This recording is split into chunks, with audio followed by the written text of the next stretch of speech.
For Workers' Power. The Selected Writings of Maurice Brinton.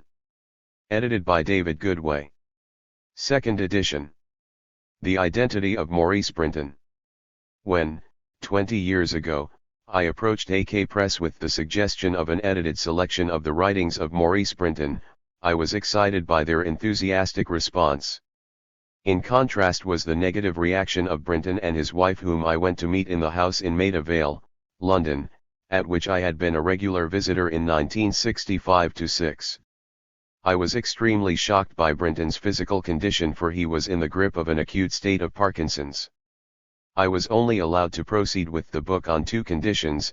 First, I was not to bother either of them with any queries, but to ask instead Ken Weller, Brinton's long-term friend and political collaborator, and second, and quite crucially, Brinton's real name was not to be revealed. On the brink of publication, AK said that the copyright holder needed to be named. I spoke to Brinton's wife about this, and her immediate response was Christopher Palace, saying that at least Chris's actual name would appear once in the volume. One or two eagle-eyed readers noticed this, concluding that he had been obliged to kowtow to the state. Yet this was not so. Copyright could have been assigned to Maurice Brinton or even David Goodway. The decision was exclusively Jean Palace's. Chris Palace, as Maurice Brinton was always known, other than in print, died on March 10, 2005, 3 months after For Workers' Power appeared.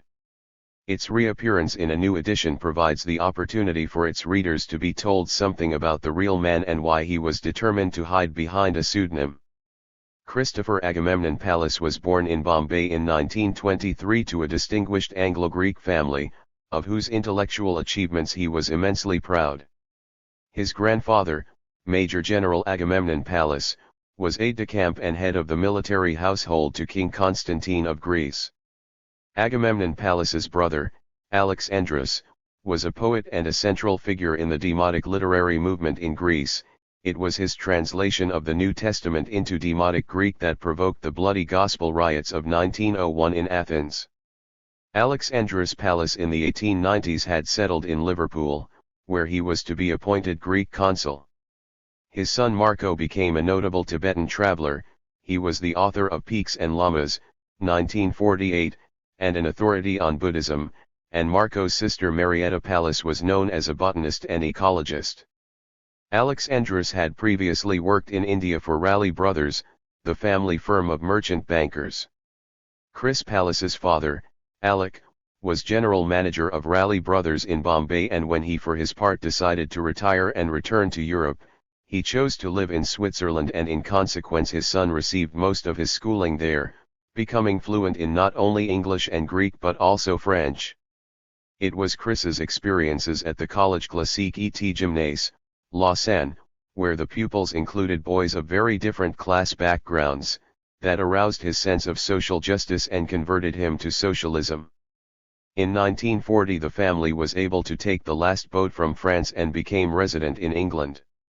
Chris went up to Balliol College, Oxford, in 1941 to read medicine and instantly joined the Communist Party of Great Britain, but was almost immediately expelled on account of his criticism of its policy on the Second World War.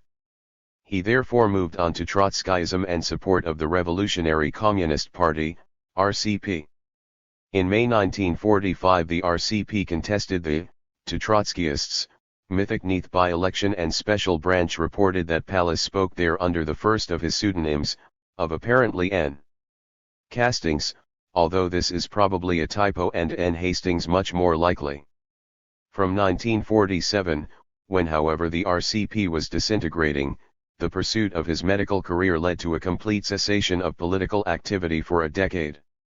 The previous year, returning from the south of France, he had met Jean Marty, a working-class university student. Her father was a Parisian postal worker. On the train to Paris, they were married in 1947, and were to be inseparable companions until his death. His clinical studies were at the Radcliffe Infirmary, Oxford, and he afterwards worked as a hospital doctor, first in 1947-50 for the Government Medical Service in Malaya. During the emergency, the uprising by the Malayan Communist Party, where his existing interest in tropical medicine shifted to neurology, and later in Cardiff, 1953-7, where he completed his doctorate on anomalies of the craniovertebral junction. He moved to London in 1957 and the following year took up an appointment as consultant in neurology at the Hammersmith Hospital, becoming also a lecturer in the Royal Medical Postgraduate School, University of London. Here he was to work until his retirement in 1982 as reader and head of the Department of Neurology. On arriving in London he had made contact with the group that was to become the Socialist Labour League, SLL. In 1960 Chris, as a member of the SLL's National Committee, took part in the expulsion of a group that contained Ken Weller, but within several months he too had seceded along with the SLL's industrial organizer, Bob Pennington, later revealed as a police spy, Jean Pallas told me. Chris was already familiar with Socialisme ou Barbarie and together with Weller, Pennington, more ex-SLL members and some other dissident socialists formed, on the basis of the French journal's critique of Bolshevism, the Libertarian Socialism Reaffirmed group, which was to be renamed Solidarity. Chris carried over the pseudonym of Martin Granger from his SLL activism, and as such in 1961 contributed the diary to a pamphlet on the Belgian general strike of 1960-1 and jointly wrote a long article on the Paris Commune with Philippe Guillaume, of Socialisme ou Barbarie, both reprinted in this selection.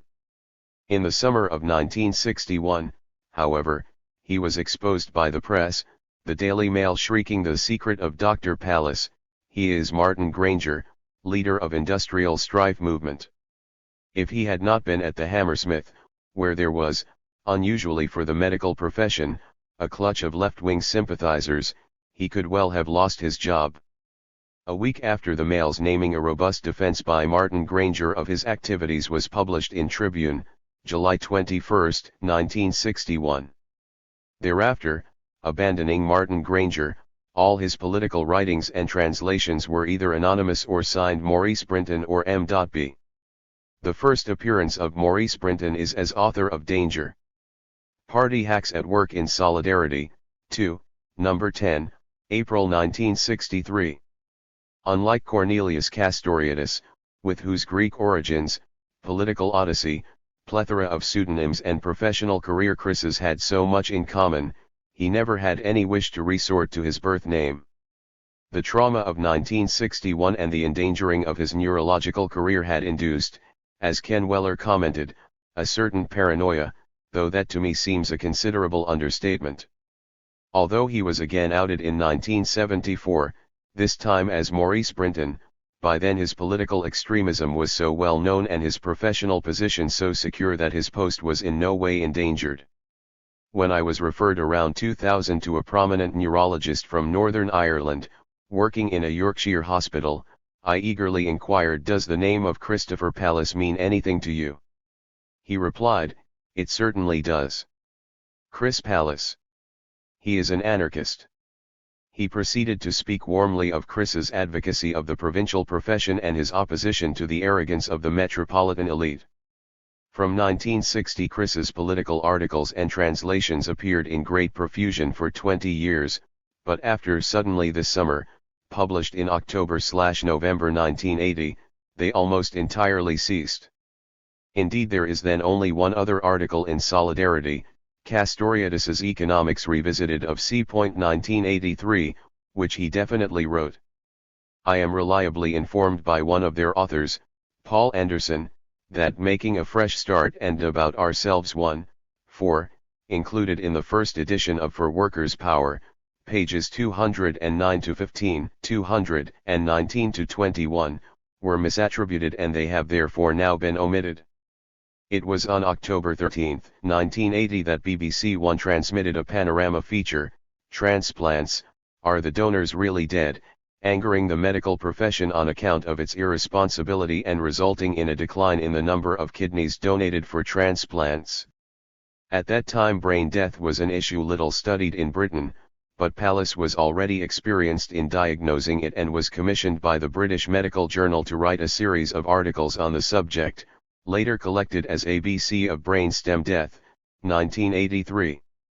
In consequence, his concept of and criteria for brainstem death have been internationally adopted, and his later entry on death for the Encyclopaedia Britannica is regarded as a masterpiece of historical and medical summary. Chris Pallas's intellect, command of logic and charismatic enthusiasm made him an outstanding exponent of clinical neurology. Internationally, he was probably the best-known English neurological teacher of his time by virtue of his many overseas trainees at the Royal Postgraduate Medical School, who discovered through him that a traditionally esoteric field of medicine could be a simple one in practice. He traveled widely, especially in Asia, always accompanied by Jean, studying tropical diseases of the nervous system and the cultures in which these occurred. His free-thinking approach is evident in the Neurology of Gastrointestinal Disease, 1974, a transdisciplinary monograph written with Paul D. Lewis. Towards the end of his career, after completing his work on brainstem death, he became a noteworthy expert witness on legal cases involving complex neurological issues. Chris never reneged on his politics. He continued to be an ardent libertarian socialist, but from 1980 the intellectual challenges of neurology and social importance of its applications monopolized his attention and immense energy. David Goodway. September 2019. Introduction. Maurice Brinton was the principal writer, translator, and thinker of the Solidarity Group, which was at its most active and exerted greatest influence in Britain during the 1960s and the first half of the 1970s. It was a section of the old left which broke away to become, it can now be seen, part of the new left, although it has never been accepted as such, especially since it almost immediately passed beyond any recognizable Marxism to a fully left libertarian position, while largely holding back from the self-description of anarchist. Brinton, in particular, has always been extremely critical of anarchism and the anarchists, denying that he himself is an anarchist, only being comfortable with the appellation of libertarian socialist. Because of the way in which his writing has fallen between the poles of Marxist humanism and anarchism, because it overwhelmingly appeared in cyclostyled publications, never being reprinted by mainstream publishers, and because of his own pseudonymous existence, Maurice Brinton has never received the recognition that the quality of his political output deserves. It is the intention of this ample sampling of his work to begin to rectify this deplorable state of affairs. Although in the late 60s and early 70s Solidarity's ambition was to inspire by its example a major movement, and indeed, at one time or another, at least 25 groups existed in London and elsewhere, in terms of numbers its membership was never appreciable. Solidarity's significance lay not in its size but in the excellence of its publications.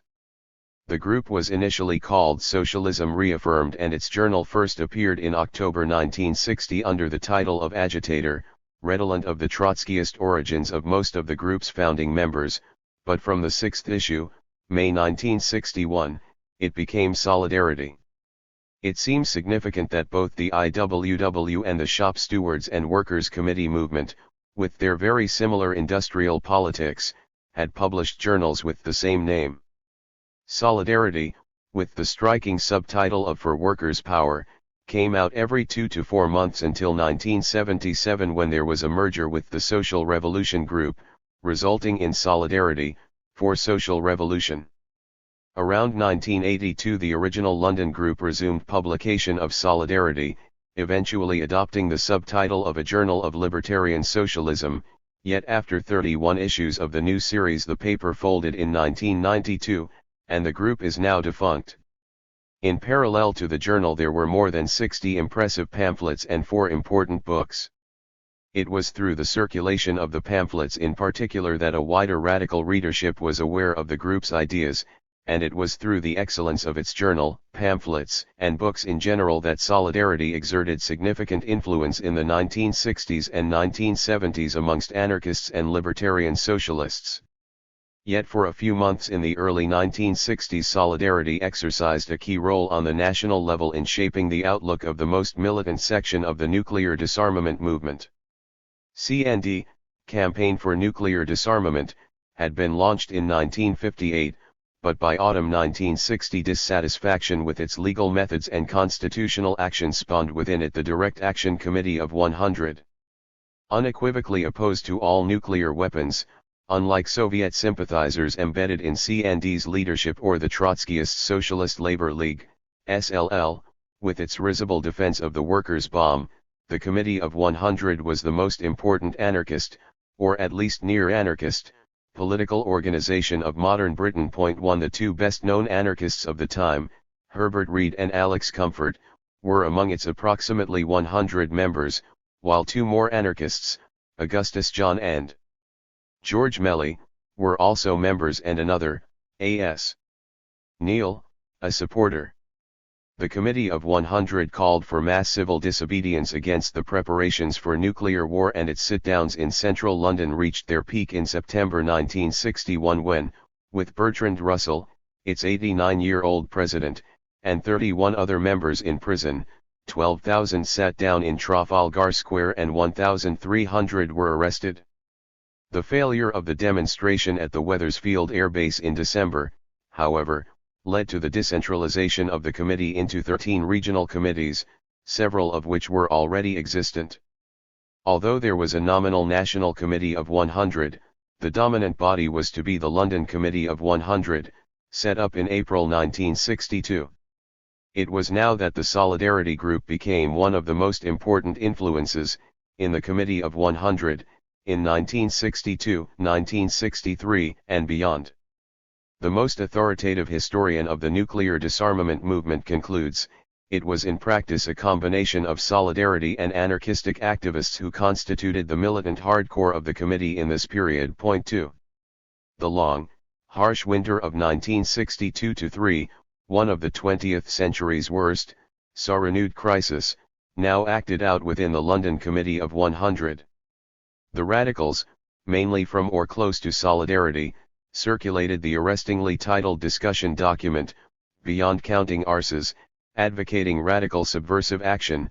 We must attempt to hinder the warfare state in every possible way. 3. It was essentially this group who constituted the Spies for Peace, locating and breaking into the regional seat of government, RSG, at Warren Row, Berkshire, and producing the pamphlet, Danger. Official Secret, RSG 6.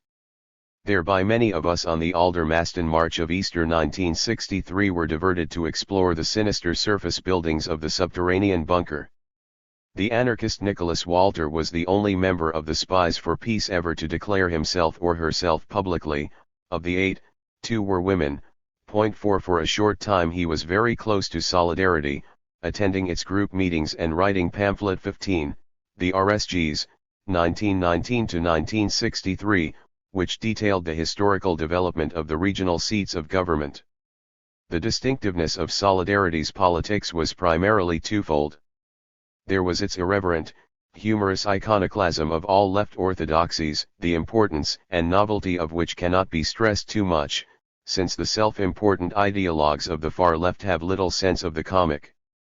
This was combined with the publication of the writings of Paul Cardan. We are ourselves and nothing more. We live here and now, not in Petrograd in 1917, nor Barcelona in 1936. We have no gods, not even revolutionary ones. Paraphrasing Marx, philosophers have only interpreted the world, what is necessary is to change it. We might say that revolutionaries have only interpreted Marx, or Bakunin, what is necessary is to change them. We are the products of the degeneration of traditional politics and of the revolt of youth against established society in an advanced industrial country in the second half of the 20th century. The aim of this book is to give both purpose and meaning to this revolt and to merge it with the constant working class struggle for its own emancipation. This is from the introduction, printed in full below, to Solidarity's second book, Cardan's Modern Capitalism and Revolution, 1965.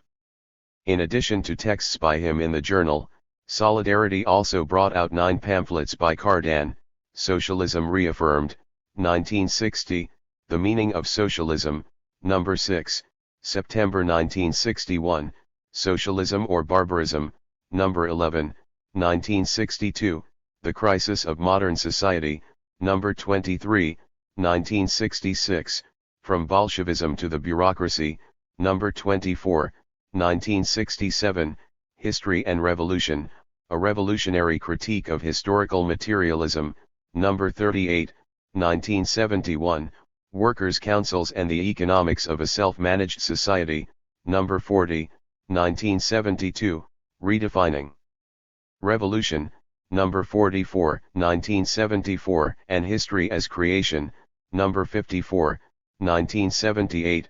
Point 5. With the publication of the last, Paul Cardan was finally revealed as one of the pseudonyms of Cornelius Castoriadis.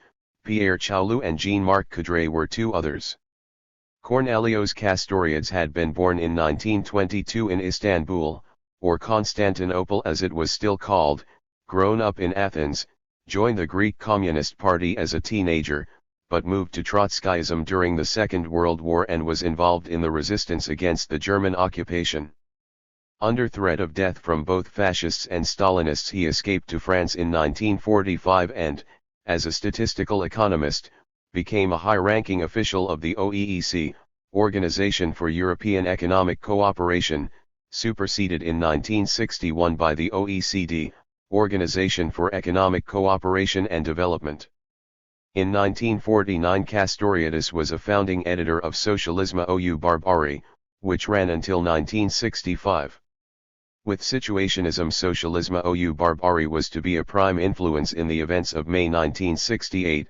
Daniel Cohn-Bendit in particular gladly acknowledged his plagiarism. Point 6. Although the future postmodernist, Jean-François Lyotard, was also a member of the group, the other principal theorist in Socialisme ou Barbarie was Claude Lefort until he broke in 1958 to form with others Informations et Liaisons Ouvrières, later transformed into Informations et Correspondance Ouvrières, which was to be another influence on Cohn-Bendit. For solidarity, Socialisme ou Barbarie were our French co-thinkers. Point 7. Castoriadis not only considered that Western capitalism was becoming increasingly authoritarian through a process of bureaucratization which would eventually lead to totalitarianism, a process that impelled its working classes to revolt. He also believed that in the Soviet Union the bureaucracy had formed a new ruling class. What was crucial was not who owned the means of production, but who controlled them. Russian capitalism was a higher form into which Western capitalism was developing. The proletariat never frees itself completely, outside of production, from the influence of the capitalist environment in which it lives. On the other hand, in the course of production the class constantly creates the elements of a new form of social organization and of a new culture. So Castoriadis came to advocate a society self-managed by autonomous workers, a prescription that was central to Solidarity's politics, and in France his notion of autogestion did come to exercise some considerable appeal in the 1970s. The Commune of 1871, the Soviets of 1905 and 1917, the Russian Factory Committees of 1917 to 1918, the German Workers' Councils of 1919 and 1920, the Italian Factory Committees of 1921, the councils set up by the Spanish workers in 1936–37 and the Hungarian Workers' Councils of 1956 were at one and the same time organs of struggle against the ruling class and its state, and new forms of social organization, based on principles radically opposed to those of bourgeois society. These quotations are taken from Castoriadis's Proletariat et Organization, which first appeared in Socialisme ou Barbarie in 1959, and was translated as Working Class Consciousness in Solidarity in 1962.8. Solidarity regarded it as so basic a statement of our views that they broke with custom by reprinting it 7 years later. 9 Organs of struggle against the ruling class and its state, new forms of social organization, based on principles radically opposed to those of bourgeois society. This is the kind of potential solidarity conceived the Committee of 100 as having. 10 It should also be apparent that Castoriadis's position in this article is indistinguishable from anarchism. In 1970 Castoriadis retired from the OECD, becoming a French citizen and then, in 1974, a psychoanalyst. He began to reprint his early political writings and for the first time to write books, now using his real name. Rather than advocating socialism, by the end of the 70s he had come instead to use the term autonomous society, but Solidarity, which had otherwise followed in his theoretical wake, did not do likewise. He died in Paris in 1997.11. While an American solidarist called Owen Cahill did some of the earlier Cardan translations, these were always revised by Maurice Brinton, who in any case wrote all the introductions and translated the bulk of the texts. It was Brinton and Ken Weller who were, and remained, the principal figures in a talented group. Weller was a young London engineer and AEU, Amalgamated Engineering Union, shop steward. It was he who was largely responsible for Solidarity's extensive industrial coverage and analysis, for which, in the 1960s, it seemed most likely the group would be principally remembered. Brinton is an immensely gifted intellectual, whose career is similar to Castoriadis's at several points. He was born in India in 1923 to a distinguished Anglo-Greek family. When his father decided to retire and return to Europe, he chose to settle in Switzerland, and in consequence Brinton received most of his schooling there, becoming fluent in not only English and Greek but also French. He went up to Oxford University in 1941 to read medicine and instantly joined the CPGB, Communist Party of Great Britain, but was almost immediately expelled on account of his criticism of its policy on the Second World War. He therefore moved on to Trotskyism and support of the Revolutionary Communist Party, RCP, until 1946. The pursuit of his medical career then led to a temporary cessation of all political activity. In 1957 he was appointed as a consultant at a London teaching hospital, and he then made contact with the group that became the SLL 2 years later. Under the autocratic leadership of Gary Healy, this soon began to hemorrhage with the loss of many of its most able members. Reflecting on the bizarre rise of the SLL, the Marxist historian John Soville comments, Trotskyism was anti-Stalinist, of course, but their creeds were dogmatic, inflexible, and sectarian to a quite remarkable degree. 12 In 1960 Brinton, as a member of the SLL's National Committee, took part in the expulsion of a group that contained Ken Weller, but within several months he too had seceded. Brinton was already familiar with Socialisme ou Barbarie, and together with Weller, more ex-SLL members and some other dissident socialists formed, on the basis of the French journal's critique of Bolshevism, the Libertarian Socialism Reaffirmed Group, which was to be renamed Solidarity. Maurice Brinton is a pseudonym. He had carried over the name of Martin Granger from his SLL activism, and as such contributed the diary to the pamphlet on the Belgian general strike of 1960-61, and jointly wrote the long article on the Paris Commune with Philippe Guillaume, of Socialisme ou Barbarie. In summer 1961, however, a right-wing press campaign led to his exposure, and thereafter, abandoning Martin Granger, all his political writings and translations have been either anonymous or signed Maurice Brinton or M.B.13. Unusually, I think, neither Martin Granger nor Maurice Brinton was chosen for any particular association, both composites probably being assembled through a random search in the telephone directory. And unlike Cornelius Castoriadis, he has no wish to resort to his real name. Although Brinton's writings for Solidarity and its associated publications extend over a quarter of a century, he does not consider that he personally contributed theoretically, regarding himself as merely the translator and transmitter of Castoriadis's ideas, as well as an activist who sought their practical application. In what then does Brinton's achievement consist? First, he has been assessed, by Richard Taylor, as the most dominant individual within Solidarity, and, by someone even better placed to know, Nicholas Walter, its main leader or leading figure. 14 All this is acknowledged by Ken Weller, regarded by Brinton as not just his closest political friend but his best friend tout court, sentiments that are entirely reciprocated. Second, Brinton was the creative translator of Castoriadis, thereby introducing him, when he known as Paul Cardan, to the Anglophone world, and indeed beyond. With the exception of the 4 items, articles and or pamphlets, drawn from Marxism and Revolutionary Theory, which came to form part 1 of the major book, L'Institution imaginaire de la Société, 1975, 15 All of Brinton's translations have been utilized in David Ames Kittis's massive 3-volume edition, though covering only 1946 to 1979, of the political and social writings.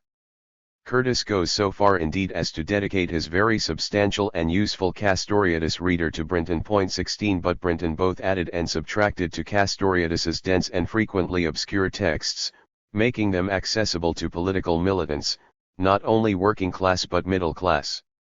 His translations were, as Walter commented, often improvements on Paul Cardan's originals. 17 Brinton himself once explained, "Our text is a close, but not always literal, translation of the French original.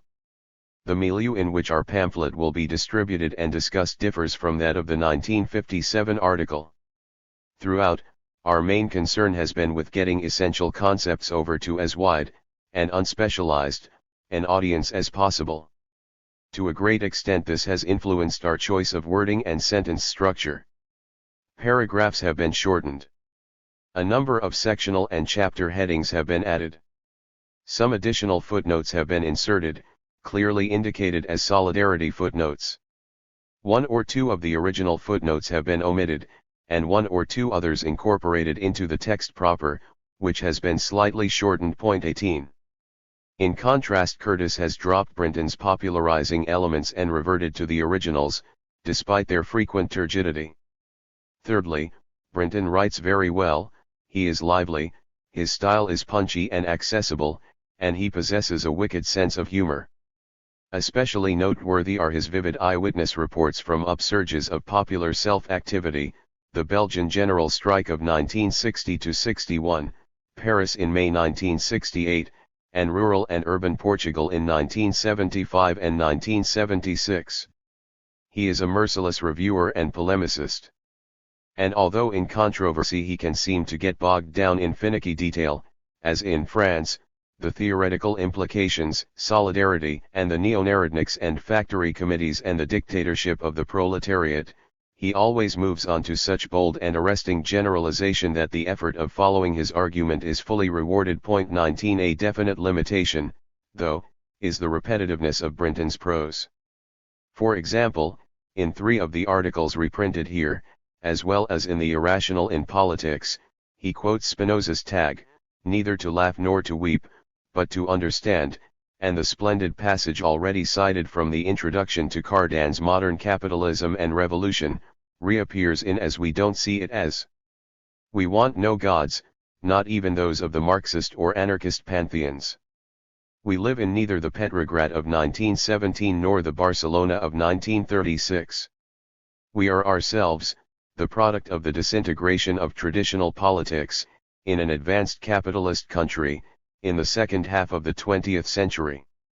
It must be recalled that Brinton was following a crowded and successful career as a medical scientist, all his political writings being the product of his spare time. In this, and other defining ways, such as his concern with sexuality and his concern with the application of scientific method to the socio-political realm, he resembles his anarchist contemporary, Alex Comfort. For Comfort was also a great recycler of previously published material and repeater of well-turned phrases. 20 It needs to be insisted too that Brinton wrote with no thought of eventual republication in a volume of the present kind. If he had been able to edit it himself, it would have been of considerable interest to see how much cutting and rewriting he would have subjected his prose to. Finally, despite his disclaimer, Brinton was responsible for original work, in certain areas going beyond Castoriadis.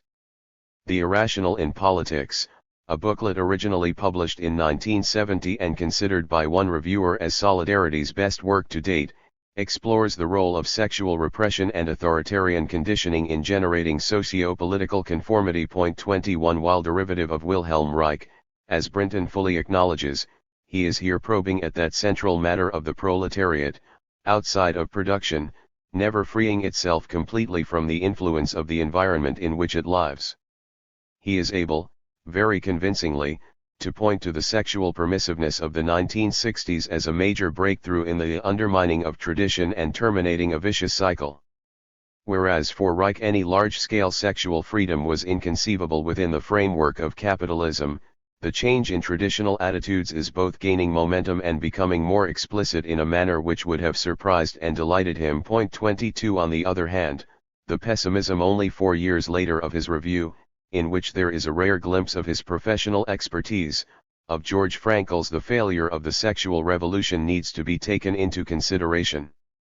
Also dating from 1970 is Brinton's chef d'oeuvre, which Castoriadis was rightly to assess as remarkable. 23 This is The Bolsheviks and Workers' Control, 1917 to 1921, The State and Counter-Revolution, which originally appeared as a 100-page book, tracing the obliteration of the Russian factory committees of 1917 to 18, so that by 1921 Russian factories and trade unions had been subordinated to the new Bolshevik state and the party.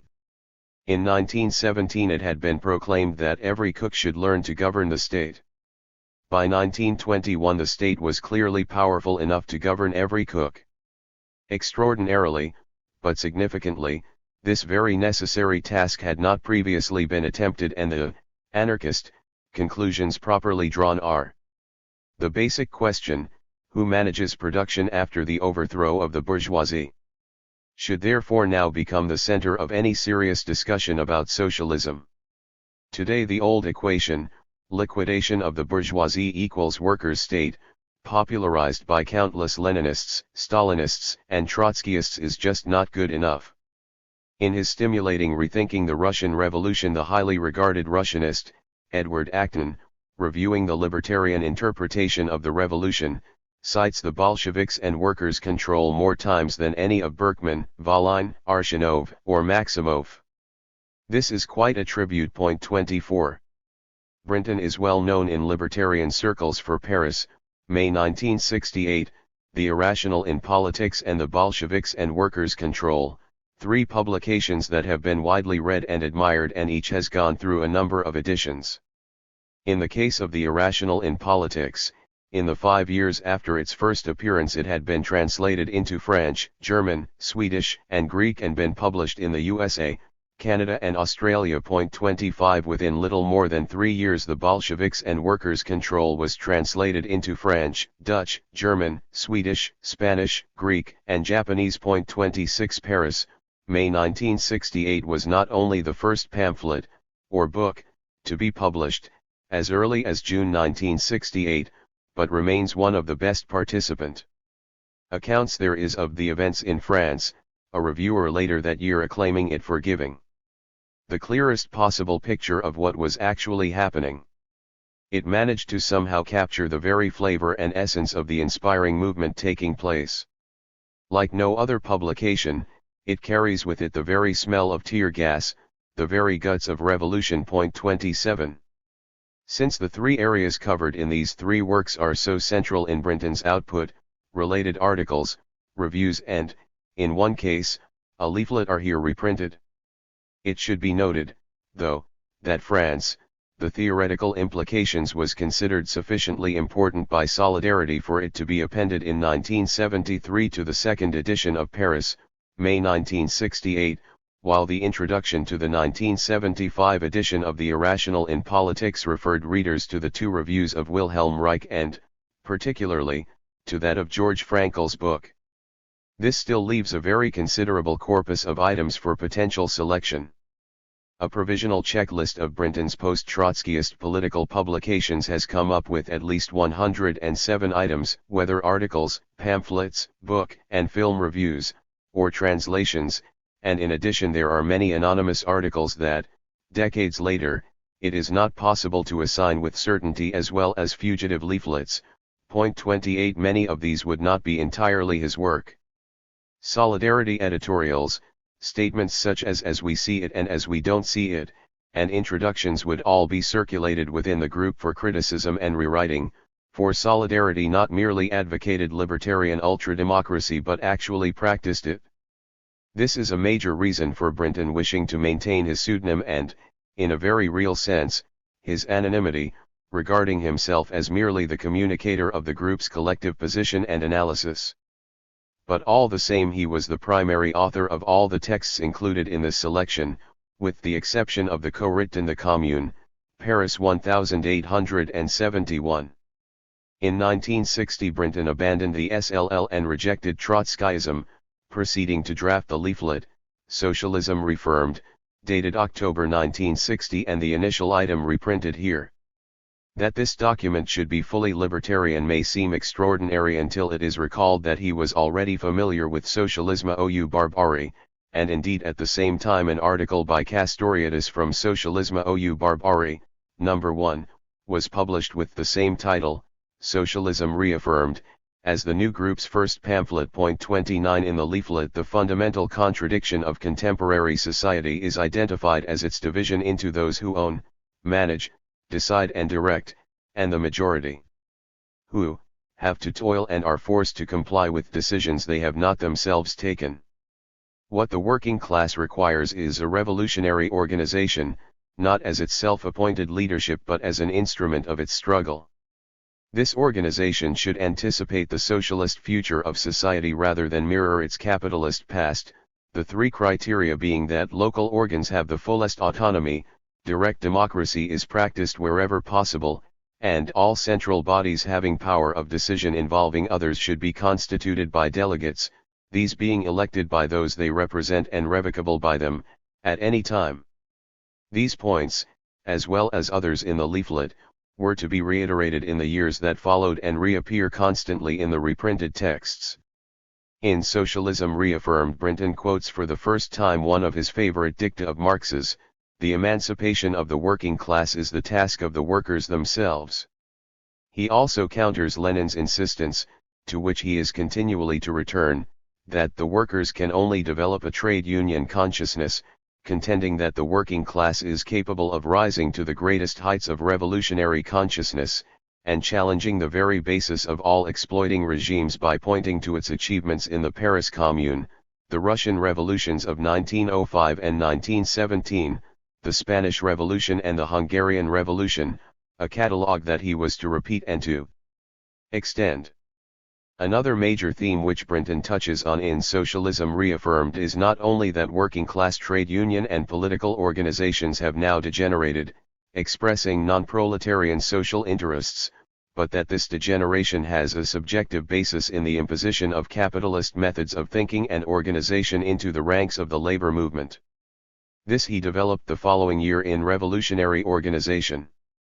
Exploiting society consciously encourages the development of a mass psychology to the effect that the ideas or wishes of ordinary people are unimportant and that all important decisions must be taken by people specially trained and specially equipped to do so.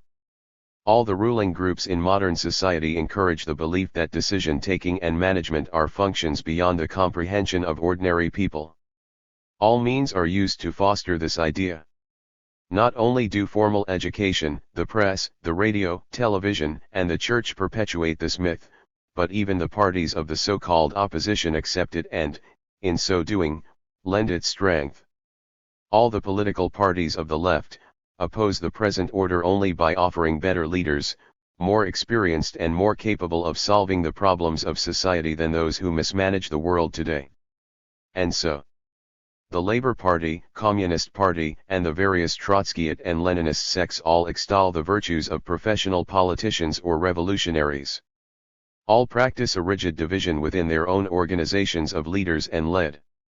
All fundamentally believe that socialism will be instituted from above and through their own particular agency. Each of them sees socialism as nothing more than the conquest of political power, and the transformation, by decree, of economic institutions. The instruments of socialism, in their eyes, are nationalization, state control, and the plan. 15 years later, introducing Phil Mailer's Portugal, The Impossible Revolution, Brinton reflected gloomily on the risk of genuinely radical upheavals being deviated into state capitalist channels. It is the danger that any new creation, in the realm of ideas, relationships, or institutions, will immediately be pounced upon, penetrated, colonized, manipulated, and ultimately deformed, by hordes of power-hungry professional revolutionaries. These people bring with them attitudes and patterns of behavior deeply, if not always consciously, molded by Lenin's notion that the workers, left to themselves, can only develop a trade union consciousness.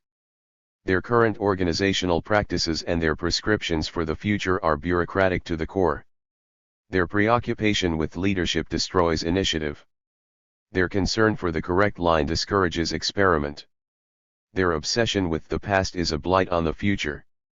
They create around themselves a wasteland of cynicism and disgust, of smashed hopes and disillusion, that buttresses the deepest dogma of bourgeois society, namely that ordinary people are incapable of solving their own problems, by themselves and for themselves. His prediction was that in future upheavals the traditional revolutionaries will prove part of the problem, not part of the solution. In contrast, revolutions in the past could either be defeated by those whose privileges they sought to destroy, as with the Paris Commune, Germany in 1918-19, Spain and Hungary, or they could be destroyed from within, through bureaucratic degeneration, as happened to the Russian Revolution of 1917. It is with the latter, the degeneration of the Russian Revolution, that Brinton is obsessed in his writing, and when I first encountered him back in 1963, inviting him to speak to the Oxford anarchist group, this was the topic he chose. In 1961 he introduced for Solidarity the section on Kronstadt from Victor Serge's Memoirs of a Revolutionary, a major work not then available in English, and this was later published as a pamphlet, Kronstadt, 1921. There followed in 1962 his impressive edition of Alexandra Kollontais' The Workers' Opposition, pamphlet 7, reprinted for the first time in English since its original appearance in 1921 in Sylvia Pankhurst's Workers' Dreadnought as a contribution to the great discussion now taking place concerning what went wrong. Brinton next produced the first English translation of Ida Metz's The Kronstadt Commune, pamphlet 27. Finally, in 1970, came the outstanding and very original The Bolsheviks and Workers' Control, his study of how the Bolsheviks defeated the revolution in the factories. This relentless preoccupation with the Russian Revolution, whereas the achievement of the Spanish Revolution is only ever mentioned in passing, may perplex readers only familiar with world politics since the collapse of communism, but those who recall any part of the period between 1917 and 1989 will attest how central analysis of the apparently actually existing socialism of Russia, China, and their satellite slave states was not just to Stalinists, Trotskyists and other Marxist-Leninists, but even to anarchists and social democrats. All the same, Brinton's Trotskyist past and his belief during those years that the Soviet Union was a deformed workers' state clearly molded his mindset, and range of reference, for many years to come. As late as the early 1970s a publicity leaflet for the Bolsheviks and Workers' Control addresses those who were still Trotskyist. Comrades, you have, more or less, seen through Stalinism. Now shed your last illusions. You can't fight bureaucracy by bureaucratic methods. Why cling to the Leninist and Trotskyist myths? Let the dead bury the dead. One more effort to total demystification. And to becoming real revolutionaries 30. An article he wrote, as Martin Granger, for the group which would shortly become the SLL in the issue of its weekly celebrating the 40th anniversary of the Bolshevik Revolution illustrates well the intellectually impoverished automatism that was requisite. How they took power in Petrograd is a breathless chronology from February to October. 31. Only 3 years separates the unthinking piety of this fourth-rate piece from the subversive radicalism of socialism reaffirmed. Yet the passage from the parrot cry orthodoxy of Trotskyism to an innovative libertarianism is not peculiar to Brinton and some of his fellow solidarists in Britain. In France Castoriadis, Leffert, and Socialisme ou Barbarie had led the way to libertarian socialism, and Daniel Guérin was later to move to an outright anarchism. In the United States Murray Bookchin, previously a Trotskyist for many years, became an excitingly original anarchist thinker. Also in the States CLR. James, Rhea Dunayevskaya and their Johnson Forest tendency moved to a distinctive libertarian socialism, as James continued to do after being deported to Britain in 1953. Indeed there were close relations between Socialisme ou Barbarie and the Johnson Forest tendency for 10 years, Castoriadis contributing with James and Grace Lee to Facing Reality, 1958, 32 So Trotskyism has possessed an impressive capacity for generating some of the most outstanding modern anarchists and libertarian socialists, notable for not only their fresh thinking but also their theoretical rigor. There can be no doubt that Brinton's primary intellectual influence is that of Castoriadis and only secondarily their mutual indebtedness, great though it is, to Marx. Between 1961 and 1964 Castoriadis published in Socialisme ou Barbarie Marxism and Revolutionary Thought, in which he broke decisively with Marxism. Brinton translated in 1966 a first installment of this substantial text as The Fate of Marxism, which initially appeared in Solidarity and was later reprinted by Solidarity, Clydeside, as a pamphlet of the same title. In The Fate of Marxism, Castoriadis argues that for the last 40 years Marxism has become an ideology in the full meaning that Marx himself attributed to this word. It has become a system of ideas which relate to reality not in order to clarify it and to transform it, but on the contrary in order to mask it and justify it in the abstract. He concludes, we have now reached the stage where a choice confronts us, to remain Marxists or to remain revolutionaries. Brinton's comment is that this text is bound to infuriate those who have never had a new idea of their own, alluding to one of his favorite aphorisms, applied throughout to all sections of the left, not least the anarchists, and only attributed in Capitalism and Socialism, a rejoinder to the Victorian writer, Walter Bagehot, one of the greatest pains to human nature is the pain of a new idea. 33. One of Brinton's major strengths is his ability to relish the pain of a new idea, but it was not until 1972 that he published another extract from Marxism and Revolutionary Thought, and in which this time Castoriadis ditched historical materialism, as the pamphlet History and Revolution. Brinton defended this revolutionary critique of historical materialism, declaring that I have enjoyed writing this article. Firstly, because the discarding of an illusion is like the shedding of a load, one moves about more freely without it. Secondly, because to help demystify others, far from being barren, is a fruitful activity in itself. 34. He explains. In both modern capitalism and revolution and history and revolution, Cardan demands that revolutionaries apply to Marxism itself one of the most profound of Marx's insights, that the dominant ideas of each epoch are the ideas of its ruling class. Marx wrote in a period of full bourgeois ascendancy. It would have been a miracle, if some bourgeois ideas had not permeated his own writings. 35. While Brinton continues to believe in the continuing validity of such features of Marxism as the class struggle, the concept of surplus value, the theory of alienation, the importance of economic factors in historical development, the need ruthlessly to demystify all ideologies, Marxist economics and the materialist conception of history are in contrast suspect. 36 He concurs with the identification of the alien, bourgeois, element in the Marxist interpretation of history. For Castoriadis sees it in the attempt by Marx and Engels to apply to the whole of human history certain categories and relationships which are not transcendental, but which are themselves the product of historical development and more particularly of the rise of the bourgeoisie. Among such historical, non-transcendental, categories and relationships, he stresses too, the notion of the primacy of the economy and the concept of a certain pattern of interaction, determination, between economic infrastructure and ideological superstructure. The retrojection of these categories and patterns onto other areas of history, with a view to constructing a universal and scientific theory of history, can only be achieved through a systematic rape of the facts. 37. Introducing Redefining Revolution in 1974, Brinton explained, in a chemical reaction there is no element of choice. The water in the kettle cannot choose not to boil when the kettle is placed on the fire. Social development, however, cannot be brought down to the level of a chemical reaction. There is a choice wherever people are concerned. Positivism, determinism, and Marxism are all replaced by a philosophical and postmodern libertarianism. If a scientific theory of history can predict history, there is no such thing as genuine choice. If it cannot, then scientific interpretations of the past are subject to the same limitations as similar prediction of the future. This is from the introduction to the fourth installment of Marxism and Revolutionary Thought, published as History as Creation in 1978.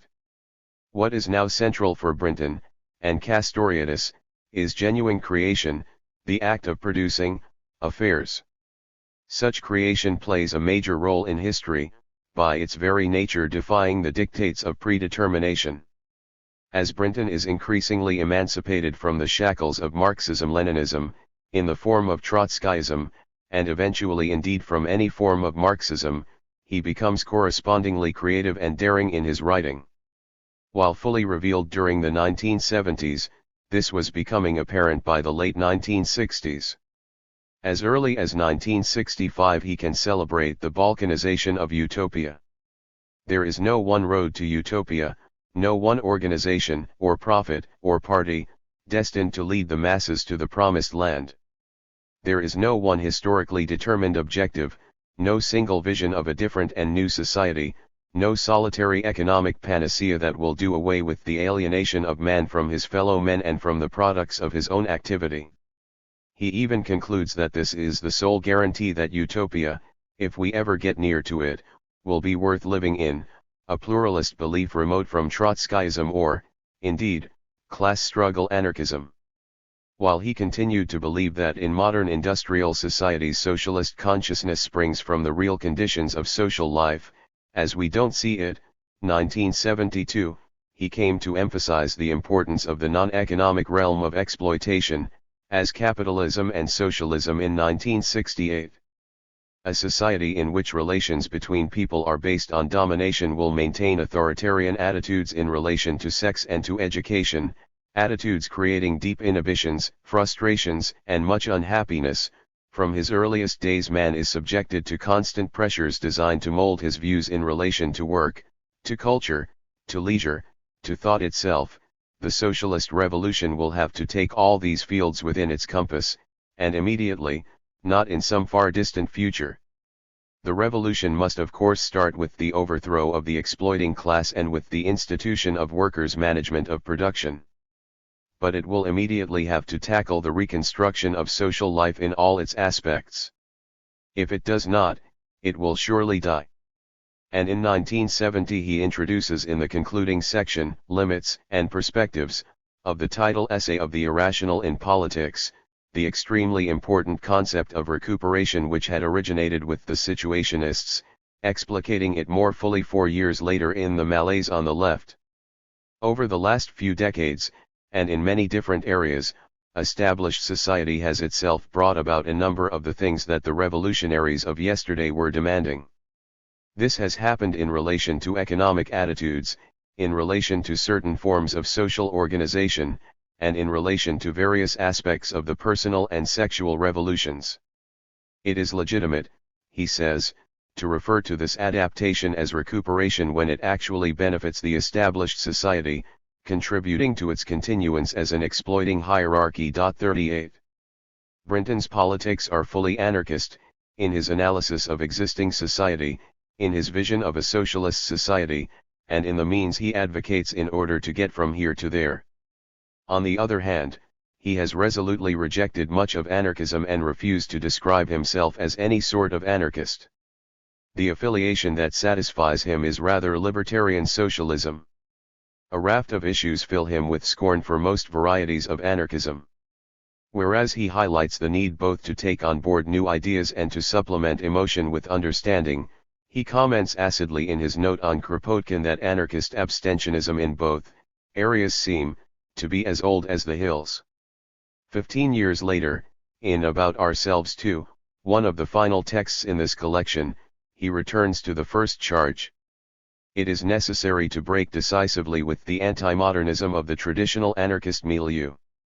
It is no longer relevant to rely on the experience of the Spanish Revolution as the paradigm of revolutionary practice, and it is pointless today to center our theoretical discussions on the debates of the anarchist movement of the late 19th and early 20th centuries. The world has changed since then. The second criticism he develops by arguing that it is also necessary to counter the blind actionism found in many anarchists. To change the world it is necessary to interpret it, the refusal of thought so prevalent in the anarchist milieu, which is closely related to its predilection for outdated models of revolution, has done untold harm to the cause of libertarian social revolution.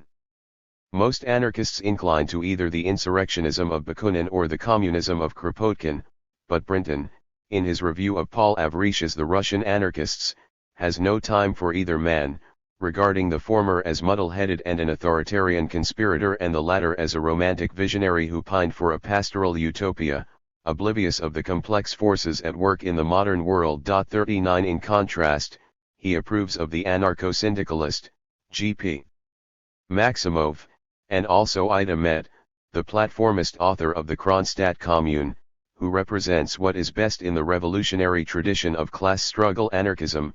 She thinks in terms of a collective, proletarian solution to the problems of capitalism as opposed to the rejection of the class struggle, the anti-intellectualism, the preoccupation with transcendental morality and with personal salvation that characterize so many of the anarchists of today. 40. Finally, there is the central matter of organization.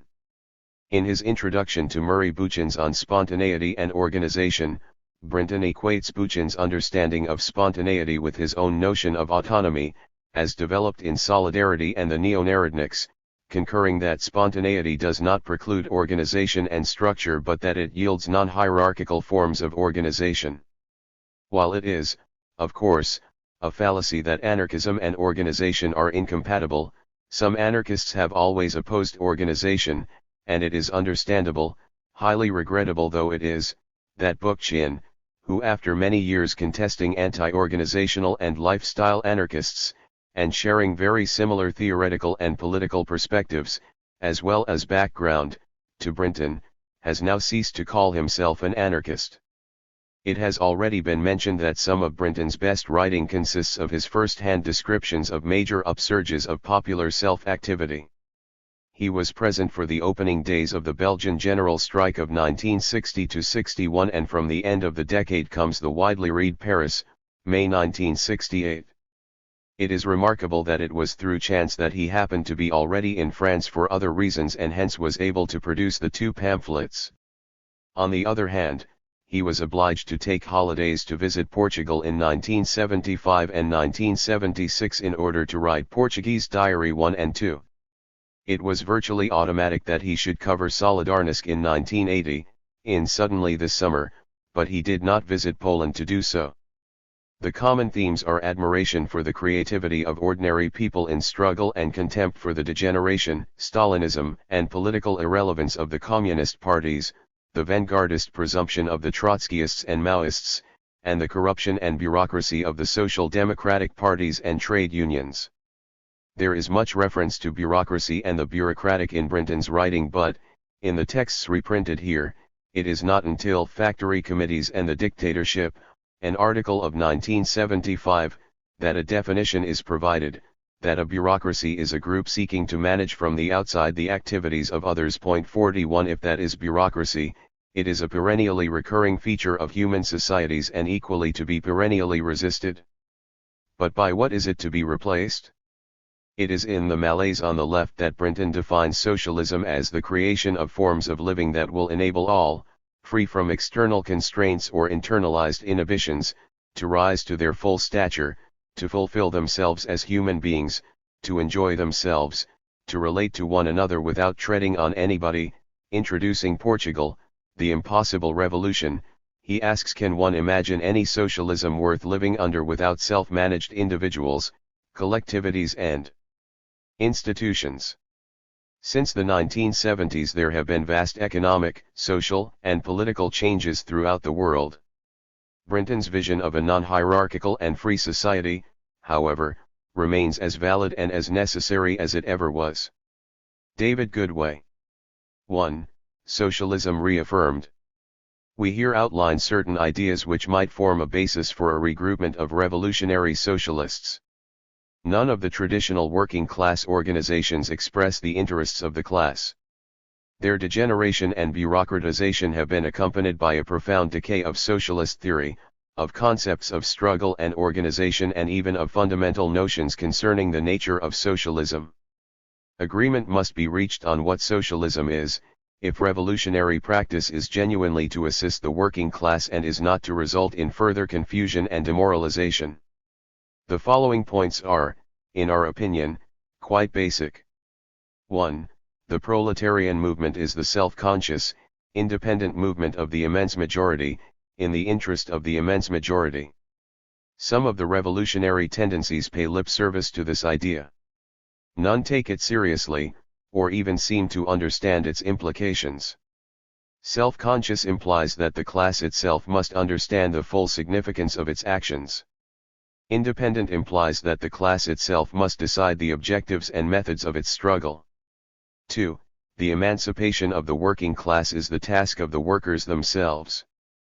The working class cannot entrust its historical task to anyone else. No saviors from on high will free it.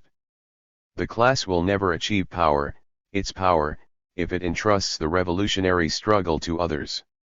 Mass socialist consciousness and mass participation are essential.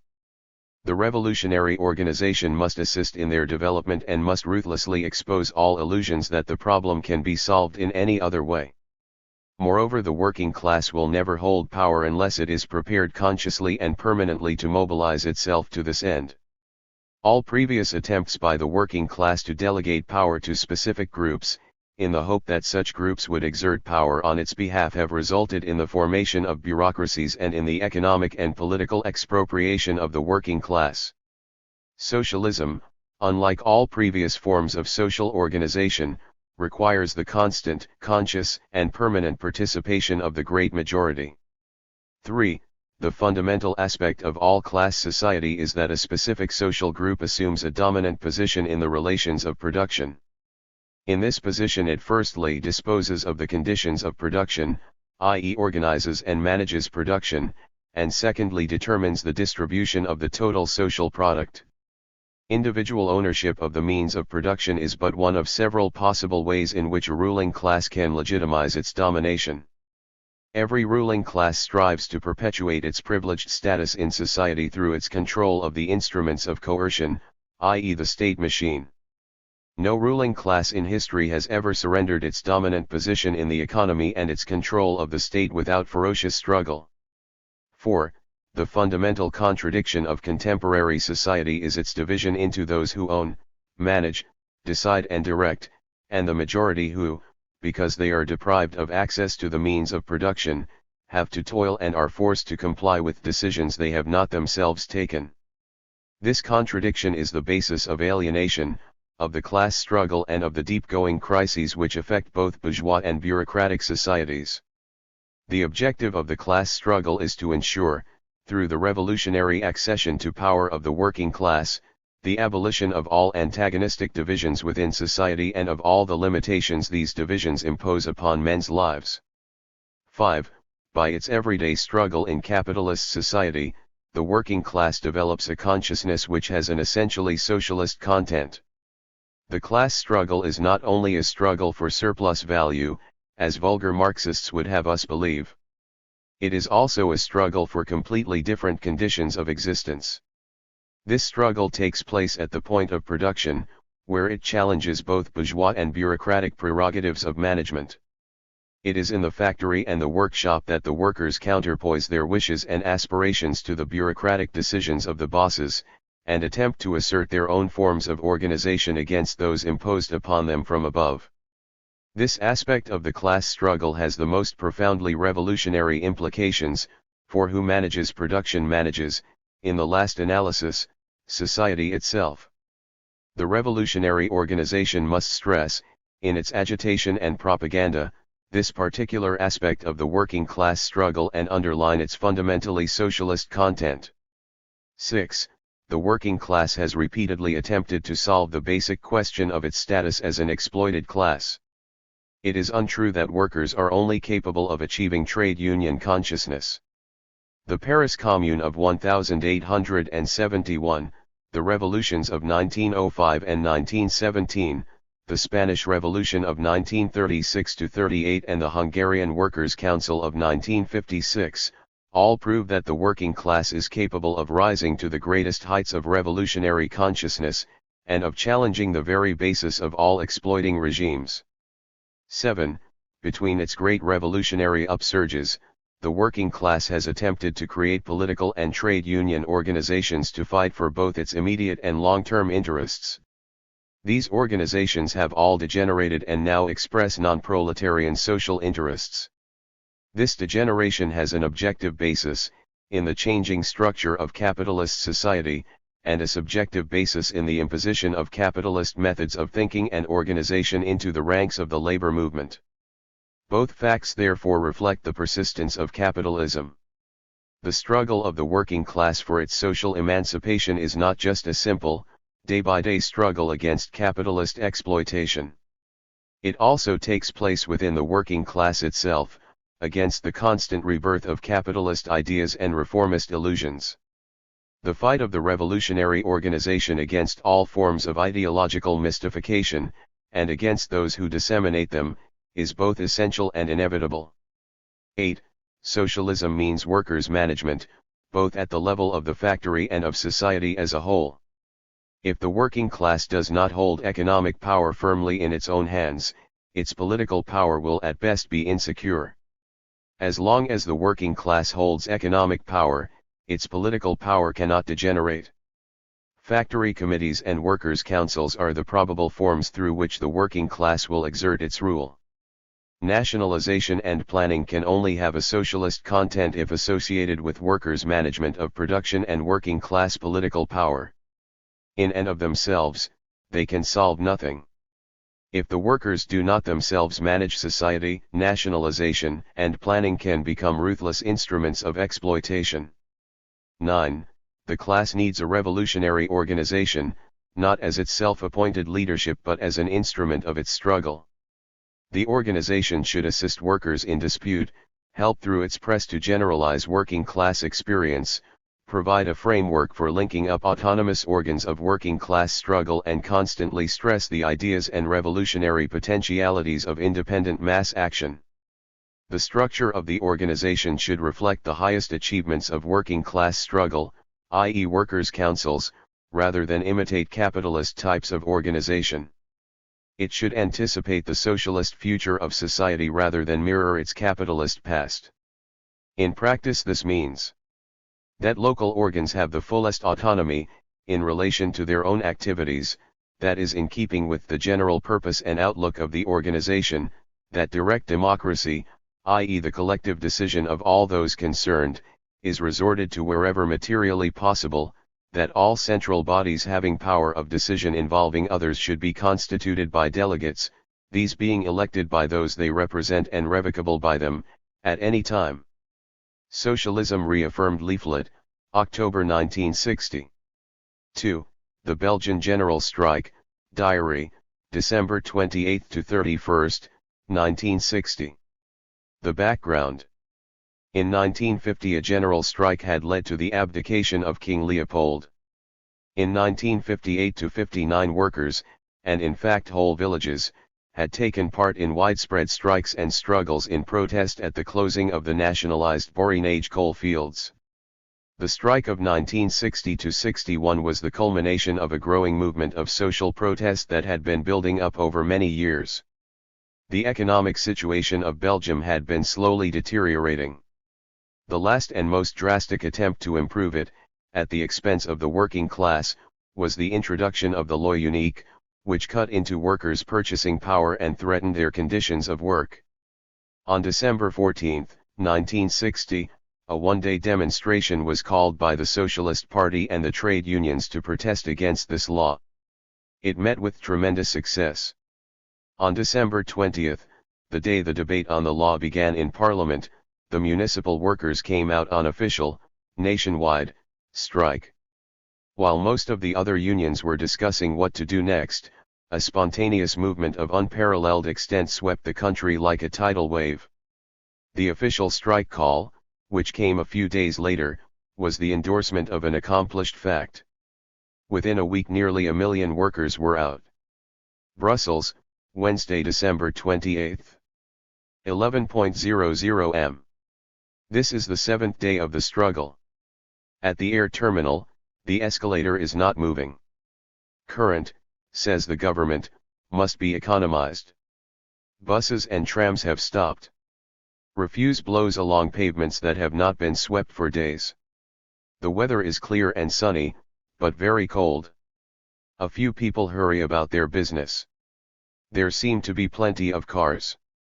Petrol distribution is not seriously affected. In the air terminal windows, an enormous portrait of the recently married royal couple. This is a bit provocative, I feel, and unlikely to endure. The central railway station is almost deserted. Out of curiosity, I walk in. Well provided with light weapons, small groups of soldiers in green and brown camouflage uniforms stand disconsolately about. In the poorly lit central hall an enormous blackboard announces, in view of the social conflict, no communications can be ensured in any direction. People walk up to it, stare, read it once, twice, 3 times. And walk silently away. One ticket kiosk is open. A train to Leech? No, sir. We have no information, sir. If you would call again in a couple of hours, sir, we may know something more. We cannot guarantee that you will arrive, sir. I wonder whether the man behind the counter is obsequious because he is a scab or whether it's the other way around. At a little kiosk I buy a copy of Le Peuple, the official organ of the Belgian Socialist Party, PSB. It announces a big demonstration for that morning. At the Maison du Peuple, the party headquarters, I am told the direction the procession has moved.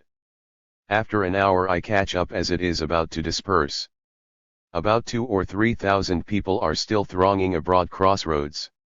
A tram has been surrounded and its front windows smashed. The crowd is swarming around another tram. Posters proclaim no, to the new law and why must we always pay. Iskens, resign, chants the crowd in rhythm. Other groups are shouting Iskens, to the gallows. There are masses of young people there. 2 hefty-looking lads, one about 25, the other older, tell me they are tram drivers. This is the first day of a token strike of the Brussels tramwaymen. All the tram workers belonging to the Brussels FGTB 42 have been called out. The Catholic Trade Union has instructed its members to remain at work. For psychological reasons, they tell me, all the scabs have been concentrated on the 6.00 am shift, to give the public an impression that many trams are still running. Look, they say, they have taken out the smallest trams they could and the ones in the worst state of repair. They would never allow an old tram like that on the lines in ordinary times. They won't run them for long. There's a rule that if, for any reason, a tram window is broken, the vehicle must return to the depot. If it can, chipped in the other, laughing.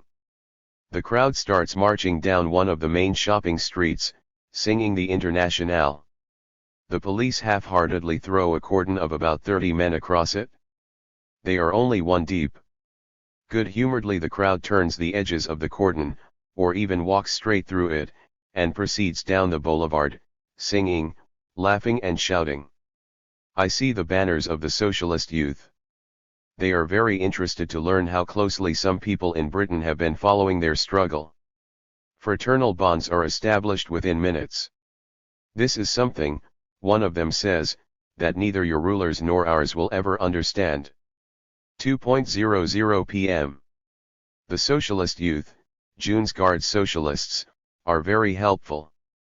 Mobilized since the struggle began, their working headquarters is a long, dark room in a little side street just behind the Maison du Peuple. It is a constant hive of activity. One of the comrades accompanies me to their official office in the party headquarters. I am given my passport to Socialist Belgium, a letter of introduction from the June's Guards. The comrade then takes me to the National FGTB headquarters, a massive modern well-equipped building, just like official trade union headquarters anywhere else. The walls are hung with large portraits of the aged and bearded founders of the Belgian labor and trade union movement. I am introduced to André Renard's secretary.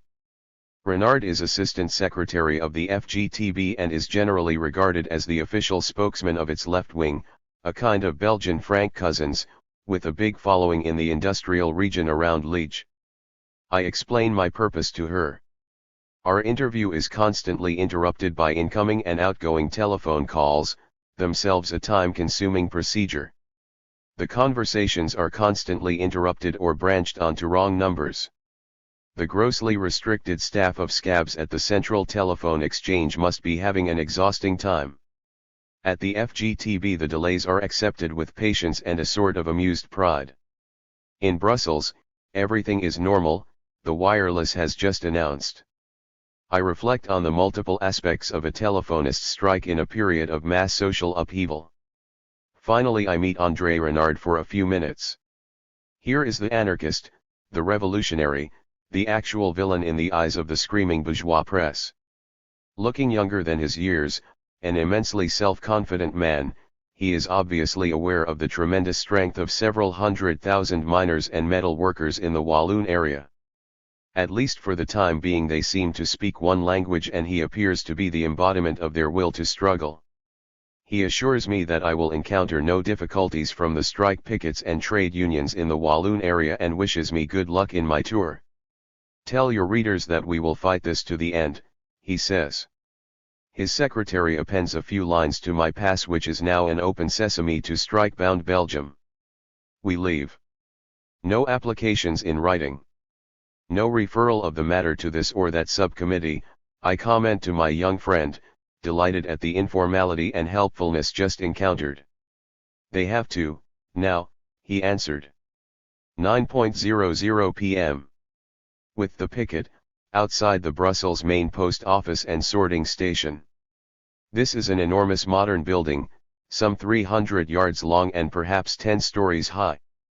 Half an hour ago the postman's delegate had called at the Socialist Youth headquarters asking for reinforcements. A dozen comrades quickly go there. Soon we are joined by other hastily summoned reinforcements. The majority of the 2,000 postal workers attached to the office have been on strike for about a week.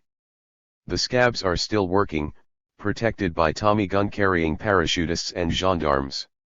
All the sorting of incoming and outgoing mail for the Brussels area takes place here. Only one entrance is in use, for both pedestrians and vehicles. This leads under an arch and into a small yard and is very heavily guarded. Between 9:00 and 9:30 p.m. the shifts change. Work at the office goes on around the clock.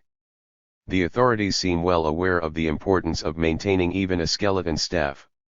Fast-moving, heavily guarded lorries carry the scabs in and out. They are loudly booed. The picket, which numbers perhaps 50 people, is not allowed within 80 yards of the entrance to the depot and contact, verbal or physical, with the scabs is not possible. Such is the present relation of forces. At the moment, little can be done to alter it. The lads on the picket seem however just as aware as the authorities of the necessity to maintain a substantial picket. I am repeatedly told it is one of the key points of the strike in the Brussels area. It is extremely cold.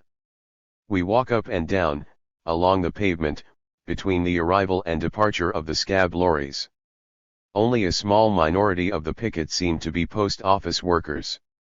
The rest are militants from other unions, the Socialist Party and the Junes Guards. I interview a young postal worker, who has worked for 5 years at this depot. He tells me that for the first few days there was a massive picket of post office workers. But there were too many troops. We now only send a token picket. We know who's working. I question him about the organization of the post office workers at this depot, Bruxelles X, Bureau de Travail. About 50% apparently belong to the Centrale Générale de Services Publics, an affiliate of the FGTB. About 30% belong to the Catholic Confederation Syndicale Chrétienne. The others are either not in unions or are members of the syndicates Nuders. He tells me that in the FGTB, to which he belongs, there are no regular branch meetings for the workers in his department. Every so often, when important decisions have to be imparted on the men, the union leaders convene a meeting. Such meetings may be attended by up to 80% of the men. The leaders tell us what we have to decide. Then they take the temperature of the meeting. If there is massive opposition, things are modified. I ask him if there are ever mass meetings of all the workers employed in a given department or section, irrespective of their particular union affiliation. No, he says. He agrees it would be a good idea. We are very divided. It weakens us. He had been in the socialist youth movement but now concerns himself exclusively with trade union matters.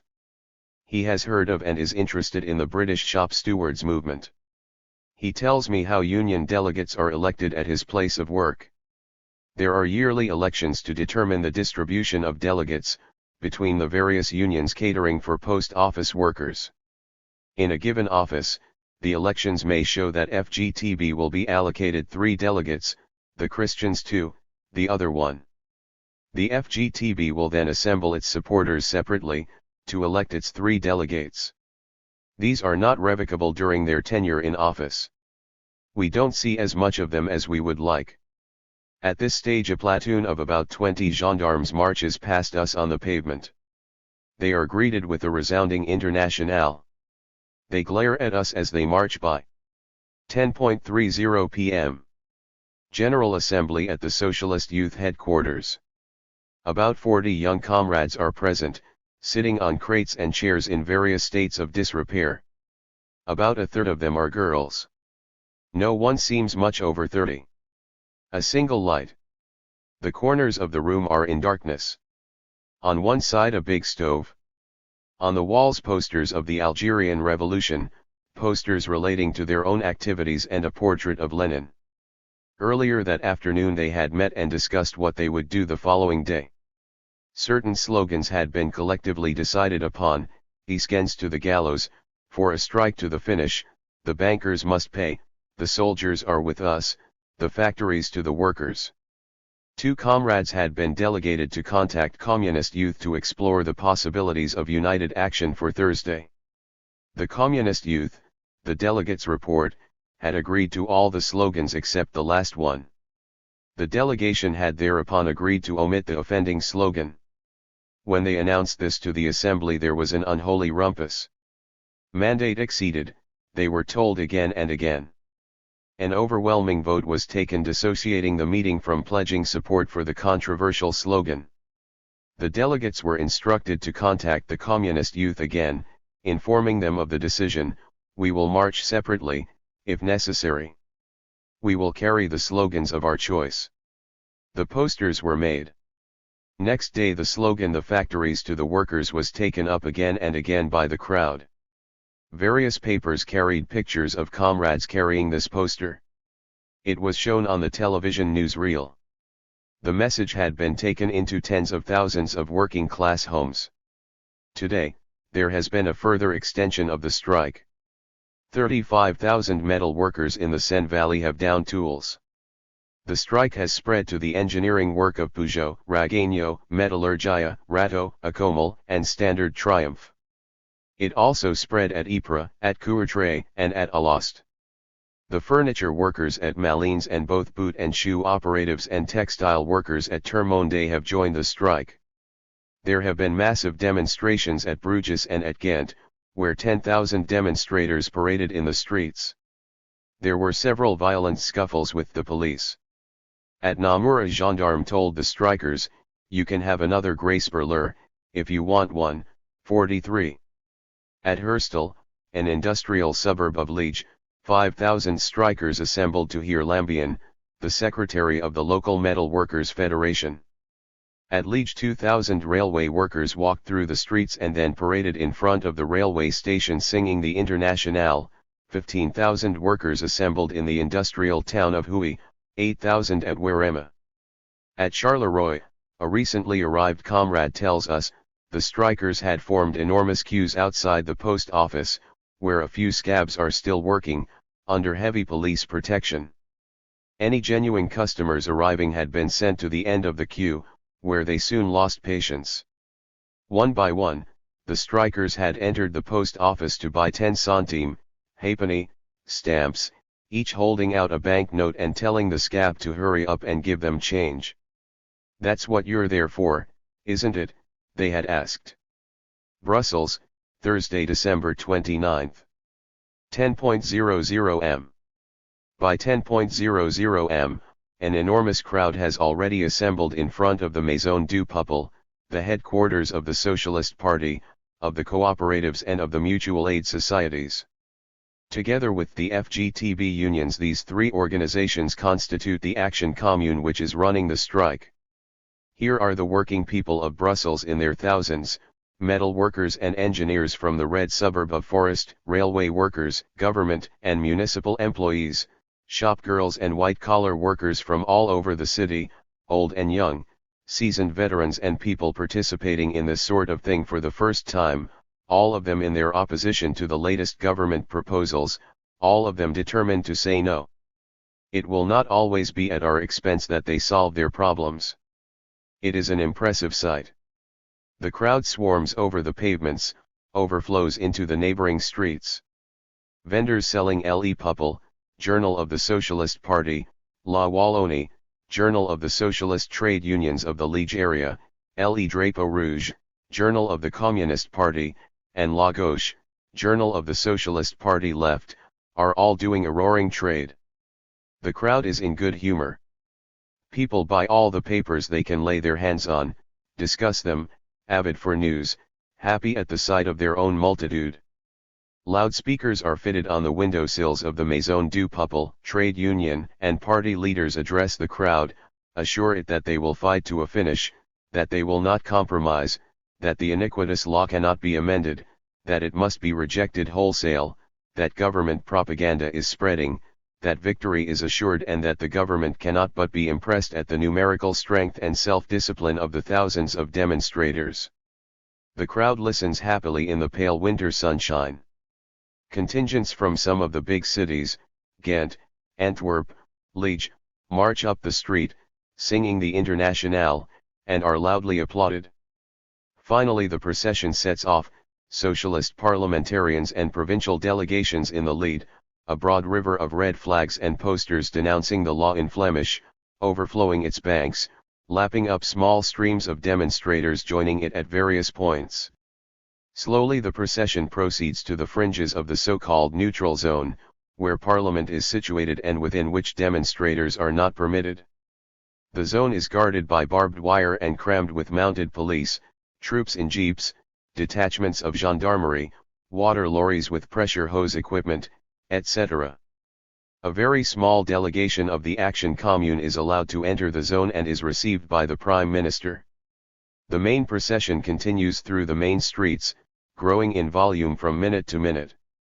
It passes in front of a number of big banks and finance houses. The slogan "The bankers must pay" is taken up by thousands of demonstrators and must be heard in the most remote offices or crypts. The windows of several banks are bombarded with stones and large bolts, with which many demonstrators seem extraordinarily well supplied. The police lining the pavement look on, quite helpless. On one occasion 2 policemen advance towards a demonstrator carrying a large brick. An angry growl from the crowd sends them scurrying back, as fast as their legs can take them.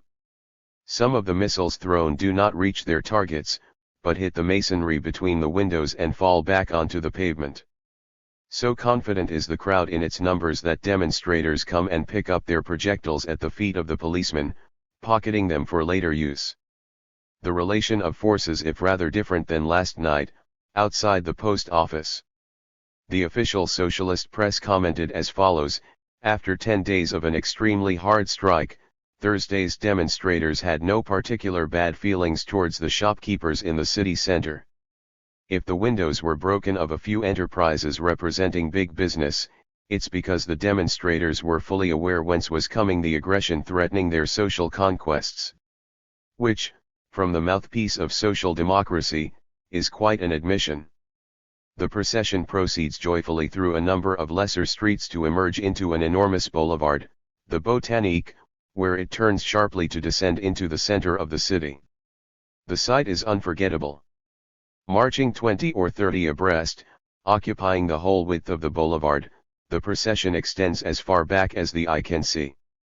The Internationale rends the air again and again.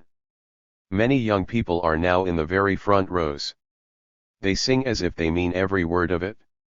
Here is the answer: that the proletariat no longer exists, that it has suffered disintegration through capitalist prosperity or assimilation into the structure of capitalist society. The slogan "The factories to the workers" is taken up again and again, encountering each time a growing echo. The most popular slogan, however, is undoubtedly "Iskens, to the gallows." After a further hour of marching through the shopping area, bedecked with forlorn-looking Christmas decorations, the procession reaches the Place Fontaines, where a mass rally was to have taken place.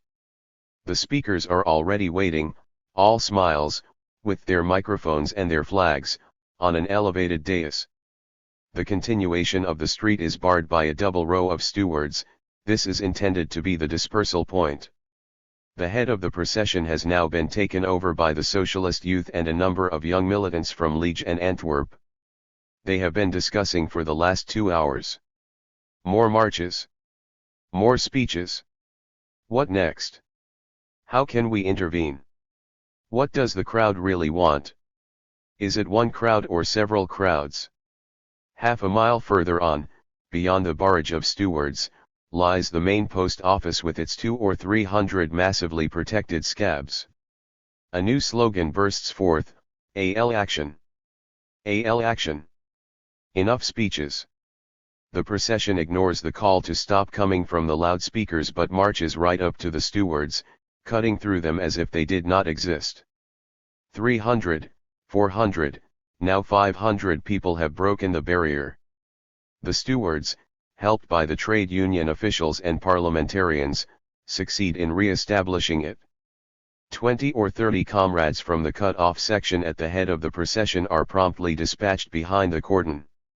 Again the slogans ring out and again the crowd swarm through the barrier. The flood can no longer be contained. Thousands of people turn their backs on the Place Fontaines and surge towards the post office. The following day the socialist press was to describe the incident as follows: the demonstrators, having reached the Place Fontaines, did not stop as had been anticipated but carried on towards the Midi, which was guarded by powerful gendarmerie detachments. In fact, such was the pressure from the rank and file that the paper even had to endorse what happened. This was not the result of activities of excited agitators. The flood tide, which although it may at times take on violent forms, is always inspired by legitimate motives. The procession raggedly advances on the post office.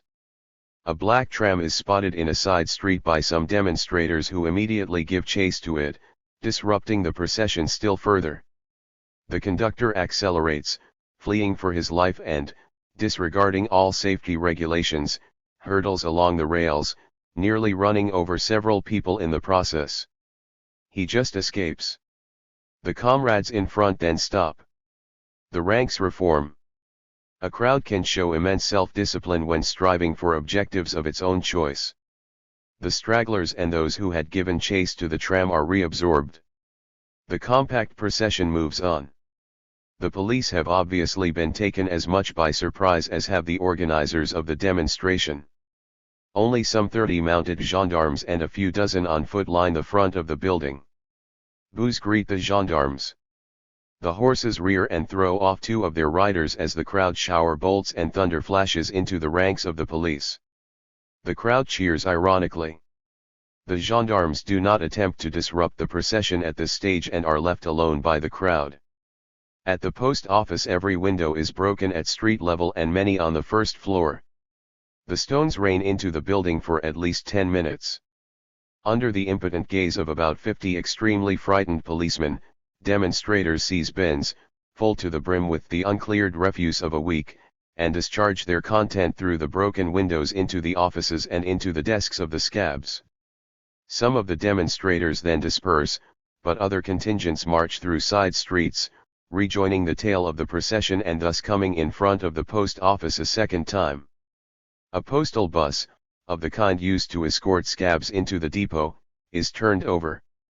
Finally, hastily summoned reinforcements of mounted and foot police appear and succeed in clearing the street. It requires drawn swords and the threatening display of loaded guns to achieve this end.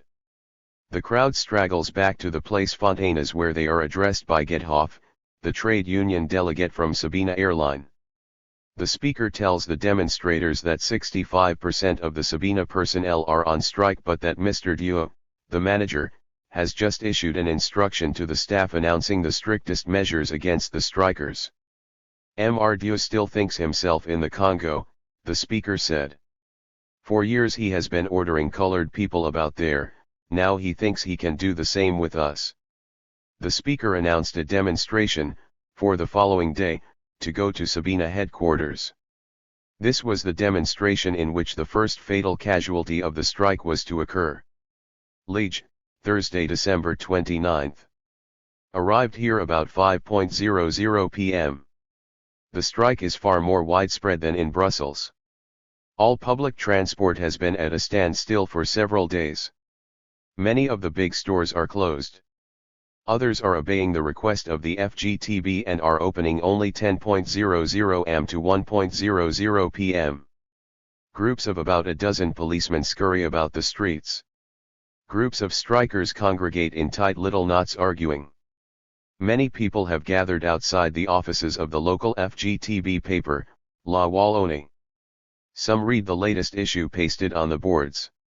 Others examine the front window of the premises, damaged a few nights ago when right-wing hooligans smashed the panes with a bottle. La Wallonne has played an important role in the strike. It has been the mouthpiece of the most militant section of the trade union apparatus. It has given publicity and support to the strike, describing in considerable detail and with many pictures the main meetings of strikers, and has reported in full all the statements of the Socialist Party and FGTB leaders. It has attempted, from above, to coordinate the struggle, announcing meetings and places where socialist papers may be collected. It has repeatedly denounced and exposed the falsifications of the bourgeois press. On December 24 the paper printed a special call to the troops, to fraternize with the strikers, to refuse to be used as blacklegs, and not be traitors to their class. This appeal, one of the most dramatic documents to have emerged from the great struggle of the Belgian working class, truly enraged the government. That same evening, on orders from Brussels, officers of the judicial police accompanied by the judge and a royal attorney, Procureur du Roi, were busy in the most undignified task of tearing down posters, forcing the locks of display panel boxes, etc. An order had gone out for the paper to be seized. The officers then erupted into the paper's offices and took all the issues they could find. In the early hours of Christmas Day visits and searches of homes were ordered.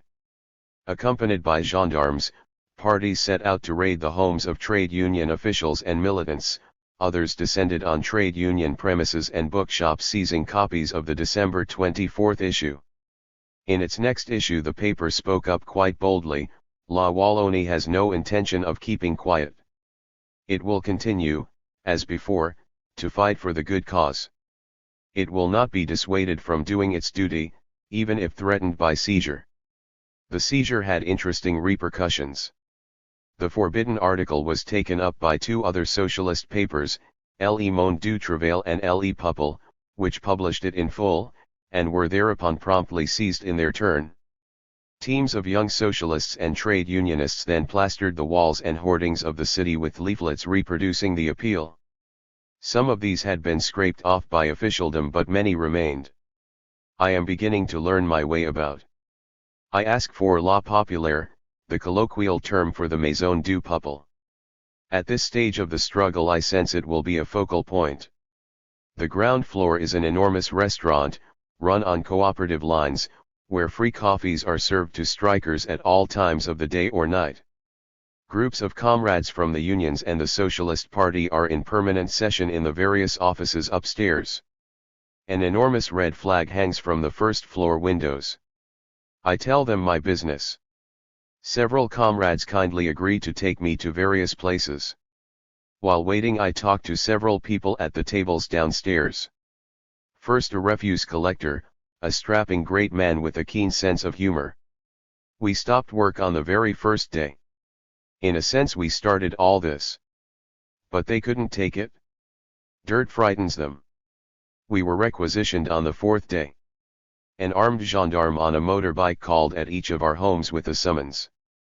We had to report next day at our usual depot. And I told the missus not to open the door. The cop barged in and just dumped the paper on the table. If he doesn't come, we'll lock him up, he said. They passed a law in 1789 entitling them to do this. We discussed it amongst ourselves. We don't want to be in clink on great days like this. Sort of an unsanitary place, we felt. We couldn't be much help behind bars. So we went to work next day, wearing these.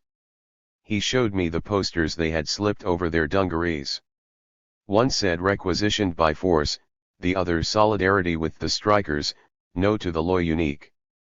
The photos were published next day in all the socialist press. I next spoke to a professional man employed by the municipality. This is the most vicious onslaught on rights and conditions which it has taken us years of struggle to acquire. This law is the last straw. Why should ordinary people always have to foot the bill?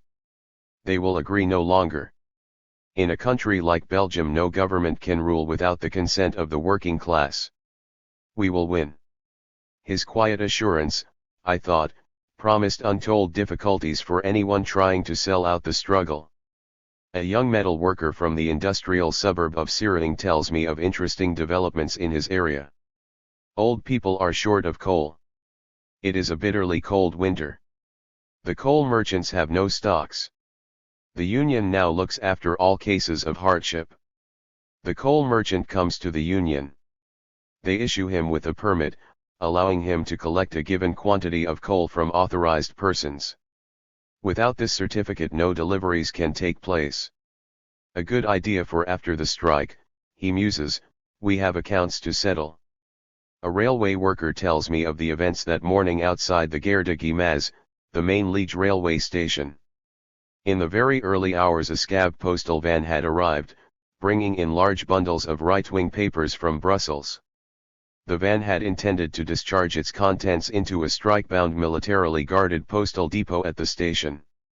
It had been spotted by the railwayman's picket, before it could reach the depot.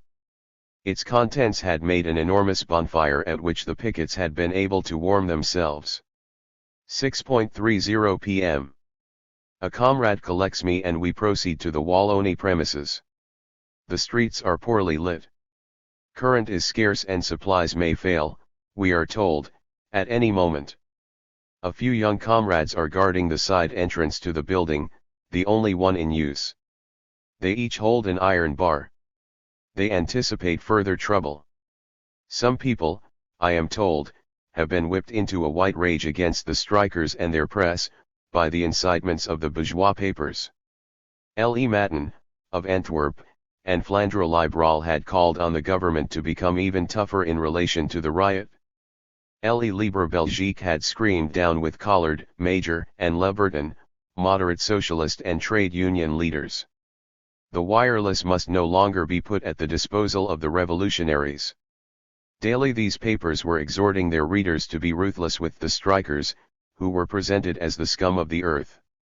The young guards were taking no chances. My escort was fortunately known to them. Upstairs one of the editors gave me some photos and a file of back numbers of the paper. With a chuckle he went to a cupboard and produced a copy of the seized issue. Look after this one, he said, it could become a historical number. Tell your friends what you have seen. This is a magnificent movement. Every working man and woman in this area is involved in this struggle. I am now well over 50. I never thought I would see anything like it. Working people in Britain must be told the true facts. I promised to do my best. We went downstairs again. We found it considerably easier to leave the building than to enter it. 8:00 p.m. In the car of one of the comrades of the Liège Socialist Party, we visit a number of the Maisons du Peuple around Liège. These are very similar to the working men's clubs in Britain. Almost overnight they became local strike headquarters. Here the strikers check in each day, or alternate days, according to region or occupation. Here the strike benefits are paid. Although they vary from area to area, the average is around £2 per week. Solidarity funds are pouring in on an increasing scale from all over the country, and free food is distributed here to families in need. The clubs are also distribution centers for the working class papers. Picket rotas are planned and other important local decisions are taken in these halls. Before the strike, the clubs had mainly a recreational function. Many ran football teams or had teams of pigeon fanciers. Some showed socialist films regularly. In the Maison du Peuple of St. Gilles, which we are now visiting, the film Salt of the Earth had just been shown. This had inspired the idea of the women's picket, walking silently round and round in front of the Liege post office from 7:00 to 9:00 am every morning. A great welcome meets us at all these places. Everyone is anxious that the British working class get to know the facts. The papers will all tell lies about us, I am told again and again. Naturally, I agree. The Belgian wireless and television are violently opposed to the strike. I am just in time to see a TV version of the events I had personally witnessed in Brussels that very morning. Slick editing ensured that the rowdiest episodes were shown in a very fragmentary manner. No pictures appeared showing the enormous size of the demonstration, and discreet cutting had ensured that the brutality of the gendarmerie did not appear on the screen. I have a short discussion with a local trade union militant, a lorry driver. The movement must develop. We have done well so far. But we cannot stop. Il faut aller jusqu'au bout. 44. A local Socialist Party official tells me the party will fight to the end. Another comrade informs me that even Senator de Houssaye is on their side. He is a local boy who has made good in a big way. He is apparently well known in the United Europe movement. His speeches at Strasbourg are very polished ones. I point out that Europe is not united now. Half of it is backing Eskens. The other half is on the side of men like themselves. They all agree. A little way from there, at the bottom of the Rue Saint-Laurent, we pass over a bridge, spanning the Brussels-Liege railway line.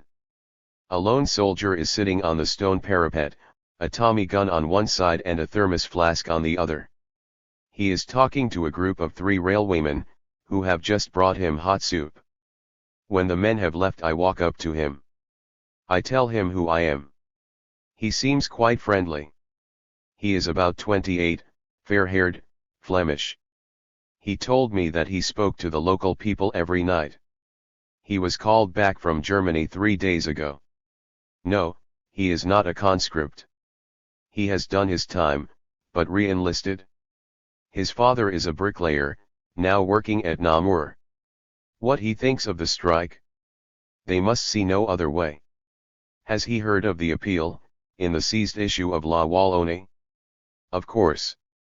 Well. He looks me straight in the eyes, Jene tireri jamais sur parel à moi, 45 all, after this, is anticlimax. Yes, they discuss the strike in his mess. Some are for, some against. The officers. As you'd expect. I've orders to speak to no one, he suddenly says, abruptly changing his tone, as a military lorry appears at the other end of the bridge. Leo Collard, leader of the Socialist Party, told a press conference today that the strike will last as long as necessary, even if trade union resources dry up. Common Action will itself start strike payments on Saturday.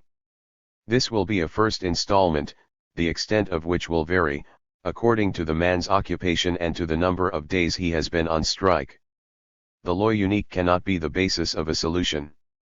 The government has conceived of this law as an organic whole. We cannot see how a compromise could be reached by amending its details.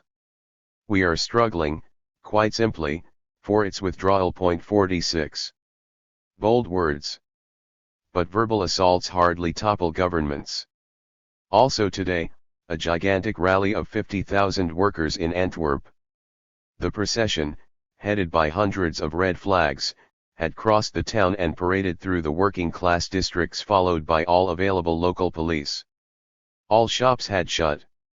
One of the main slogans had been Catholic workers, join us. A convoy of gendarmes hastily dispatched from Brussels had then arrived and had attacked the tail of the procession with tear gas grenades as it was beginning to disperse. Liege, Friday, December 30th. 6:00 am. With the picket, outside the wheelman's station. The postal sheds are the key points. At least 80 lads are picketing. They are cheerful. Yesterday morning's events warmed both hearts and hands. Nothing very much happens. No postal van is likely to run the gauntlet again. And it's very early for messieurs the gendarmes to be out. The picket is again of very mixed composition: postmen, railwaymen, engineers, employees, even a miner. I speak to him. He works in a small pit, at Mill Mort, employing 450 men at the face and 150 on top. They joined the strike on Wednesday, December 21st, as soon as they heard that the municipal employees in Liege had walked out. Nothing could stop us. Agitation against the law had been building up for weeks. The men were all prepared for action. The union leaders were dithering about when, and how, and for how long. It was like a tidal wave. Within hours the whole coal field was out. The official decision came 24 hours later. Other pickets gave the same story: immediate and massive solidarity action of the rank and file, then hasty official decisions, ratifying the established fact. Nevertheless, once the official machinery got moving, it gave a further impetus to the struggle. The Liege Hui-Waremme Regional Congress of the FGTB, meeting on December 22, called for total and immediate cessation of work in all sectors, in production and distribution and in both private and public enterprises. It pledged that the local FGTB organizations would remain united until final victory was assured. 8:00 am. Over 100 women are picketing outside the Liege main post office. They walk in silent procession up and down the pavement in front of a small main entrance through which the scabs must pass. 20 yards away stand the menfolk, ominously watching lest they be molested. 3 large policemen and 2 armed soldiers stand in front of the door. They look extremely stupid and quite embarrassed as the girls circle round them, as if they did not exist. The picket seems effective. Few scabs confront the cold irony of these determined women. On the first day, about 30 of the 60 women pickets had been arrested and roughly thrown into 2 black Marias. There was an unholy rumpus because one of them was the deputy Fontaine-Bourget. They were all promptly released and proceeded straight back to the picket line. Next day, over 100 women were picketing. Today, about 130. My thoughts went to other pickets. Their women had been arrested, none of whom had enjoyed the benefits of parliamentary immunity. 10:30 am. A mass meeting is being held in the big hall of the Maison du Peuple, which is packed with about 1,200 local government personnel, postmen, clerks from the births and deaths registry, tramwaymen, road sweepers, girls from the public library, the manual and white-collar staff of innumerable departments of local government, both large and small. The speakers on the platform look self-important and self-satisfied. The meeting starts half an hour late. The crowd waits patiently. The audience are flattered about their heroic struggle, their unity, their discipline, but no plan is developed. They listen in silence. 3 passages evoke applause: reference to a possible march on Brussels, a statement that although calm and dignified today, each one of us is prepared for more active forms of struggle tomorrow, and a peroration that Belgium had been misruled for long enough and that it was high time the working class took Belgium's fate into its own hands. At the end of the lengthy meeting, many of the audience drift down to the gents in the basement. Money boxes adorn the walls with the inscription, "Now remember that strike fund." 12:30 p.m. After the meeting, several hundred of the audience drift to the Place St. Paul, a secluded square in front of the FGTB headquarters. Here they are joined by about 1,000 strikers who had previously been aimlessly strolling through the town. A crowd of about 2,000 is soon waiting for something to happen. But nothing happens. In the trade union headquarters, the discussion is doubtless proceeding along its orderly course. The situation calls for some kind of lead, the absence of which is painfully obtrusive. Suddenly a group of quite young workers start chanting rhythmically, "AL action." The slogan spread. In minutes the whole square is resounding to its echo. Startled heads pop out of windows of the trade union building. Some 30 youngsters rush the front door shouting, "We'll shake them up." Part of the audience cheers. Others laugh. Others loudly disapprove.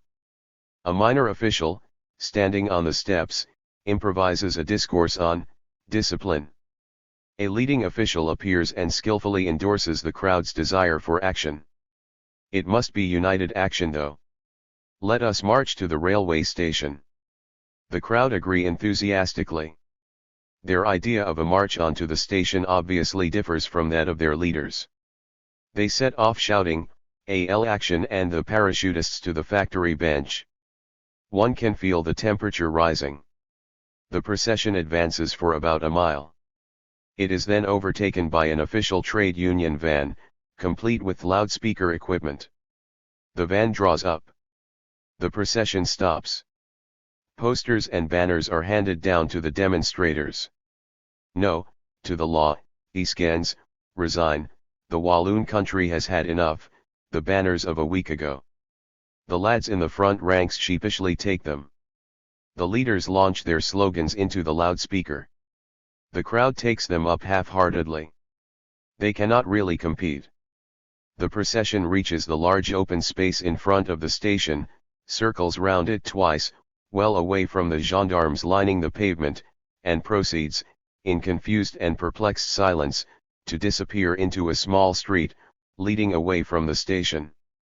3:00 p.m. A young comrade has agreed to drive me to Searing, the big industrial suburb of Liege. This is Renard's home ground, the much publicized heart of the strike. Here live thousands of steel workers and engineers who work at the giant Coquerelugri industrial complex. We drive past miles of plant, enormous sheds, deserted furnaces, pressing rooms and smelting ovens. I was later to learn that many factories in this area had in fact been closed down by employers, as soon as they had seen how widespread the strike was going to be. Too bad for the odd scab who might have wished to work. Too bad for their sacred right to labor. But much safer, no doubt, from the employer's point of view. There is danger to valuable equipment when a town is full of strikers and the plants all have pickets at their gates. This is a sort of strike come lockout, by mutual consent. A thin plume of smoke still emerges from some chimneys. By mutual consent, too, the maintenance men had been kept at work. The threat to withdraw the maintenance staff is Renard's trump card, the high point of his industrial strategy. The weapon, however, is a double-edged one. Several workers viewed its use with misgiving. We may win the strike and inherit a desert. Coquerelugri employ over 25,000 men. If the furnaces went out, thousands would be out of work for months. The strike in Searing is total. Only food shops are open, and this only at times allowed by the unions. Everything is extraordinarily quiet. Not a policeman, not a picket in sight. No women or children in the streets. Here and there groups of men stand at the crossroads, doing nothing. We reach the Maison du Peuple, which at least shows some signs of activity. My friend and I are brought into a tiny office where we meet 3 members of the strike committee, all 3 union officials. Elected committees are exceptional. They look at us cagily. Yes, the strike is quite solid. Hadn't I read the papers? Everything is quite orderly in Searing. What did I expect? Would the present methods of struggle be sufficient to make the government capitulate? Well, we'd have to see about that. To each day its tasks, however. A march on Brussels? Well, that would have to be a national decision. They were just holding the fort at Searing. A significant paradox? The strike at its most complete and the streets as quiet as early on a Sunday morning. On the home ground of the FGTB left, The apparatus is in full and undisputed control. I have an uneasy impression that the wheels seem to be turning in the air. 5:00 p.m. We return from Searing along another route, close to the river, and enter Liege through the densely populated suburbs of Outremeuse. As we turn sharply onto the quay along the river Arth, an unforgettable sight suddenly meets our gaze. 300 yards on, a bridge spans the river. A procession is crossing the bridge, 3 enormous red flags at its head.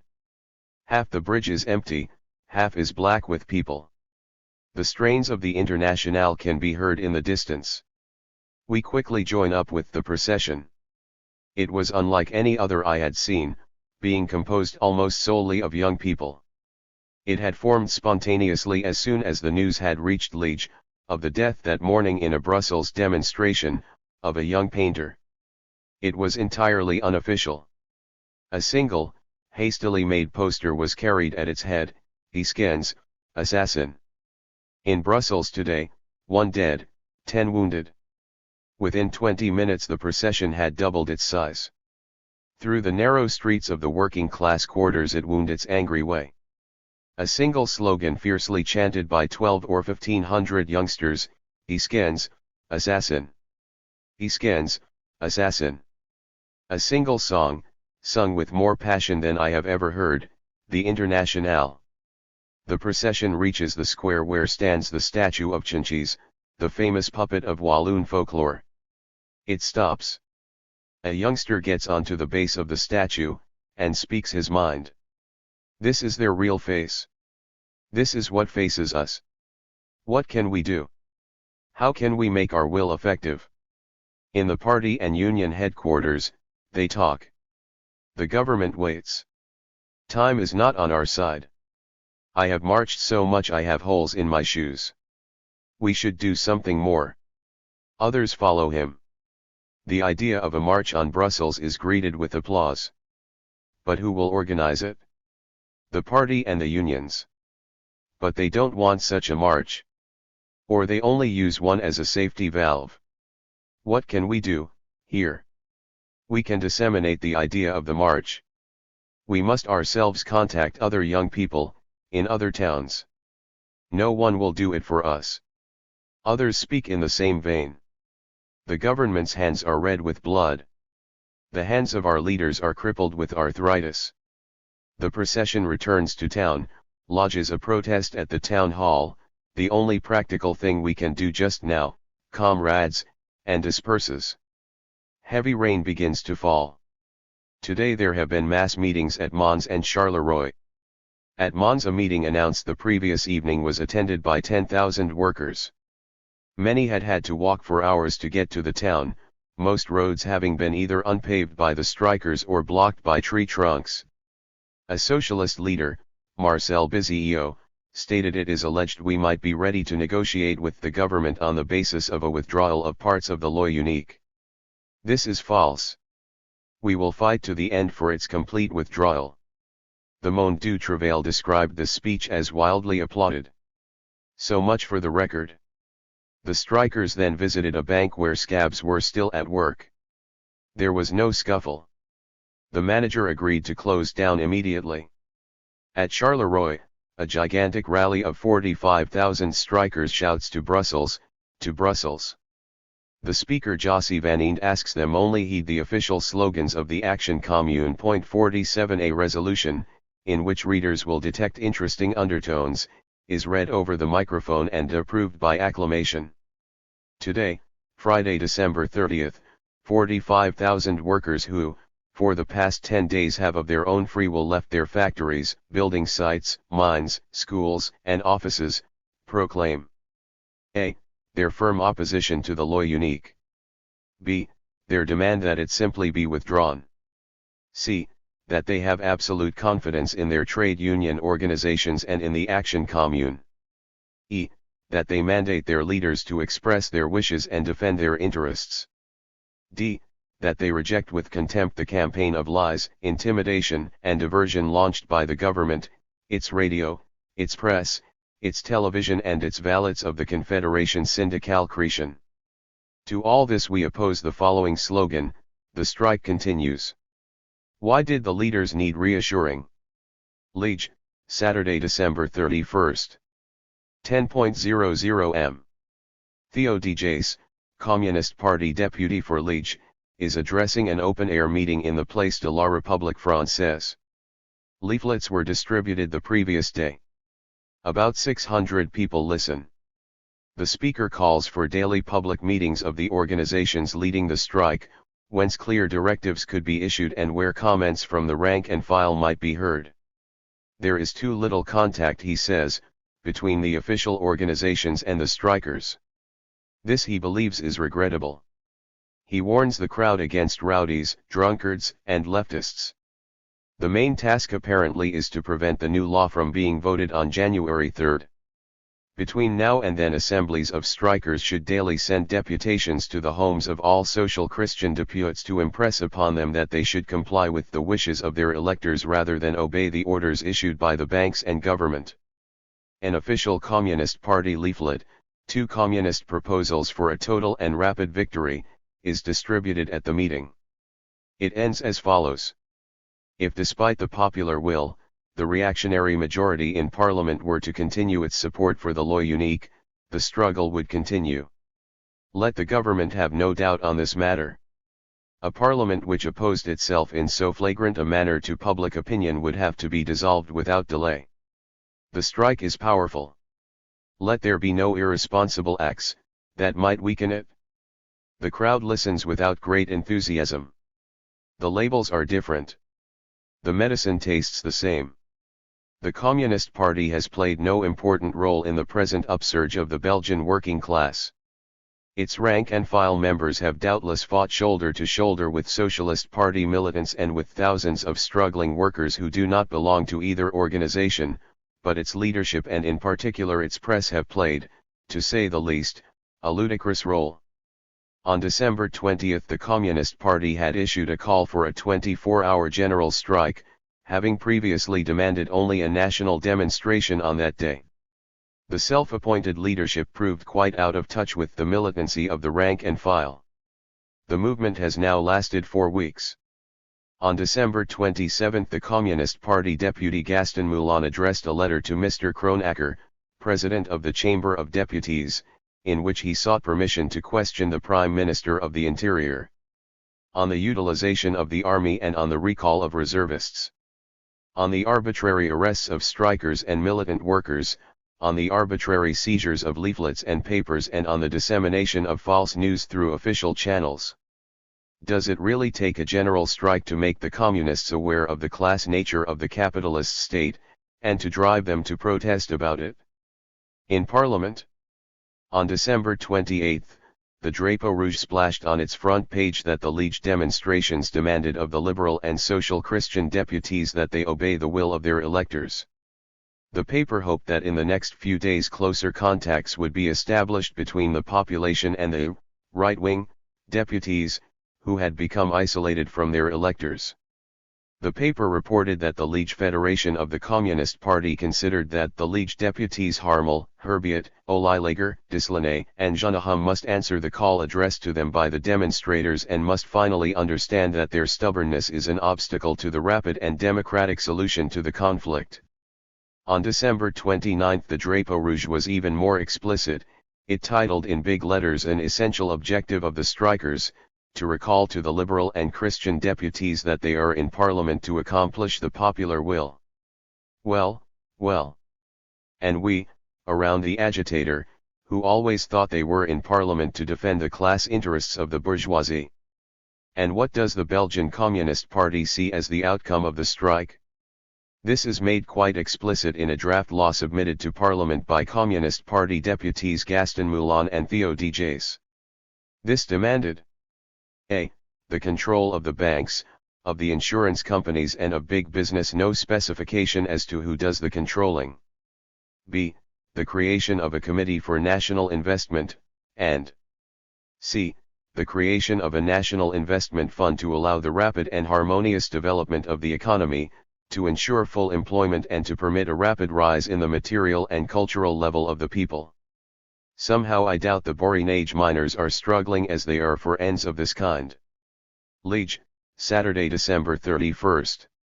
10:00 am. A procession to mourn the death of the Brussels painter has been hastily arranged by the Action Commune. Instructions go out that the procession is to be a silent one. No posters. No slogans. Only red flags draped with black will be allowed. This is a heaven-sent opportunity for them, a young bank clerk tells me. It will enable them to contain the movement a little longer.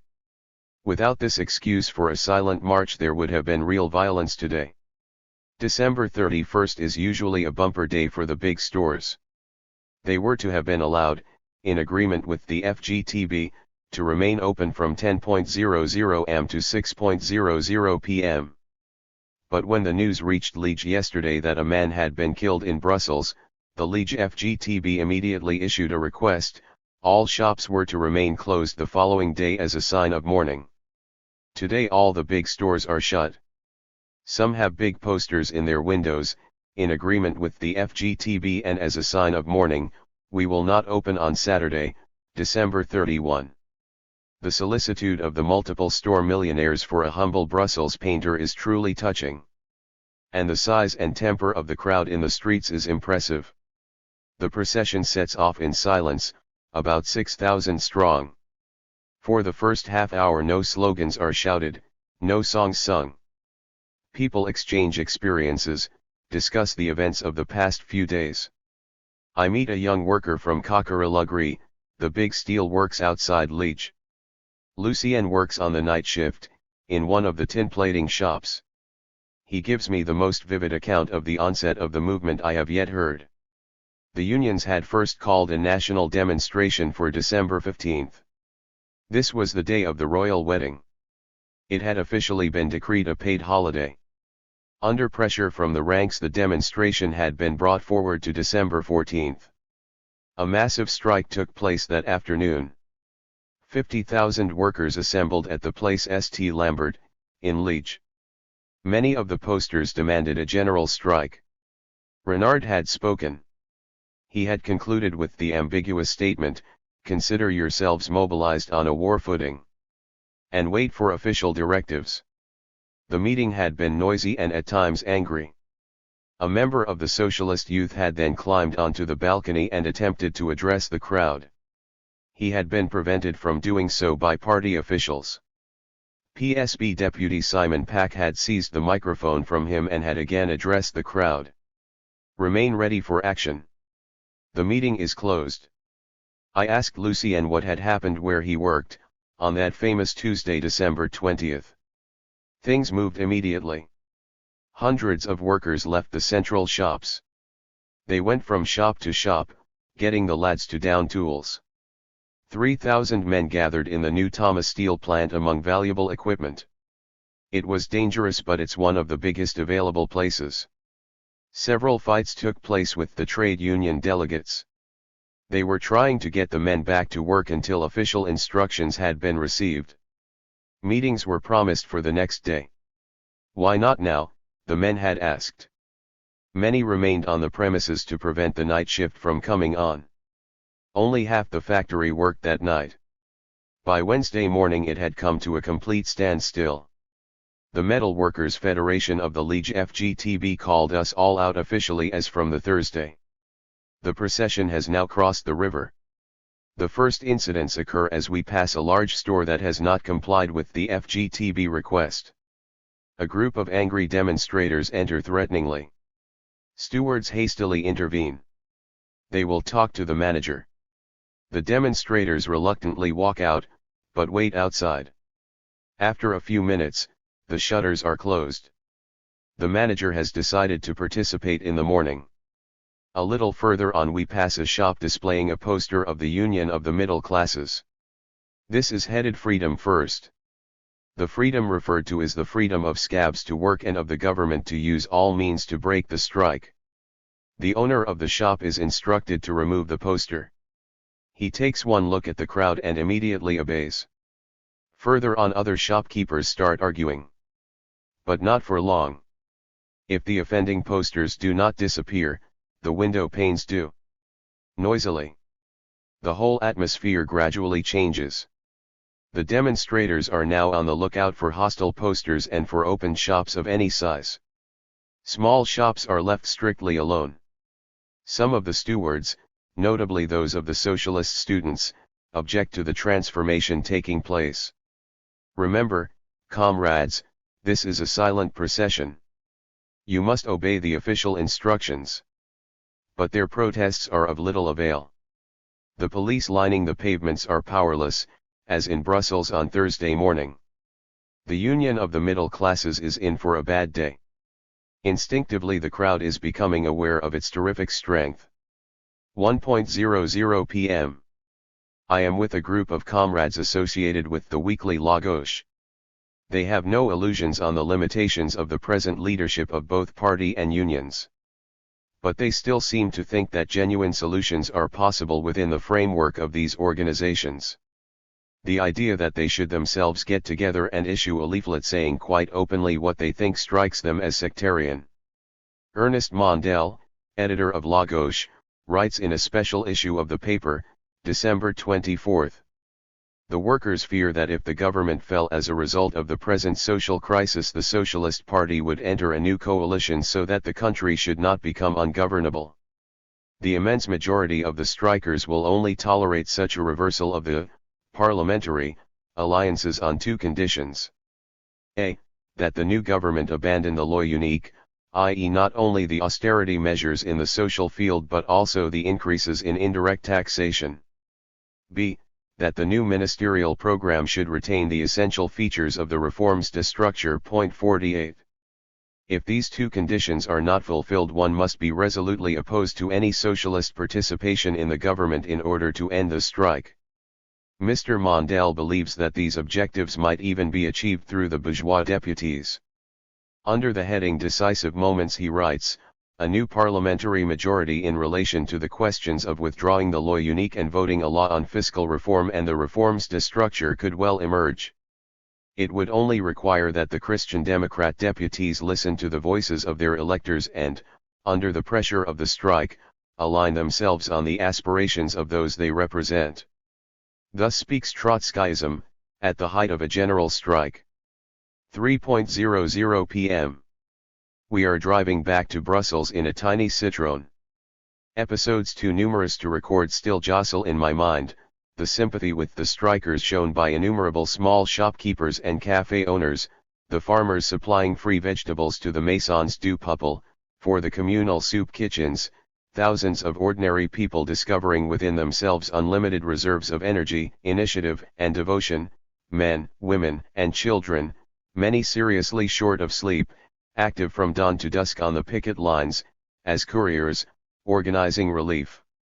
Participating in meetings, marches, and demonstrations, all imbued with an indomitable determination to assert their collective will, all feeling for once that what they do, feel, think, really matters, all dragged out of the anonymity and isolation of their daily lives and suddenly confronted with the heart-warming image of their numbers, their cohesion, their strength.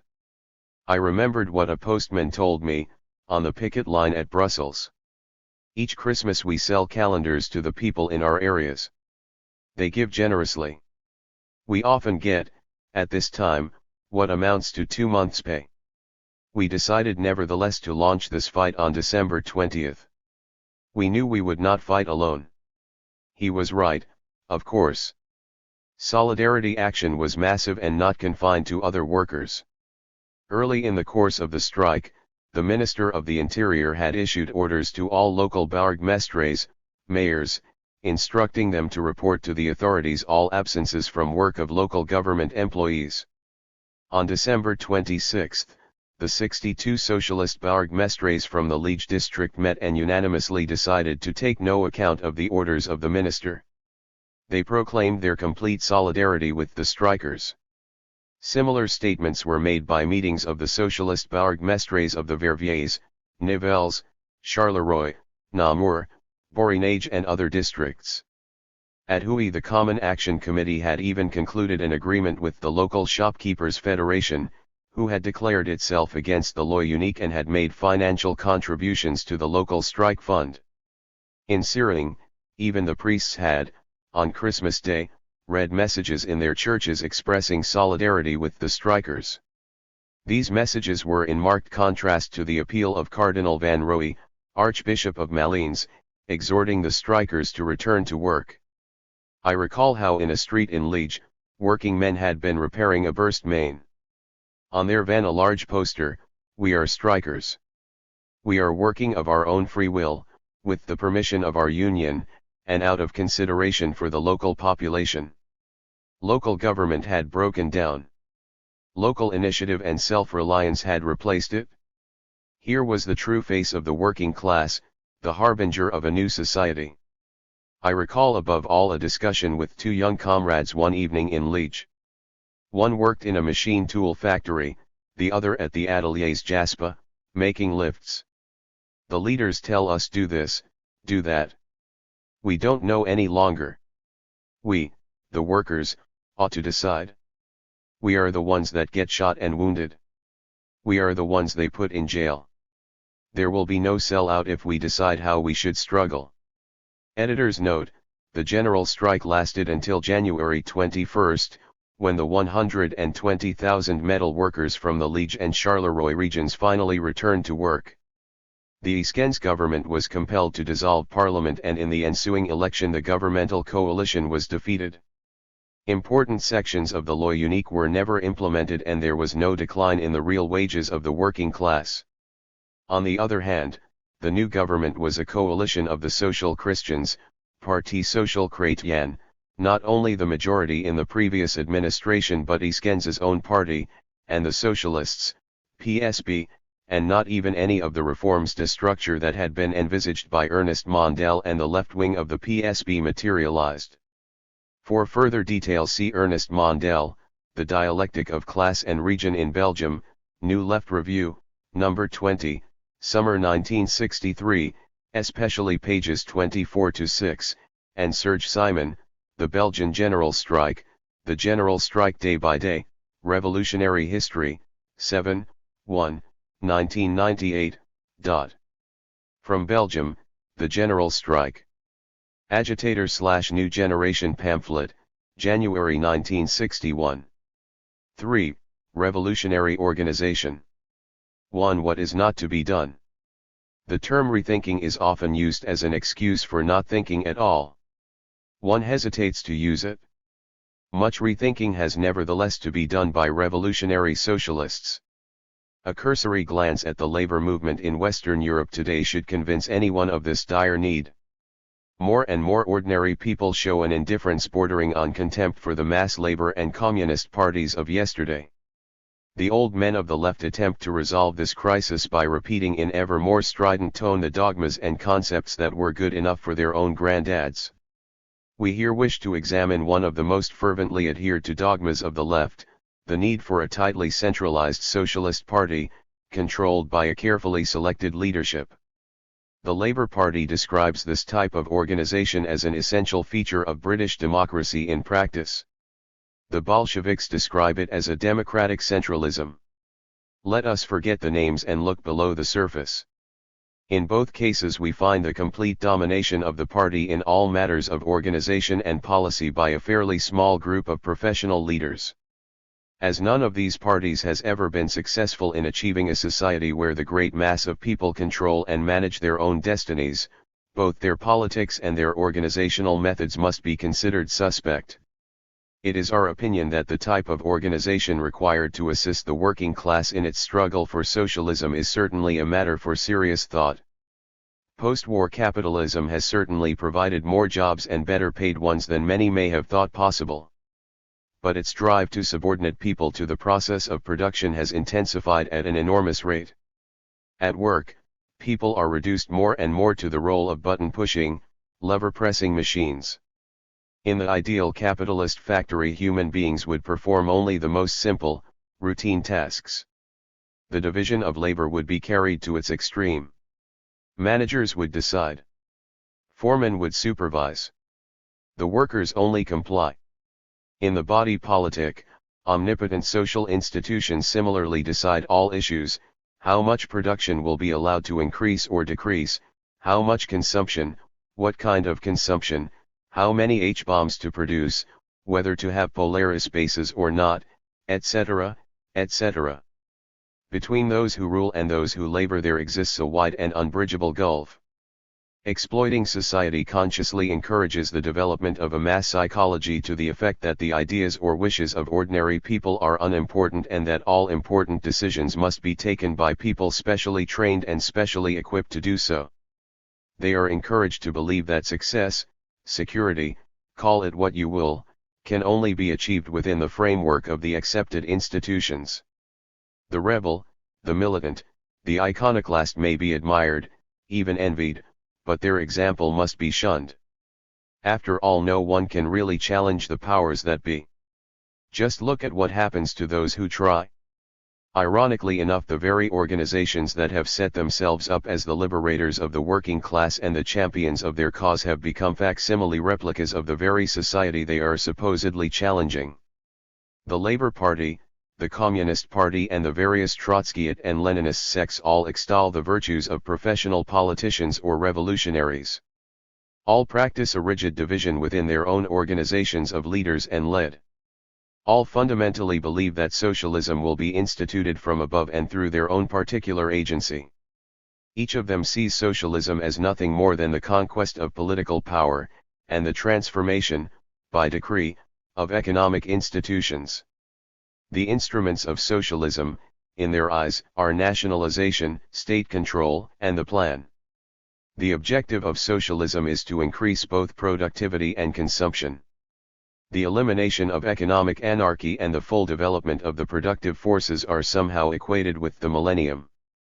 Labor's nationalized industries are proof of the attitude of the Social Democrats. The Bolsheviks would replace the Robertsons and Robins with people loyal to the party. The Soviet experience makes this quite clear. As early as 1918, Lenin had stated the revolution demands, in the interests of socialism, that the masses unquestioningly obey the single will of the leaders of the labor process. 49 By 1921 he was saying, it is absolutely essential that all authority in the factories should be concentrated in the hands of management. Under these circumstances, all direct interference by the trade unions in the management of factories must be regarded positively harmful and impermissible. 50. Trotsky wanted to militarize the trade unions. Is it very far from this to the statement, issued by Stalin's Central Committee in September 1929, that Soviet Union communists must help to establish order and discipline in the factory? Members of the Communist Party, union representatives, and shop committees are instructed not to interfere in questions of management. 51. None of them argued for the working people themselves managing and organizing industry and the affairs of society. Now, that was a carrot to be nibbled in a distant future. This conception of socialism spawns the bureaucratic parties that today constitute the traditional political organizations of the left. To all of them the determination and application of policies are a matter for experts. Gaitskell scorns the Scarborough decisions because they were made by people whom he considers to be intellectually incapable of comprehending matters of international importance.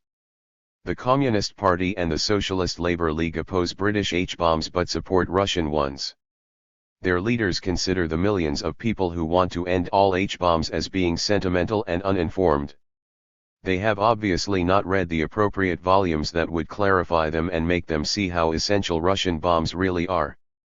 The businessmen insist on the importance of their managerial rights. So do the leaders of the political organizations of the left. This rigid control from above creates not efficiency but the very reverse. Whenever decisions are taken at higher levels and simply transmitted to the lower orders for execution, a conspiracy against both leaders and orders arises. In the factory, the workers devise their own methods of solving work problems. If bonus can be made in 5 hours, well and good. Work is skillfully spread over 8.5 hours. Supervisors lie to departmental managers. These, in turn, lie to works managers, who lie to the directors and shareholders.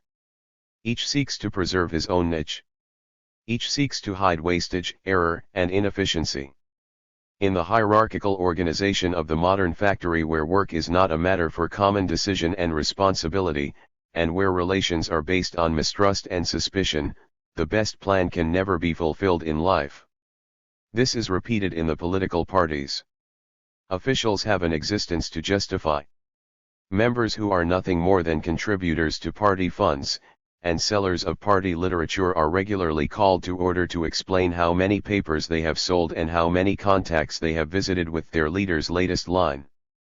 Those who attempt to discuss reality or to think for themselves are denounced as either sectarians, opportunists, or just politically immature. The factory managers never really know what is happening in their factories. The political leaders really don't know either what is taking place in their own organizations. Only the leaders, for instance, believe the membership figures issued. Bolsheviks argue that to fight the highly centralized forces of modern capitalism requires an equally centralized type of party. This ignores the fact that capitalist centralization is based on coercion and force and the exclusion of the overwhelming majority of the population from participating in any of its decisions.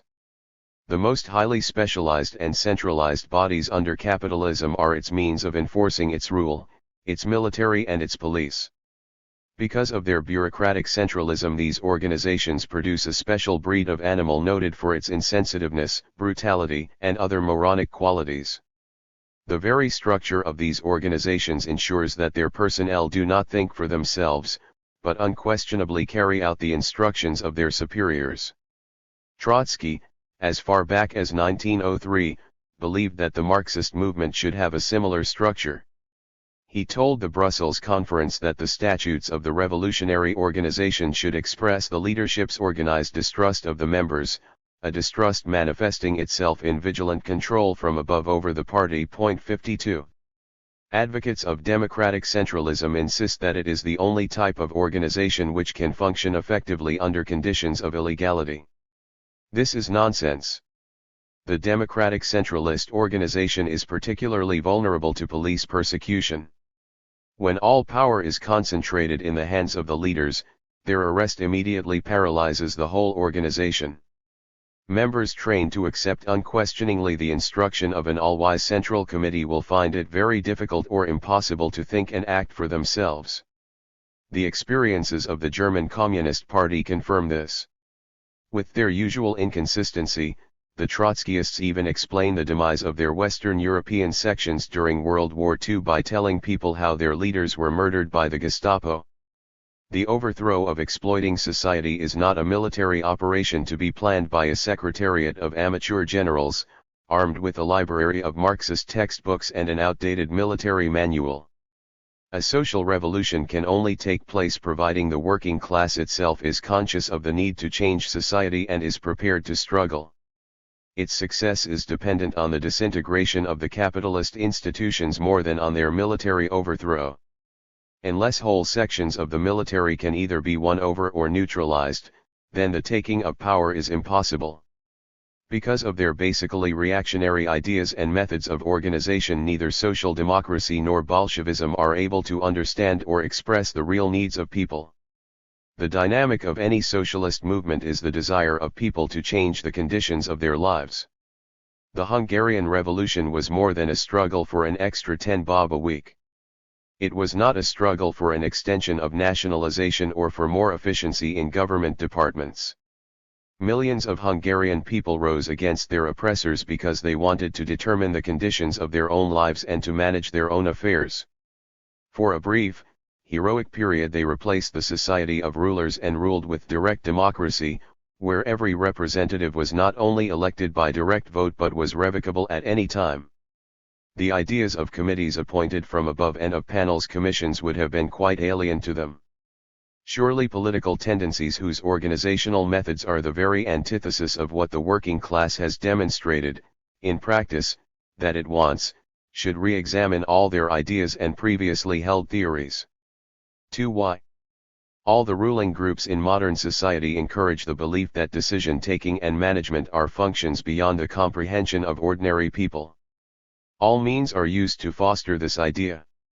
Not only do formal education, the press, the radio, television, and the church perpetuate this myth, but even the parties of the so-called opposition accept it and, in so doing, lend it strength.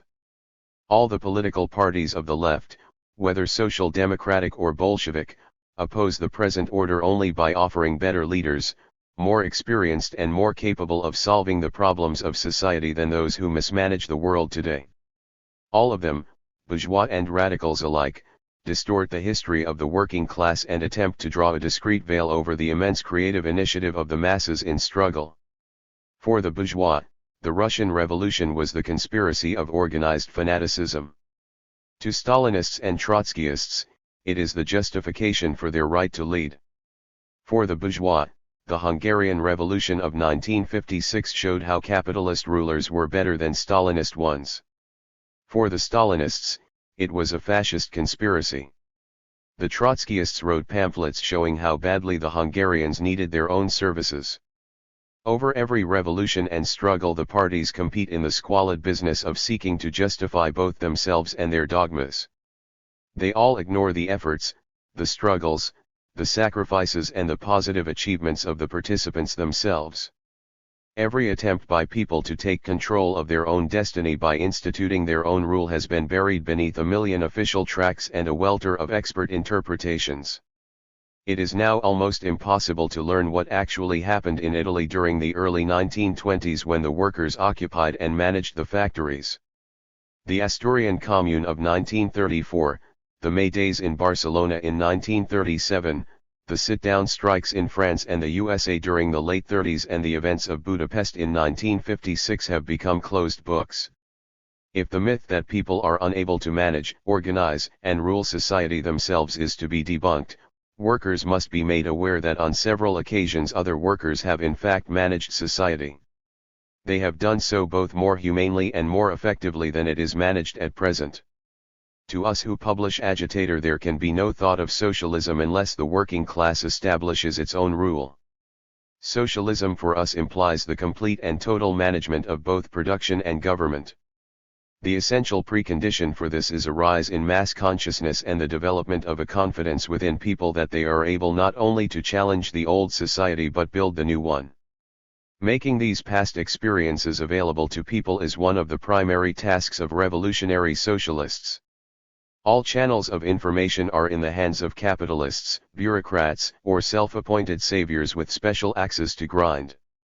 We disagree with those who argue that there is no need for a revolutionary organization. The production of a truthful and a serious history requires the conscious and organized association of revolutionary socialists. The revolutionary organization must also bring to workers' notice the common interests that they share with other workers. On the one hand, the concentration of capital has led to an increasing concentration of workers in giant factories often linked with one another in various kinds of monopolies. On the other hand, the new productive techniques have led to greater division between the producers. The labor process has been so broken down that workers are not only separated by national, regional, and sectional boundaries, but also by artificial divisions within factories and departments.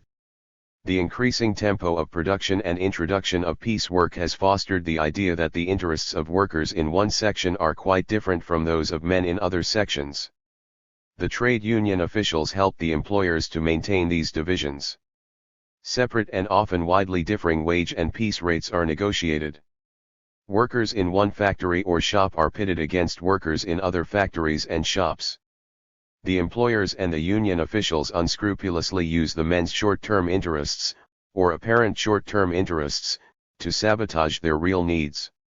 The very presence of different unions competing against one another for members illustrates how sectional interests are promoted above general requirements. Clerical workers are today being reduced to mere cogs in the impersonal machine of production. The increase in union membership among these workers shows that they are becoming aware of this fact. The union bureaucracies organize them into separate unions for white-collar workers, or into special sections of the industrial unions. The revolutionary organization must help break down the false divisions between workers. With its paper and publications and through its militants, the revolutionary organization should bring to people's notice the struggles that are taking place in society. It must truthfully report what these struggles are about and show how they affect the lives and interests of other workers. Most people do not at present see the need for socialism. If by socialism is meant what currently passes as such, both east and west of the Iron Curtain, We can scarcely blame them. There is no doubt, however, that vast numbers of people are prepared to struggle on real issues, on issues that really concern them, and against the innumerable and monstrous social injustices and social frustrations of contemporary society. At an elementary level, they are prepared to fight against rent increases, against changes in piecework rates, and against changes in job organization about which they have not even been consulted. At a higher level, they are prepared to campaign against the production of nuclear weapons.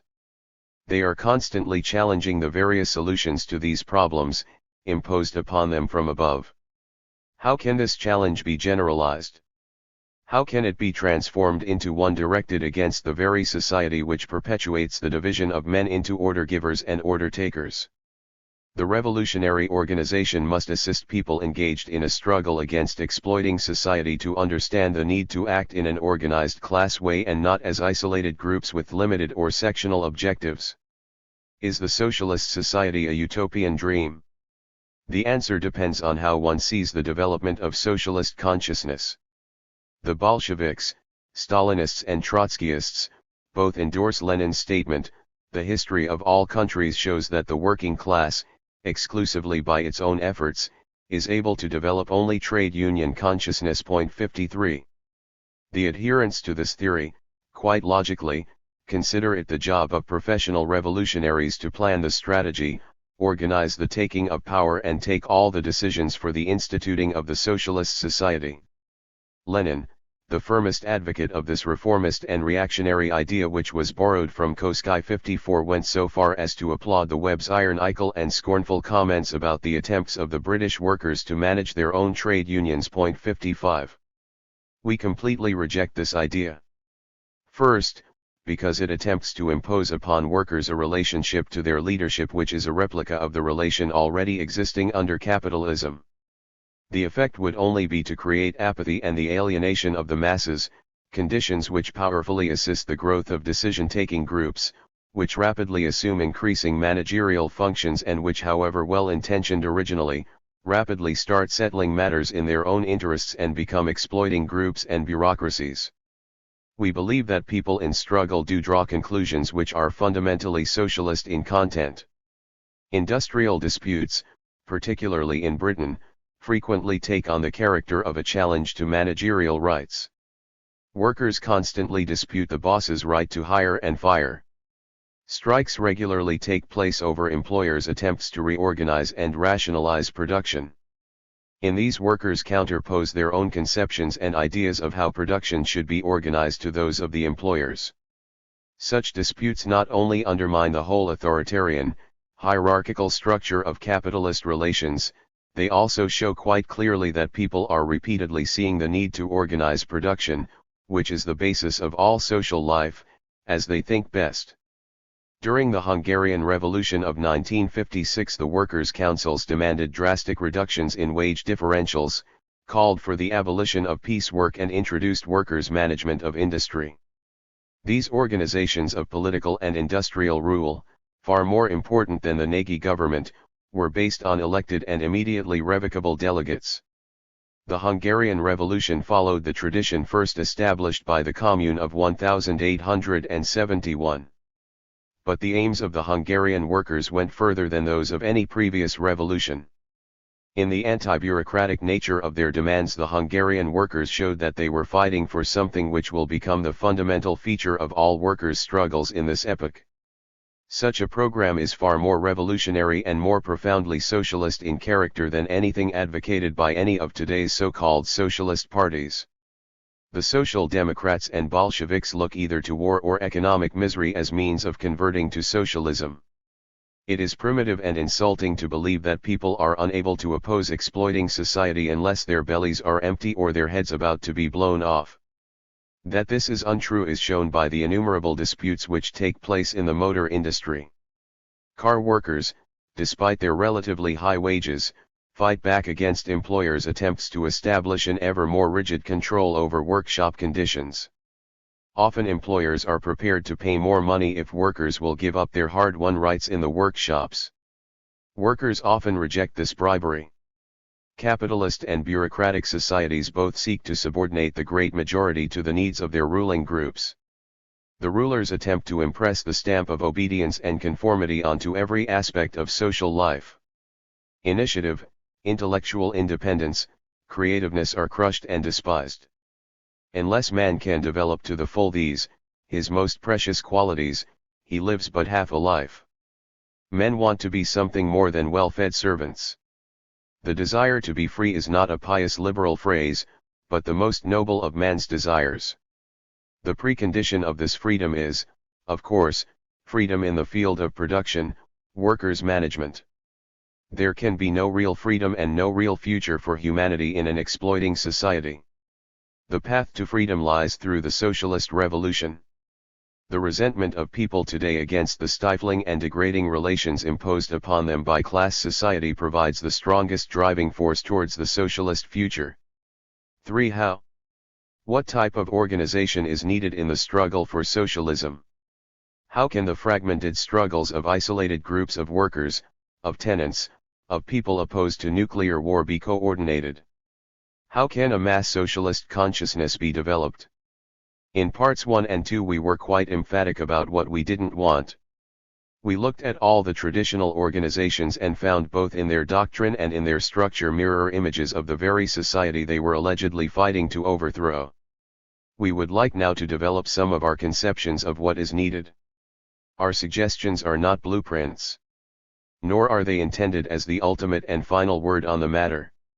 The methods of struggle decided by the working class will to a large extent mold the revolutionary organization, that is, provided the organization sees itself as the instrument of these struggles and not as a self-appointed leadership. Elitist conceptions lead to a self-imposed isolation. Future events may show us the need to modify or even radically alter many of our present conceptions. This does not worry us in the least. There is nothing more revolutionary than reality, nothing more reactionary than an erstwhile revolutionary idea promoted to the rank of absolute and permanent truth. Exploiting society constantly seeks to coerce people into obeying its will. It denies them the right to manage their own lives, to decide their own destinies. It seeks to create obedient conformists. The real challenge of socialism is that it will give to men the right to be masters of their fate. It seems quite obvious to us that the socialist organization must be managed by its members. Unless it can ensure that they work together in a spirit of free association and that their activity is genuinely collective, it will be useless. It will appear to people as no different from any other organization or institution of capitalism, with its rigid division into order givers and order takers. Without democracy, the revolutionary organization will be unable to develop the required originality of thought and the vital initiative and determination to fight upon which its very existence depends. The Bolshevik method of self-appointed and self-perpetuating leaders, selected because of their ability to interpret the teacher's writings and relate them to today's events, ensures that no one ever intrudes with an original idea. History becomes a series of interesting analogies. Thought becomes superfluous. All the revolutionaries need is a good memory and well-stocked library. No wonder the revolutionary left is today so sterile. Struggle demands more than a knowledge of history. It demands of its participants an understanding of today's reality. During strikes, workers have to discuss in a free and uninhibited way how best to win. Unless this is made possible, the ability and talent of the strikers is wasted. The loyalty and determination that strikers display, often referred to by the press as stubbornness or ignorance, derives from the knowledge that they have participated in the decisions. They have a feeling of identification with their strike and with its organization. This is in marked contrast to their general position in society, where what they think and do is considered quite unimportant. During strikes, representatives of the various political groups gain control of the committee. Demands entirely unrelated to the dispute then make their appearance. The outcome is inevitable. A lack of interest, a diminution of activity, sometimes even a vote to return to work. The feeling of identification disappears and is replaced by a feeling of being used. When the direct management of an organization by its members is replaced by an alien control from above, vitality is lost, the will to struggle lessens. Many will ask, what do we mean by direct management? We mean that the organization should be based upon branches or groups, each of which has the fullest autonomy to decide its own activities, that is in keeping with the general purpose of the organization. When possible, decisions should be collective ones. Branches should elect delegates to any committees considered necessary for the day-to-day functioning of the organization. Such delegates are not elected for 3 years, for 12 months, or even 12 days. They are, revocable, at any time their fellow members consider it necessary. This is the only way that the membership can effectively ensure that their representatives carry out their jobs properly. We lay no claims to originality in proposing this. In every revolution, during most strikes and daily at the level of workshop organization, the working class resorts to this type of direct democracy. It is rather amusing to hear Bolsheviks argue that this may be all right for everybody else, but not for themselves. Apparently the same workers who are expected to have determination and consciousness sufficient to overthrow capitalism and to build a new society do not possess sufficient know-how to put the right man in the right place in their own organization. The same arguments against direct democracy repeatedly raise their bald heads. We are reminded that you cannot have a mass meeting to discuss every single issue, true, but not very profound. Of course certain committees are needed. They must, however, be directly responsible to the membership, and their duties must be clearly defined. They must be charged with placing all the facts of any matter under discussion before all the members. The withholding of essential information from members is a powerful factor reinforcing the division between leaders and led. It lays the basis for bureaucracy within the organization. Genuine democracy does not only imply an equality of rights, it implies the fullest possible dissemination of information, allowing the rational use of those rights. We reject the idea that matters of great importance require split-second decisions by a central committee, with years of experience to its credit, meeting in a secret conclave. If the social conflict is so intense as to require drastic action, the need for such action will certainly have become apparent to many workers. The organization will at best be the expression of that collective will. A million correct decisions are quite useless unless they are understood and accepted by those involved. People cannot fight blindly in such situations, their unthinking actions projected by a group of revolutionary theoreticians, if they do, the results are liable to be dangerous. When important decisions have to be taken, they must be placed before the members for approval or otherwise. Without this there can be no understanding of what is involved. And without understanding there can be no conviction, and no genuinely effective action. There will only be the usual frantic appeals to discipline.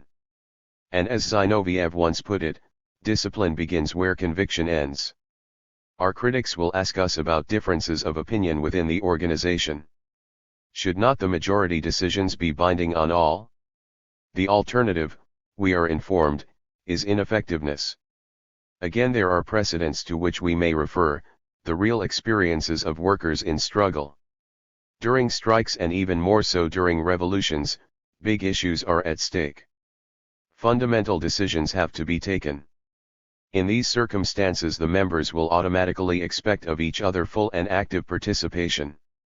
Those who do not give it will cut themselves off from the movement, will have no desire to remain members. It is quite another matter, however, to insist on the absolute acceptance of a party line on matters not calling for immediate decision and action. Those who wish an organization to be run on these lines have clearly assigned to themselves a divine right of interpretation. Only they know what is correct, what is in the best interest of the movement. This attitude is very widespread and is an important factor in the utter fragmentation of the revolutionary left today. Various sects, each claiming to be the elite, the one and only genuine Marxist group, fight furiously with one another, each quite certain that the fate of the working class, and of humanity at large, is tied up with finding the correct solution to each and every doctrinal squabble. Faction fights and the elite conception of the party, the brain of the working class, are but different sides of the same coin. This conception profoundly underestimates the creative abilities of the working class. No wonder they reject this type of organization, and this type of politics. What should the activity of the revolutionary organization do? Whilst rejecting the substitutionism of both reformism and Bolshevism, we also reject the essentially propagandist approach of organizations such as the Socialist Party of Great Britain. We consider it important to bring to workers information and reports of the struggles of other workers, both past and present, reports which emphasize the fact that workers are capable of struggling collectively and of rising to the greatest heights of revolutionary consciousness. The revolutionary press must help break down the conspiracy of silence about such struggles. It must bring to the working class the story of its own past and the details of its present struggles. But it must do more than merely disseminate information. When strikes occur, when tenants oppose rent increases, when thousands protest against the threat of nuclear war, we feel it our responsibility to provide the maximum support and assistance. The revolutionary organization or its members should actively participate in these movements, not with the idea of gaining control or winning them over to a particular line, but with the more honest objective of helping people in struggle to win. This does not absolve conscious revolutionaries from arguing for their own ideas or from the need to try and convince people of the wider implications of their struggles. We do not bow to spontaneity. 56 We believe we have something positive to say, but also that we must earn our right to say it. The revolutionary organization must see its job as serving the working class, not leading it, helping coordinate its struggles, not imposing methods of struggle upon it, learning from the struggles that are taking place, not ramming its learning down the throat of others. It must realize that, correct as its ideas may be, they are dependent on workers agreeing with them. Agitator, I, 4 and 5, March and April 1961, Solidarity, I, 6, May 1961. 4. The Commune, Paris 1871, jointly with Philippe Guillaume. The Commune, from Marx to Trotsky. Each time we study the history of the Commune we see something new in it, thanks to the experiences gained in later revolutionary struggles. Thus wrote Trotsky in 1921, in his preface to a book by Tales 5-7 which was to become basic reading for a whole generation of French revolutionaries. The tricks of history, as Marx delighted to call them, have amply confirmed the correctness of Trotsky's statement. We can now examine the Paris Commune in a new light, in the light precisely of the rich experience of Bolshevism and of Trotskyism. We mean, more specifically, in the light of their failure. Stated more concretely, the proletarian revolution of 1871 must now be re-evaluated in the light of the degeneration of the Russian Revolution and of the positive lessons of the revolutionary struggle of the Hungarian workers' councils in 1956 against bureaucratic society in which the means of production were completely nationalized. Trotsky could hardly have foreseen these developments when he wrote his prophetic words in the heroic days of 1921. This, however, in no way detracts from their absolute correctness. For Trotsky and Tales, the great defect of the Commune was the absence of a revolutionary leadership. The Commune, Trotsky emphasized, shows us the incapacity of the masses to choose their own path, their indecision in the leadership of the movement, their fatal inclination to stop after the first success. Says, how can this be overcome? Trotsky is quite explicit. It is only through the help of the party, basing itself on the whole history of the past, theoretically foreseeing the paths of development and all its stages, and extracting from them the necessary formulas for action, that the proletariat frees itself from the need constantly to restart its own history. He summarizes his views with his usual logic. We can look, page by page, through the history of the Commune. We will find in it only a single lesson: there must be a strong party leadership, our emphasis. The present generation of revolutionaries have lived through or studied the history of the last 40 years, and have experienced all the ills that have flown from the hypertrophy and subsequent degeneration of such a leadership, even when it has proved victorious in its struggle against the bourgeoisie. They have witnessed its gradual separation from the masses and its steady conversion into a ruling group, as fundamentally opposed to the basic wishes of the masses themselves to administer society as any previous ruling group in history. For revolutionaries in 1961, the Paris Commune of 1871 should be seen as an historical precursor of the essentially anti-bureaucratic mass movement that swept through Hungary in 1956. The measures taken by the communards to prevent the emergence of a bureaucracy from within their own ranks were to be taken up again by the Budapest workers in 1956. Both revolutions posed the question of who was in reality to manage both production and society in no uncertain terms. It is interesting to contrast the Bolshevik appreciation of the Commune with that of the Commune's great contemporaries, Marx and Engels. In his civil war in France, written as the last communards were being slaughtered by the forces of the victorious Versailles, Marx does not once attribute the defeat to the absence of a strong party leadership. He is vastly impressed by its great positive achievements. He describes the Commune as essentially a working-class government, the produce of the struggle of the producing against the appropriating class, the political form, as last discovered, under which to work out the economic emancipation of labor. He does not say that it was the party who discovered this particular form, a form which neither he nor any other member of the First International had either foreseen or prepared for.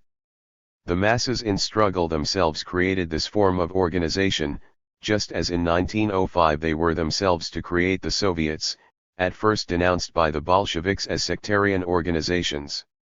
There is no question of the party, or anyone else for that matter, theoretically foreseeing the paths of development and all its stages. 20 years later, in 1891, Engels was to write what is still more wonderful is the correctness of much that was done by the Commune, composed as it was of Blanquists and Proudhonists. 58 In other words, the everyday experience of the masses impelled them to take measures of a class character. They generated their own socialist consciousness, assisted but not dictated to by conscious revolutionaries of various kinds. The Commune was militarily crushed, having held power for just over 2 months. Its defeat was an extremely bloody one. It is scarcely surprising that Trotsky, president in October 1917 of the Revolutionary War Committee in Petrograd, brilliant military strategist and creator of the Red Army, should have been exacerbated by the Commune's lack of military success, by its vacillations, by the inefficiency of a number of its leaders and by its total lack of a clearly thought-out military policy, when confronted by a cynical bourgeoisie prepared ruthlessly to destroy it and to restore order for a generation. What is less permissible, however, is that the same Trotsky should have lent military authority to Tales's effort systematically to denigrate the most creative and positive aspects of the Paris Commune. But the real culprit here is not even Tales. It is Bolshevism and Trotskyism themselves. If, as they tell us, the crisis of society is the crisis of the revolutionary leadership, it is easy to equate the history of the Commune with the history of its leadership. From this postulate everything flows quite logically, and in particular the defeat of the Commune. Or so they would have us believe. History, on this basis, becomes an easy subject. The social composition and the prevailing ideologies of the Central Committee of the National Guard 59 and of the Commune itself were extremely diverse. The predominating influence was that of the radical, patriotic, anti-clerical petty bourgeoisie. The members of the First International lacked ideological clarity. The Blanquists, the most determined revolutionaries and the ones most prepared to struggle, lacked any positive social conceptions. To these facts should be added the backward structure of the Parisian proletariat of the time. Industrial concentration, which had been achieved many years previously in the textile mills of Manchester and which was to be achieved some decades later by the Russian proletariat in the great Putilov works in Petrograd, was only just beginning in Paris. 60. But such an emphasis on the leadership of the Commune immediately leads to an insoluble contradiction. If history is an account of the achievements or shortcomings of revolutionary leaderships, how can we explain that the Commune, with its petty bourgeois leadership, was capable of introducing to the modern world the most advanced conceptions of proletarian democracy? Why did Marx refer to it as the glorious harbinger of a new society? Why did Engels state that the measures taken by the communards would, in the last resort, have led to the abolition of class antagonism between capitalists and workers? Why did he taunt the social democratic Philistines with his famous look at the Paris Commune? That was the dictatorship of the proletariat. The Commune introduced the eligibility and revocability of all officials and the payment to them of working men's salaries. These are profoundly revolutionary measures. Their application will inevitably undermine and destroy any bourgeois, or bureaucratic, state machine.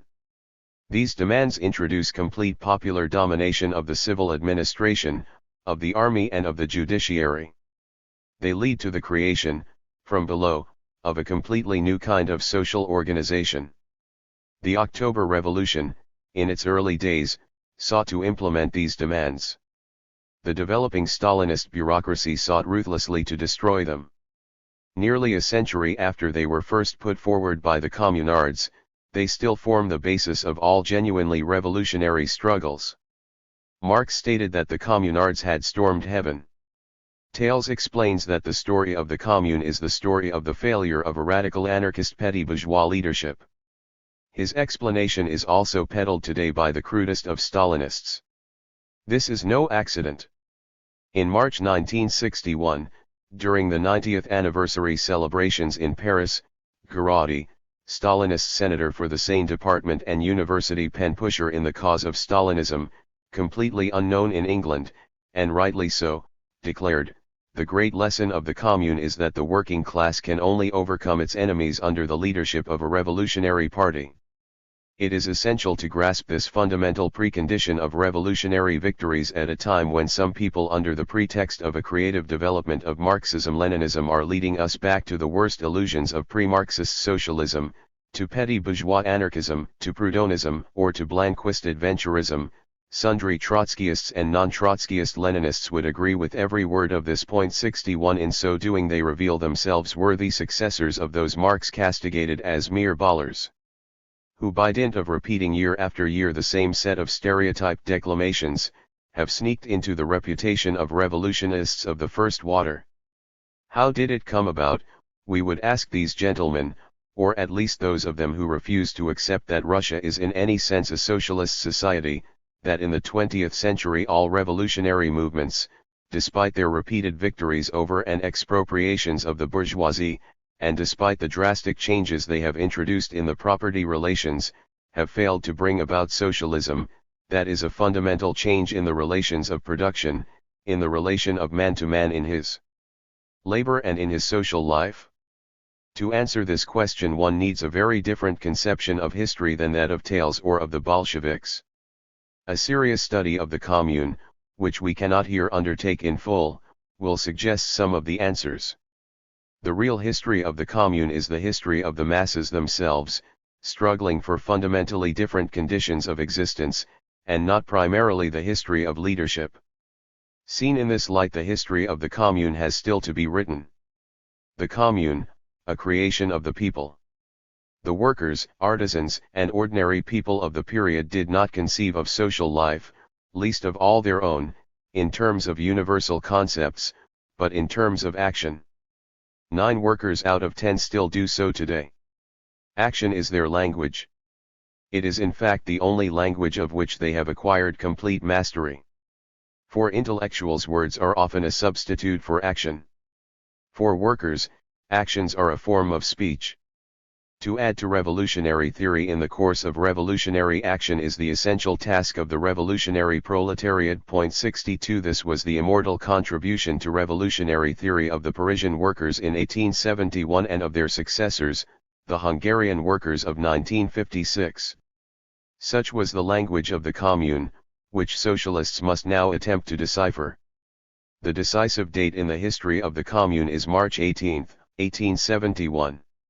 Thiers sees the armed workers of Paris as his main obstacle to the conclusion of a peace treaty with Bismarck, and as a potential danger for the whole of bourgeois France. He decides to send loyal battalions to remove the cannons held by the National Guard at Montmartre, Buttes-Chaumont, and Belleville, cannons bought by public subscription during the siege. The operation starts successfully in the early hours of the morning. After a little firing, the guns at Montmartre are captured. But time passes. The operation has been bureaucratically and inefficiently planned. The necessary gun carriages don't arrive to remove the captured guns. The crowd begins to grow. Women, children, old people mingle with the troops. The National Guard, hastily summoned, arrives. An extraordinary confusion reigns. Some soldiers of the 88th Regiment start talking to the guard. When General Lecomte, losing his head, orders his troops to open fire, it is already too late. The soldiers refuse to fire, turn their rifle butts up, join with the people. The language of acts has been heard. Soldiers and civilians have fraternized. But acts have a logic of their own. The soldiers have compromised themselves. They take General Lecomte as a hostage. A little late General Thomas, the butcher of 1848, is spotted in the crowd. Tempers mount. Both generals are shot by their own soldiers. 63. Thiers orders the withdrawal from the town of the standing army. There is a precipitous retreat, in complete confusion, to Versailles. The major part of the civilian administration, government officials, senior officials in charge of food supplies, of the post, of lighting, of sewerage, of public assistance, of public health and of the 1,001 other aspects of life in a big city, leave Paris precipitously in the course of the next few days. An enormous social vacuum is created. Everything has to be created anew, from next to nothing, from below. And a war has to be fought at the same time. We must dispose of the myth, which has gained much credence in Bolshevik circles, that alone a revolutionary party would have had the correct answers at such a moment. If there had been in Paris a party leadership, Trotsky wrote, it would have incorporated in the retreating armies, 100 or a few dozen devoted workers giving them the following directives: work up the discontent of the soldiers against their officers and take advantage of the first psychologically favorable moment to break the soldiers from their officers and bring them back to Paris to unite with the people. Trotsky speaks here with the wisdom of hindsight and somewhat distorts the real facts. Thales himself tells us that March 18, started by the collective and anonymous action of the masses and ended in acts of individual initiative, isolated militants rallying the support of local committees of the National Guard.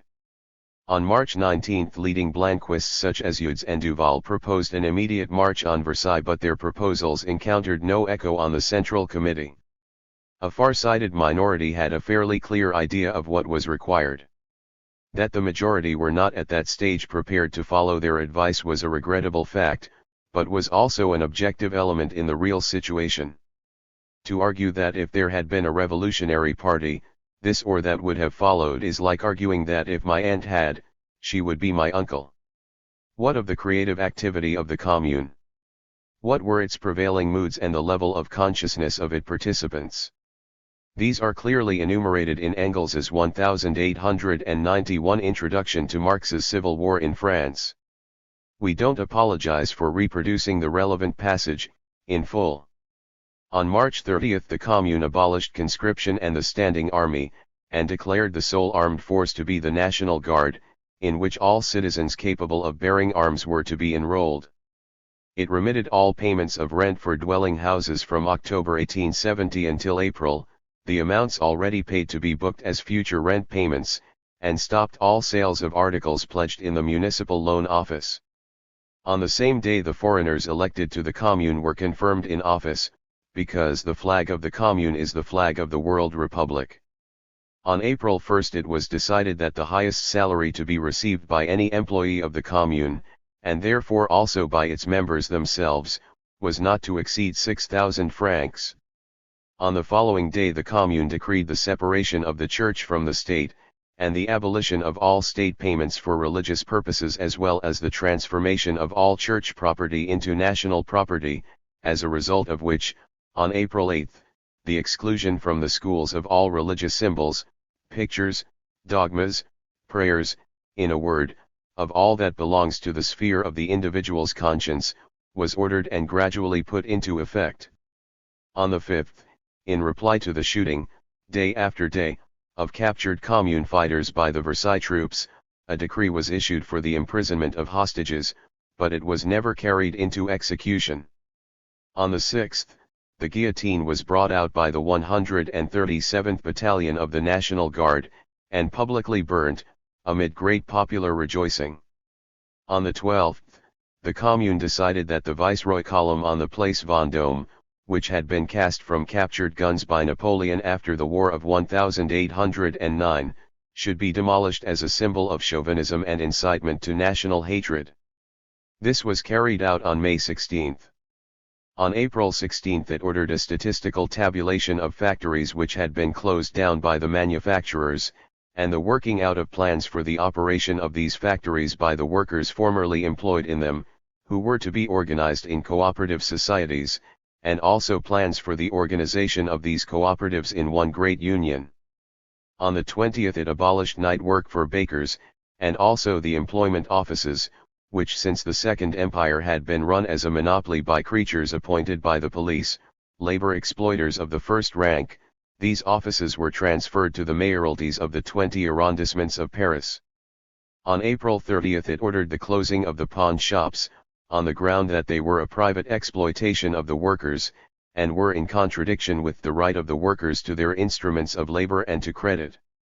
On May 5 it ordered the raising of the Chapel of Atonement, which had been built in expiation of the execution of Louis XVI.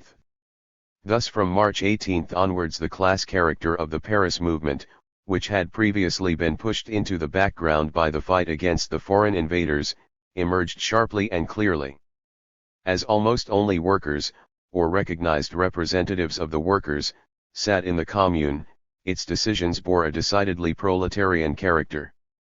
The Commune was born of the exasperation provoked by the prolonged siege of Paris and of the disgust engendered by its capitulation without a fight. Nationalist or even chauvinist feeling might have been strong in the Paris of 1871. Yet the Commune admitted all foreigners to the honor of dying for an immortal cause and made a German working man, Leo Frankel, its Minister of Labor. It honored the heroic sons of Poland 64 by placing them at the head of the defenders of Paris, Marx. Much has been made by the advocates of the hegemony of the party of the fact that few, if any, of the social measures taken by the Commune were consciously socialist ones. To accept that they were would of course deny the exclusive function of the party, that of bringing socialist consciousness to the working class. What did the communards think of bringing socialist consciousness to the working class? What did the communards think of their own activities? The very first proclamation of the Central Committee of the National Guard, on March 18, said, "The proletarians of Paris, amidst the failures and treasons of the ruling class, have understood that the hour has struck for them to save the situation, by taking into their own hands the direction of public affairs. They have understood that it is their imperious duty and their absolute right to render themselves masters of their own destinies, by seizing upon the governmental power." We would suggest that this reveals an extremely high degree of political consciousness, a degree which was to be achieved again by the Hungarian workers of 1956. One of the essential reasons of the degeneration of the Russian Revolution was that the Russian masses were unable to sustain this degree of revolutionary consciousness for more than a few months. Under the mistaken idea that they could leave it to the party which they themselves had created out of their flesh and blood, they retreated from the historical arena. The bureaucratic degeneration set in, with the party as its nucleus. Marx himself was aware of the importance of self-conscious activity. He refers to the new era of history which the Commune was conscious of initiating. The great positive achievements of the Commune were no isolated or artificial gestures, but were measures reflecting the popular will and determined by it. Tales, our Bolshevik historian, makes fun of the love of the masses, at the time, for what he calls symbolic acts. To illustrate his point he quotes the destruction of the monuments. This is because he has never understood this language of acts, through which ordinary people express themselves. When it pulled down the Vendôme column, which Marx referred to as a colossal symbol of martial glory, the crowd was expressing in actions the very notion which completes internationalism, namely anti-militarism. The meaning of the Commune. Almost every measure taken by the Commune can be explained through an understanding of the deepest daily experiences of the masses. Such was the decree limiting to 6,000 francs a year the top salary paid to any member of the revolutionary government. Incidentally, such a salary was in practice never received by anyone. Such also was the decree stipulating that workshops abandoned by the employers should be taken over by the working class organizations and run by them, for the workers themselves. These two measures were among the most characteristic taken by the Commune. Bolsheviks have argued interminably on the compensation clause. Today we realize how academic such a discussion really is. What the workers felt at the time was the importance of themselves managing production and distribution. As long as they managed what mattered, indemnity to the previous owners, an indemnity whose effects would be restricted in time anyway. 90 years later the Chinese bureaucracy was to discover all this anew, and in its own interests. Having bureaucratically ensured to itself the effective management of industry, it allowed itself the luxury of compensating, and even at times of employing, the previous owners as salaried executives. Marx was quite conscious of these deep-going aspects of the Commune. When the Paris Commune took the management of the revolution in its own hands, he wrote, when plain working men for the first time dared to infringe upon the governmental privilege of their natural superiors and under circumstances of unexampled difficulty performed their work modestly, conscientiously, and efficiently, the old world writhed in convulsions of rage at the sight of the red flag, the symbol of the Republic of Labor, floating over the Hôtel de Ville. The distance separating this evaluation of the role of the Commune and that of Trotsky, who saw the only lesson of the Commune to be the need for a strong party leadership, could hardly be greater. As for the strivings of the Commune towards an equalization of wages, and its demands for the eligibility and revocability of all representatives, they reflect a fundamental preoccupation with the question of destroying at its very roots the hierarchical organization of society. Since then much has been written and said about Soviets and about workers' councils. But it would seem that the real nature of these new forms of social life has been forgotten by those who stand in admiration before their bureaucratic caricatures. Discussing the Commune, Marx wrote, instead of deciding once in 3 or 6 years which member of the ruling class was to misrepresent the people in Parliament, universal suffrage was to serve the people, constituted in communes, as individual suffrage serves every other employer in the search for workmen and managers in his business. And it is well known that companies, like individuals, in matters of real business generally know how to put the right man in the right place, and, if they for once make a mistake, to redress it promptly. Nothing could be more foreign to the spirit of the Commune than to supersede universal suffrage by hierarchic investiture. Hierarchic investiture. Here is the hub of the whole problem.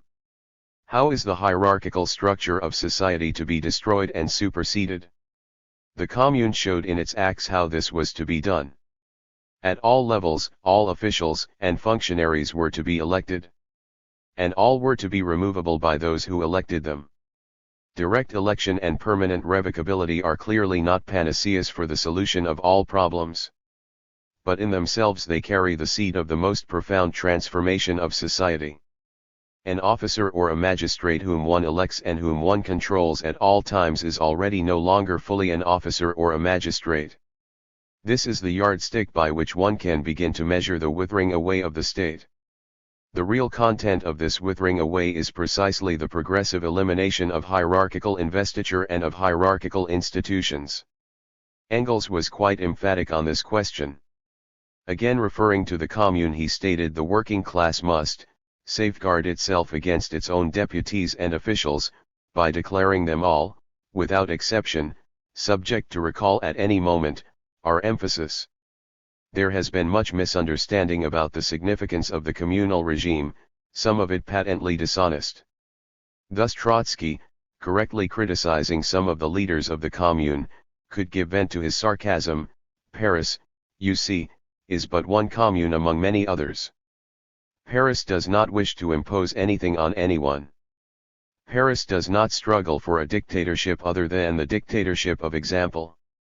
But he continues quite wrongly, the Commune was but an attempt to replace the developing proletarian revolution by a petty bourgeois reform, communal autonomy. This idealist chatter, of the type indulged in by parlor anarchists, was in reality a cover for cowardice when confronted with revolutionary action, which needed to be carried out ceaselessly and to the end. 65 Marx had seen deeper than this. He pointed out that the Commune had, already in May 1871, been subjected to a multiplicity of interpretations, but that its essential features were that it was a working-class government and a thoroughly expansive political form, while all previous forms of government had been emphatically repressive.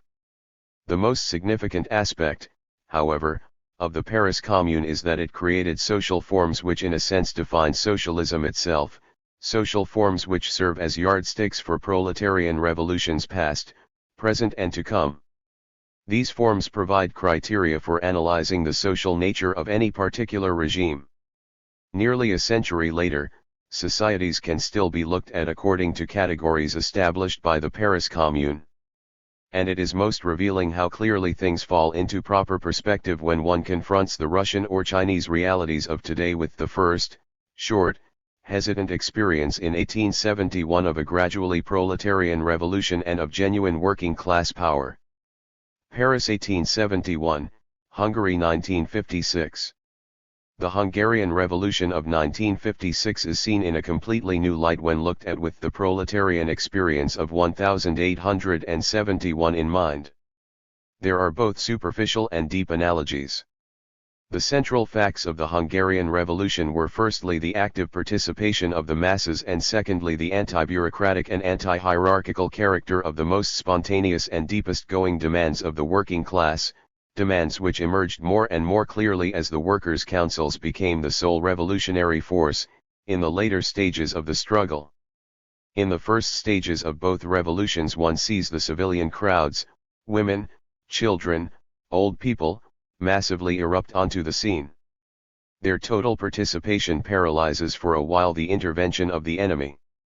In both revolutions temporary conditions exist for genuine fraternization. The Hungarian workers in 1956 immediately put forward demands for workers' management of the factory, for a drastic reduction in the wage differential and for the abolition of piece rates. Like the Parisians, they get straight down to essentials. Managers are elected and submitted to continuous, direct control. It matters less, in this respect, that a number of the previous managers were re-elected. What is essential is the radical transformation of all existing relations between men. On a more tragic plane, in their fate each revolution resembles one another. In both cases it is a desperate, bitter struggle, fought out street by street, to the last drop of blood, without compromise, without submission, as only men can fight who know what they are fighting for and who have themselves determined the objectives of their struggle. Despite military defeat, which the revolutionaries in both circumstances came to see as more or less inevitable, it was a timeless ideal they fought for, an ideal to be defended unconditionally, in a fight in which inevitable death was almost welcomed as a release. In both revolutions the threatened classes resorted to bloody repression. This was done with the calculated ferocity which ruling classes only resort to when their most fundamental prerogative is threatened, namely their right to rule. The iron fist then emerges from the velvet glove. Class society reveals itself in its true colors, as the perpetual, systematized, organization of violence by the minority against the immense majority. That Thiers was more liberal than Napoleon III is about as relevant in this respect as the fact that Khrushchev was more liberal than Stalin. During both civil wars, moreover, bystanders stood cynically on the sidelines, Bismarck and Eisenhower, protesting at the use of so much violence, and forgetting that this class violence was but an image of their own. The tragic defeat of the Hungarian Revolution, like the tragic defeat of the Commune, both call for reflection. Their lessons are innumerable. The need for an efficient coordination and for an organization capable of ensuring it should be obvious to all. But what kind of organization? How is it to be evolved? What are its relationships to the masses? This is the whole question. When we speak of organization, we mean an organization evolved through struggle by the communes, by the Soviets, by the workers' councils themselves. In his preface to the book By Tales, mentioned at the beginning, Trotsky wrote, Before the broad masses of the soldiers can acquire the experience of well choosing and selecting commanders, the revolution will be beaten by the enemy, who is guided in the choice of his commanders by the experience of centuries. The methods of amorphous democracy, simple eligibility, must be supplemented and to a certain degree replaced by measures of selection from above.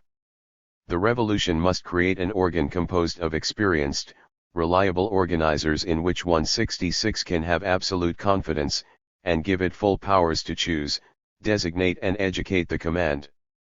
In this last quotation from Trotsky, two little words epitomize, in a way, the whole subsequent degeneration of the great proletarian revolution of 1917, the words from above. No one denies the need for selection, particularly in so crucial a field as the field of armed struggle, to which the whole fate of the revolution is tied. Obviously the command must be selected. Training, aptitudes, experiences vary enormously. The proletarian heritage is heterogeneous in the extreme. But it is a question of selection from below. Selection from above has a remarkable tendency to transform itself from the exception to the rule. It is carried over, by its own momentum, from wartime into peacetime. It spreads from the regiment into the factory. From the barracks it invades the factories involved in war work and the workers' councils themselves. From the military high command it takes a brisk step into the high command of the party. It becomes systematized. It becomes the hierarchic investiture of which Marx spoke and which is one of the essential features of all class society. And as the principle proceeds on its way, the masses soon retreat from the historical arena, leaving it to others who are more efficient, who know better to act on their behalf. The degeneration has begun. The seeds of the Stalinist regime are sown, the co-option of bureaucracy by the bureaucracy itself. Engels was almost prophetic in his foresight when he insisted that all officials, without exception, must be subject to recall at any moment. A new generation of young revolutionaries must now seriously turn to the lessons of the Paris Commune and the lessons of the great contemporary analogue, the Hungarian Revolution of 1956. Scattered, misinterpreted, deliberately misused for ends that are not the ends of the revolution, the basic documents of both are to be found 67 by those wishing to find them. They should be studied.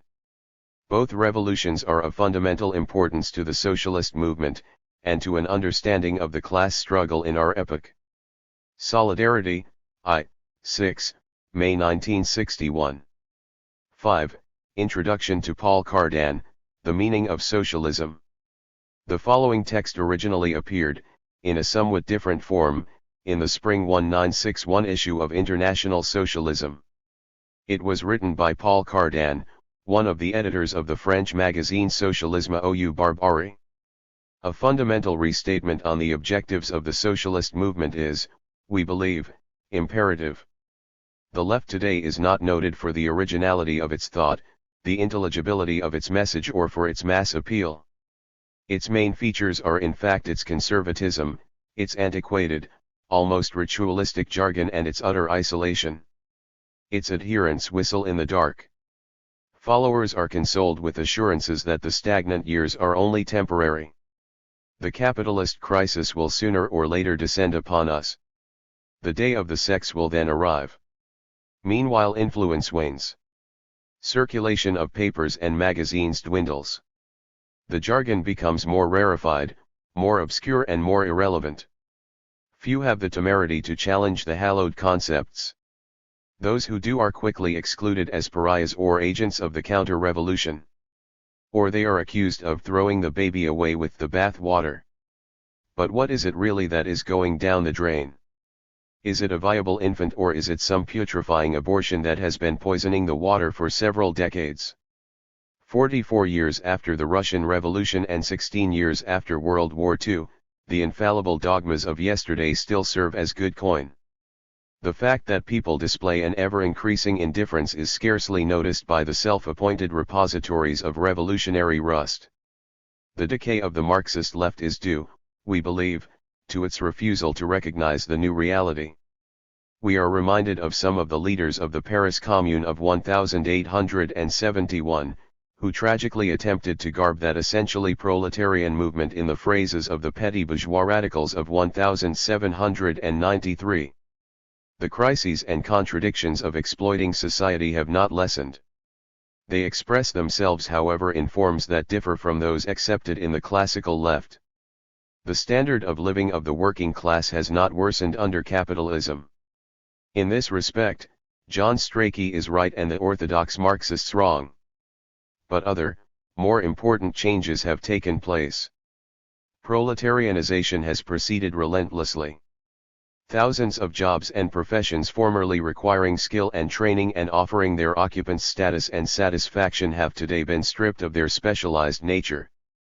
Not only have they been reduced to the tedium and monotonous grind of any factory job, but their operatives have been degraded to simple executors of orders, as alienated in their work as any bench hand.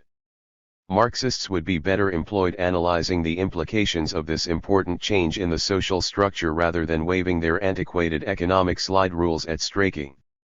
Both the ruling and the working classes have amassed a whole new historical experience. It is ludicrous to assume that only the proletariat is capable of learning.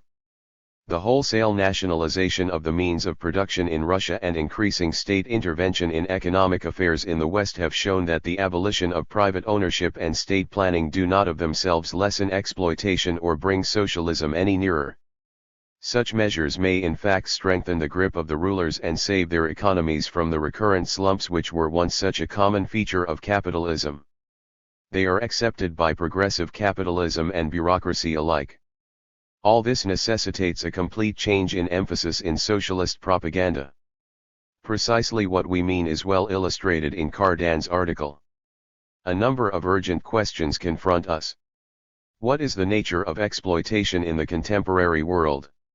How do people struggle against it? How do they show their alternative to the present society? How will people build the new one? Cardan's article does not provide all the answers to these questions. No blueprint ever will, of course. But it boldly sweeps aside the accumulated theoretical cobwebs of a generation.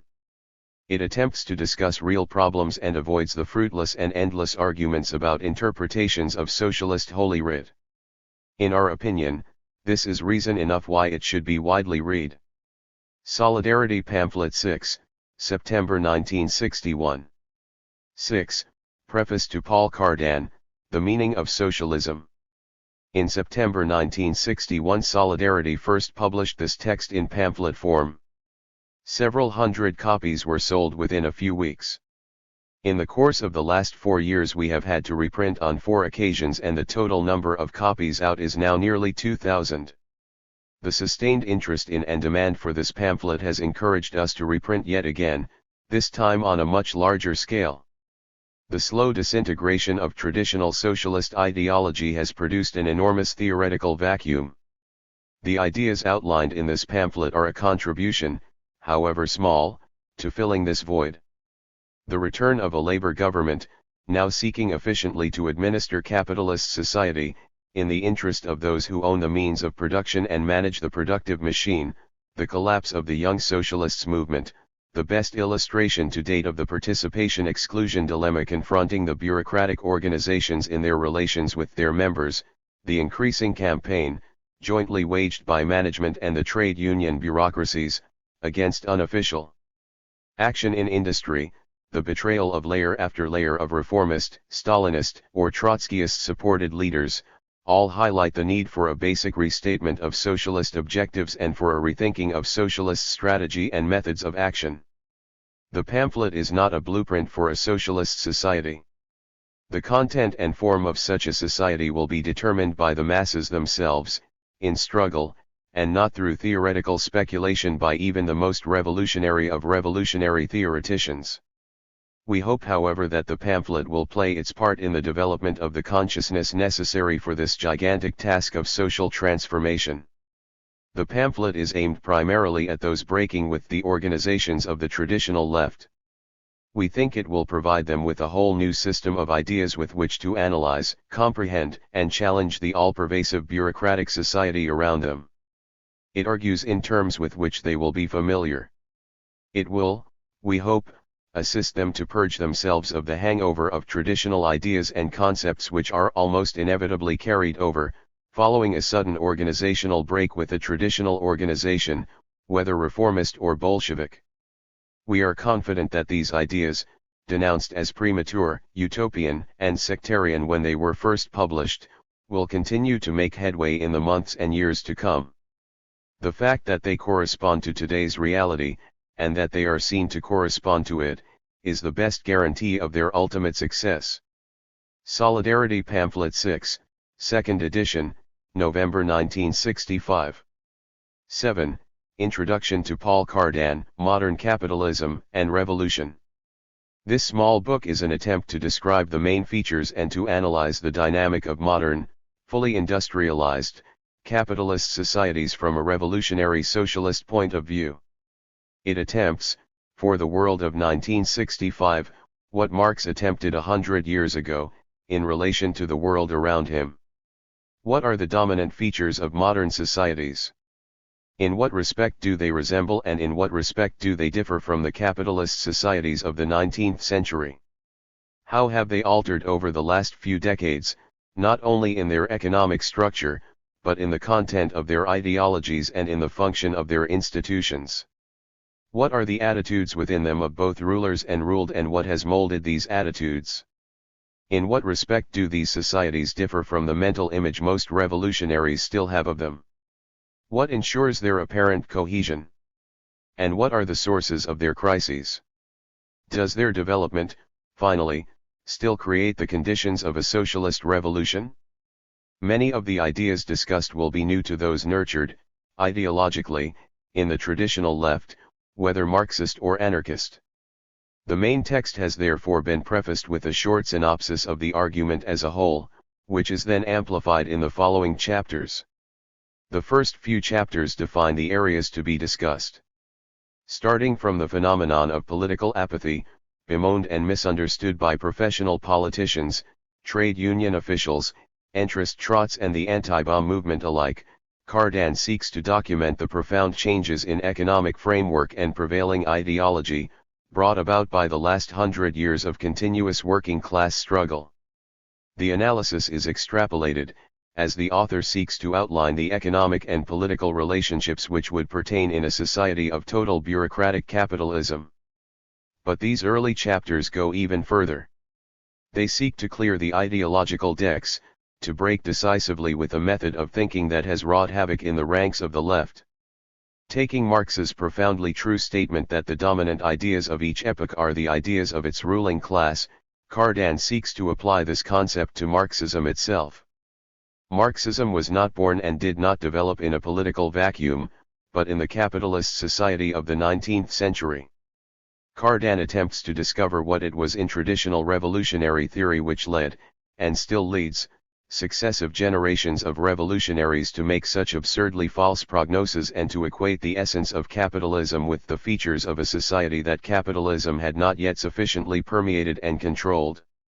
He tries to unearth the un-Marxist in Marx, the bourgeois kernel that has corrupted the revolutionary fruit. And whether one agrees or not with this analysis, one must concede that it is at least a serious attempt, the only serious attempt we know of, to grapple with this major theoretical problem, which most contemporary Marxists are either blissfully unaware of or prefer to ignore.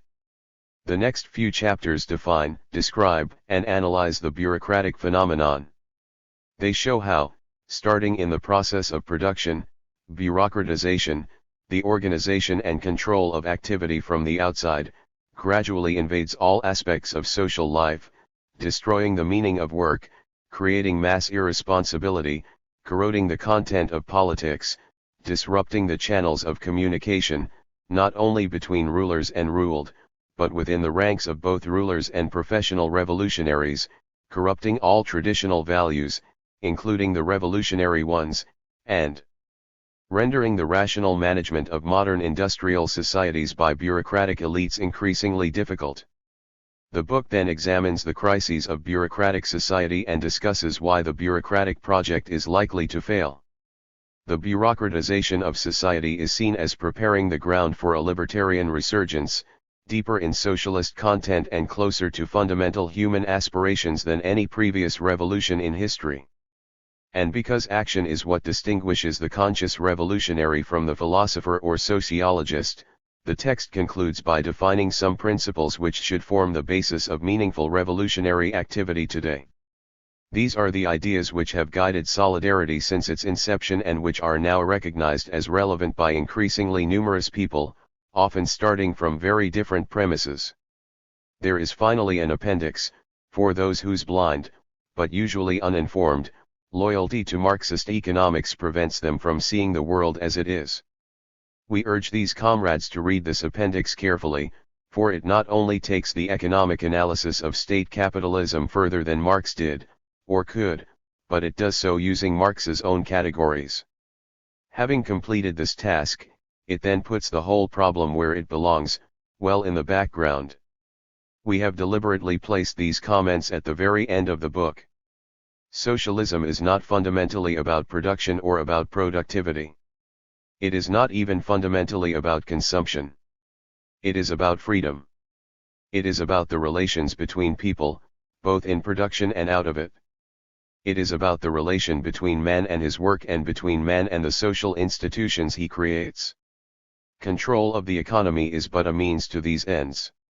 In a sense, this book is ahead of its time.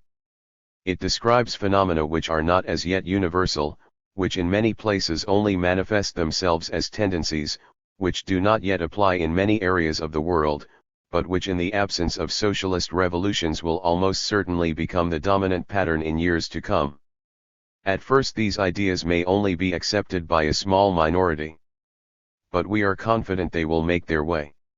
Spinoza's motto, neither to laugh nor to weep, but to understand, epitomizes the purpose of the work as a whole. Some will doubtless weep, at the systematic demolition of their cherished beliefs. Others will snigger, at this attempt to challenge revolutionary Holy Writ and to rethink socialist ideology from rock bottom. We are confident, however, that the main message will be understood by those who have seen the inadequacy of traditional politics or those who have never been embroiled in them. There will, of course, always be those who, blinkered by their respective orthodoxies, incapable of an original thought of their own, will never understand. They will remain the repositories of revolutionary rust. We expect the book will be denounced as revisionist. In a world where everything is changing, where every field of knowledge and of technology is being revolutionized more completely than at any other period of human history, it is necessary to run, if we are merely to keep pace. Only the revolutionaries mark time. A constant ideological renewal is needed in order even to understand the world around us, let alone to grapple with it or change it. In this respect, Cardan's text is unashamedly revisionist. It is revisionist in the sense that Galileo was revisionist when he asserted, against the tenets of the Church and of Aristotelian doctrine, that the earth revolved around the sun and not vice versa. The text and its publishers will be labeled anarcho-Marxist by those who like ready-made tabs for their ideological wares. The cap fits insofar as we stand in a double line of fire, denounced as anarchists, by the Marxists, and as Marxists, by the anarchists. It is true insofar as we appeal to the libertarian ideals of some Marxists and to the need, clearly felt by some anarchists, for a self-consistent and modern ideology going further than the slogan politics, out. Basically, however, we are ourselves and nothing more. We live here and now, not in Petrograd in 1917, nor in Barcelona in 1936. We have no gods, not even revolutionary ones. Paraphrasing Marx, philosophers have only interpreted the world, what is necessary is to change it. We might say that revolutionaries have only interpreted Marx, or Bakunin, what is necessary is to change them. We are the product of the degeneration of traditional politics and of the revolt of youth against established society in an advanced industrial country in the second half of the 20th century. The aim of this book is to give both purpose and meaning to this revolt and to merge it with the constant working class struggle for its own emancipation. Solidarity Book, April 1965. 8. The Balkanization of Utopia. Until he has witnessed an Easter march, the average citizen can have no idea of the number of groups hell-bent on the balkanization of utopia and the diversity of magazines and badges which they produce. Yesterday Ilford Liberation Group, the Fellowship Party, and the Anarchists were groups for the connoisseur, while the Young Communist League, the district committees of London area communist parties, and the Young Socialists provided more familiar forms of dissent. Guardian, April 19, 1965. The press, the police, and representatives of the established political parties must share a certain incredulous surprise on occasions like Aldermaston. For there, surfacing into broad daylight, emerging from the anonymity of their daily lives, are literally dozens of different political, or anti-political, groupings, scores of rank-and-file papers, subversive to various degrees of the established order, and thousands upon thousands of individuals, with strongly felt opinions of their own, united in their opposition to the bomb and in their determination to take responsibility for their own actions. What vision of the future do these people hold? The categories of traditional politics are quite inadequate to define them. These crowds are unlikely to be demonstrating for either Mr. Wilson's or Mr. Gollan's alternatives to the established order. This mass of humanity on the road, hell-bent on the balkanization of utopia, must be a bureaucrat's nightmare. The procession, as is well known, is filmed and photographed from every angle, dissected, enlarged, submitted to the most refined technologies of identification known to the special branch. This rabble, this horde of potential troublemakers must be identified, their affiliations established, the files kept accurate and up to date. How much easier it would be to treat them all as Reds or pacifists, as communists or anarchists, without having to worry about the finer shades of doctrinal difference, without having to document this massive dissent. But that wouldn't do in this scientific age. The clerks and computers must be kept busy. Tagged, the rebels must be. Who is dangerous and who is daft? Who owes allegiance to Moscow and who to Transport House? Who lives in the past and who in the present? Who believes in nonviolence and who doesn't? Who believes in Parliament and who does not? Who are the resolutionaries and who the revolutionaries? And how the hell can we make sure their beliefs remain static, and that they won't split, and shift allegiance, and bugger up the card index? Who are sheep? Who are goats? And in which pigeonhole do we put the hybrids? The politicians must view it much as the police does. Why don't all these people just stay at home and leave it to us? Why don't they trust their elders and betters? Why aren't they happy just to vote for us every few years? Why do they argue so much, and in the streets too? And is all this just the top of the iceberg? How many others, today, think as they do? How many will, tomorrow? Could this scruffy lot be the don't-knows of the Gallup polls? Are these the solid core of non-voters? How often does their don't know mean won't tell? And how often does won't tell mean fuck the lot of you? Why, oh why, won't all these people accept our realistic, parliamentary alternatives? Why don't they leave complicated things, like their own life and death, to the professional politicians? If they must have their utopias, why can't they accept our standard models, prefabricated, provided and priced by official society itself? We may bemoan their apathy, but surely this is better than having them turn up in hundreds at May Day and shout us down, or make awkward comments about Vietnam or MP salaries or old age pensioners or other unpleasant subjects. The press, although aware of the newsworthiness of the esoteric, is less concerned about getting facts straight. They worship at the altar of power. They are the mouthpieces of those who have arrived. And these marchers are getting nowhere. They are all weird anyway. Why bore our readers, and tax our own gray matter, by going into their beliefs more fully? Our political vocabulary is limited, our knowledge of sex anatomy more limited still. We have so consistently got things wrong when venturing to the left of the Communist Party that we had better keep to safe ground. So let's tidy up reality a little. Let's just call them all beatniks, anarchists, the lunatic fringe. After all, Gates-Kell called them peanuts. And what about the demonstrators themselves? The balkanization of their respective utopias is too obvious to deny. Geography and history get muddled. For some, Mecca is Moscow, for others Peking. Some live in Petrograd, in 1917, others in Barcelona, in 1936. Internationals and ideologies interpenetrate. Revolutionary gods, Marx, Bakunin, Luxemburg, Malatesta, de Leon, Lenin and Trotsky, jostle one another on the narrow summits of a revolutionary Olympus. The truly godless are also clamoring for room to breathe. For some, this fragmentation has solely negative aspects. These groups echo the views of the powers that be. Dissent should be centralized, coordinated, channeled along the lines of one particular revolutionary development, which they alone, of course, have grasped.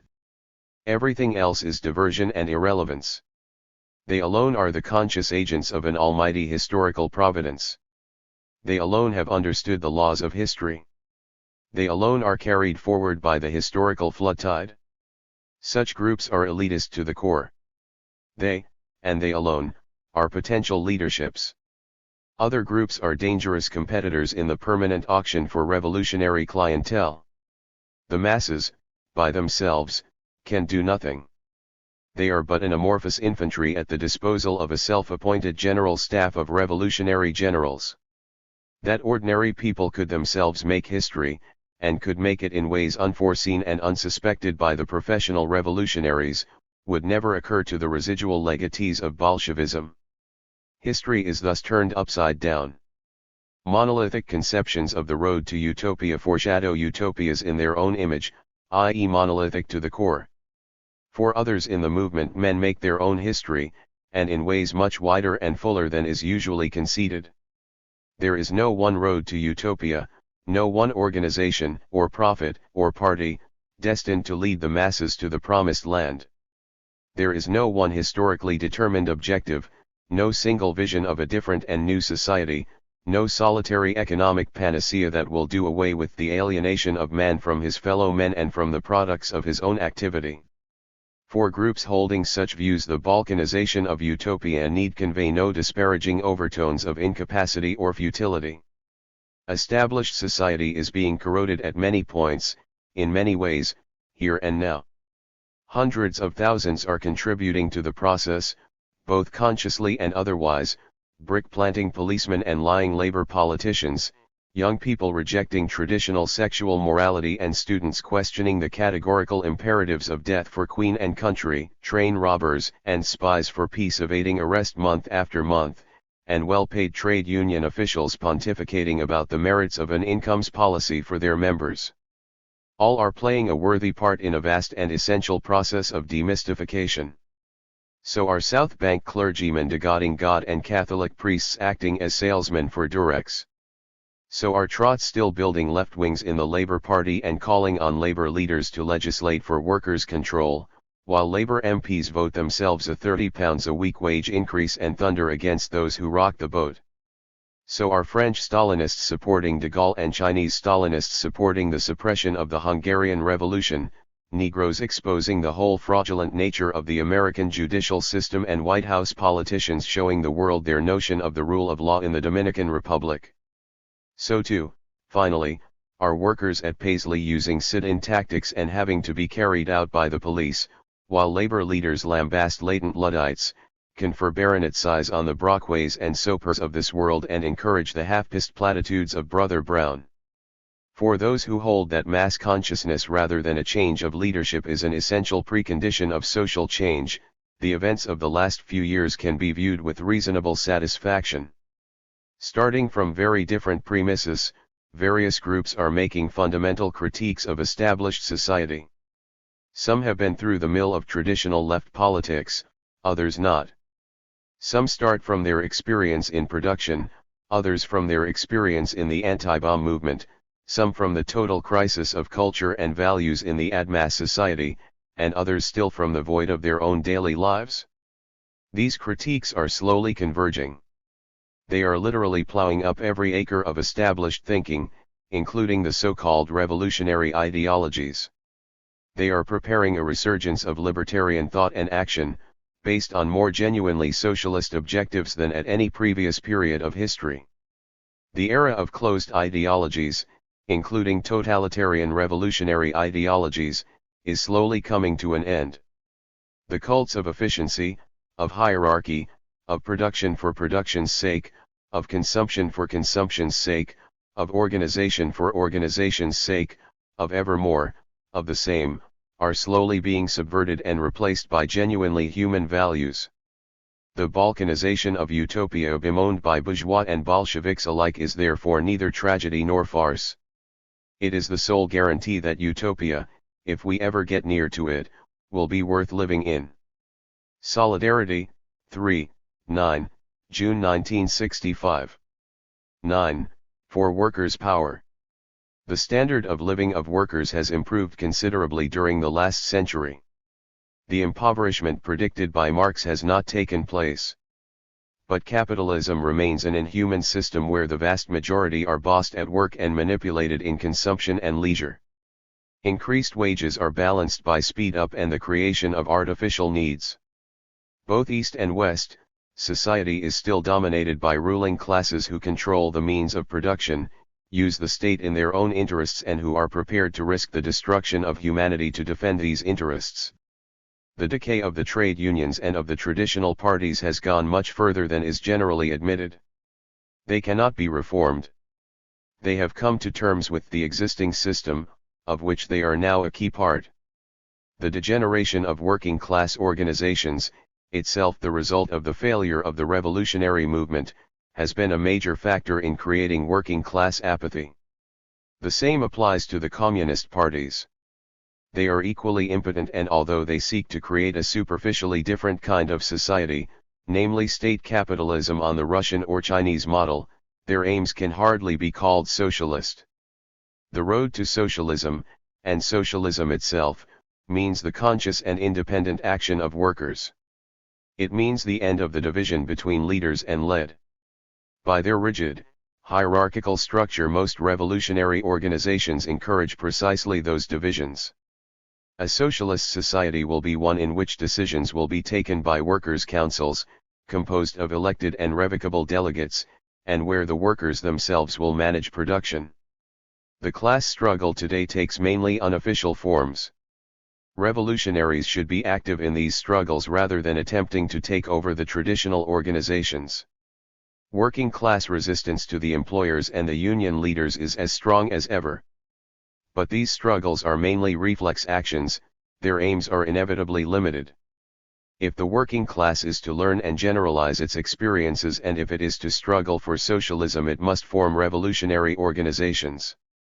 These must be instruments of struggle, not a general staff imposed from the outside.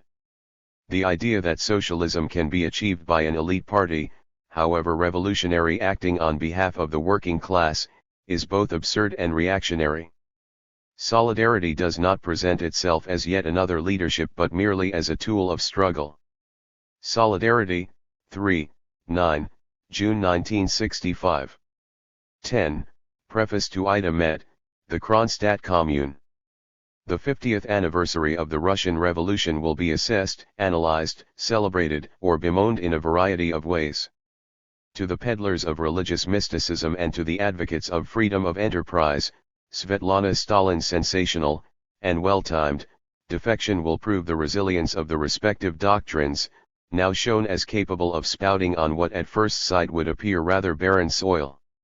To incorrigible liberals, the recent, cautious reintroduction of the profit motive into certain sectors of the Russian economy will prove that laissez-faire economics is synonymous with human nature and that a rationally planned economy was always a pious pipe dream.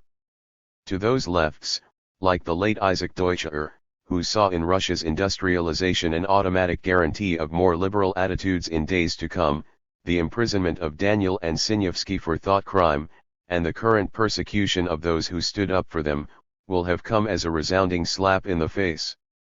To the Marxist-Leninists of China and Albania, Russia's rapprochement with the USA, her passivity in the recent Middle East crisis, her signing of the Test Ban Treaty and her reactionary influence on revolutionary developments in the colonial countries will all bear testimony to her headlong slither into the swamp of revisionism, following the great Stalin's death.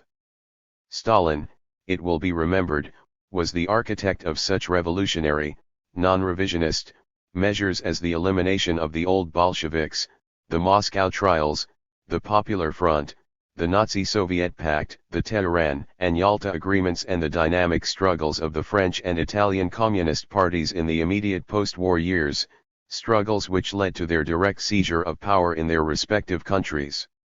To the Yugoslavs, reintegrated at last after their adolescent wandering from the fold, the re-emergence of sanity in Moscow will be seen as corroboration of their worst suspicions. The 1948 troubles were clearly all due to the machinations of the wicked Beria. Mihajlov now succeeds Gelos behind the bars of a people's prison, just to remind political heretics that, in Yugoslavia too, proletarian democracy is confined to those who refrain from asking awkward questions. To the Trotskyists of all ilk, at least to those still capable of thinking for themselves, the mere fact of the 50th anniversary celebrations should be food for thought. What do words mean? How transitional can a transitional society be? Aren't 4 decades of Bonapartism in danger of making the word a trifle meaningless? Like the unflinching Christians carrying their cross, will unflinching Trotskyists go on carrying their question mark, concerning the future evolution of Russian society, for the rest of their earthly existence? For how much longer will they go on gargling with the old slogans of capitalist restoration or advance towards socialism proposed by their mentor in his Revolution Betrayed, 30 years ago? Surely only the blind can now fail to see that Russia is a class society of a new type, and has been for several decades. Those who have shed these mystifications, or who have never been blinded by them, will see things differently. They will sense that there can be no vestige of socialism in a society whose rulers can physically annihilate the Hungarian workers' councils, denounce equalitarian and workers' management of production as petty bourgeois or anarcho-syndicalist deviations, and accept the cold-blooded murder of a whole generation of revolutionaries as mere violations of socialist legality, to be rectified, oh so gingerly and tactfully, by the technique of selective posthumous rehabilitation. It will be obvious to them that something went seriously wrong with the Russian Revolution. What was it? And when did the degeneration start? Here again the answers differ. For some the excesses or mistakes are attributable to a spiteful paranoia slowly sneaking up on the senescent Stalin. This interpretation, however, apart from tacitly accepting the very cult of the individual which its advocates would claim to decry, fails to account for the repressions of revolutionaries and the conciliations with imperialism perpetuated at a much earlier period. For others the degeneration set in with the final defeat of the left opposition as an organized force, 1927, or with Lenin's death, 1924, or with the abolition of factions at the 10th Party Congress, 1921. For the Bordagists the proclamation of the new economic policy, 1921, irrevocably stamped Russia as state capitalist. Others, rightly rejecting this preoccupation with the minutiae of revolutionary chronometry, stress more general factors, albeit in our opinion some of the less important ones.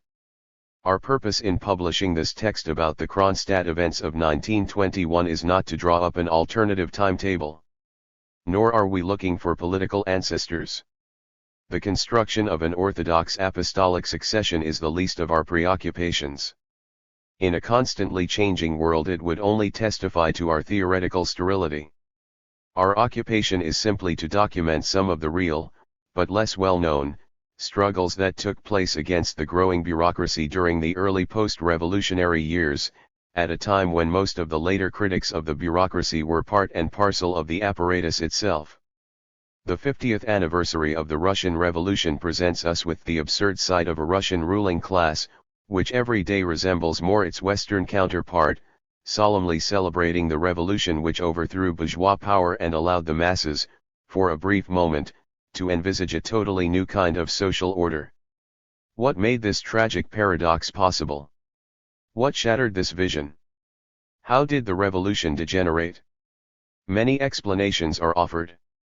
The history of how the Russian working class was dispossessed is not, however, a matter for an esoteric discussion among political cliques, who compensate for their own irrelevance by mental journeys into the enchanted world of the revolutionary past. An understanding of what took place is essential for every serious socialist. It is not mere archivism. No viable ruling class rules by force alone. To rule, it must succeed in getting its own vision of reality accepted by society at large. The concepts by which it attempts to legitimize its rule must be projected into the past. Socialists have correctly recognized that the history taught in bourgeois schools reveals a particular, distorted, vision of the world. It is a measure of the weakness of the revolutionary movement that socialist history remains for the most part unwritten. What passes as socialist history is often only a mirror image of bourgeois historiography, a percolation into the ranks of the working class movement of typically bourgeois methods of thinking. In the world of this type of historian, leaders of genius replace the kings and queens of the bourgeois world.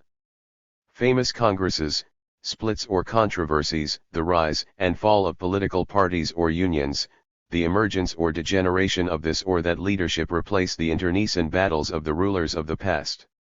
The masses never appear independently on the historical stage, making their own history. At best they only supply the steam, enabling others to drive the locomotive, as Stalin so delicately put it. Most of the time, official historians don't have eyes to see or ears to hear the acts and words which express the workers' spontaneous activity. They lack the categories of thought, one might even say the brain cells, necessary to understand or even to perceive this activity as it really is. To them, an activity that has no leader or program, no institutions, and no statues, can only be described as troubles or disorders. The spontaneous activity of the masses belongs by definition to what history suppresses. 68. This tendency to identify working class history with the history of its organizations, institutions, and leaders is not only inadequate, it reflects a typically bourgeois vision of mankind, divided in almost preordained manner between the few who will manage and decide, and the many, the malleable mass, incapable of acting consciously on its own behalf, and forever destined to remain the object, and never the subject, of history. Most histories of the degeneration of the Russian Revolution rarely amount to more than this. The Stalinist bureaucracy was unique in that it presented a view of history based on outright lies rather than on the more usual mixture of subtle distortion and self-mystification. But Khrushchev's revelations and subsequent developments in Russia have caused official Russian versions of events, in all their variants, to be questioned even by members of the Communist Party. Even the graduates of what Trotsky called the Stalin school of falsification are now beginning to reject the lies of the Stalinist era. Our task is to take the process of demystification a little further. Of all the interpretations of the degeneration of the Russian Revolution, that of Isaac Deutscher is the most widely accepted on the left. It echoes most of the assumptions of the Trotskyists.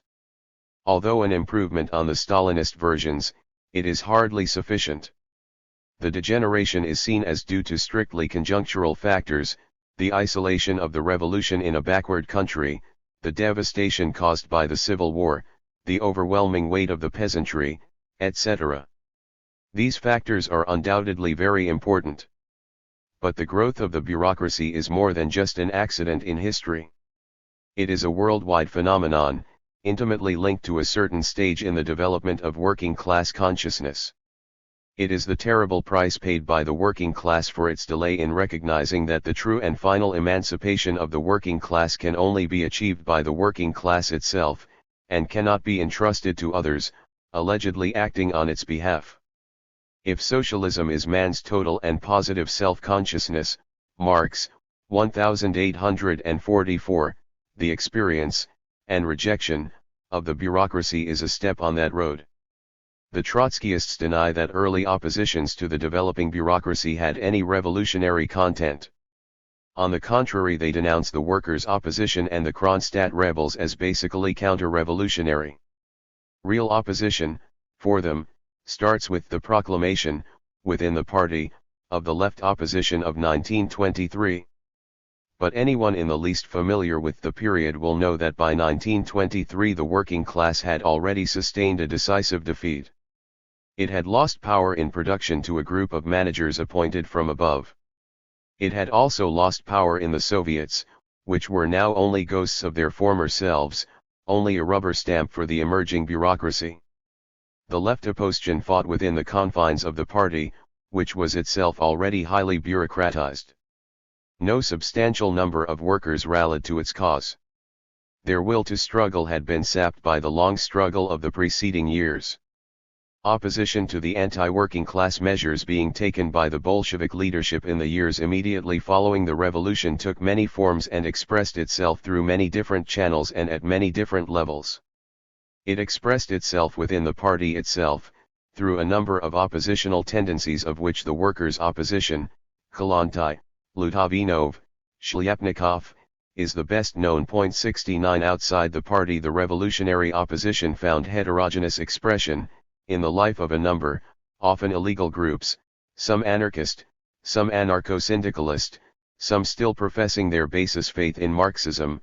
70 It also found expression in spontaneous, often unorganized class activity, such as the big Leningrad strikes of 1921 and the Kronstadt uprising. It found expression in the increasing resistance of the workers to Bolshevik industrial policy, and in particular to Trotsky's attempts to militarize the trade unions. It also found expression in proletarian opposition to Bolshevik attempts to evict all other tendencies from the Soviets, thus effectively gagging all those seeking to reorient socialist construction along entirely different lines.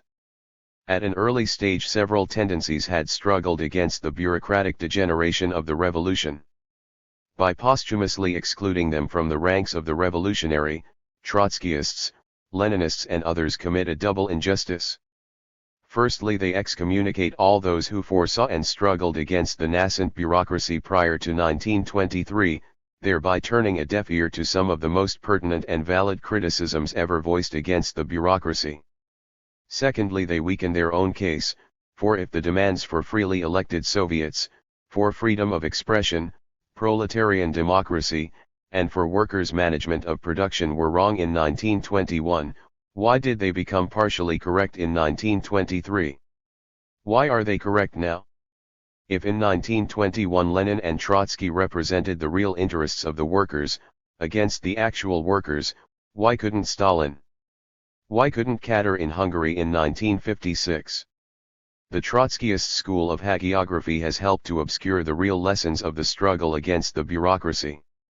When one seriously studies the crucial years after 1917, when the fate of the Russian Revolution was still in the melting pot, one is driven again and again to the tragic events of the Kronstadt uprising of March 1921. These events epitomize, in a bloody and dramatic manner, the struggle between two concepts of the revolution, two revolutionary methods, two types of revolutionary ethos. Who decides what is or is not in the long-term interests of the working class? What methods are permissible in settling differences between revolutionaries? And what methods are double-edged and only capable in the long run of harming the revolution itself? There is remarkably little of a detailed nature available in English about the Kronstadt events. The Stalin-INST histories, revisited and re-edited according to the fluctuating fortunes of party functionaries, are not worth the paper they are written on. They are an insult to the intelligence of their readers, deemed incapable of comparing the same facts described in earlier and later editions of the same book. Trotsky's writings about Kronstadt are few and more concerned at retrospective justification and at scoring debating points against the anarchists 71 than at seriously analyzing this particular episode of the Russian Revolution. Trotsky and the Trotskyists are particularly keen to perpetuate the myth that they were the first and only coherent anti-bureaucratic tendency. All their writings seek to hide how far the bureaucratization of both party and Soviets had already gone by 1921, i.e. how far it had gone during the period when Lenin and Trotsky were in full and undisputed control. The task for serious revolutionaries today is to see the link between Trotsky's attitudes and pronouncements during and before the Great Trade Union debate of 1920 to 1921 and the healthy hostility to Trotskyism of the most advanced and revolutionary layers of the industrial working class. This hostility was to manifest itself, arms in hand, during the Kronstadt uprising. It was to manifest itself again 2 or 3 years later, this time by folded arms, when these advanced layers failed to rally to Trotsky's support, when he at last chose to challenge Stalin, within the limited confines of a party machine, towards whose bureaucratization he had signally contributed. 72. Deutscher in The Prophet Armed vividly depicts the background of Russia during the years of civil war, the suffering, the economic dislocation, the sheer physical exhaustion of the population. But the picture is one-sided, its purpose to stress that the iron will of the Bolsheviks was the only element of order, stability, and continuity in a society that was hovering on the brink of total collapse. He pays scant attention to the attempts made by groups of workers and revolutionaries, both within the party and outside its ranks, to attempt social reconstruction on an entirely different basis. From below. 73 He does not discuss the sustained opposition and hostility of the Bolsheviks to workers' management of production. 74 Or in fact to any large-scale endeavor which escaped their domination or control. Of the Kronstadt events themselves, of the Bolshevik calumnies against Kronstadt and of the frenzied repression that followed the events of March 1921, Deutscher says next to nothing, except that the Bolshevik accusations against the Kronstadt rebels were groundless. Deutscher totally fails to see the direct relation between the methods used by Lenin and Trotsky in 1921 and those other methods, perfected by Stalin and later used against the old Bolsheviks themselves during the notorious Moscow trials of 1936, 1937, and 1938. In Victor Serge's Memoirs of a Revolutionary there is a chapter devoted to Kronstadt. 75 Serge's writings are particularly interesting in that he was in Leningrad in 1921 and supported what the Bolsheviks were doing, albeit reluctantly. He did not however resort to the slanders and misrepresentations of other leading party members. His comments throw light on the almost schizophrenic frame of mind of the rank and file of the party at that time. For different reasons neither the Trotskyists nor the anarchists have forgiven Serge his attempts to reconcile what was best in their respective doctrines, the concern with reality and the concern with principle. Easily available and worthwhile anarchist writings on the subject, in English, are virtually non-existent, despite the fact that many anarchists consider this area relevant to their ideas. Emma Goldman's Living My Life and Berkman's The Bolshevik Myth contain some vivid but highly subjective pages about the Kronstadt Rebellion. The Kronstadt Revolt by Anton Siliga, produced as a pamphlet in 1942, is an excellent short account which squarely faces up to some of the fundamental issues. It has been unavailable for years. Valline's account, on the other hand, is too simplistic. Complex phenomena like the Kronstadt Revolt cannot be meaningfully interpreted by loaded generalizations like as Marxists, authoritarians and statists, the Bolsheviks could not permit any freedom or independent action of the masses. Many have argued that there are strong Blanquist and even Bakuninist strands in Bolshevism, and that it is precisely these departures from Marxism that are at the root of Bolshevism's elitist ideology and practice. Valline even reproaches the Kronstadt rebels with speaking of power, the power of the Soviets, instead of getting rid of the word and of the idea altogether. The practical struggle however was not against words or even ideas.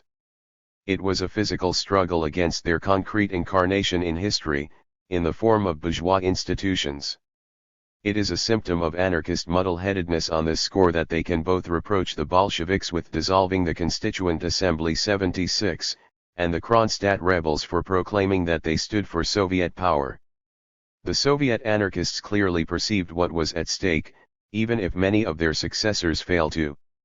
They fought to defend the deepest conquest of October, Soviet power, against all its usurpers, including the Bolsheviks. Our own contribution to the 50th anniversary celebrations will not consist in the usual panegyrics to the achievements of Russian rocketry. Nor will we chant paeans to Russian pig iron statistics. Industrial expansion may be the prerequisite for a fuller, better life for all, but is in no way synonymous with such a life, unless all social relations have been revolutionized. We are more concerned at the social costs of Russian achievements. Some perceived what these costs would be at a very early stage. We are interested in bringing their prophetic warnings to a far wider audience. The final massacre at Kronstadt took place on March 18, 1921, exactly 50 years after the slaughter of the communards by Thiers and Galifet. The facts about the Commune are well known. But 50 years after the Russian Revolution we still have to seek basic information about Kronstadt. The facts are not easy to obtain. They lie buried under the mountains of calumny and distortion heaped on them by Stalinists and Trotskyists alike. The publication of this pamphlet in English, at this particular time, is part of this endeavor. Ida Met's book La Commune de Kronstadt was first published in 1938. It was republished in France 10 years later but has been unobtainable for several years. In 1962 and 1963 certain parts of it were translated into English and appeared in Solidarity, 2, 6-11. We now have pleasure in bringing to English-speaking readers a slightly abridged version of the book as a whole, which contains material hitherto unavailable in Britain. Apart from various texts published in Kronstadt itself in March 1921, Ida Met's book contains Petrichenko's open letter of 1926, addressed to the British Communist Party. Petrichenko was the president of the Kronstadt Provisional Revolutionary Committee. His letter refers to discussions in the political bureau of the CPGB on the subject of Kronstadt, discussions which seem to have accepted that there was no extraneous intervention during the uprising. Members of the CP and others might seek further enlightenment on the matter from King Street, whose archives on the matter should make interesting reading. Ida Met writes from an anarchist viewpoint. Her writings, however, represent what is best in the revolutionary tradition of class struggle anarchism. She thinks in terms of a collective, proletarian solution to the problems of capitalism.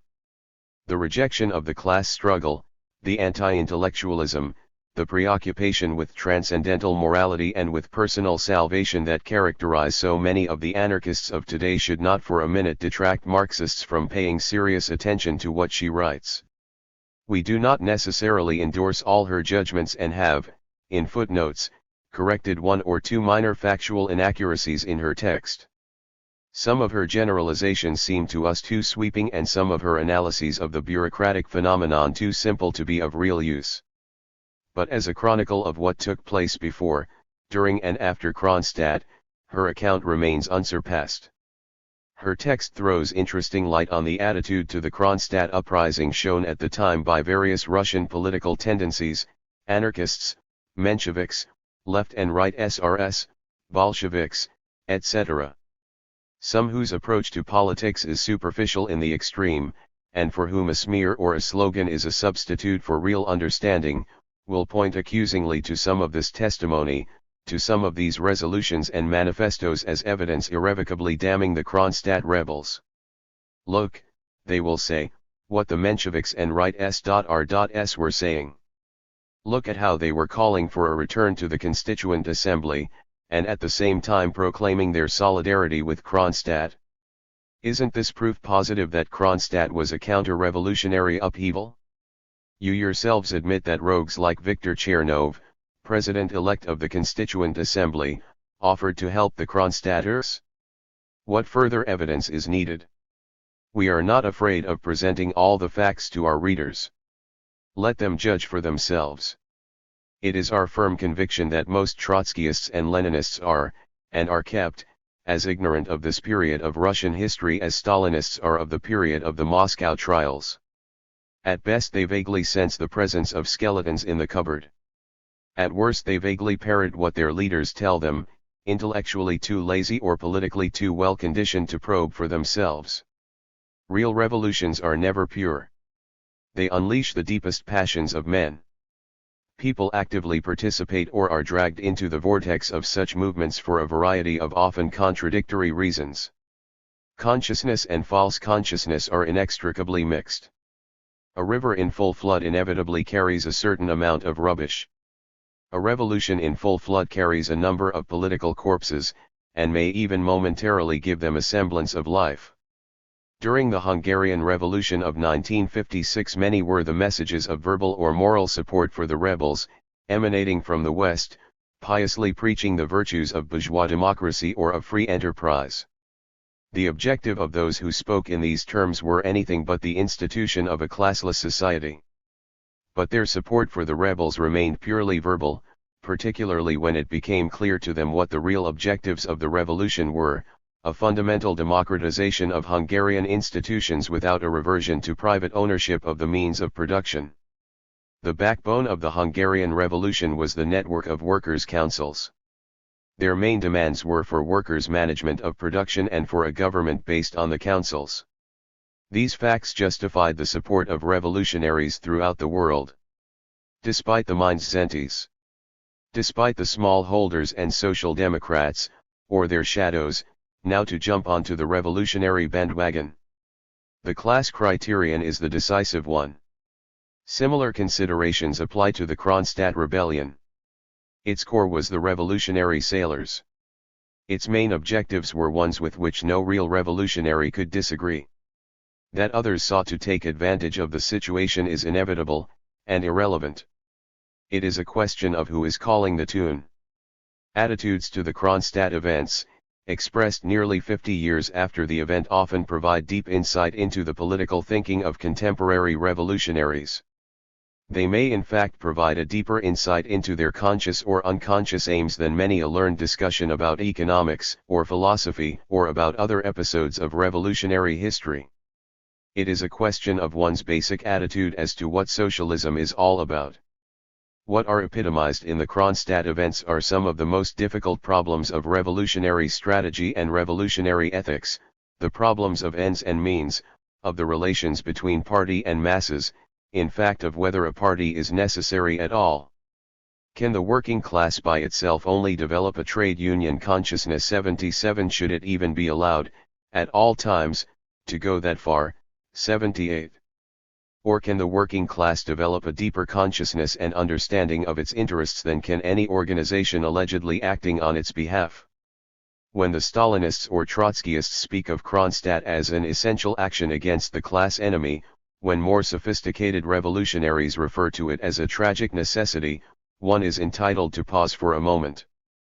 One is entitled to ask how seriously they accept Marx's dictum that the emancipation of the working class is the task of the working class itself. Do they take this seriously, or do they pay mere lip service to the words?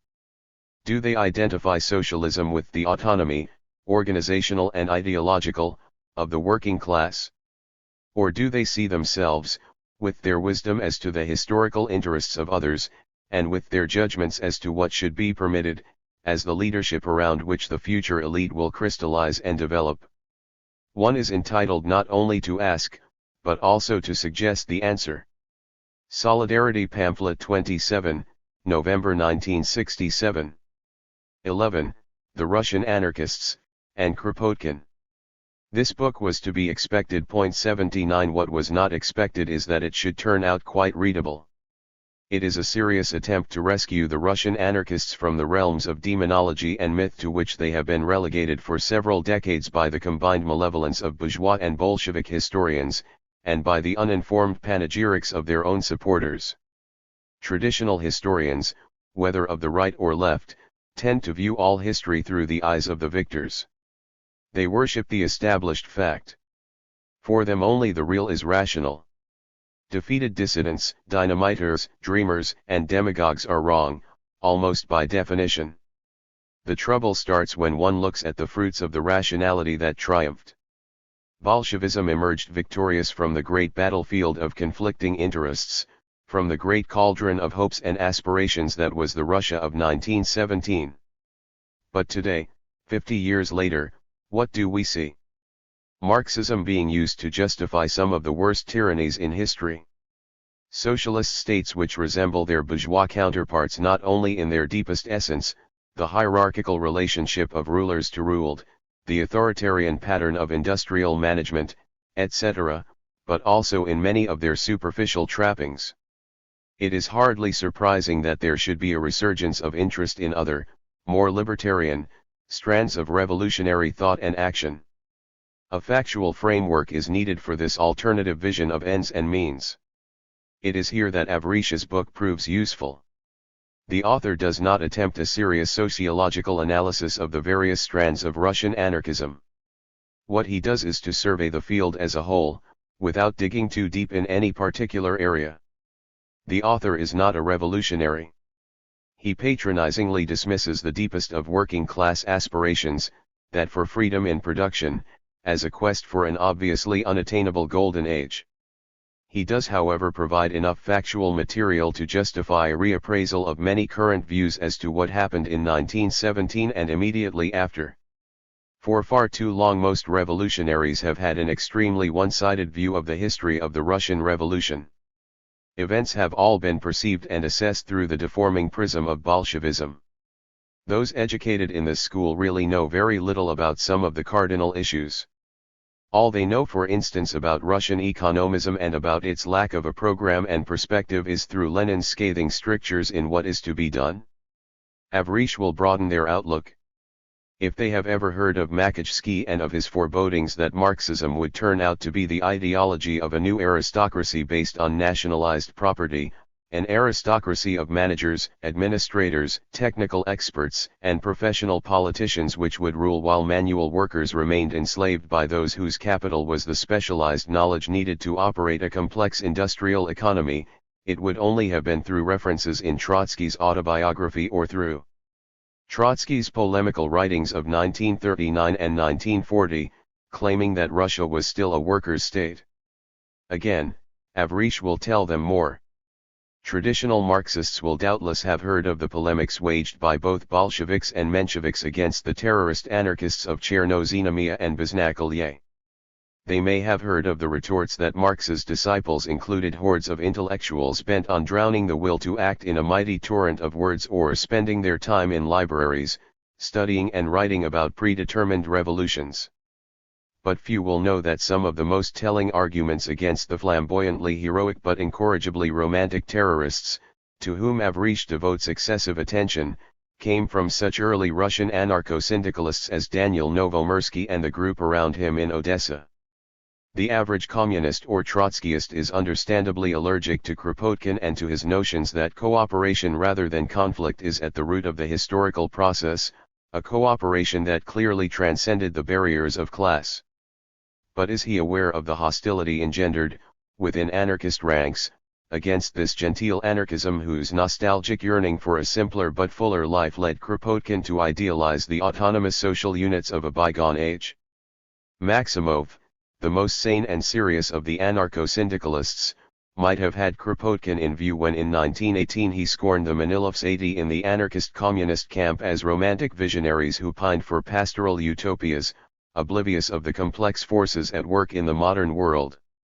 Avrich provides interesting information on the role of the anarchists in the Russian Revolution itself, but in rather a haphazard and anecdotal manner, as the author does not himself seem to appreciate the cardinal significance of some of the things he is talking about. He discusses, almost in passing, the phenomenal growth of the factory committees during 1917 and early 1918 and the sustained and concerted drive of the Bolsheviks to incorporate them in the structure of the unions, the better eventually to emasculate them altogether. He tells of Lenin's creation, as early as December 1917, of the Vysenka, Supreme Economic Council, one of whose main functions was to absorb the All-Russian Council for Workers' Control, thereby seeking to stem the syndicalist tide. Few traditional Marxists will have heard of the great debates that took place, in January 1918, at the First All-Russian Congress of Trade Unions, on the question of the control of industry, workers' control versus state control, or of the even more fundamental debate on workers' control versus workers' management. 81 Many will be surprised to learn that at this Congress the Bolsheviks were supported by the SRS and by Martov and the Menshevik delegates, one of whom deplored that an anarchist wave in the shape of factory committees and workers' control was sweeping over our Russian labor movement. At this Congress the Marxist scholar Ryazanov, a recent convert to Bolshevism if not to the realities of industrial labor, advised the factory committees to commit suicide by becoming an integral element of the official trade union structures. Most communists or Trotskyists will be amazed to learn, as was the present reviewer, that by the beginning of 1921 Lenin had become so alarmed at the revival of syndicalist tendencies among the factory workers and intellectuals of his own party that he placed on the index the works of Fernand Pelloutier, an important figure of the French syndicalist movement. On all these matters Avrich's book brings a mass of well-documented, if only half-digested, material of exceptional interest and relevance, most of it culled from original Russian sources. Finally, the book does not degenerate into an uncritical apologia of anarchism of the kind that does such harm to the libertarian cause.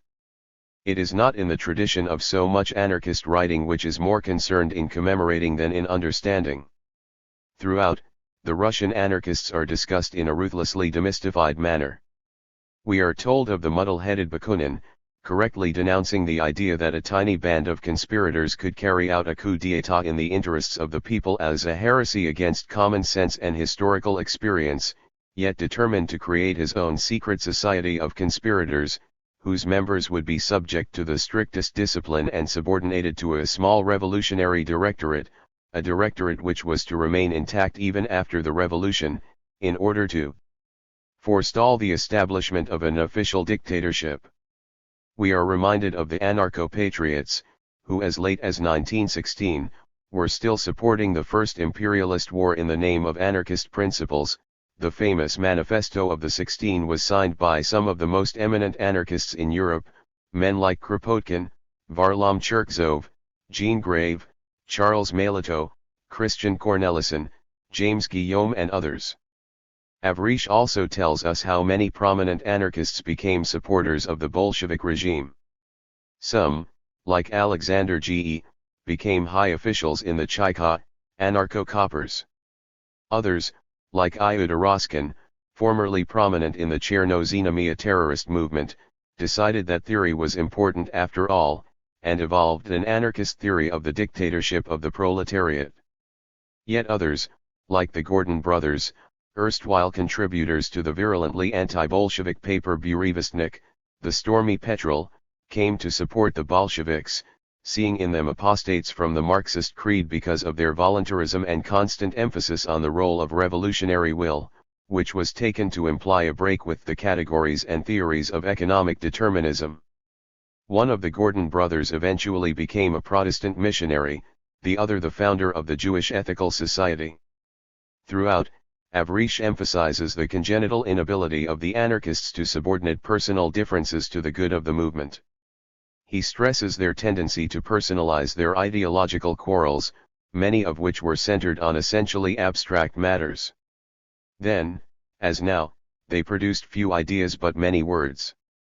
Then, as now, the words meant all things to all men. Then, as now, anarchism could accommodate people on both sides of the barricades. Only some of the syndicalists emerge as capable of discussing ideas coherently and of intervening meaningfully in real areas of struggle. They, of course, were not paralyzed by the organization phobia that afflicted all other libertarian tendencies. In the next issue of Solidarity L.S. of Aberdeen, objected. Although I have no particular wish to defend an apostolic succession of anarchist thought, I feel I must question the side comment on Kropotkin in Maurice Brinton's review. The reference is to Kropotkin's notions that cooperation rather than conflict is at the root of the historical process, a cooperation that clearly transcended the barriers of class. The parenthetical assumption is inaccurate, and does no justice to Kropotkin's thought. His theory of mutual aid applied to evolution rather than to the stages of historical development, and is opposed to the idea of survival of the fittest, an aspect of Darwinism that has proved its usefulness to fascist theoreticians, rather than to Marxist concepts of class struggle. Kropotkin believed that groups cooperating successfully, not the strong preying on the weak, tended to survive. In primitive societies there would be no question of cutting across class barriers, and when class conflicts arose at a later stage, few socialists could dispute that organization in a cooperative manner becomes essential for the insurgent classes if they are to overthrow their oppressors and survive. The extent to which Kropotkin was aware of the nature and potency of class conflict in history is manifest in his volume on the Great French Revolution, London, 1909.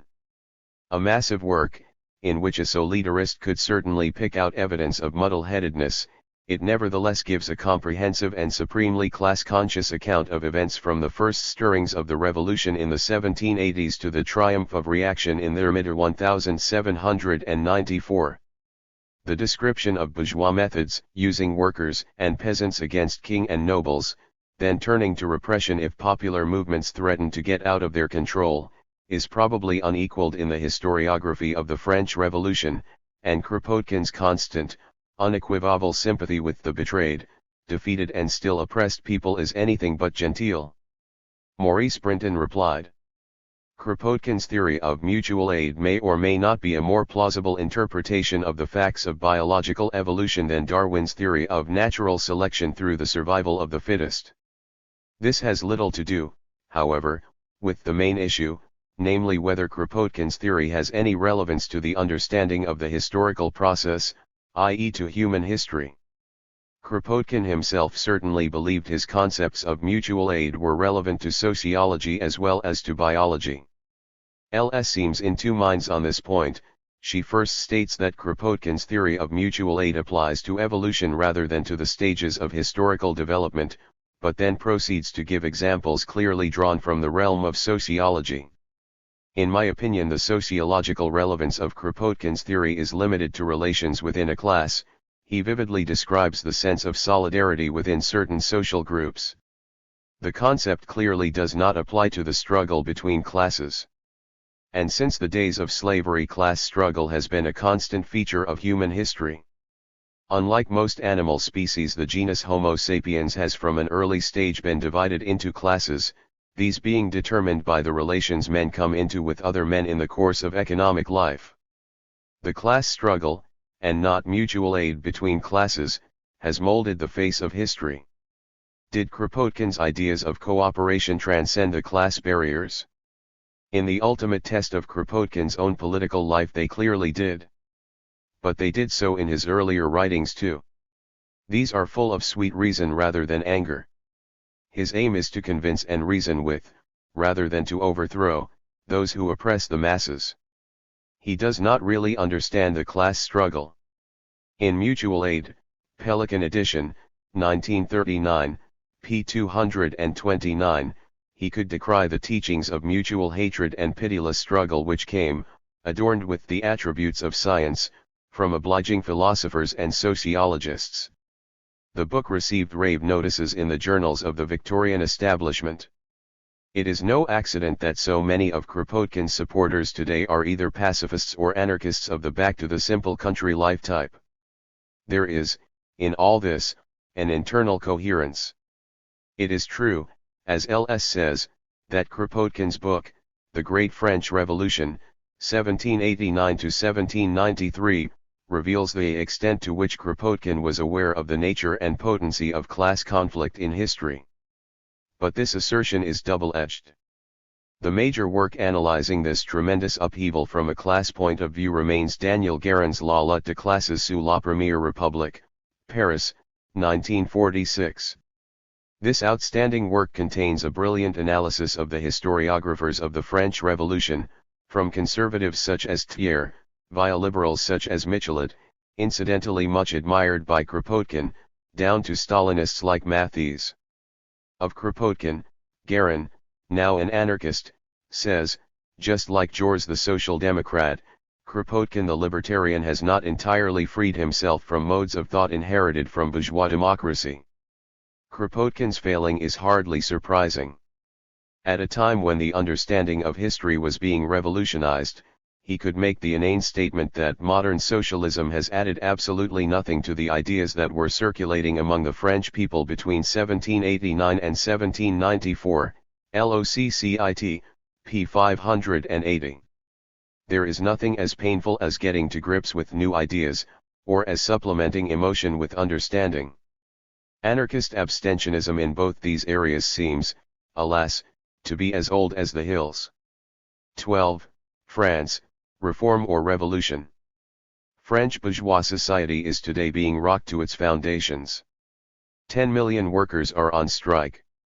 Factories, building sites, shipyards, shops, schools, and universities have been taken over by those who work there. The whole transport system is at a standstill. The red flag has been hoisted over railway stations and state theaters, pithides and sedate educational establishments. Tens of thousands of people of all ages are discussing every aspect of life in packed-out, non-stop meetings in every available schoolroom and lecture hall. Even the peasants are moving, driving their tractors into the marketplaces of country towns and challenging the authorities. The police force is vacillating. Even the elite paramilitary formations of the bourgeois state, the CRS, are being subjected to repeated drubbings in the streets. No one called for this general strike. No one foresaw this tremendous upsurge of the masses, which caught all the traditional organizations of the left with their pants down. The pent-up criticism, anger, resentment, and frustration of millions of young people against a society which treated them as objects is exploding in the greatest challenge to established French society since the days of the Paris Commune. In the circumstances, the demands put forward by different sections of the French left are most revealing. The bourgeois politicians can see no further than a ministerial reshuffle. They are prepared to sacrifice a few big names in order to canalize the movement back into safe, parliamentary channels. Their game is so obvious that no one is likely to be fooled by it.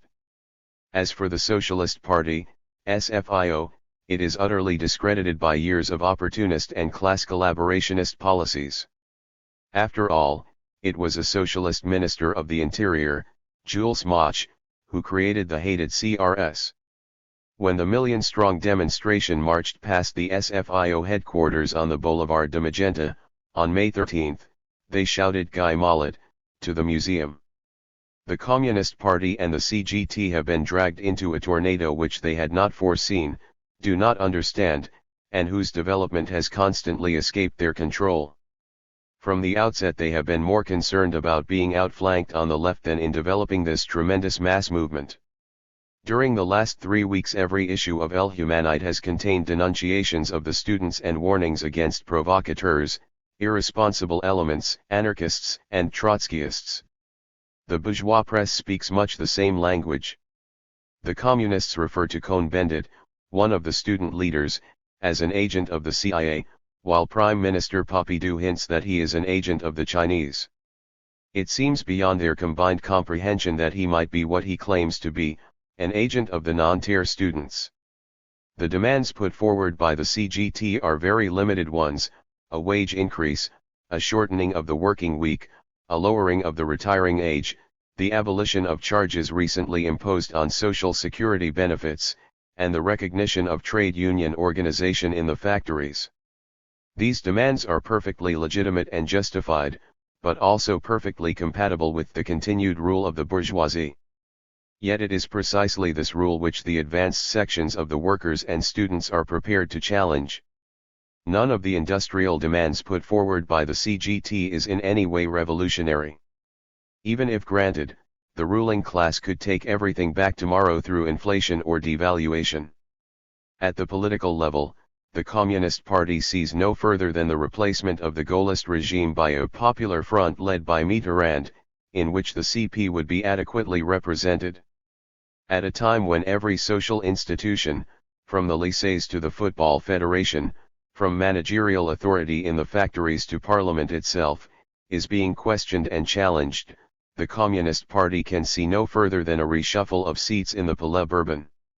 The present movement started earlier this year at Nanterre, near Paris, when groups of students decided to challenge the central assumptions of bourgeois education by direct action methods, interruption of lectures, holding political meetings on the campus, etc.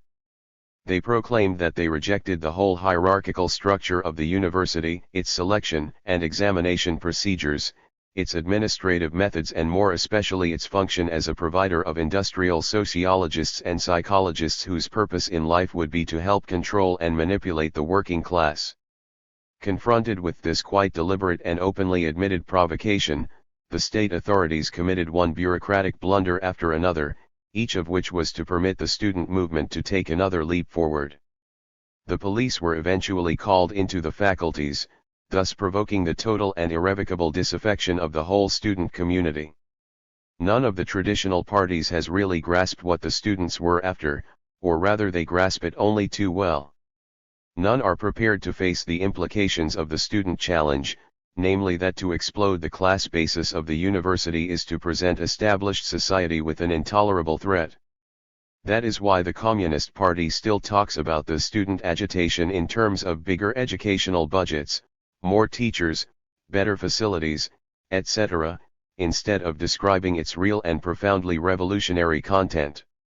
This also explains why every attempt by the revolutionary students to link up with rank-and-file workers now occupying the factories is being strenuously and often physically opposed by the CGT apparatus. The students are talking about workers' power, about a free society, things which the bureaucrats do not want the workers to think too much about. At Nantes, a student delegation from Paris, sent to establish contact with an occupied factory, was handed over to the police by a group of CGT pickets who happened to be Stalinist hacks. These attempts at dividing the movement, successful at first, are beginning to break down as the students show in action their militancy and their readiness to pursue the struggle to the bitter end. It is the student militancy which terrifies every conservative layer of French society, from the readers of the Figaro to the elderly functionaries of the CGT. The students have shown that Gaullism is not omnipotent, that it is possible to fight back against the oppressive apparatus of the bourgeois state, and that it is possible to pass from a critique of bourgeois education to a total critique, in action, of the capitalist state. Alone, of course, the students cannot change society. But student militancy has triggered off a massive working class response, compounded of sympathy, hatred of the police, and the advocacy of their own specific demands. The fate of the revolution now hinges on an unanswerable, yet all-important question. Will the workers' objectives remain confined to improvements within the system? Or will they, like the students, take up the struggle on a much broader front? Will they eventually struggle against modern bureaucratic capitalist society, in all its multiple manifestations? Only if the workers undertake this far more difficult fight, a fight which no one can wage for them, a fight which implies a ruthless struggle against their own organizations, will the revolution be successful in any real sense. Only on the basis of such a struggle will it become impossible for various bureaucratic leaderships to take the movement in hand again, and lead it up a blind alley. What of the other groups, to the left of the Communist Party? At a time when everything is still possible, when more and more people are realizing that the future will only contain what people put into it now, the imagination of many self-styled revolutionaries remains caught up in the bureaucratic thinking of a previous epoch. The various Trotskyist groups fail to see the tremendous potentialities of the situation. Their main preoccupation is to establish their leadership over the mass movement. They all say that what is missing is the party, which they all interpret as their particular party. None of them have confidence in the ability of the workers or students to solve their problems without this kind of tutelage. Some call for the communists to take power, just as in this country they asked you to vote Labour at the last election, in order to take the masses through the experience. Their economic demands only differ quantitatively from the Stalinist ones. They all engage in a kind of revolutionary auction. For instance, Voyagevrier advocates a minimum monthly wage of 1,000 new francs, instead of the 600 new francs advocated by the CGT. Trotskyist groups such as the FER, Fédération d'étudiants révolutionnaires, are calling for organizational measures such as the setting up of a hierarchy of strike committees, with a national strike committee at the top, representing the various strike-bound factories and enterprises. Given the present relationship of forces, the Stalinists would be in an overwhelming majority on such bodies. The idea is to expose the Stalinists, should they seek to liquidate the strike in exchange for financial concessions from the employers or parliamentary concessions from the bourgeois state. From this exposure, the Trotskyists hope to benefit. The incalculable damage done to the working class in the process is dismissed as an inevitable overhead. The practical acts of the Trotskyists have proved equally nefarious. On the night of the barricades, May 10, 1968, despite repeated appeals for help, the FER refused to cancel its mass meeting at the Mutualite and to send reinforcements to assist the students and workers who were already engaged in a bitter fight with the CRS, on the barricades of the Rue Gay-Lussac, hardly a mile away. When several hundred FER members and sympathizers eventually turned up at 1:00 am, it was only to advise students to disperse. In the words of Kayseri, one of the Trotskyist leaders, it was necessary above all to preserve the revolutionary vanguard from an unnecessary massacre. The fact has been widely discussed in the mass assemblies, held night after night in the packed amphitheaters of Saint-Cyr and La Sorbonne. Thousands are undergoing an extremely rapid education, through practice, as to the nature of Stalinism and Trotskyism and how they both seek to manipulate the mass movement in their own respective interests. At first only a handful of revolutionary socialists and anarchists appreciated the tremendous opportunities now opening up. These groups, which are tending more and more to get together, are talking in terms of a total social revolution, of workers' management of production, autogestion, and of the need for workers' councils. In fact, this radical viewpoint now presents the traditional left with the most widely based challenge it has ever had to face. On the initiative of the revolutionaries, hundreds of comites d'action have been set up in various factories and districts of Paris and other large towns. These committees consist of workers and students, agreed upon a program of direct action in a given locality or enterprise and who also see the need to develop the mass movement as quickly, widely, and radically as possible. Their activities are already getting an enthusiastic response, not only among wide layers of the student population but among smaller layers of young workers. If and when the working class as a whole itself takes up these demands, and gives them flesh and blood, the door will at least be open for a total, final challenge to French capitalist society, a challenge it will no longer be able to contain. Solidarity Leaflet, May 1968. 13. France, the Theoretical Implications. This pamphlet 82 produced 5 months after the events it describes is not really an attempt to analyze the French events of May and June 1968. At this level, as we shall show, it epitomizes the theoretical incapacity of even the more sophisticated representatives of the contemporary Marxist left. The Cliff Burkle text is something quite different. It is a factional document, aimed primarily at influencing the discussion on the organizational question now taking place within international socialism between Leninists and libertarian revolutionaries. After a major earthquake, everyone longs for a return to order. The French events are no exception.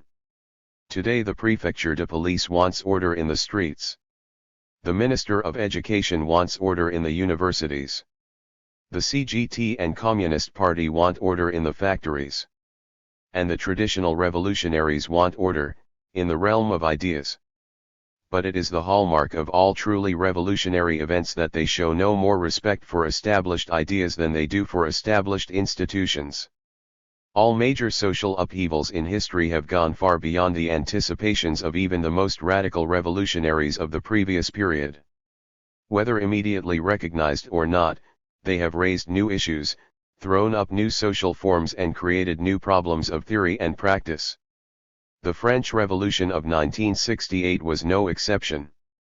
During the Commune of 1871 the Paris workers put forward the demands for a ceiling on wages and for the eligibility and revocability of all officials. These demands had not been, and could not have been, anticipated in Marx's writings. When the first Soviets appeared in Russia in 1905 their significance was not apparent to Lenin or to the Bolsheviks. They had not been anticipated in any party program. But both Marx and Lenin were to incorporate the autonomous creations of the French and Russian workers into their own theoretical frameworks. It is a symptom of the degeneration of the contemporary left that nothing similar has happened, or been felt necessary, in relation to recent events in France. The pamphlet under review is like a piece of Gruyere cheese, full of holes and with a thick and rather moldy rind.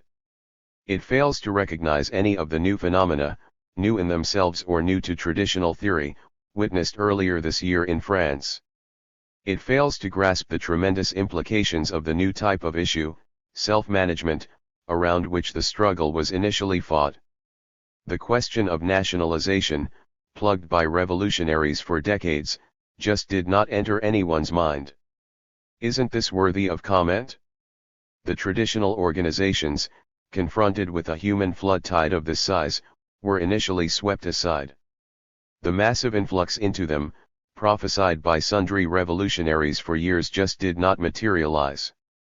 In fact, these hollow shells only retained any residual influence to the extent that people had reservations as to their own capacity to manage things for themselves.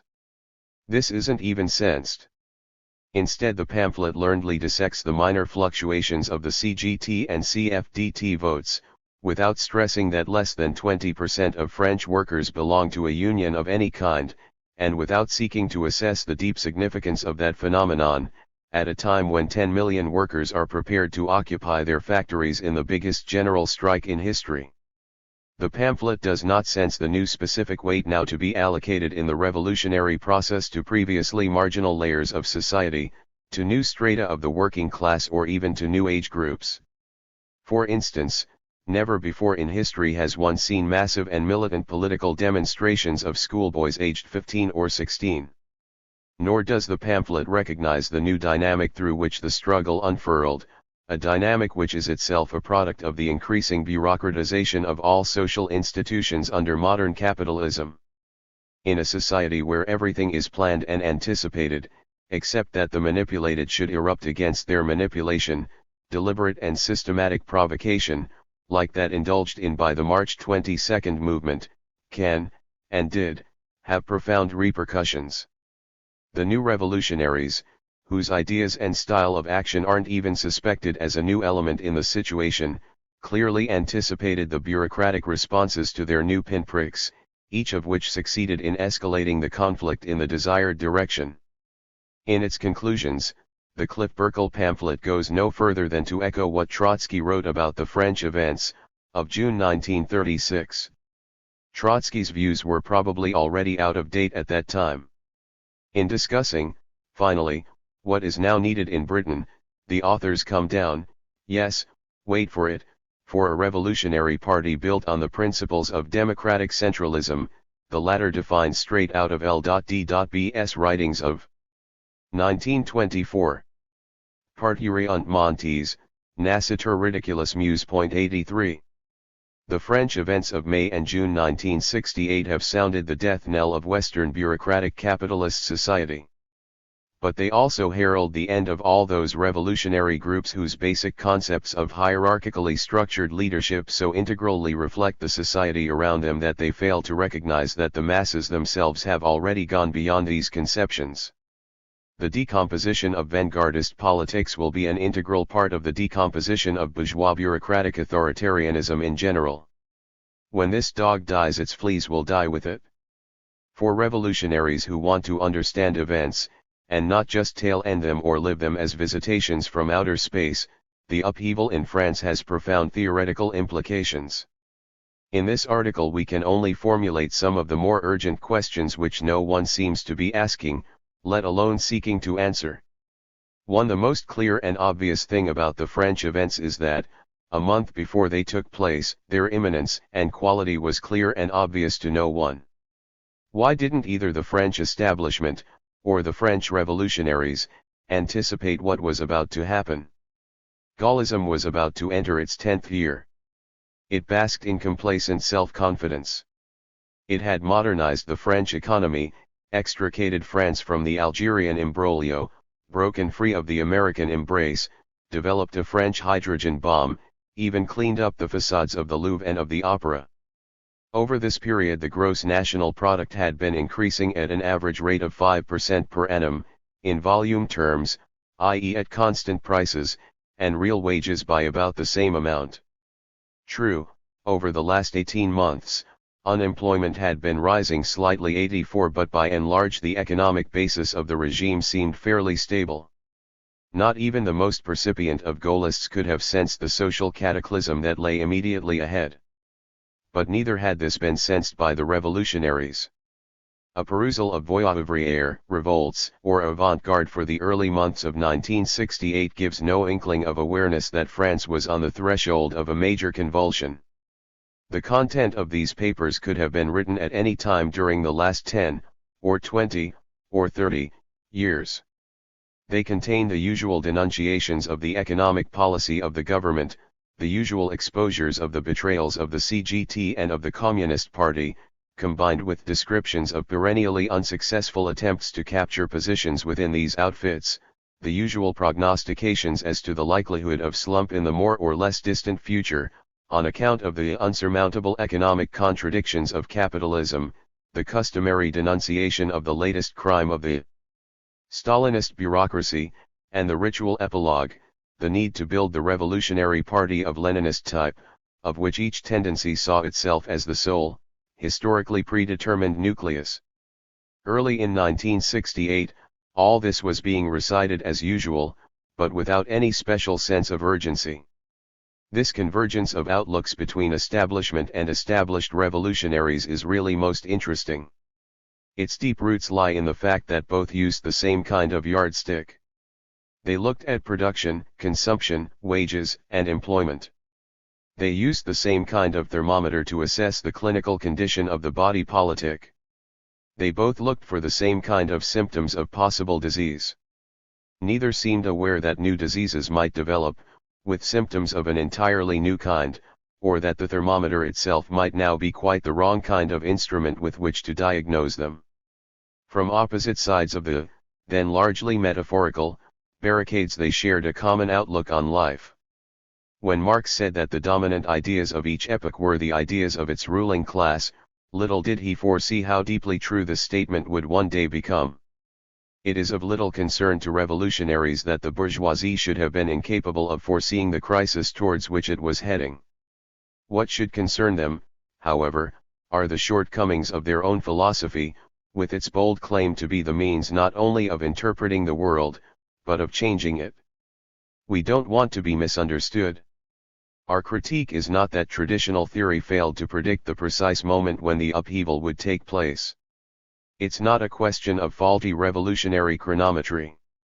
Only the crudest determinists have ever attempted to use Marxism in this way. It is a question of whether established Marxist categories can now provide even an elementary insight into the kind of upheaval that is on the historical agenda. In relation to France, they clearly failed. Why? And what are the implications of this failure? What would aircraft pilots say of a brand of radar that didn't even suspect, in the immediate vicinity, the presence of a mountain 20,000 feet high? The second lot of questions flow automatically from the first. Are the traditional criteria, level of employment, level of consumption, etc., still adequate in assessing the social tensions within a given society and hence the proximity or otherwise of a revolutionary upheaval? Or do they need to be replaced or amplified by other criteria, more difficult to quantify, sense of alienation, sense of dissatisfaction with the nature of work or the quality of life, rejection of established values, gap between expectations and reality, desire to break out of the proletarian condition, whatever the level of wages, etc. The main danger here is to avoid a lapse into mysticism. But even Marxists must admit that man does not live by bread alone. Both bourgeois and revolutionary historians have until now seen the preconditions of social revolution in mainly economic terms. Men have revolted because the social system has been incapable of providing them with the basic economic necessities of life. Past revolutionary upheavals have tended to occur in conditions of economic duress, or in the wake of wars, or both.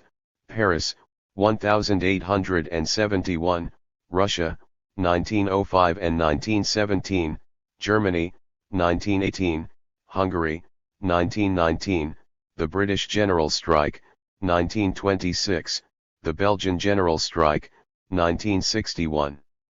This has never been a thoroughly satisfactory explanation of revolutionary upheavals. Spain 1936 and Hungary 1956 have always been notoriously difficult to interpret on this basis.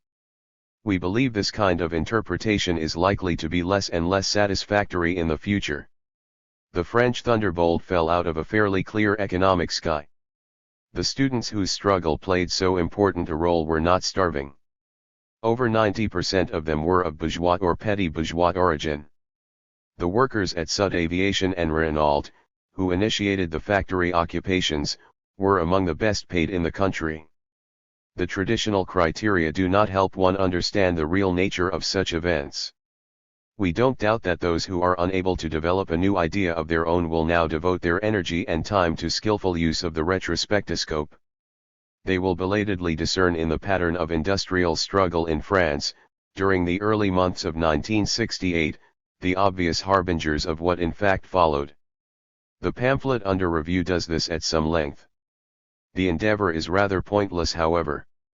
The man-hours lost through strikes during 1967 or during the first 3 months of 1968 have certainly been exceeded on many occasions during other arbitrary 3 or 12-month periods of the Gaullist reign. The fairly recent police violence against workers at Rodiacida, Lyon, Caen, and Redon had its bloody antecedents during the Great Miners' Strike of 1949 and in the Quran Massacre of 1962. The level of unemployment may have risen from 1.5% to 2% of the labor force during the last few months, but this in itself hardly represents the transgression of some critical point below which nothing happens and above which everything suddenly becomes possible. Unemployment levels incidentally have been consistently higher in Britain. One has to look elsewhere for the beginnings of an interpretation. The old mole of history had been burrowing deep. The bureaucratic society had generated new tensions of its own, some of which are clearly anticipated in Cardan's Modern Capitalism and Revolution. 85 The gulf between expectations and reality had been steadily widening, and this not only in relation to consumption. So had the gulf between order givers and order takers, at all levels of society. Attitudes had been changing, even attitudes to the presence of 400,000 unemployed. Traditional values had been disintegrating. Whole new layers of society had been proletarianized, not according to the Marxist model of absolute or relative pauperization, but in the sense of a profound transformation of the nature of their world. The increasing bureaucratization of society at all levels had not only rendered the traditional organization meaningless for hundreds of thousands of young people, but had also ensured that those in authority were less and less capable of understanding and controlling a reality whose real nature constantly eluded them. It is on the basis of considerations such as these, however tenuous and inadequately defined at the moment, that one should attempt a reconstruction of revolutionary theory.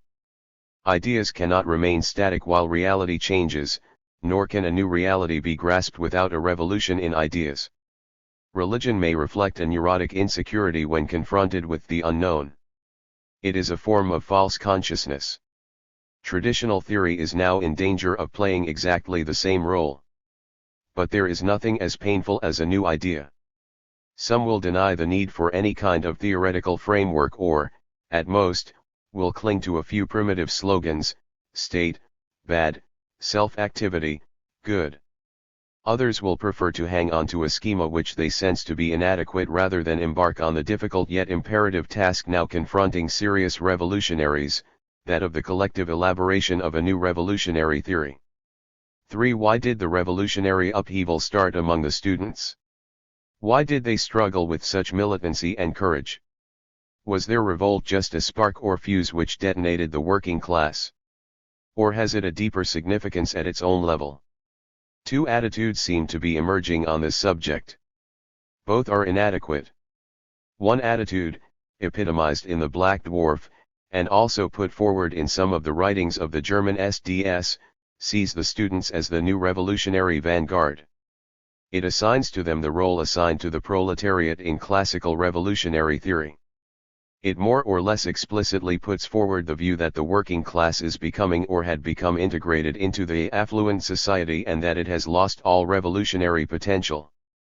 Cliff and Burkle correctly take Wright Mills and Marcuse to task for denying the revolutionary potentiality of the working class and for describing students and intellectuals as the main vehicle for revolutionary action now and in the future.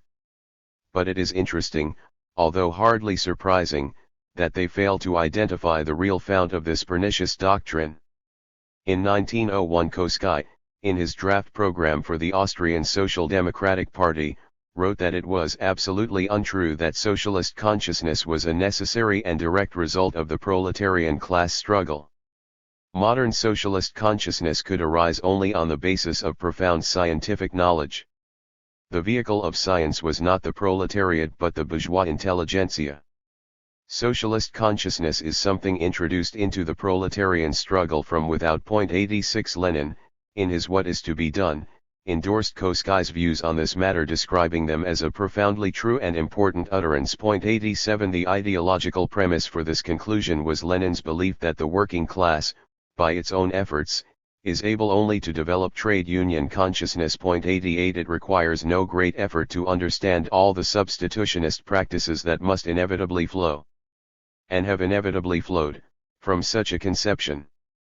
In their absolute rejection of the notion that the working class, through its own experiences in modern industrial society, can, does and must autonomously accede to a socialist consciousness, Marcuse and Lenin have more in common than the followers of either would like to believe. The fallacy of this first attitude should be obvious. If the working class cannot come to understand socialism, and want it, there can be no socialist perspective. There can only be the replacement of one ruling elite by another. However enlightened and revolutionary the new elite may be, it will sooner or later come to express its own interests, rather than those of the working class. The second attitude to students, shared by most orthodox Marxists, is less naive but just as short-sighted. It correctly sees the students as a minority in modern industrial society, the need for the majority to move if anything fundamental is to happen, and the fact that this majority, in advanced industrial countries, is the working class. Its inadequacy is that it cannot transcend the conception of student action as just a catalyst, fuse, or spark, capable of igniting the powder kegs of industrial discontent but devoid of any deeper significance at its own level. This is to underestimate the increasing importance, and increasing vulnerability, today of both the university and of education generally. Both help maintain the social cohesion of class society. Reinforcing patriarchal authority, both help perpetuate, at the ideological level, the prevailing relations of hierarchy and domination. In the long run both prove more effective mechanisms for helping the slaves accept their slavery than either police or prison. In the realm of ideas they provide the basic mechanism for the replication of bourgeois bureaucratic society, of its values and assumptions, generation after generation. But the lycées and universities of France are now full of students, with heads full of subversive thoughts. The night-long discussions of last May, in occupied schools and faculties, among young people, will leave indelible marks. The university churns out the technologists, sociologists, industrial psychologists, computer programmers, managers, time and motion experts, in short the whole administrative personnel of the modern industrial machine. In France substantial numbers of students began to refuse the future role assigned to them as watchdogs of capital. If this mood lasts, and particularly if it spreads beyond the faculties of sociology, philosophy, or psychology, the effects could be profound. In May even such traditional disciplines as medicine and law were not immune from the general ferment. Closing particular faculties or even whole universities would be a double-edged weapon for the authorities, an open admission of failure, a permanent mutilation of the liberal image they have been at such pains to protect. Workers on strike can stop assembly lines. But a deep implantation of subversives in universities could disrupt the mass production of conformist cotters, and prove an additional spoke in the wheels of bourgeois society. The establishment can tolerate students demanding bigger credits for higher education. It cannot tolerate demands that the universities be converted into red bases, or that they provide facilities for continuous political forums, open to all, etc. Revolutionaries in France now see the universities as permanent foci of contestation of bourgeois ideology, permanent running sores on the body of bourgeois society.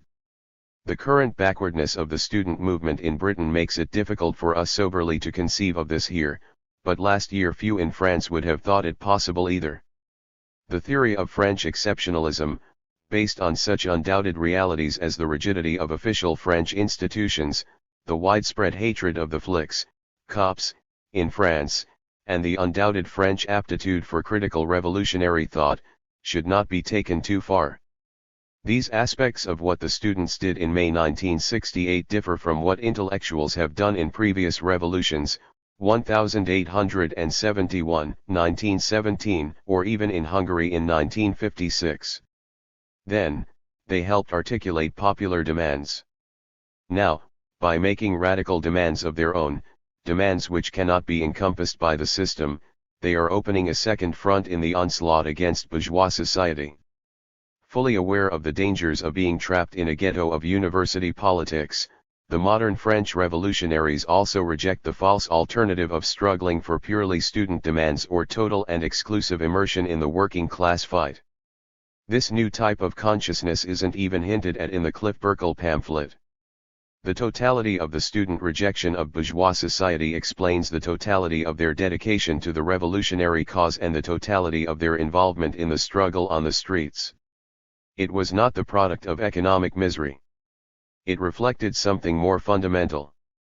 The students were being denied the right to be themselves, and had become aware of the fact. They were not risking loss of sight and limb, amid the gas grenades and batons of the CRS, for a 3% annual increase in the size of the educational budget. They were fighting for the right to reappropriate what bourgeois society was taking from them. When this dormant consciousness is aroused in other layers of the population, the effect will be irresistible. This is the real lesson and hope of the French events of May 1968. Solidarity, v. 8, March 1969. 14. The Events in France. This book 89, although hastily compiled to meet the mass demand for such works which followed the events of May 1968, is nevertheless essential reading. It is an exciting piece of living history, written by articulate and active participants, one of whom became the spokesman for a wide layer of student revolutionaries. The original French version was called Le Gauchisme, Remède à la maladie sénile du communisme, a witty and meaningful rejoinder to Lenin's denunciation of left-wing communism as an infantile disorder. The English title is unfortunately quite meaningless. Starting with the student revolt in modern industrial societies, the authors analyze the background to the March 22 movement, the spread of the ideas of May to sections of the working class, the strategy of the bourgeois state, the Gaullist phenomenon and, in considerable detail, the role of the Communist Party and its historical roots in ideology and previous practice. The author's thinking is throughout clearly influenced by material published in Socialisme ou Barbarie, Internationale Situationniste, Informations et Correspondances Ouvrières, Noir et Rouge, and Recherches Libertaires, and ideological debt freely, but rather erratically, acknowledged. The plagiarism is extensive, intelligently selective, and thoroughly commendable, ensuring a wide audience for views as yet insufficiently known. Great chunks, for instance, of the Solidarity pamphlet on the workers' opposition are to be found in the author's discussion of the nature of Bolshevism. As the authors nicely put it, Cohn-Bendit is simply the anonymous author of all these reviews. I have but one criticism and it has been voiced before. It is a note of skepticism concerning the implied proximity of total revolution. It is hard to accept that, last May, it was touch and go whether everything would be swept aside. Or to believe that if, on the morning of May 25, Paris had awoken with several ministries occupied, Gaullism would have collapsed, and self-management become an objective immediately to be fulfilled. The grip of class society unfortunately exerts itself at a much deeper level than the authors appear to suspect. Even the decomposition of bourgeois state power, and one could argue whether it was as profound as they believe, is no guarantee that bourgeois institutions will be replaced by consciously created socialist ones. The essential precondition for a radical and total social transformation is the change, brought about through the class struggle itself, in the attitudes of the mass of the population, i.e. the working class. These attitudes today are not only colored by the traditional organizations but are constantly reinforced by the very conditions of capitalist production and of life in capitalist society: passivity of workers subjected to domination by machines, pressure of financial insecurity, preoccupation with only immediate things, etc. These attitudes, which add up to the more or less widespread acceptance of slavery by the majority of the slaves, are one of the main causes for the perpetuation of bourgeois or bureaucratic rule. Other factors act in an opposite direction, constantly compelling people to question the methods, priorities, and relations of capitalist production. The ideological superstructure of capitalist society isn't as fragile as many revolutionaries seem to think. It has enormous resilience, and to shatter it a whole epoch of sustained and conscious struggle will be necessary. The French events undoubtedly initiated such a period. But by ignoring this facet, the Cohn-Bendit book at times unconsciously lapses into a system of ideas in which the role of active minorities would seem to be paramount. Paradoxically, it is a system of ideas which thus explicitly formulated the authors would be the first to reject. Solidarity, v. 9, April 1969. 15. Capitalism and Socialism. What is basically wrong with capitalism? Ask a number of socialists and you will get a number of different answers. These will depend on their vision of what socialism might be like and on their ideas as to what political action is all about. Revolutionary libertarian socialists see these things very differently from the trad left. This article is not an attempt to counterpoise two conceptions of socialism and political action. It is an attempt to stress a facet of socialist thought that is in danger of being forgotten. When one scratches beneath the surface, progressive capitalists, liberals, labor reformists, communist macro-bureaucrats and Trotskyist mini-bureaucrats all see the evils of capitalism in much the same way. They all see them as primarily economic ills, flowing from a particular pattern of ownership of the means of production. When Khrushchev equated socialism with more goulash for everyone, he was voicing a widespread view. Innumerable quotations could be found to substantiate this assertion. If you don't believe that traditional socialists think in this way, try suggesting to one of them that modern capitalism is beginning to solve some economic problems. He will immediately denounce you as having given up the struggle for socialism. He cannot grasp that slumps were a feature of societies that state capitalism had not sufficiently permeated and that they are not intrinsic features of capitalist society. No economic crisis is, for the traditional socialist, tantamount to no crisis. It is synonymous with capitalism has solved its problems.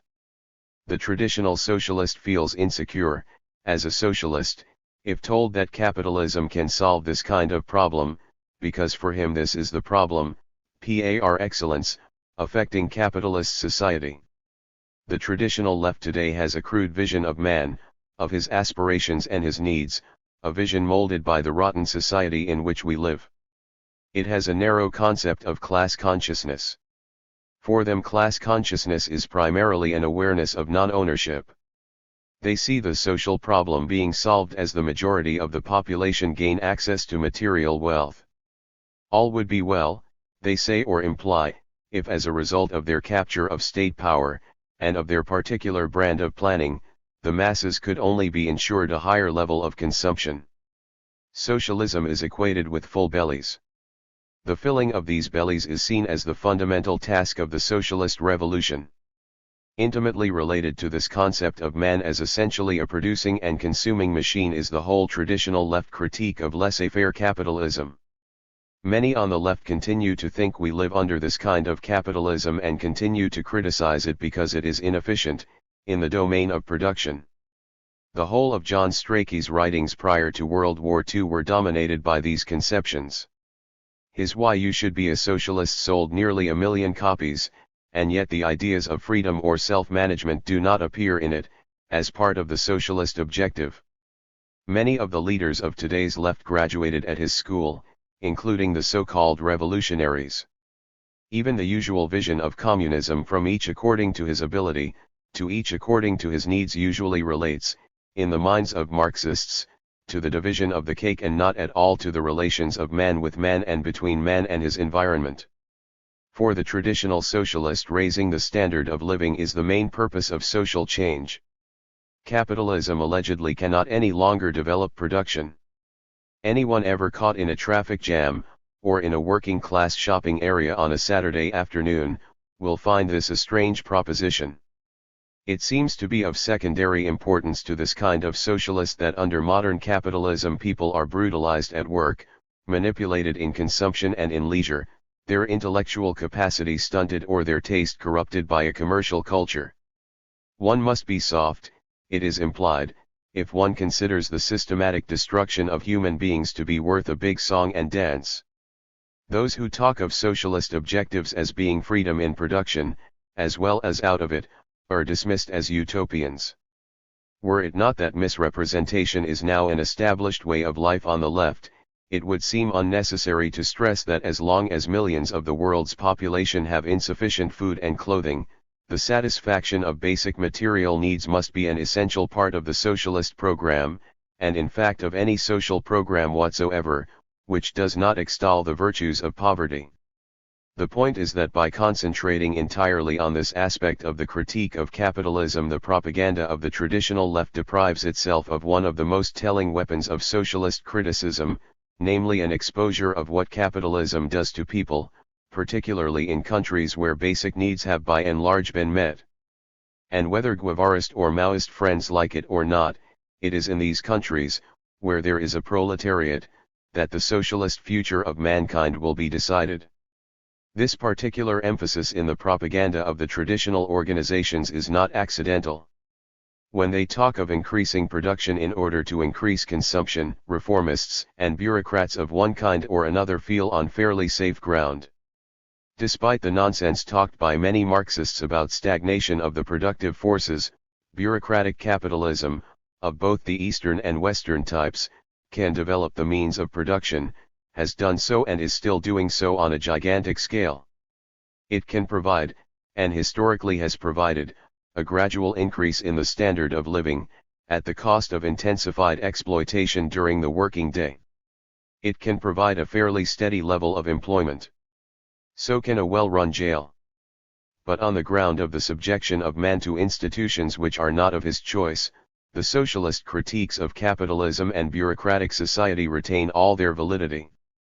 In fact, their validity increases as modern society simultaneously solves the problem of mass poverty and becomes increasingly bureaucratic and totalitarian. It will probably be objected that some offbeat trends in the Marxist movement do indulge in this wider kind of critique, and in a sense this is true. Yet whatever the institutions criticized, their critique usually hinges, ultimately, on the notion of the unequal distribution of wealth. It consists in variations on the theme of the corrupting influence of money.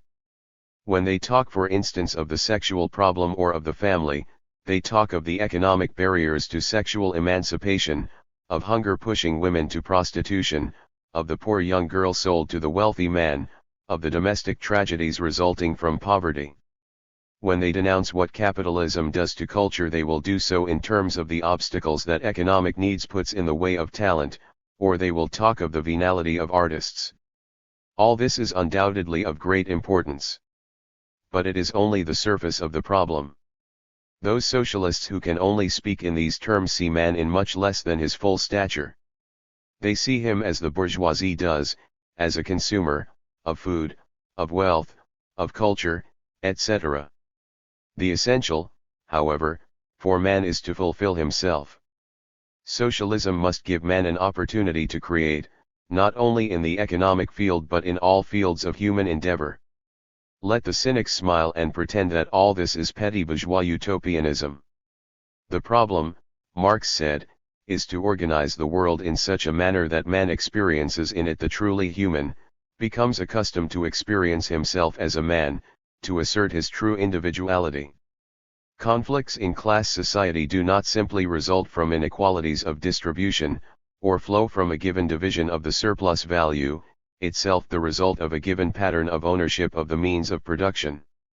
Exploitation does not only result in a limitation of consumption for the many and financial enrichment for the few. This is but one aspect of the problem. Equally important are the attempts by both private and bureaucratic capitalism to limit, and finally to suppress altogether, the human role of man in the productive process. Man is increasingly expropriated from the very management of his own acts. He is increasingly alienated during all his activities, whether individual or collective. By subjecting man to the machine, and through the machine to an abstract and hostile will, class society deprives man of the real purpose of human endeavor, which is the constant, conscious transformation of the world around him. That men resist this process, and that their resistance implicitly raises the question of self-management, is as much a driving force in the class struggle as the conflict over the distribution of the surplus. Marx doubtless had these ideas in mind when he wrote that the proletariat regards its independence and sense of personal dignity as more essential than its daily bread. Class society profoundly inhibits the natural tendency of man to fulfill himself in the objects of his activity. In every country of the world this state of affairs is experienced day after day by the working class as an absolute misfortune, as a permanent mutilation, that of conscious, willing participation. The producers utterly reject, and quite rightly so, a system of production which is imposed upon them from above and in which they are mere cogs. Their inventiveness, their creative ability, their ingenuity, their initiative may be shown in their own lives, but are certainly not shown in production. In the factory these aptitudes may be used, but to quite different and non-productive ends. They manifest themselves in a resistance to production. This results in a constant and fantastic waste compared with which the wastage resulting from capitalist crises or capitalist wars is really quite trivial. Alienation in capitalist society is not simply economic. It manifests itself in many other ways. The conflict in production does not create or determine secondary conflicts in other fields. Class domination manifests itself in all fields, at one and the same time. Its effects could not otherwise be understood. Exploitation, for instance, can only occur if the producers are expropriated from the management of production. But this presupposes that they are partly expropriated at least from the capacities of management, in other words from culture. And this cultural expropriation in turn reinforces those in command of the productive machine. Similarly, a society in which relations between people are based on domination will maintain authoritarian attitudes in relation to sex and to education, attitudes creating deep inhibitions, frustrations, and much unhappiness. The conflicts engendered by class society take place in every one of us. A social structure containing deep antagonisms reproduces these antagonisms in variable degrees in each of the individuals comprising it. There is a profound dialectical interrelationship between the social structure of a society and the attitudes and behavior of its members. The dominant ideas of each epoch are the ideas of its ruling class, whatever modern sociologists may think. Class society can only exist to the extent that it succeeds in imposing a widespread acceptance of its norms. From his earliest days man is subjected to constant pressures designed to mold his views in relation to work, to culture, to leisure, to thought itself.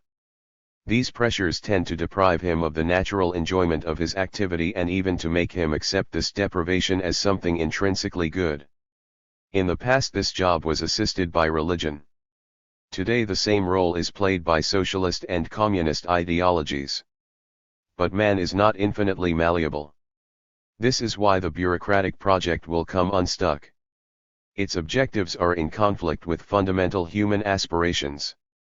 We mention all this only to underline the essential identity of relations of domination, whether they manifest themselves in the capitalist factory, in the patriarchal family, in the authoritarian upbringing of children or in aristocratic cultural traditions. We also mention these facts to show that the socialist revolution will have to take all these fields within its compass, and immediately, not in some far distant future. The revolution must of course start with the overthrow of the exploiting class and with the institution of workers' management of production. But it will immediately have to tackle the reconstruction of social life in all its aspects. If it does not, it will surely die. Solidarity, v. 6, December 1968. 16. Capitalism and Socialism, a rejoinder. I never read a book before reviewing it. It prejudices one so. Sydney Smith. They were standing under a tree, each with an arm round the other's neck, and Alice knew which was which in a moment, because one of them had "dumb" embroidered on his collar, and the other D. I suppose they've each got Tweedle round at the back of the collar, she said to herself, Lewis Carroll, through the looking glass. Capitalism and Socialism tried to break new ground. It sought to differentiate the kind of critique libertarian socialists should be making of capitalism from the purely economic, and therefore restrictive, critique made by the traditional left. The article also sought to link this more total critique with a complementary, more total, vision of a free society, a society in which man would not only be free at the level of production but also free in all other areas where he is at present oppressed or alienated. Under the title Bread or Freedom, the following issue of Solidarity carried an attack on this article by J.S., roundly denouncing it as rancid Puritanism, monasticism, soggy humanitarianism, and an argument against socialism. Arguments are about ideas, and ideas cannot be wished away by appending labels to them, however derogatory. They have to be discussed on their own merit. This, J.S.'s article fails to do. Instead, like a man stung in a sensitive spot, he flings himself upon his horse and rides off madly in all directions. Two main ingredients of my original article seem to stick in J.S.'s throat. One is what he calls my method, the basic weapon of which is the amalgam. The other is my attack on the notion that the conflicts and evils of society flow from a particular pattern of ownership of the means of production. According to J.S., those who hold this view are correct in doing so. In my view, this assessment of the roots of the conflict in modern society is both inadequate and incomplete. The word amalgam implies the lumping together for the purposes of denunciation, or administrative action, such as liquidation, of people holding fundamentally dissimilar political viewpoints, but whose conjunctural objectives may superficially appear to coincide. J.S. points out that Stalin could show that fascists, Trotskyists, and anarchists were opposed to his regime. Fascists planned to invade the Soviet Union. Therefore Trotskyists were part of a fascist Trotskyist conspiracy to carry out this invasion. 90. This kind of smearing by amalgam is widely practiced in all parts of the political spectrum. It assumes a low level of political sophistication among those at whom it is addressed. Fascist politicians, or the more reactionary employers, denounce all their opponents as Reds, without worrying unduly as to their doctrinal differences. Establishment liberals call the young liberals anarcho-syndicalists. Labor leaders appeal to the loyalty of their supporters, denouncing dissidents as Tory-inspired. Trade union leaders, threatened with a rank-and-file challenge to their authority, can only think in terms of anarchist conspiracy. Left critiques of the Communist Party are all, of course, initiated by the Economic League, and opposition to the General Secretary in Clapham High Street must of necessity originate in Scotland Yard. But is the conceptual category of a trad left an amalgam? In politics one should not accept people at their own self-assessment, but seek objectively to evaluate their ideas and actions. Has the trad left, despite its squabbles, more in common than it realizes? Has it a common denominator of values, ideas, priorities, methods of action and methods of argument? Do its component parts share, whether explicitly or not, certain basic assumptions? Is the very heat engendered by its internal disputations the living proof that its publicists share common premises? Capitalism and Socialism asserted that there were such common premises and that this explained both the nature and limitations of the trad left's critique of capitalism and the narrowness of what its vision of socialism might be like. There is nothing accidental in this phenomenon. The poisoned ideological fount is none other than the persistence of class society, of its values and of its ideology. The longer bourgeois or bureaucratic societies survive, the more deeply will bourgeois, or bureaucratic, ideology permeate the thinking of those who originally set out to destroy these societies. That the dominant ideas of each epoch are the ideas of its ruling class has now become true in a much deeper sense than Marx could have ever foreseen. At this stage it is worth disposing of one objection voiced in Bread or Freedom, namely that one cannot jointly label as trad socialists those who wish to establish a society modeled on Soviet Russia and those who believe Russia is state capitalist. 91 bureaucrats like Kosygin and Gomulka and revolutionary socialists like Kuran and Mogilusi. 92 are present government and those who are trying to fight back against its anti-working class policies. 93. Leaving aside the fanciful examples chosen, the implication of this kind of argument is that political controversy, in particular heated controversy, necessarily implies a difference over fundamentals. This just isn't true. When the Stalinists in Russia eliminated their Trotskyist opponents by methods of physical terror, it was no proof that they stood for anything basically different. Both accepted the inability of the working class to transcend a trade union consciousness. Both endorsed the primacy of the party. Both participated in the slander and suppression of their left opponents, both outside the party, Kronstadt, and within it, the workers' opposition and other groups. 94 The argument that because people fight against one another they cannot share wide common premises is too simple by half. Torquemada had various Catholic theologians burned at the stake. Is one resorting to an amalgam if one proclaims the common mystification of both executioner and victim, manifested in their common belief in God, the Catholic Church, and the necessity for a correct interpretation of papal writ? Has J.S. never heard of false consciousness? Is the left by some miracle, immune from it? At a cruder level, is a violent settlement of scores between gangsters necessarily an affirmation of deep ideological differentiation? One of the charges in J.S.'s article is that I refuse to specify the characteristics of the traditional left. If by refuse he means omit, his claim is true. The article, however, was about something specific, the attitude of the trad left to what was wrong with capitalism. If J.S. seeks to widen the terms of the debate, I am quite willing.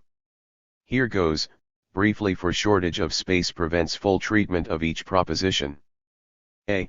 Among the identifying features of the trad left, whether Fabian or Bolshevik, are an ingrained belief in man's incapacity to manage his own affairs without an elite or leadership of some kind, themselves. In this, both reflect the typically bourgeois concept of masters and men. B. The trad left places the question of formal ownership, as distinct from control, 95 at the center of its preoccupations. It believes that solving society's economic problems by planning and the increase in the productivity of labor will necessarily result in society's other problems being solved. C. Wilson, Galen, Healy, and both Stalin and Trotsky in their lifetime, would all assert that Russia, economically speaking, was a fundamentally different kind of society from that existing in the West. Libertarian socialists would not. It all depends on what one considers fundamental.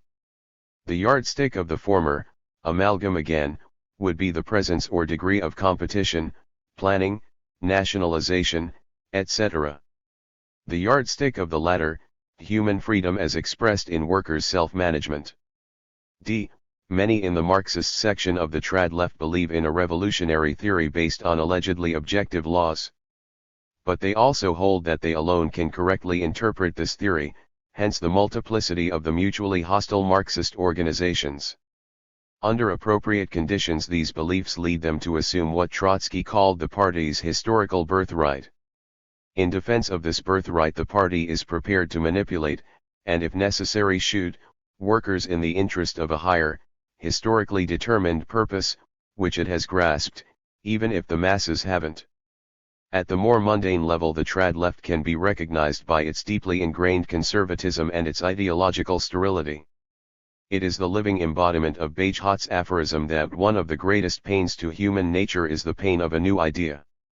At a time when everything is being revolutionized more deeply and rapidly than in any other period of history, only their revolutionary ideology seems to remain static. A frantic search for novelty, to use J.S.'s phrase, should be the prime preoccupation of those slowly sinking in an antediluvian morass of half-truths and outmoded concepts. But for them, as for all conservatives, novelty is a term of opprobrium. Those who seem frightened of new ideas might at least rearrange their prejudices once in a while. But even this seems to be asking too much. In argument, they defend their errors as if they were defending their inheritance.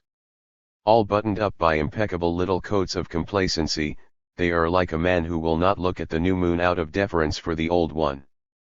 They react to the ideological stimuli like Pavlovian dogs in an early stage of conditioning with a non-discriminatory and purely salivatory response. When for instance I claim that those who only see man as a consumer see him in much less than his full stature, I am accused of drawing a sharp distinction between man as a consumer and man's urge to fulfill himself. When I claim the essential identity of relations of domination, whether they manifest themselves in the capitalist factory, in the patriarchal family or in the authoritarian upbringing of children, and suggest that the socialist revolution will have to take all these fields within its compass, and immediately, I am arraigned for describing fields neatly fenced off from each other and not organically connected. The mind boggles at such feats of logic. JS even ends up by stating that capitalism and socialism insinuates that society's ills are not due to the existence of the capitalist system. How much further can polemical creativity go? In more senses than one, J.S.'s article epitomizes the response of a traditional Marxist when confronted with a new idea: noise, fog, distortion, invention, childish imputation of reactionary motives, etc., etc. JS defines the nature of the capitalist system as a particular pattern of ownership of the means of production, my emphasis. To avoid being misunderstood, he defends the trad socialists in their vision of the evil of society as flowing from a particular pattern of ownership of the means of production. This is putting the clock back nearly a decade. It is tragedy that after 8 years of the existence of solidarity and after the publication of such sophisticated texts as The Meaning of Socialism, or Barbarism and Modern Capitalism and Revolution, there should persist such confusion between property relations and the much more fundamental relations of production. This confusion can even lead JS to assert that capitalism and socialism is in complete contradiction with solidarity practice. The contrary is in fact the case. Since the first issues of Solidarity we have stressed that the crisis of contemporary society is a manifold one which cannot be fully understood solely in terms of the private ownership of the means of production. This wider awareness has helped comrades who accept Solidarity ideas to intervene meaningfully in disputes such as King Hill, the anti-bomb movement, the student upsurge, and in industrial disputes in which questions of job control were paramount. It enabled us to be the first to respond to events like the revolt at Berkeley, in 1964, and to recent developments in France, which had very little to do with property relations but a great deal to do with relations of another kind. It is a deep awareness of the totality of the crisis of all capitalist values and all capitalist institutions that explains our own survival in an initially hostile political environment and the recent wide response evoked by ideas similar to our own. If we had spoken exclusively of property relations or of contradictions within the economy, we would have been condemned to the role of a sect, because we would only have been dealing with one aspect of social reality, blowing it up to the exclusion of all others. But doublethink can go still further. JS proves that it is possible both to believe that the crisis stems from the pattern of ownership and to claim that for trad socialists the relations of production determine the other social relationships. Confusion not only reigns, it powers. The trad socialists, Labor Party lefts, communists, orthodox Trotskyists, Maoists, etc., believe that property relations are paramount. The more sophisticated among them will claim that the juridical superstructure, property relations, necessarily corresponds with the relations of production. In fact, as Marx, and later many others, have shown 96, the property relations may serve to mask the reality of the relations of production. If trad socialists ever came to acknowledge that the relations of production were fundamental, they would have to accept the relevance of our deepest critique of Leninism and Trotskyism, with their imposition of authoritarian relations in production from the earliest weeks in 1918. Sooner or later they would have to envisage the logical link between Leninism and Stalinism. This they are clearly not yet prepared to do. Neither, apparently, is J.S. Solidarity, v. 8, March 1969. 17. A question of power. Few of us run our own lives. This is because we have no control over the main decisions that affect us. These decisions are made by small self-perpetuating minorities. This situation cannot be democratically changed. What our rulers call democracy is a system which operates for their own protection. As long as their democracy is not seriously challenged, their dominating position in society is secure. Their threatened use of violence is intended to frustrate any challenge. It is implicit in the large police force, the courts, and the armed forces which they control. The limited freedom that their democracy allows us is further restricted or curtailed altogether whenever they think their power is seriously threatened. They hold the power to maintain their power. This is key to their security. They determine the kind of education provided, and the ways and means of providing it. By controlling what and how people are taught, those who rule us seek to preserve the structure of existing society. Children are educated first through the family, i.e. through the already conditioned parents. Then the education factories, schools and universities, take over. Their aim is to produce people conditioned to fit into this rat race society. Workers created trade unions and political parties to change all this. But gradually adopting similar patterns of organization to those of their oppressors, and by concentrating the struggle almost solely on improving working conditions and living standards, the original revolutionary intentions have been bypassed. Working people have gained considerable material advantages, but they have lost control of their own organizations. Today the hierarchies are in control. They can neither be removed nor brought back to the initial aim of freeing people. Those who dominate production dominate society. So long as they have their kind of industrial stability, control will remain in their hands. This control enables them to continue deciding what is to be produced, who is to produce it, where, when, how, and in what quantities. All this conflicts with the interests of the real producers, the workers. Those who run our lives continually seek ways of blurring the conflict and of manipulating workers into accepting that management alone is capable of making these decisions. The union hierarchy assists them in this fraud. While acting as middlemen in the labor market, the union bosses do all they can to frustrate any awareness in workers of their own ability to run industry. In fact, so-called working-class organizations are today an essential part of the setup. The formation of new unions or parties would not solve the problem. In today's conditions, they would suffer the same fate as the old ones. But the system is contested. There is a constant struggle in which the objective is self-management. In a large majority of disputes, workers have taken real democratic decisions to act without the consent of the union bureaucrats, so-called unofficial strikes. This is one of the signs that our rulers' industrial stability is under strain. The strain is also visible in the education factories, where students are increasingly demanding the right to take decisions on fundamental issues. There are many other signs of the crisis that is affecting every aspect of this society. Solidarity participates in the struggle wherever possible. We try to expose the true situation. We seek to strengthen the confidence of working people in their own ability to manage their own lives, at work and outside of it. People's reliance on others to do things for them has led to defeat after defeat.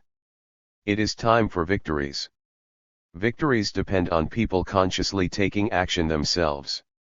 To help in the development of this consciousness is the only reason for the existence of solidarity. Solidarity Leaflet, July 1969. 18. Solidarity and the Neo-Narodniks. Big Flame, henceforth abbreviated BF, is a Merseyside group which publishes occasional broadsheets relating to working-class struggles. Some of their publications have been excellent, we have even used some of their material, but others are pretty confused. They have never made any clear statements about their political beliefs, largely because as a group they do not appear to have any. In private conversations some call themselves anarchists, some Maoists, and some third-worldists. Still others boast about being non-political. What unites them is a certain concept of industrial work, which they believe can transcend politics. A few weeks ago Solidarity, London, and other solidarity groups received a couple of undated photo-stated sheets from the publishers of BF. In these they severely criticize our most recent pamphlet under new management, the Fischer-Bendix occupation. They even describe some of the views put forward in this pamphlet as criminal. The subject matter they object to had not previously been discussed between us. We feel that the matters raised, and the method in which they were raised, deserve wider discussion. They are examples of much that is wrong with the movement. We have therefore decided to publish the BF letter in full, together with the reply. In the course of this reply we hope to initiate a wider political discussion of the differences between militants and revolutionaries, and of the differences between the concept of autonomy and the concept of spontaneity. We hope that this discussion will transcend our particular differences with Big Flame. To give readers a better insight into the way BF viewed the recent struggle at Fischer-Bendix, we are also publishing excerpts from their broadsheet about the dispute. Having read these documents carefully, we suggest that readers look again at our pamphlet, and draw their own conclusions. The Big Flame Letter. This is a letter of criticism addressed to Solidarity, London, about their recent pamphlet, under new management, the Fischer-Bendix occupation. We think that the pamphlet itself is a product of the way in which Solidarity works, and that it shows a large gap between your theory and practice. Despite your theory of self-activity and self-management, you are mainly a pamphlet-producing group. Therefore your response to any important issue is to write a pamphlet or an article about it.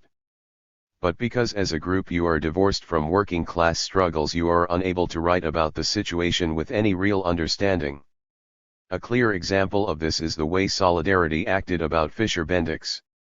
3 of your members came up to Kirkby to visit the factory. But what can you understand from a visit? The draft for the pamphlet was written on the basis of a discussion with members of the Occupation Committee.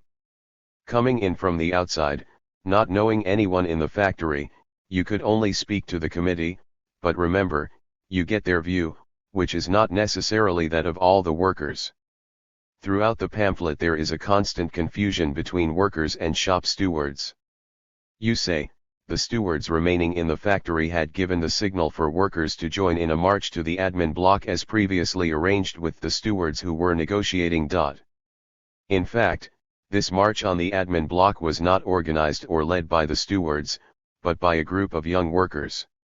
Effectively you have denied the autonomy and self-activity of these workers, something which Solidarity has spent much time denouncing other groups for doing.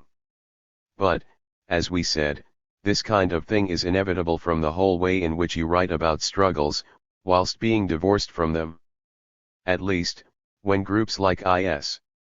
International Socialism do this, they know they're doing it, though this is also the logic of their position, which says that they must recruit shop stewards as being the vanguard of the working class. Obviously they cannot criticize them too much if they want to recruit them. And they were trying very hard to recruit Jack Spriggs, the convener. Although you say the stewards then started to plan a course of action, and that the stewards were now negotiating with their own objectives in mind, and again, it was agreed that the workers would respond to a call from the stewards, yet you are also able to say the workers set about organizing committees to take charge of various aspects of the occupation. This is not so, the stewards did it. Towards the end of the pamphlet we have some euphoria about how the occupation was run. We quote, "The workers are developing their own self-confidence to act for themselves. They are showing in practice how to solve problems on the basis of real democratic decision-making. I learned something very new at Fischer-Bendix. We asked about how decisions were made. How did the committees function? The Occupation Committee was based on the original Shop Stewards Committee covering the workers as members of different unions. but it was now an autonomous committee with many additions designed to run the occupation in daily contact with all the workers. This is the great advantage of an occupation. There are always rank and file workers on hand to see what is going on. They can constantly be consulted, or for that matter intervene if they feel it is necessary. The reality was very different. All the decisions and all the interesting activity was done by the committee. Relationships did not basically change during the occupation. There was still a passive majority and an active minority, who ran the show. The mass meetings did not send a thrill right through anyone. They were passive events. The only speakers were those from the platform, sometimes only the convener would speak. The speeches were followed by applause and a ritual show of hands for the TV cameras. There were no important questions asked or any general discussion. Everything was left to the committee and merely ratified by the mass meetings. Even at the last mass meeting, there was no discussion about the details or the implications of the agreement, which had been mediated by Harold Wilson. When you say that the committee was now an autonomous committee, that was truer than you think. It was autonomous unto itself and not really accountable to the workers because, with so little real involvement or information themselves, they were in no position to question the committee.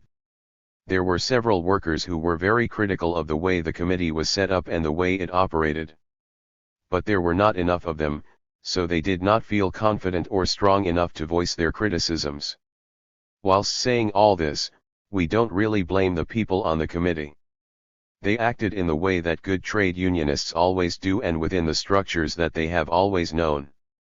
Because of this, it is all the more criminal for revolutionary groups like Solidarity to bolster up these attitudes and these structures, which help to maintain the passivity of masses of working class people.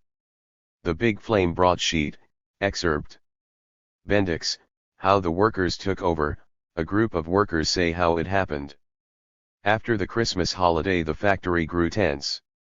Thorne said the rundown would begin on January 3rd, a Monday. Everybody felt things were coming to a head. Sit-ins were being discussed. There was a false start on the 4th, Tuesday, when the stewards issued a half-hour ultimatum to the bosses. But it was soon extended for 24 hours. It was obvious Thorns didn't really take our threat seriously. They weren't taking any precautions against a sit-in. Over the last few weeks some of us had got together because we felt something had to be done about the close down. There were about 18 of us. Our idea was to stage a demonstration that would prove to management that we were dead serious. The stewards were not alone in the struggle. On Wednesday the ultimatum ran out and the stewards were meeting the management in the boardroom. We were only certain about 5 minutes before it happened that we wanted a demo. And we had to keep quiet because of security. So when we started the march to the administration, it wasn't really spontaneous for us. About 150 workers filed up the stairs shouting "Industrial Assassin," but as we got nearer to the boardroom it turned into a softer chant of "Out, out, out." This was it. We'd forced the issue, and shown how militant we were, but outside the boardroom door we suddenly felt childish. Nobody wanted to go in. It was like a barrier at the door that we hadn't the nerve to cross, after we'd spent months and years taking orders from the managers. Outside there was this terrible feeling of frustration because nobody would walk in. Suddenly, Tom, probably knowing there was no choice, stepped in and the rest followed. Once you're in, there's no problem, they're only men. Within a few minutes the boardroom was packed tight with over 50 of us. The atmosphere was so tense that one wrong word would have turned it into a Barney. Then Jack Spriggs, the convener, got up and told the management they had 15 minutes to make up their minds or we would have to ask them to leave the premises. If they were scared, and they must have been, seeing the looks on our faces, they didn't show it. Of course they left. You see, there comes a point when demos have to stop and action begins. We'd no idea until it happened that there would be an occupation that morning. It just happened spontaneously, it came out of the situation, and suddenly everybody knew what we had to do without anyone saying, "Right, lad, we're going to have a sit-in." During the 9-week strike, only about 50 of us were involved. It was difficult to find pickets and some workers were out there 14 hours a day. I also think we're doing thorns more damage this way. Of course a sit-in would be useless if thorns were skinned, but we don't believe they are. They've got orders for £1 million worth of radiators for the next few years. I think this has shown the utter folly of strikes. Women we couldn't get out with us on the 9-week strike are now involved as anyone else in the occupation. And there's another thing about sit-ins. He, pointing to a worker across the table, works 9 feet away from me, but this is the first time I ever talked to him. This has brought us all closer together and everybody's talking about things. In a way, we're not so inhibited now. These sit-ins should be the start of our industrial revolution. The workers should be left to run the factories providing they do it efficiently. We can't leave it to anybody else anymore. There's no choice between the governments. The problem here is that we're not all involved in what's going on. 20 stewards are doing nearly everything. I'm just a glorified telephone arranging pickets, so that a few people can go to meetings to make decisions I'll follow. There weren't enough stewards. One department has 2 for 240 men. It's a big problem we're going to have to sort out together if we're going to stick together. Our reply. 1. The criticisms. Leaving aside for the moment the abuse, criminal bolstering up of reactionary attitudes and structures, the snidey allegations, mainly a pamphlet-producing group, divorced from working-class struggles, and the factual inaccuracies, coming from the outside, you could only speak to the committee, all of which we will deal with later. The BF letter contains 2 main criticisms of the Solidarity pamphlet. A. The first criticism is that the Solidarity pamphlet understressed the action of the rank and file and overstressed the role of the shop stewards. Solidarity, it is alleged, constantly failed to differentiate between workers and stewards. Underlying this criticism is, of course, the assumption that the stewards at Fisher-Bendix were totally integrated into the trade union bureaucracy. According to BF, the march on the admin block and the occupation of the boardroom were not organized or led by the stewards. The march and occupation are described as spontaneous events, led by a group of young workers. We'd no idea, until it happened, that there would be an occupation that morning. It just happened spontaneously. It came out of the situation. According to BF, the Solidarity pamphlet effectively denied the autonomy and self-activity of these workers, something which Solidarity has spent much time denouncing other groups for doing. B. The second criticism is that the Solidarity pamphlet did the very opposite. It was euphoric. It overstressed rank and file participation during the occupation and understressed the bureaucratic maneuvers of the union machine. To our version of what happened at Fisher-Bendix, BF counterpoises another reality. All the decisions and all the interesting activity was done by the committee. Relationships did not basically change during the occupation. There was still a passive majority and an active minority, who ran the show. Solidarity is no longer accused of denying anyone's autonomy. We are now accused of alleging autonomy where in fact there is none. According to BF, both defects in our pamphlet stem from a common source, the fact that we are divorced from working class struggle. 2. The facts. Let us deal with these criticisms one by one, bringing them down from the realm of fantasy and submitting them to a confrontation with a few hard facts. Firstly, to dispose of some red herrings. We reject the allegation that Solidarity is mainly a pamphlet-producing group, divorced from working class struggle. We certainly produce pamphlets, which is presumably better than not producing pamphlets, and probably marginally better, i.e. of more lasting value, than producing broadsheets. But we also try to produce and propagate ideas, not just about working class struggle, but about all areas where the system is being challenged, about politics in fact. We also feel that these ideas should be coherent.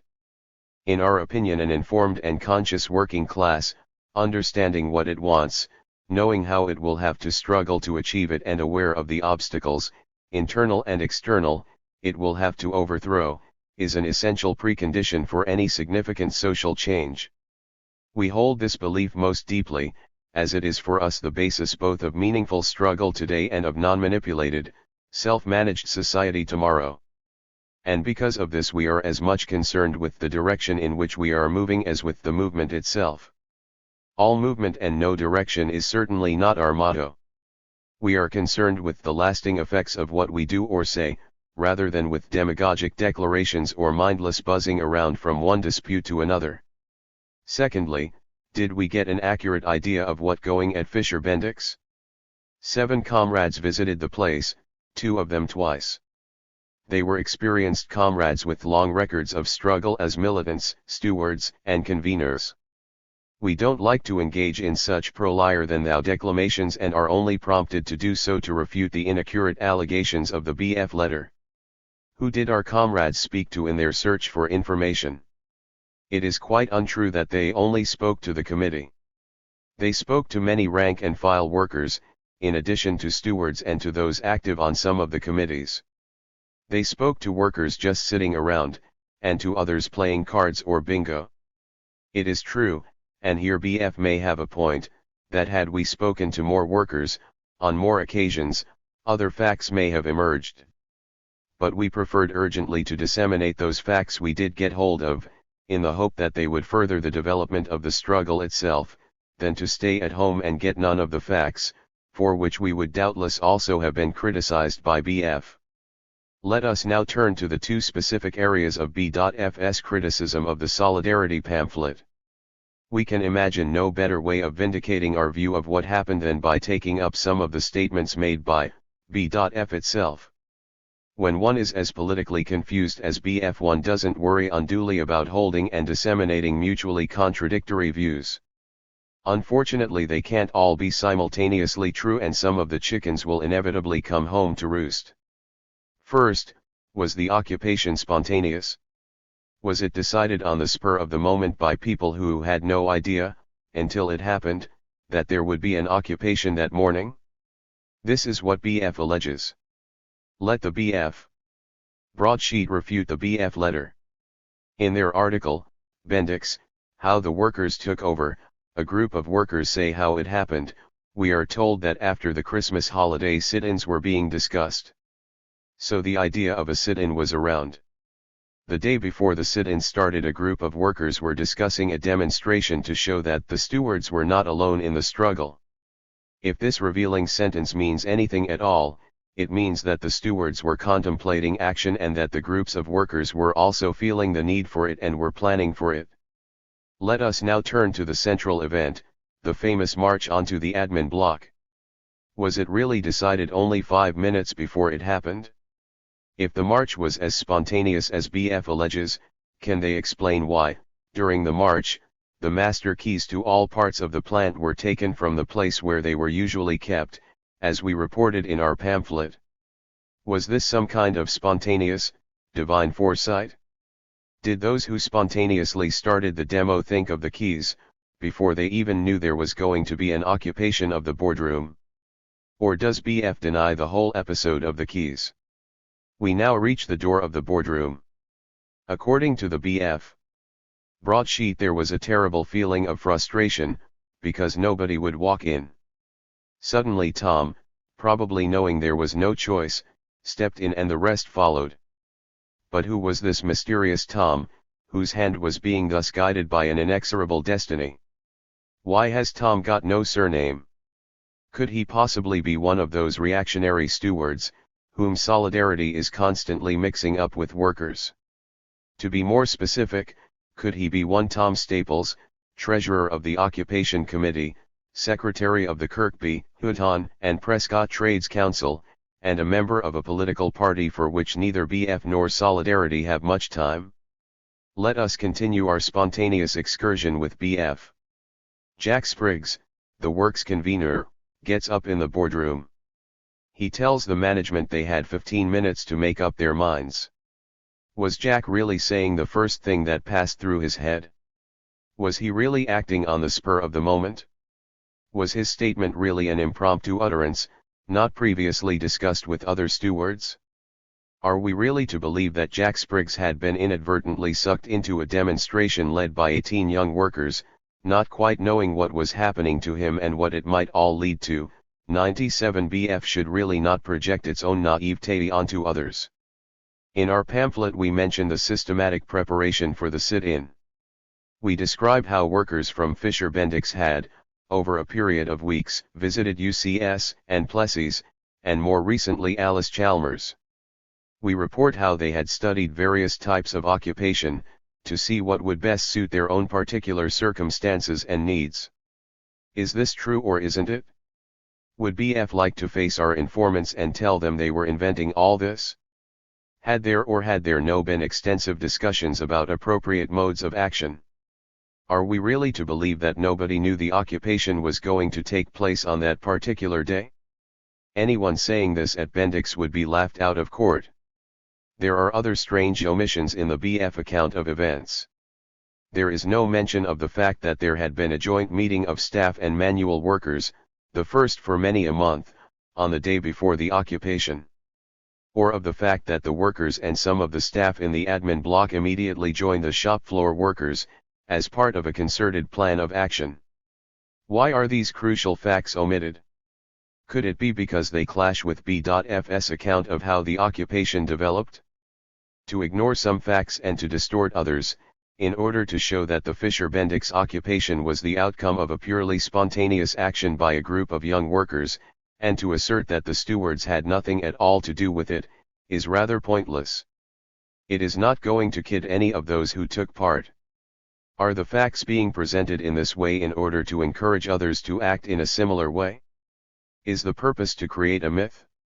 Such cynical manipulation of the facts reveals a basically contemptuous attitude, unfortunately quite widespread among certain sections of the revolutionary movement today. What is implied is that workers are too stupid to accept reality as it is and therefore have to be jogged along with injections, at the appropriate time, of doses of revolutionary mythology. Let us now turn to B.F's second point. Was the occupation as bureaucratically run as BF implies? Didn't the relationship change, just a little, during the sit-in? Didn't anything new emerge? Is the balance sheet totally negative? Was it a dispute just like any other? To ask these questions is to answer them. We presume, although we would like reassurance on this point, that BF would not have been interested in this dispute if it had been just like any other. Again, their own account, in their broadsheet, refutes what they say, in their letter. We are told, in the broadsheet, that these workers no longer leave everything to their shop stewards and the negotiators and that they now have a new attitude to politics. Either this is true, in which case the criticism they make of Solidarity's description of the occupation collapses. Or it is untrue, in which case they are again engaging in their little game of revolutionary myth-making. The broadsheet claims that women we couldn't get out with us on the 9-week strike are now as involved as anyone else in the occupation. This has brought us closer together and everybody is talking about things. Hardly a picture of a passive majority and an active minority. We are finally told, again in the broadsheet, that in the last few days, at Bendix, workers have got to know for the first time people who often worked right next to them. For the first time they are all working together themselves. How do BF square up all this with their statement that relationships did not basically change during the occupation? How basic is basic? If they mean that there was no revolution, they are right. If they mean that hundreds of people didn't find themselves doing things or thinking things they had neither done nor thought before, they are wrong. Is BF allergic to such facts? Or is it just that they are not too concerned about such trifles as reality, coherence, and consistency? But B.F's muddle-headedness doesn't end there. Their broadsheet tells us that 20 stewards are doing nearly everything. Their letter implies that these 20-odd characters were dominating every one of the very numerous committees, taking every decision, miraculously getting everything endorsed, systematically denying a voice to the rank and file. If BF believe all this, the first prize for utter confusion must surely go to their statement that there weren't enough stewards. BF must think their readers are utter morons. We don't dispute that there were, in all probability, bureaucratic and manipulatory aspects to the behavior of certain shop stewards at Fisher Bendix. We are not claiming that from one day to the next people nurtured in the tradition of bureaucratic maneuvering changed their spots.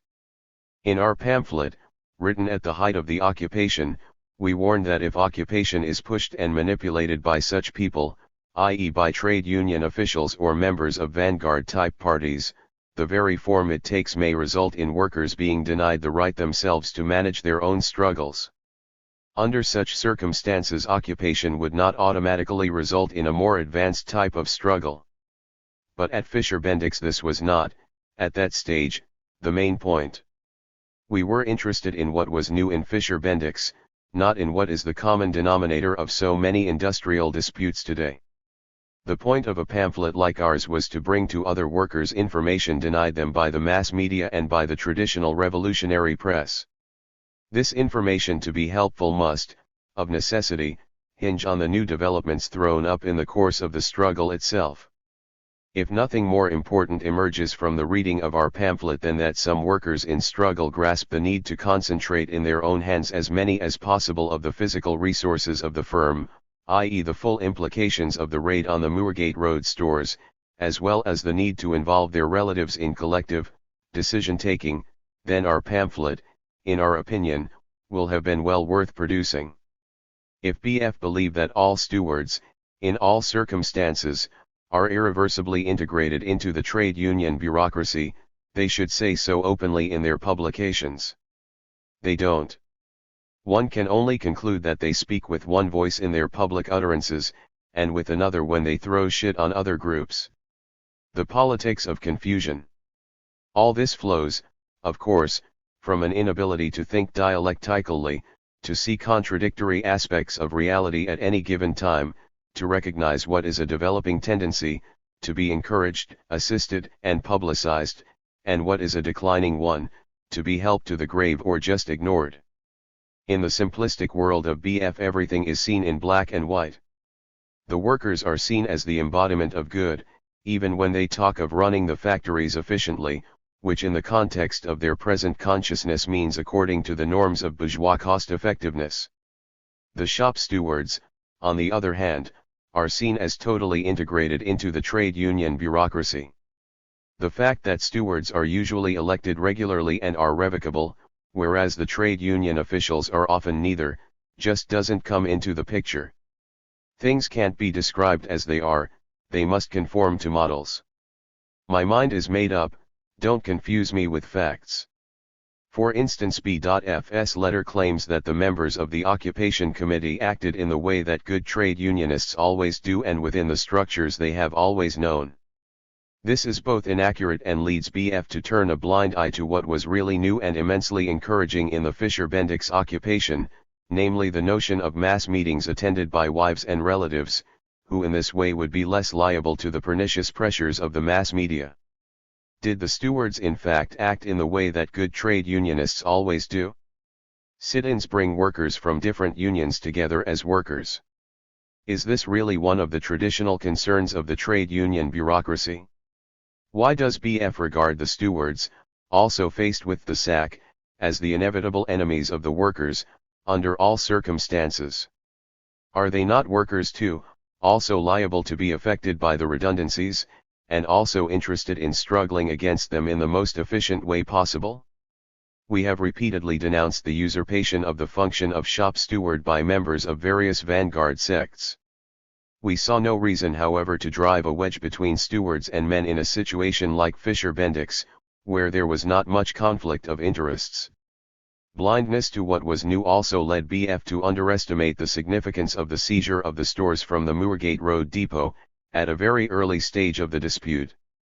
Are raids of this kind now to be regarded as routine operations, run by trade union officials? We felt such events were important and we stressed them because they show that workers are beginning to think with their heads, instead of with their balls, to plan their actions, instead of just reacting to events. Some revolutionaries could well follow the example being set. In our pamphlet we welcomed the development of sit-ins, for which we have been systematically campaigning for many years. We also warned of their limitations. We tried to place this tactic in the context of a number of possible methods of struggle. All this is too complicated for BF, who in their newfound enthusiasm for the sit-in denounce the utter folly of strikes. We would have enjoyed watching them expound this doctrine to the miners' pickets, outside any large power station. This nonsense again flows from B.F's all or none, one or the other, totally undifferentiated approach to real problems. We don't consider this particularly helpful.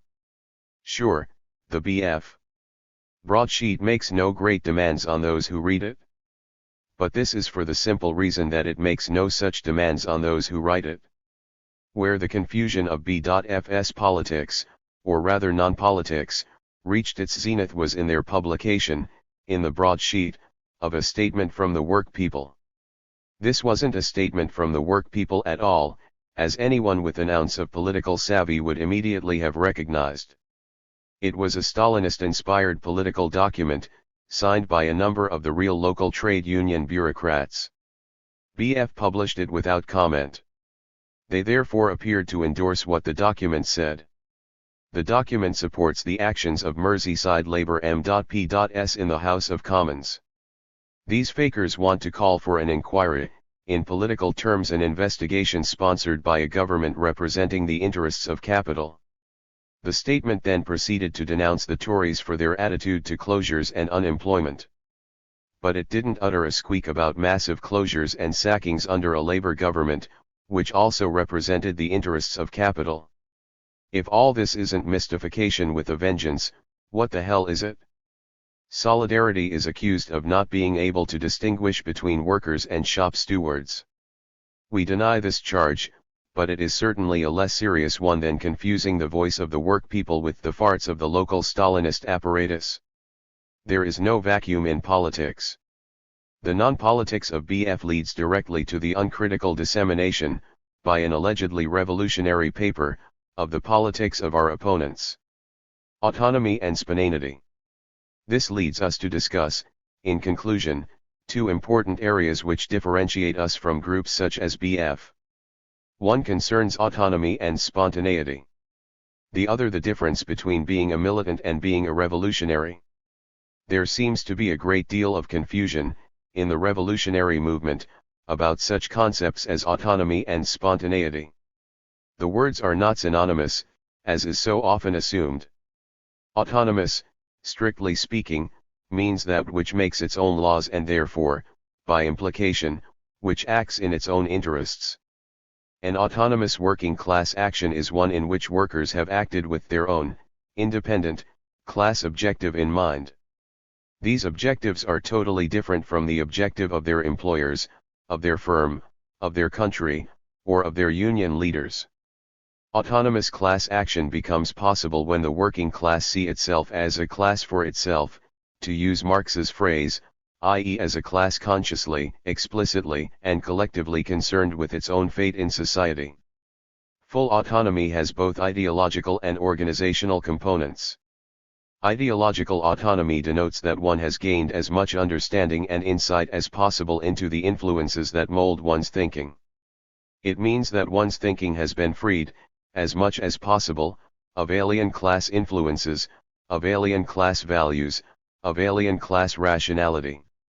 To gain ideological autonomy is a different process. It requires that one identify the numerous residues of bourgeois thinking we all carry with us, because of the society in which we live. These are often much more powerful and deeply implanted than people imagine.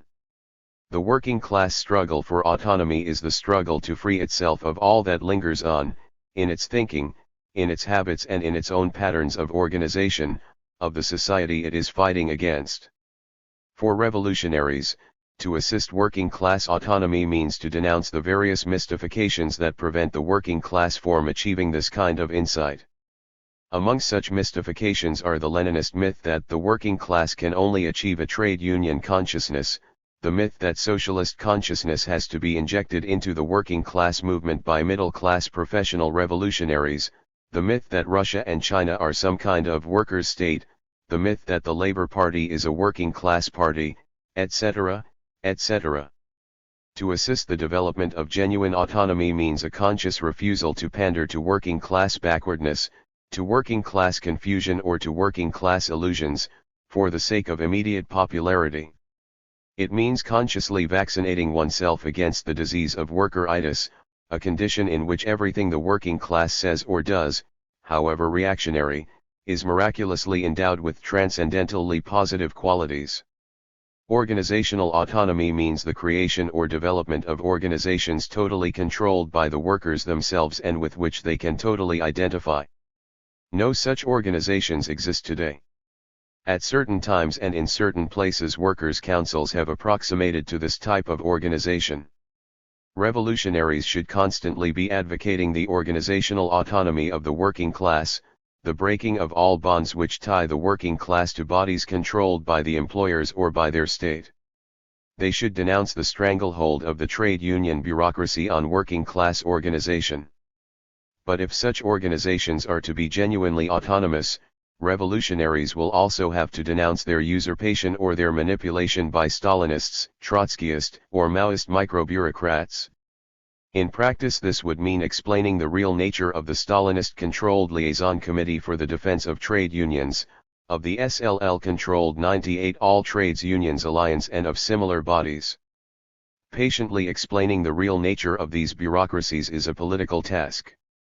It cannot be done by simply piling invective on particular opponents because of their ethnic background or sexual habits. These methods do not contribute to autonomous politics. On the contrary, they pander to the most backward tendencies among workers. It will be seen that autonomous action requires a high level of working class consciousness. It can take place suddenly, or on the contrary be spread out over a considerable period. It is not in the least spontaneous. Spontaneity, on the other hand, denotes something which seems to happen without apparent cause, without obviously being the result of previous preparation. In the sense of an effect without a cause, there is probably no such thing as spontaneity in politics, or in life. Human reactions are always largely determined by previous experiences. If the person who reacts spontaneously is not consciously aware of why he is acting in a given way, this does not at all mean that there are no causes for his actions. It only means that the causes elude him because they are subconscious. Such subconscious drives reflect previous conditioning. From a class point of view, spontaneous actions may be positive or negative. They may reflect tendencies to genuine autonomy, or they may reflect all the prejudices of established society. Spontaneous action is usually taken to mean action which breaks out without having been planned beforehand. It does not in the least follow that such an action will be in the long-term interests of workers. It could be spontaneously reactionary. Of course, when there are positive spontaneous actions, i.e. spontaneous actions which assist or reflect the development of class autonomy, these should be reported fully. Of course, groups of conscious militants can play an important role in triggering off crucial events. We have described this process repeatedly in our publications, whether dealing with particular industrial disputes or with larger events like the Hungarian Revolution or May 1968 in France. 99 But one shouldn't invent spontaneous actions, out of deference to some nebulous concept of spontaneity. And it is even less permissible to ignore real actions, because you have disagreements with those who initiated them. This history à la carte helps no one. Tidying up reality is a fruitless pastime. Only the truth is revolutionary. Because of our opposition to traditional, Bolshevik, types of revolutionary organization, Solidarity is often accused by the tradrevs of being advocates of spontaneity. 100 With a blissful disregard for evidence they do this, despite our constant endeavor to avoid using politically meaningless terms like spontaneity. 101 BF reflects another kind of confusion. We are accused of denying autonomy to a group of workers because, in our pamphlet, we did not mention one of their allegedly spontaneous actions. We have argued earlier about the facts themselves. It is difficult to argue here about the ideas, because words are used without any real thought as to their meaning. Militants and revolutionaries. There is also much confusion in the political scene today, as to the differences between militants and revolutionaries. The main difference between them is a question of politics. We don't mean party or institutionalized politics, but politics in the full sense of the term, namely concern about everything that goes on around us and in particular about the relations of people to the society they wish to overthrow. A militant is someone who sees only a part of social reality. His or her struggle is confined to a limited area: industry, education, the tenants' movement, women's liberation, etc. A revolutionary, on the other hand, seeks to develop an overall understanding, and hence an overall theory, concerning the structure of class society. He is interested in the various mechanisms which hold it together and whereby it perpetuates itself. This should lead him to examine a wide range of phenomena, including the internalization of the values of class society into his own thinking and behavior. A militant may be involved in a very radical struggle, say at work, and then come home and wallop his kid, or his wife, who want to play or talk, whereas he wants to watch the telly. He will not realize that his actions at home are in complete contradiction with his struggle at work, because he does not relate them. He does not realize the relevance of his personal attitudes to a generalization and a better understanding of the meaning of his struggle. He is not aware of the necessity to place his struggle at work into the wider context of the struggle for the liberation of people in all aspects of their lives and at all levels. Similarly, many women may achieve deep insight into their centuries-old exploitation, by both men and class society, and yet fail to perceive the significance of authoritarian relations to other areas of life. Some of the most vociferous militants of women's liberation can, for instance, consider themselves Maoists. They can boast of the equality of women in China and ignore the fact that, until recently, of over 100 members of the Central Committee of the Chinese Communist Party there were only 2 women, Lin Piao's wife and Mao's. And we don't know what's happened to the former. A revolutionary, aware of the need of this wider outlook and of integrating his experiences, and those of others, into a coherent pattern, will therefore make a more total criticism of the social and economic order.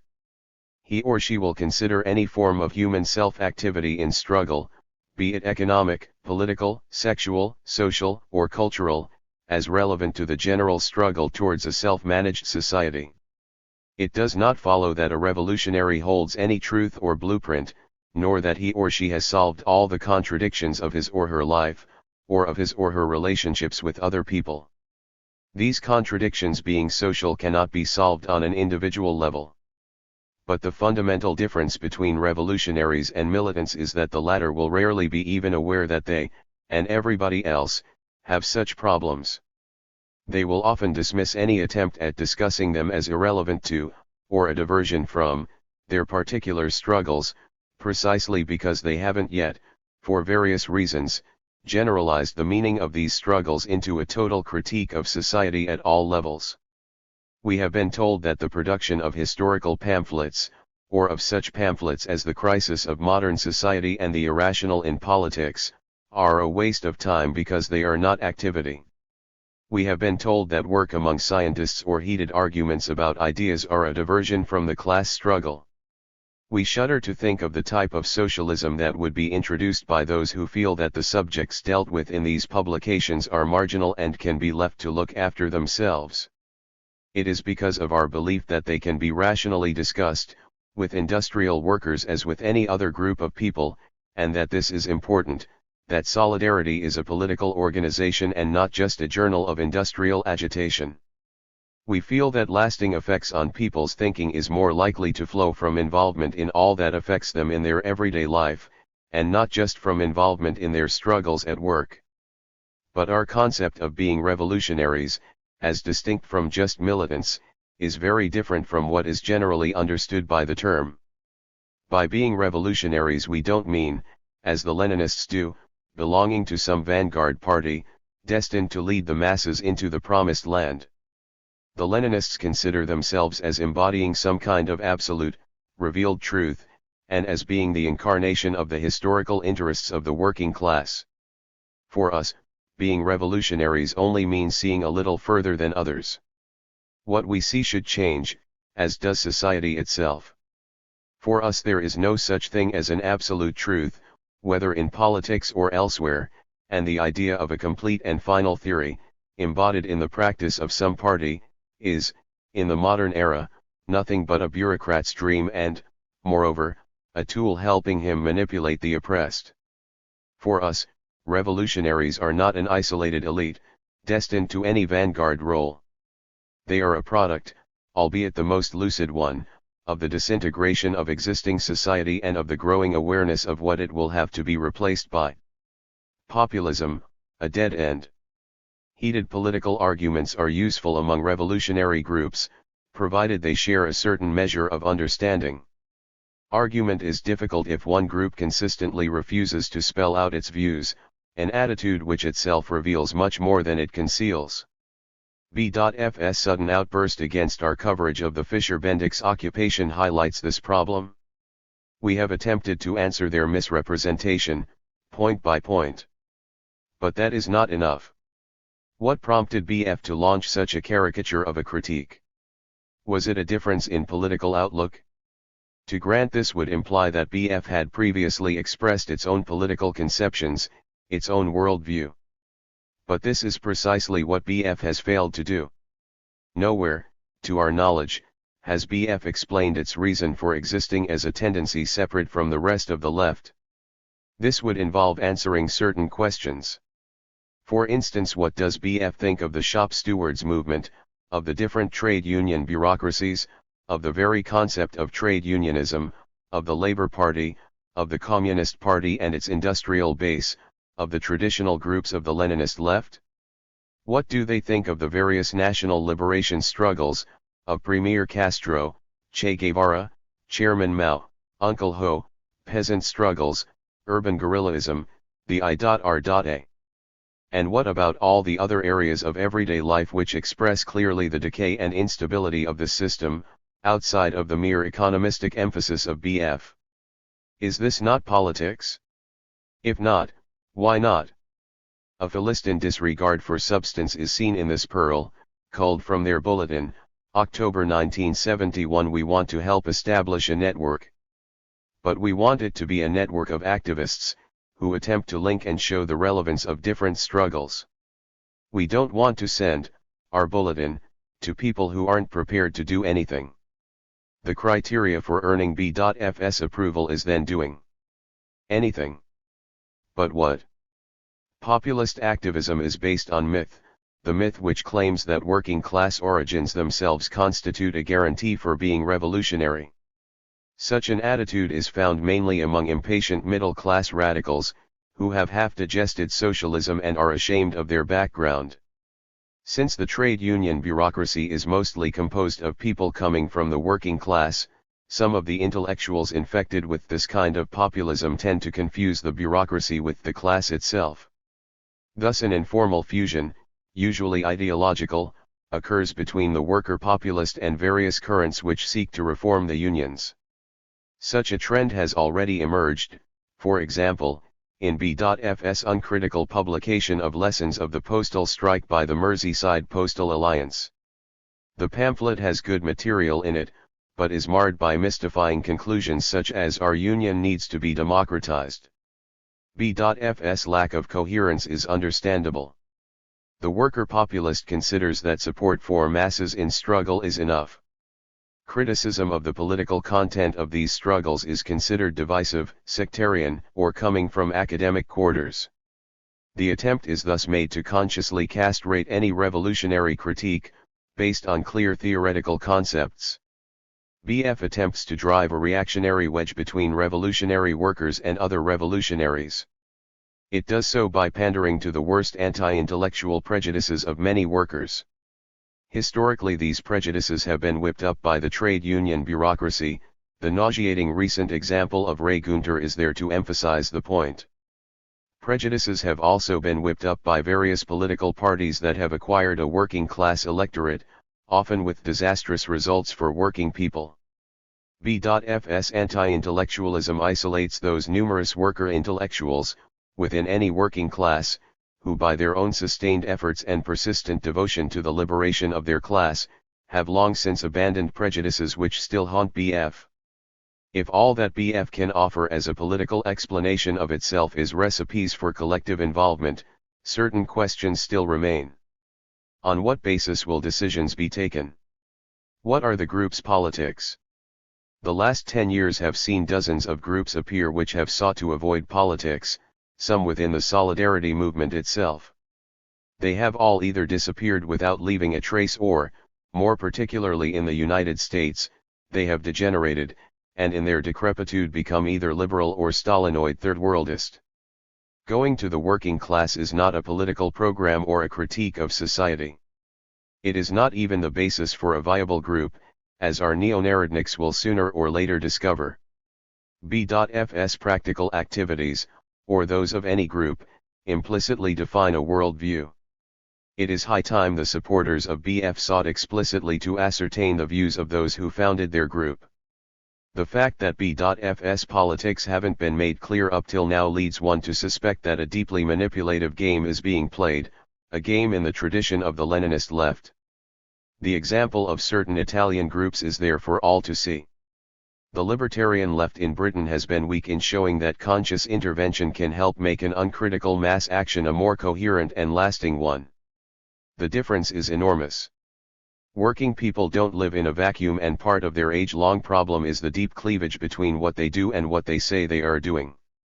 The question is not to clap from the sidelines and enter into raptures about self-management whenever one sees a group of workers attempting to control their own lives in living struggle. Varying degrees of self-management are implicit in the daily existence of working people, and become deeper and explicit in struggle, simply because no struggle can be won, even in trade union terms, without a measure of self-activity. The revolutionary dimension appears and develops when the conscious and deliberate critique of society by the working class fuses with its practical self-activity, reinforcing it, and in turn being nourished by the elemental drive of a class striving for full self-consciousness. It is here that groups of pamphleteers, yes, pamphleteers like Solidarity, can and must intervene and fuse their politics with the revolutionary action of masses of people. People who just do anything will probably end up doing the donkey work for the reactionary tendencies in any such mass activity. BF has no consistent politics, on any issue. On any particular issue, it must therefore have a whole series of formulas, copied from the whole range of left organizations in Britain and elsewhere. Thus at times it might appear to uphold the strivings of the rank and file, at others it will confuse these strivings with the actions of the trade union bureaucracy, thus consciously adopting a semi-Trotskyist stance. This attitude must of course extend to all areas of the group's involvement: student milieu, youth culture, women's liberation, claimants' unions, community politics, etc. And, if its roots were Leninist yesterday, they might become Leninist again tomorrow. After all, if politics is just a question of doing something, then the rest can all be bought, at bargain prices, in any revolutionary supermarket. We have no monopoly of the truth and do not for a minute deny B.F's, or anyone else's, right to be as critical as they like of Solidarity's ideas or methods of action. We do however demand that criticisms be honest and informed, aimed at helping the movement forward, and not just ignorant gossip. We are, we confess, surprised at B.F's method. To disseminate information about the allegedly criminal attitude of another tendency in the movement, without having first attempted to ascertain the facts by approaching that organization directly, and while maintaining a facade of comrade relations, is not in keeping with expected norms of behavior between libertarians. It smacks of a very different tradition. We can see no rational reason for the malevolence behind B.F's letter, which we can only construe as a hostile act. We will not be mealy-mouthed or pull our punches in answering back. Our reply, however, unlike their attack, will be both political and principled. Nothing but good can come from such a confrontation of views and methods. Solidarity Discussion Bulletin, February 1972. 19. Introduction to Murray Bookchin, on Spontaneity and Organization. There can be few words more misused in politics than the word spontaneity. It is often used to denote something which seems to happen without obvious cause, without apparently being the result of previous preparation. In the sense of an effect without a cause, there is probably no such thing as spontaneity, either in politics or life. Human behavior is always influenced by previous experience. If a person is not consciously aware of why he is acting in a particular way, this does not all mean that there are no causes for what he is doing. It only means that causes elude him. Murray Bookchin does not use the word spontaneity in this crude and unreflecting way. It is important to stress this semantic point in this short introduction to his essay, first published in Liberation early in 1972. In Bookchin's own words, spontaneity is not mere impulse, it does not imply undeliberated behavior and feeling. Spontaneity is behavior, feeling, and thought that is free of external constraint, of imposed restriction. It is not an uncontrolled effluvium of passion and action. Insofar as the individual removes the fetters of domination that have stifled her or his self-activity, she or he is acting, feeling, and thinking spontaneously. Bookchin here uses the word spontaneity as we would use the word autonomy. Literally speaking, autonomous means which makes its own laws and therefore, by implication, which acts in its own interests. With the advocacy of spontaneity, understood in this sense, we have no significant disagreement with Bookchin. Our own views on this matter are outlined in greater detail in Solidarity and the Neo-Narodniks. Full autonomy has both organizational and ideological implications. Bookchin deals with both in some depth. He points out that spontaneity does not preclude organization and structure, thereby nailing a very widespread Leninist distortion of the libertarian case. Bookchin stresses that spontaneity, in the sense in which he uses the term, ordinarily yields non-hierarchical forms of organization. We would go perhaps further, and stress that no collective autonomy is meaningful which does not have organizational repercussions. Autonomous activity and life, whether in the realm of practice or in the realm of ideas, is impossible in hierarchically structured organizations. As Bookchin points out, the tragedy of the socialist movement is that it opposes organization to spontaneity and tries to assimilate the social process to political and organizational instrumentalism. The main impact of Bookchin's essay is, however, on the need for ideological autonomy, for breaking all the intellectual fetters of the past, for sweeping the cobwebs away that still clutter so much of the thinking of the left. His greatest insight is his statement of the need to eliminate domination in all its forms, not merely material exploitation. He stresses the widespread erosion of authority as such, in the family, in the schools, in vocational and professional areas, in the church, in the army, indeed in virtually every institution that supports hierarchical power and every relationship that is marked by domination. He takes the whole discussion into areas largely avoided by the left, and is not scared of challenging many of their most fundamental assumptions. In this, his own writing is a vindication of his belief in a creative, conscious, and coherent spontaneity. Consciousness, he tells us, has its own history within the material world, and increasingly gains sway over the course of material reality. Humanity is capable of transcending the realm of blind necessity, it is capable of giving nature and society rational direction and purpose. If the mass of the population is to become the creative subject of history, and not just an inert object compelled to do certain things because of the conditions of its existence, this kind of message must be taken seriously and its implications thought out. For all those who, whatever their age, are not suffering from a hardening of the categories, Bookchin's views are an important contribution to an ongoing debate. Solidarity Pamphlet 49, December 1975. 20. Preface to Pierre Chaulu, Workers' Councils and the Economics of a Self-Managed Society. To the best of our knowledge, there have been no serious attempts by modern libertarian revolutionaries to grapple with the economic and political problems of a totally self-managed society.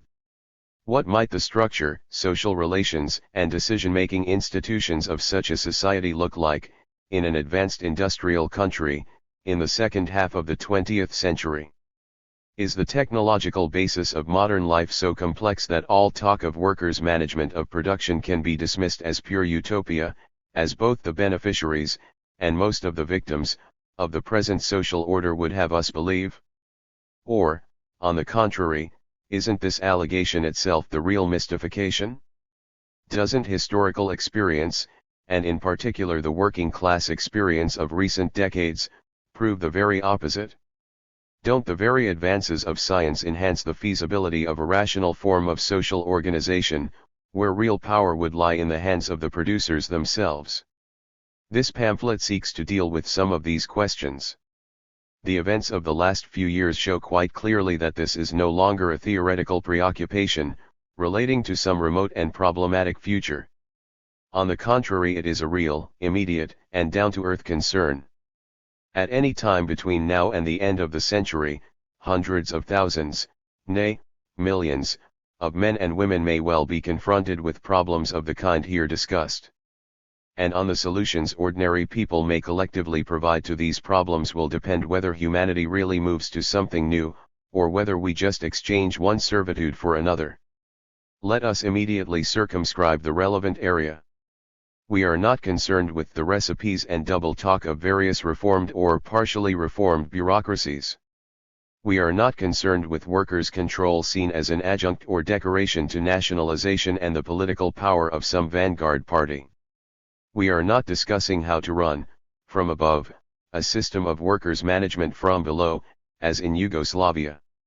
We want to go a little deeper than those Polish bureaucrats, the only recent addition to whose wisdom seems to be that one shouldn't increase prices, without warning, the week before Christmas. We won't be examining what happened in Spain in 1936, firstly because this has been done before and better than we could, and secondly because it only has limited relevance to the problems of an advanced industrial country, in the last third of the 20th century. Nor, for much the same reasons, will we examine the withered remains of what may briefly have flowered in the Algerian countryside, before being swept away in 1965 by Boumedienne's theocratic putsch, to the plaudits, be it remembered, of the rulers of communist China. Nor will we echo Castro's paeans to the socialist work ethic, his exhortations to his followers to cut yet more sugar cane, or his fulminations against sundry slackers, uttered without ever seeking to discover the real source of their slackness, their lack of involvement in the fundamental decisions and their refusal to participate in their own exploitation. At the other end of the political spectrum, we will only deal in passing with those who believe that all work and all sorrow, all limitations on human freedom and all compulsion, could immediately be swept away, and that socialism implies the immediate transcending of the human condition. With the decay of every social order, various millennial doctrines tend to flourish. We endorse the vision but are concerned with the steps for making it reality.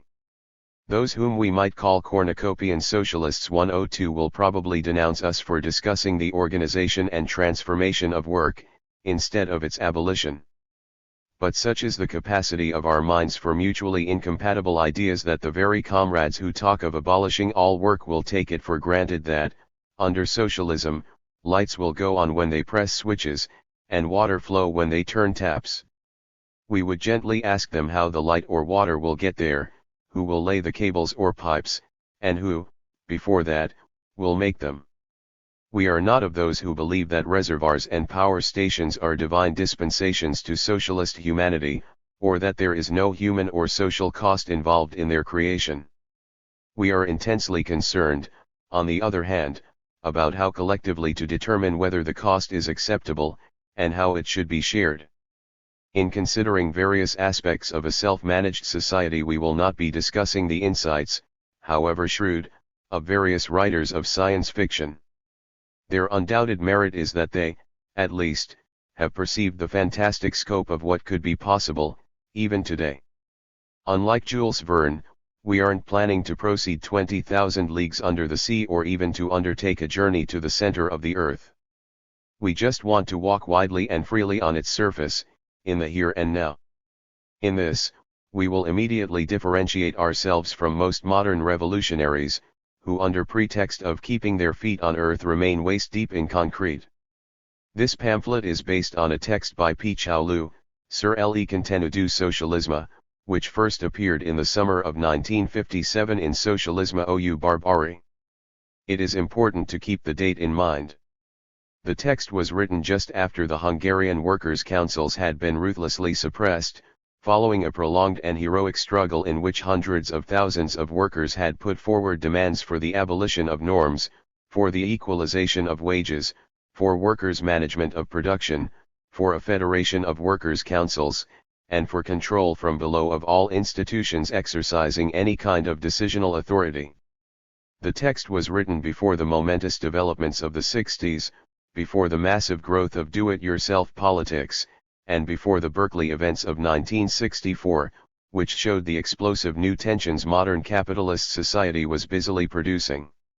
It was written before the vast spread, at least in Europe, of the youth revolt, with its deep questioning of the work ethic as such, and of so many other aspects of bourgeois culture, and before the development of the women's liberation movement, with its widespread critique not only of the economic exploitation of women but of the more subtle forms of exploitation inherent in the attribution of fixed polarities and roles to the two sexes. Finally, it was written more than a decade before the great events of May 1968, despite the fact that the movement's demands for autogestion, self-management, at times sound like the reverberating echoes of what the text is talking about. Way ahead of its time in 1957, the text seems dated, in some respects, in 1972, no so much in what it says, which retains great freshness and originality, but in what it does not and could not say. Why, in view of all this, is Solidarity publishing this document at this particular time? The answer is twofold. Firstly, because the text remains, in our opinion, the most cogent, lucid, and comprehensive vision of the economic structure of a modern self-managed society ever to have been published. Secondly, because we feel that a discussion on this theme is now fairly urgent. The text does not evade difficulties but faces them honestly and openly. Its scope is wide. How could institutions be made comprehensible? How could they be effectively controlled from below? How could relevant information be made available to all, so that meaningful decisions might be taken collectively? How could genuinely democratic planning function, in an advanced industrial society?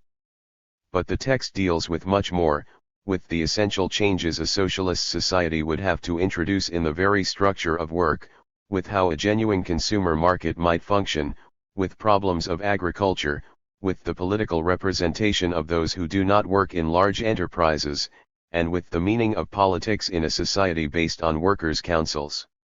Revolutionaries usually react to all this in one of three ways. For the Leninists of all ilk there is no problem. They may pay lip service to proletarian democracy, workers' councils and workers' control, but know in their bones that, wherever necessary, their party, which has as great a role to play after the revolution as before, will take the appropriate decisions. They dismiss workers' self-management with derogatory comments about socialism in one factory or with profundities like you can't have groups of workers doing whatever they like, without taking into account the requirements of the economy as a whole. In this they are tilting at men of straw, for libertarian revolutionaries have never claimed any such thing. Moreover, the Leninists utterly fail to understand what is here being proposed. We are not discussing workers' control, seen as some adjunct or decoration to a hierarchy of political organs, which would genuinely embody decisional authority, and which would not be directly based on the producers themselves. What we are proposing and discussing is something much more fundamental, a total reorganization of society, a reorganization involving every one of its social relations and basic institutions. Non-Leninist revolutionaries will react to what we say in two different ways. Either, why worry about such things? Blueprints are a waste of time. The workers themselves will decide when the time comes. Or more simplistically, under socialism there just won't be any problems of this kind. All present problems stem from the material scarcity of capitalism which a free society will immediately abolish. The text argues most cogently why these are short-sighted answers and describes what will probably happen if libertarian revolutionaries refrain from discussing these matters as from now. One may accept or reject what the author proposes, we aren't ourselves all agreed on his various views. but it cannot be claimed that he fails to tackle a whole range of new problems. We are here firmly in the era of the computer, of the knowledge explosion, of wireless and television, of input-output matrices, and of the problems of today's society. We have left the quieter waters of Owen's new view of society, 1813, or Maurice's News from Nowhere, 1891, of Blatchford's Merry England, 1894, or of sundry other socialist or anarchist utopias of earlier years. Let us not be misunderstood. We are not passing value judgments. We are not decrying the sensitivity and deep humanity that permeated the vision of many earlier revolutionaries. We are merely claiming that the technological infrastructures of their societies and of ours are so immeasurably different as to make comparisons rather meaningless. Although we hate much that we see around us, and in particular many of the products of misapplied science, we don't want to move the clock back, incidentally, a remarkably fruitless occupation. We see no advantage in candles or coke over electricity, or in carrying water from the well when it can be got from tap. We want to control and humanize this society, by means commensurate with its vastness, not to seek refuge in some mythical golden past. Nor do we use the word utopia in any derogatory sense, as contemporary Marxists so often do. We are using it in a purely etymological sense. Strictly speaking, utopian means that which exists nowhere. When we say that the author's proposals are not utopian, we are saying no more than that his mental constructs are but extrapolations from what already exists here and now, from experiences the working class has already been through and from institutions it has already created. We would like to contribute this pamphlet to the serious and sustained discussion now taking place among libertarian revolutionaries about all aspects of a self-managed society. This discussion is already ranging widely and fruitfully over such fields as education, conditioning by the family, internalized repression, urbanism, town planning, ecology, new forms of art and communication, new relations between people, and between people and the essential content of their lives. In this surge of questioning, one dimension is, however, missing. The dimension is that of economic organization. The silence here is quite deafening. Sure, there are occasional distant echoes of what de Leon said before the First World War about socialist industrial unions, or about what the various syndicalists have proclaimed, with diminishing credibility, about the need for one big union. For modern revolutionaries, however, this is totally inadequate. Perhaps what we propose isn't good enough either, but at least it tries to grapple with the problems of our epoch.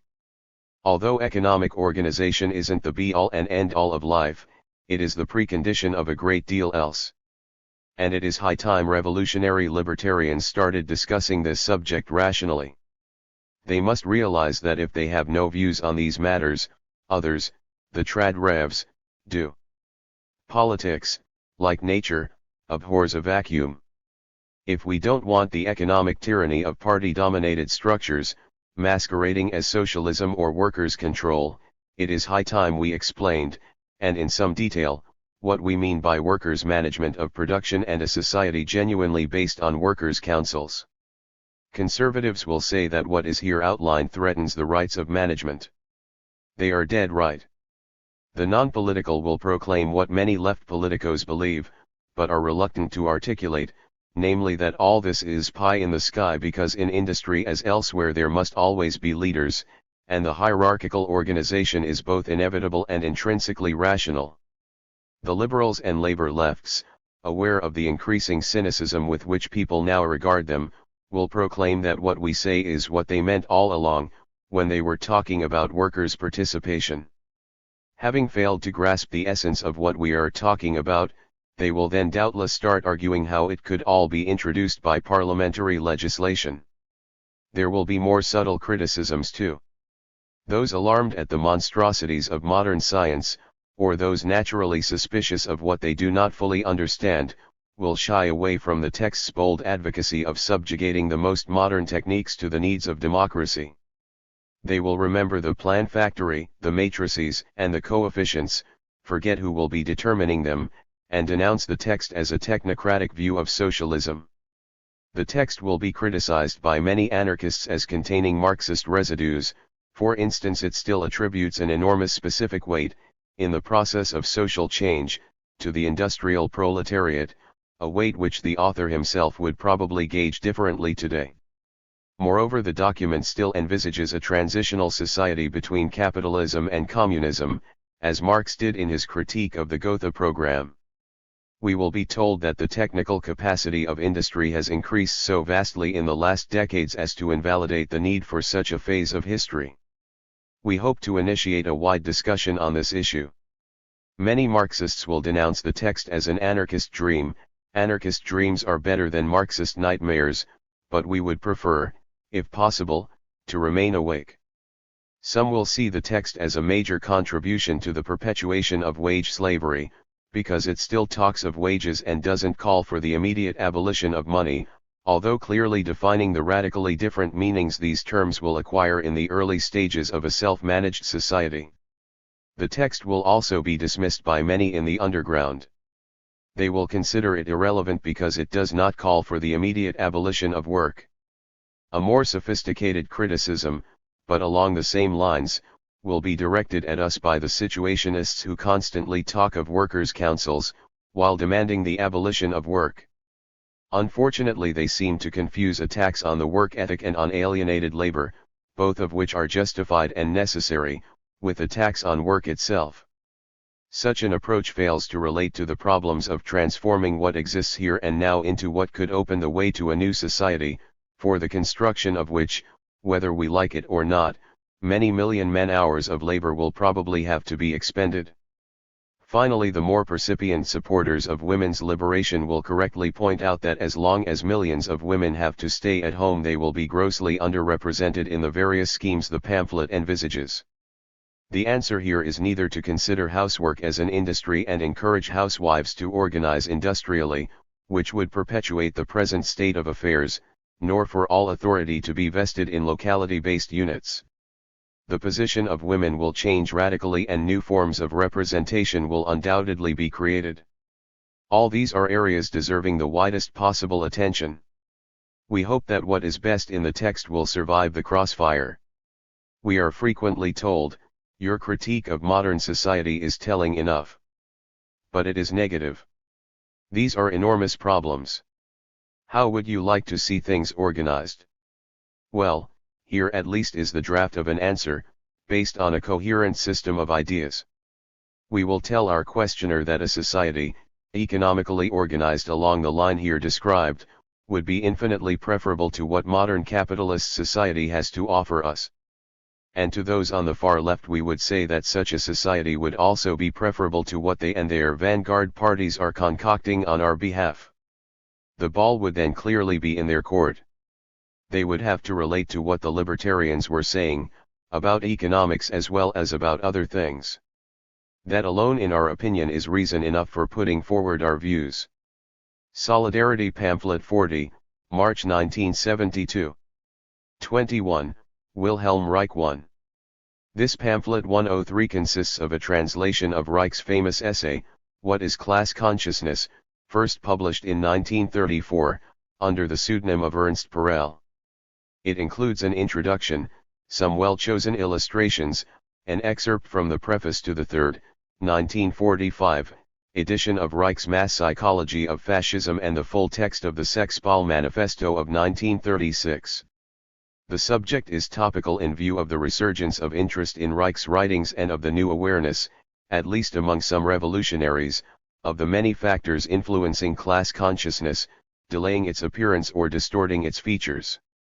The essay is essential reading for anyone interested in looking a little deeper than the surface of things, or dissatisfied with the facile political explanations which are the stock in trade of so many on the left. Unfortunately, Reich's text, while containing many insights of deep significance, is vitiated by a number of Leninist residues. Throughout, Reich endorses the belief that the leadership must bring revolutionary consciousness to the masses. He claims that awareness of the social situation, of the means of its mastery and of the correct path to socialism must be concentrated in the revolutionary vanguard.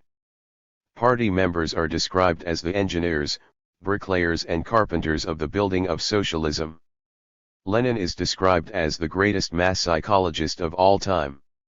All this moreover is not merely a verbal tribute, it permeates much of the practical approach.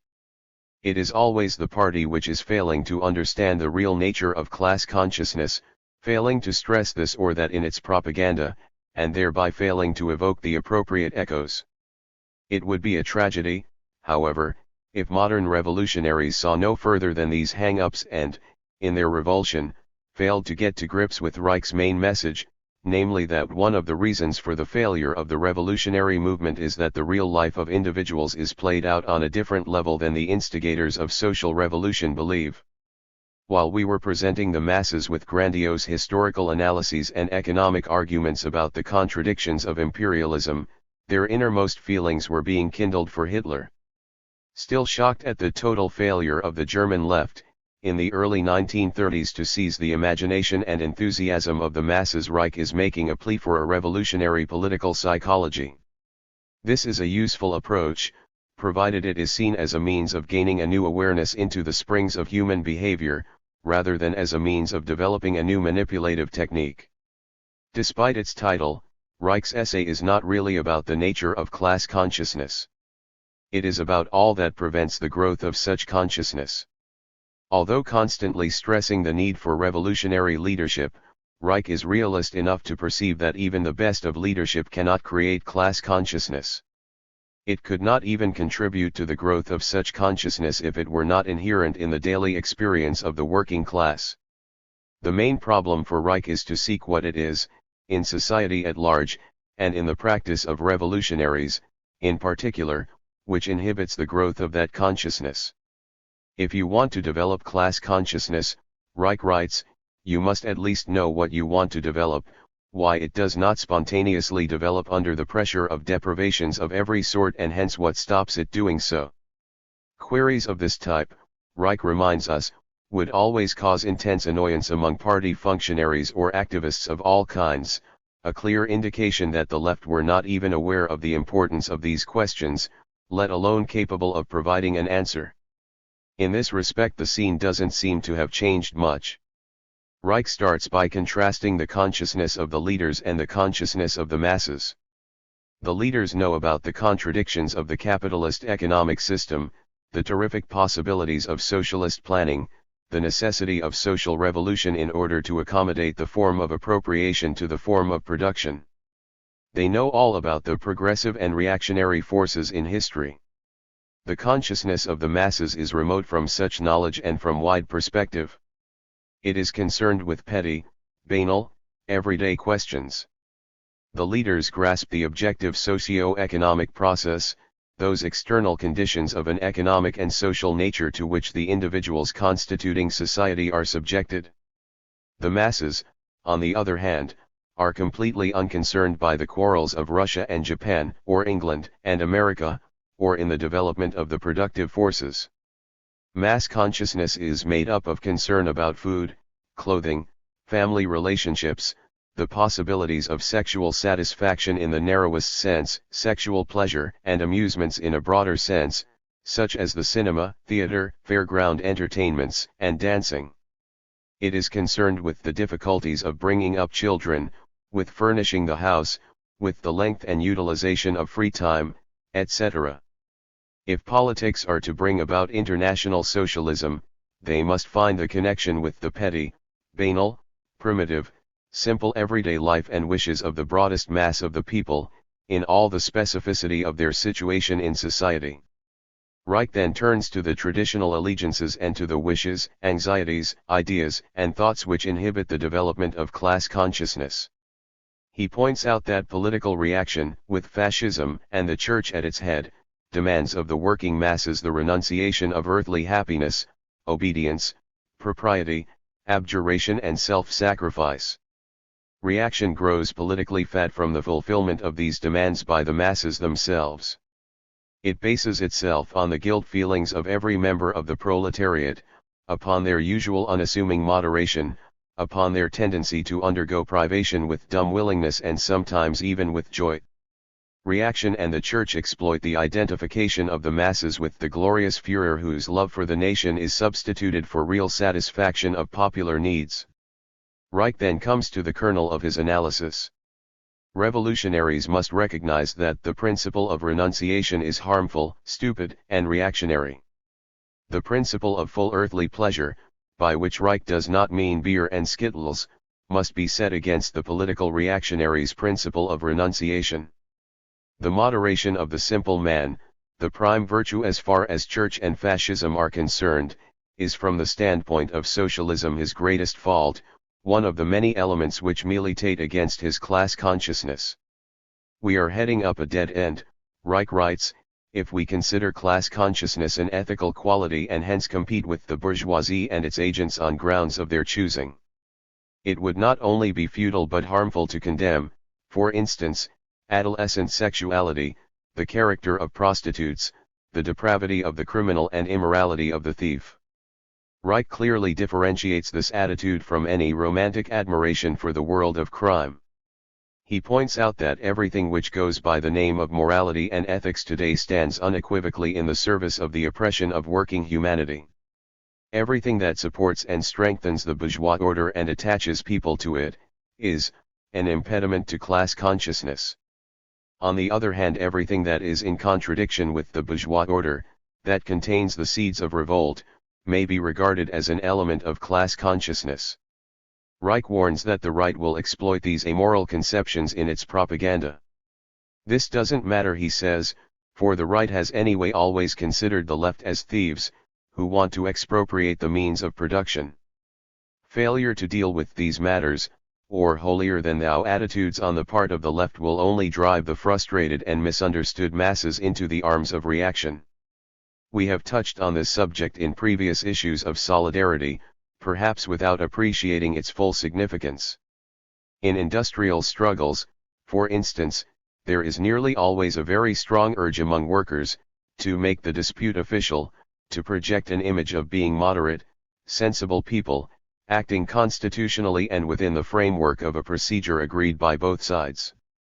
Instead of defending a sack steward, as being a good militant, doing things that the trade union bureaucracy will not and cannot do, he is defended as only implementing official union policy, etc. From where do these conformist attitudes stem? Dealing with inhibiting influences, Reich stresses the importance of the early rebellion against the parents. Sexual inhibition, the fear of sexual activity and the corresponding feelings of guilt are always either reactionary or at least inhibit revolutionary thinking.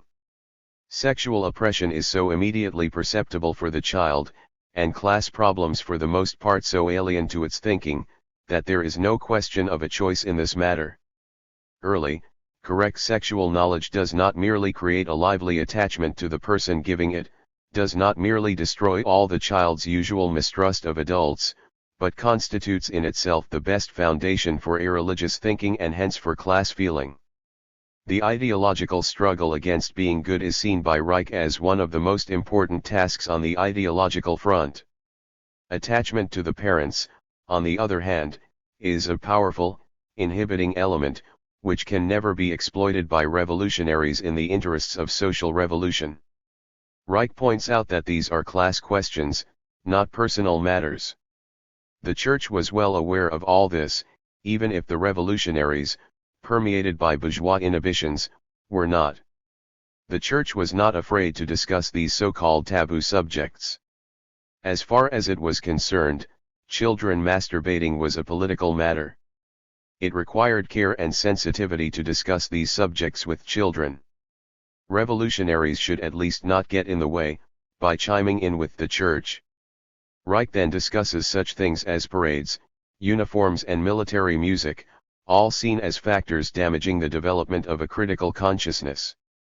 The right would always be better than the left at the game of pageantry, at creating myths and immobilizing people around them. The task of the left was to blend natural emotion with real understanding. This required patience and some insight into what went on in people's minds. It required understanding their unarticulated fears and doubts, the pressure to which they were submitted in the home or more generally outside of the work situation. A worker can never be brought to class feeling by simply being called on to strike, as those obtuse individuals demand who do not know what goes on in a worker's mind. The message, here, is as relevant today as when first uttered nearly 40 years ago. Honest discussion about all aspects of life will, on the other hand, gain workers to the revolutionary cause, if not immediately for a strike, certainly for later, when such islands of comprehension of the psychology of the masses come together in suburbs, towns, and provinces, and the feeling that there are people who know exactly what is preoccupying one, arousing one's indignation, holding one back, driving one on, and at the same time restricting one begins to gather people like an avalanche. In a passage of deep relevance to what might happen tomorrow, Reich writes that in the course of the last 10 years adolescents, adults, men and women, people from every walk of life have passed through the revolutionary organizations without becoming attached or committed to the revolutionary cause. What drove them in the first place? Not uniforms, not material advantage, merely vague socialist conviction, revolutionary feeling. Why did they not stay in? Because the organizations failed to develop this revolutionary feeling. Why did people lapse into indifference, or go over to the right? Because there were bourgeois structures in them that were not destroyed. Why were they not destroyed? Because nobody knew what to promote and what to destroy. The desired objective could not be achieved by appeals to discipline, not even by music and marching, for the others, the right, could do that a lot better. Nor could it be done with slogans, for the political clamor of the others was better and more powerful. The only thing which the revolutionary organizations could, without competition, have offered the masses, and which in reality they did not offer, would have been the knowledge of what the uneducated, oppressed children of capitalism, hankering both after freedom and after authoritarian protection, really wanted, without themselves being clearly aware of it. The revolutionaries should have put all this into words, and said it for the masses, in their own language, but organizations which dismissed all psychology as counter-revolutionary were not up to such tasks. Underlying these formulations of Reich's are a number of very important matters: the role of intellectuals in the revolutionary movement, the importance of knowledge as a basis of self-activity, the growth of consciousness, etc., which we cannot here go into. Among other interesting insights of Reich's, one might mention his observations that organizations which saw themselves the preordained leaders of the coming revolution repelled people and would be swamped in the revolution itself. Reich also repeatedly stressed that revolutionary propaganda should be positive. It should not be frightened of discussing the future, as concretely as possible. Fear of revolution was partly the product of ignorance. The broad apolitical masses would have a decisive effect upon the fate of the revolution. Revolutionaries should therefore find them where they were. They should politicize private life, fairs, dance halls, cinemas, markets, bedrooms, hostels, and betting shops. Long before the Situationists, or Solidarity, came on the scene, Reich had proclaimed that revolutionary energy lies in everyday life. This synopsis can only give a partial insight into the sort of problems Reich is dealing with. It should be enough, however, to cause serious revolutionaries to ask themselves a few questions about what they are really doing, about the emphases and priorities of their work, about the triumphalist myths some are so busy concocting, and about the lasting content of their interventions. Solidarity, 7, 2, June 1972. 22. Wilhelm Reich 2. Socialist Reproduction are to be congratulated for popularizing this little-known text of Wilhelm Reich's, which appeared simultaneously, in 1929, in Unter dem Banner des Marxismus, the theoretical journal of the German Communist Party, and in its Russian equivalent Pod Znamenium Marxisma.104. It is a symptom of the void in both psychoanalytic and meaningful radical literature today that we have to thread our way back for more than 4 decades to find a sensible discussion of these interesting matters. Unlike previous texts of Reich's to which we have referred in either the review of What is Class Consciousness? Or the pamphlet The Irrational in Politics, dialectical materialism and psychoanalysis is of no immediate relevance to an understanding of human needs or of the founts of human action. It is something very different, an attempt by Reich to reply to some of his critics, in both the psychoanalytic and Marxist movements. It is important to situate the text in the Germany of the late 20s. In 1929 Reich's break with Freud was on the horizon, its roots clearly understood. Personal relations with Freud, however, were not as yet embittered. The break with the Stalinists was also in the offing. Relations were bitter but had not as yet been traced back to their ideological source. In 1929 Reich is walking two tightropes. He uses Freud to argue against Freud and the Freudians, and Marx to argue against the Marxists. It is a difficult endeavor, as we have learned from our own experience. Reich starts by pointing out, rightly in my opinion, that most of those on the left who were criticizing Freudian psychoanalysis or Marxism were doing so on the basis of an inadequate knowledge of either, or both. He sought to define the proper object of psychoanalysis as the study of the psychological life of man in society, an auxiliary to sociology, a form of social psychology. He defined limits for the discipline. He freely admits that the Marxists are right when they reproach certain representatives of the psychoanalytic school with attempting to explain what cannot be explained by that method. But, he points out they are wrong when they identify the method with those who apply it, and blame the method for their mistakes. Both psychoanalysis and Marxism are seen by Reich as science, psychoanalysis as the science of psychological phenomena and Marxism of social phenomena, and by implication as unarguably valid. That the categories and values of science might themselves be products of historical evolution is barely envisaged. In this whole approach Reich is echoing the scientific ethos of the epoch, which had its roots in the rise of the bourgeoisie and its drive to control and dominate nature, rather than to live in harmony with it. Reich vigorously defends psychoanalysis against the charge of being idealist. To the indictment that it arose during the decadence of a decaying bourgeoisie he retorts that Marxism did too. So what, he rightly asks. He dismisses those who crudely attack all knowledge as bourgeois knowledge. A culture, he points out, is not uniform like a bushel of peas. The beginnings of a new social order germinate in the womb of the old. By no means everything that has been created by bourgeois hands in the bourgeois period is of inferior value and useless to the society of the future. Reich attacks the simplistic mechanical materialism of those who would claim that psychological phenomena as such do not exist, that only objective facts which can be measured and weighed are true, not the subjective ones. He sees this as an understandable but nevertheless misguided reaction against the Platonic idealism still dominating bourgeois philosophy. He demolishes Vogt's once popular thesis that thought is a secretion of the brain, in the same way that urine is a secretion of the kidney. To dispose of this nonsense Reich calls Marx to his rescue, the Marx of the Theses on Feuerbach, the Marx who wrote that it was not good enough to say that changed men were the products of changed upbringing because this forgot that it is men that change circumstances. Psychological activity, Reich correctly insists, has a material reality and is a force in history that only the most short-sighted would deny. There is no reason, Reich argues, why psychoanalysis should not have a materialist basis.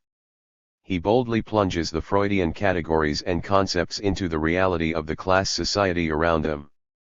The reality principle as it exists today, he writes, is a principle of our society. Adaptation to this reality is a conservative demand. The reality principle of the capitalist era imposes upon the proletarian a maximum limitation of his needs, while appealing to religious values such as modesty and humility.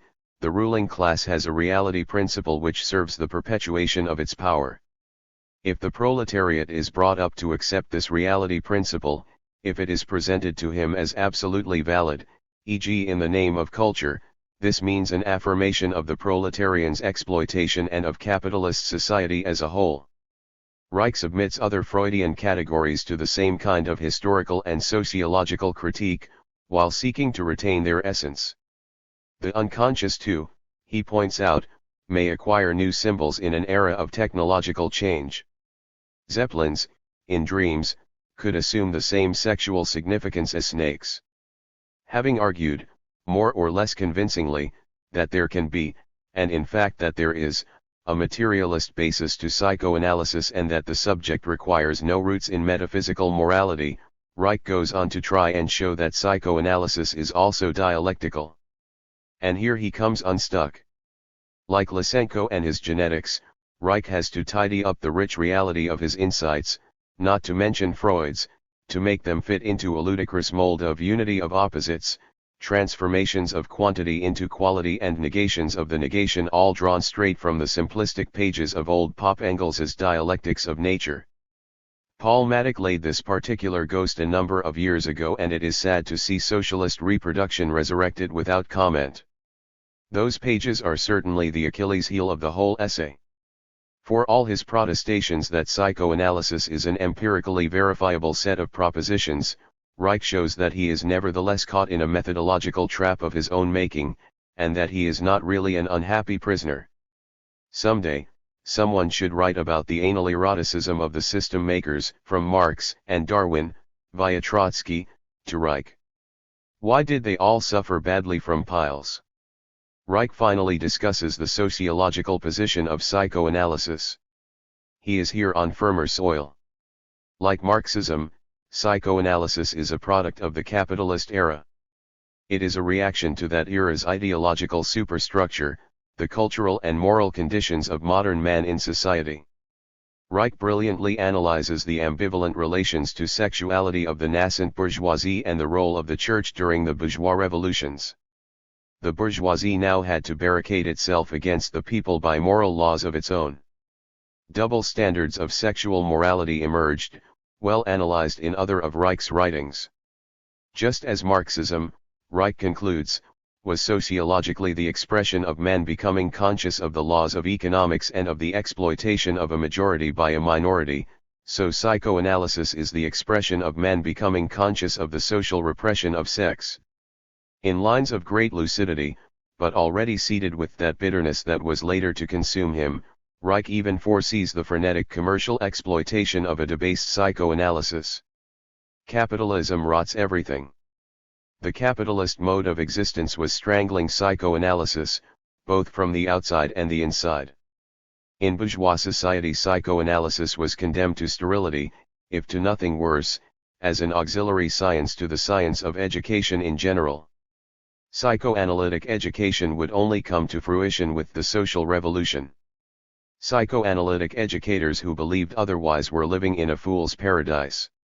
Society is stronger than the endeavors of its individual members.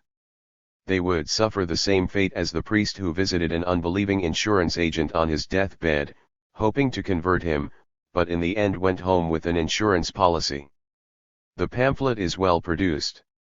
There is a good introduction, marred only by the fatuous statement that through the 20s, Leninism in the hands of Stalin was rapidly becoming transformed into the ideological litany of the new managerial class that was being established throughout Russia.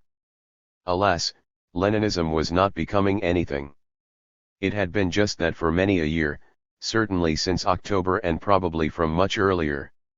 Whether we discuss Lenin's views on sex, see The Irrational in Politics, or his views on the virtues of one-man management, see The Bolsheviks and Workers' Control, the clues are there for those who can read them. Solidarity, 7, 3, 1972. 23. The Sexual Revolution.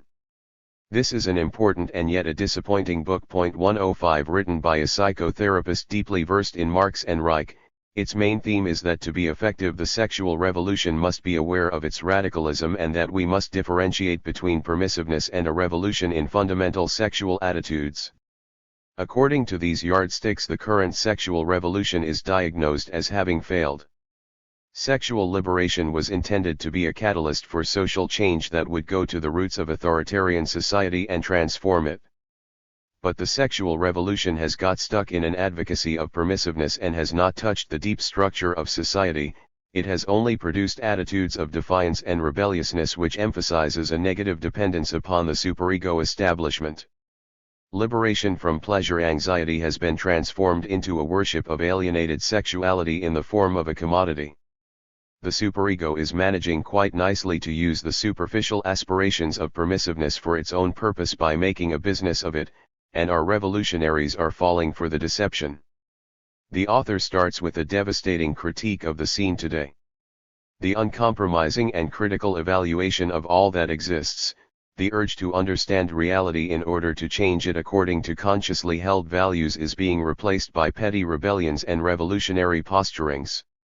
What we have is a worship of naked slogans, raw emotionalism, the illusion in the omnipotence of impulses, the belief that through acts of violence the establishment will disappear or that by negating it in fantasy it will crumple up and vanish. Today the search for a revolutionary alternative takes the form of a flight from reason, a regression to the irrational, while rationalism has degenerated into expertise in the service of the technological establishment. In their retreat from reason and in their search for surreal experience, the pseudo-revolutionaries weaken human autonomy and leave real decision-making to others. In all this there is little I would disagree with, although I don't necessarily endorse the author's attempt, in later chapters, to provide a psychoanalytical interpretation of these phenomena. The book contains important sections on the sadism that pervades so much liberated literature, interpreted in terms of people living out their perverse secondary drives, striking examples being drawn from the now defunct journal Oz. The pages dealing with women's liberation are all well worth reading. Discussing sex as a commodity, the author claims that now that the sexual revolution has released us from the compulsions of secrecy, sexual commodities are flooding the market and are becoming the most profitable area of capitalism next to the market of aggression. Perhaps the theoreticians of international socialism should now start talking about the permanent sex economy. Of particular interest to the reviewer was the author's attempt at psychoanalytic analysis of the phenomenon of alienation.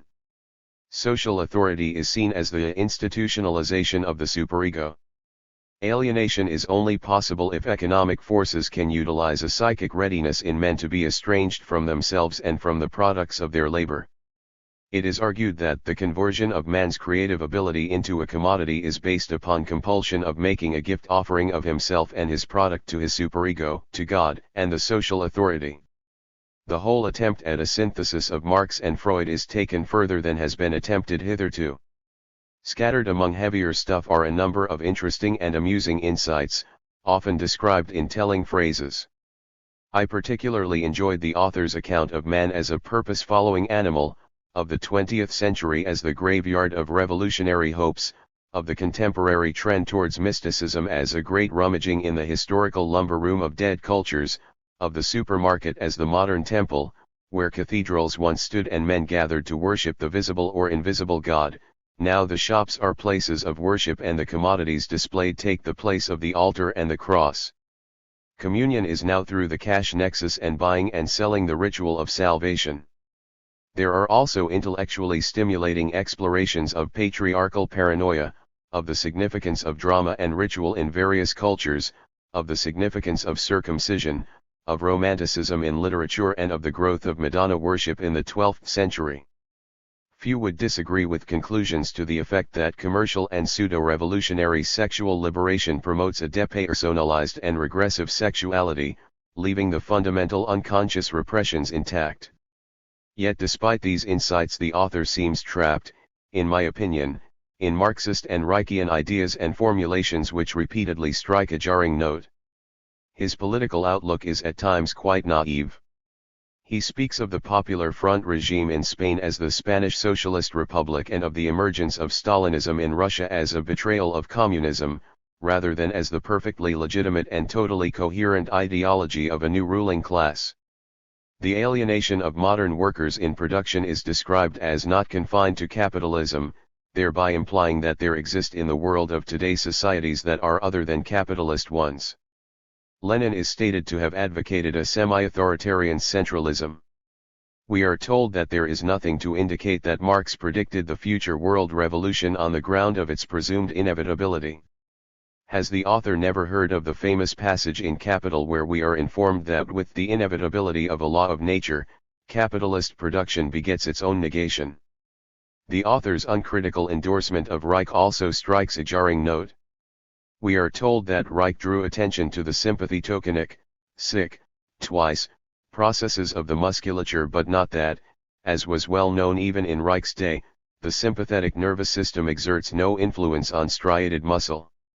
We are told, and it is true, that sexual disturbances can create somatic disturbances, but also, and it is meaningless, that the respiratory, gastric, and urethral organs, including the kidney and gallbladder, can become sick if the libido connected with them is disturbed.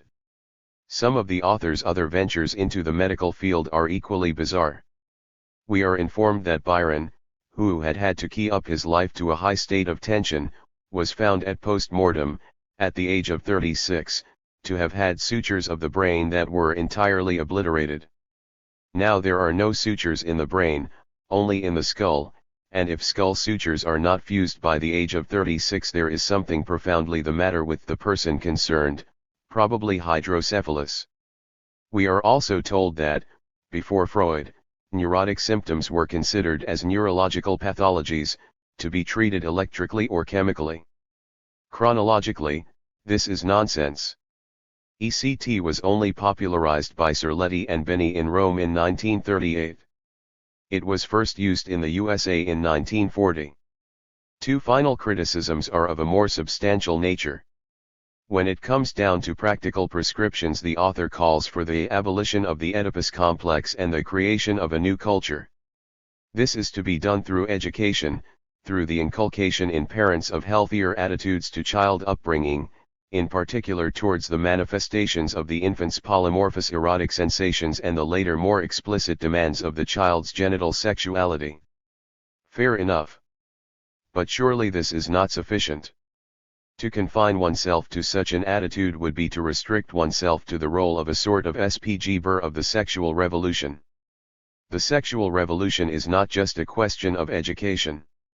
It is also a question of struggle, of the struggle to transform all aspects of social reality. Finally, and this to my mind is its most serious defect, the book as a whole seems to lack balance in its assessment of contemporary changes in sexual mores. Only the negative aspects of the current state of play are dealt with in any detail. On this score there are few grounds to dispute the author's conclusions. But the author fails to stress many of the positive aspects of the breaking up of the old taboos.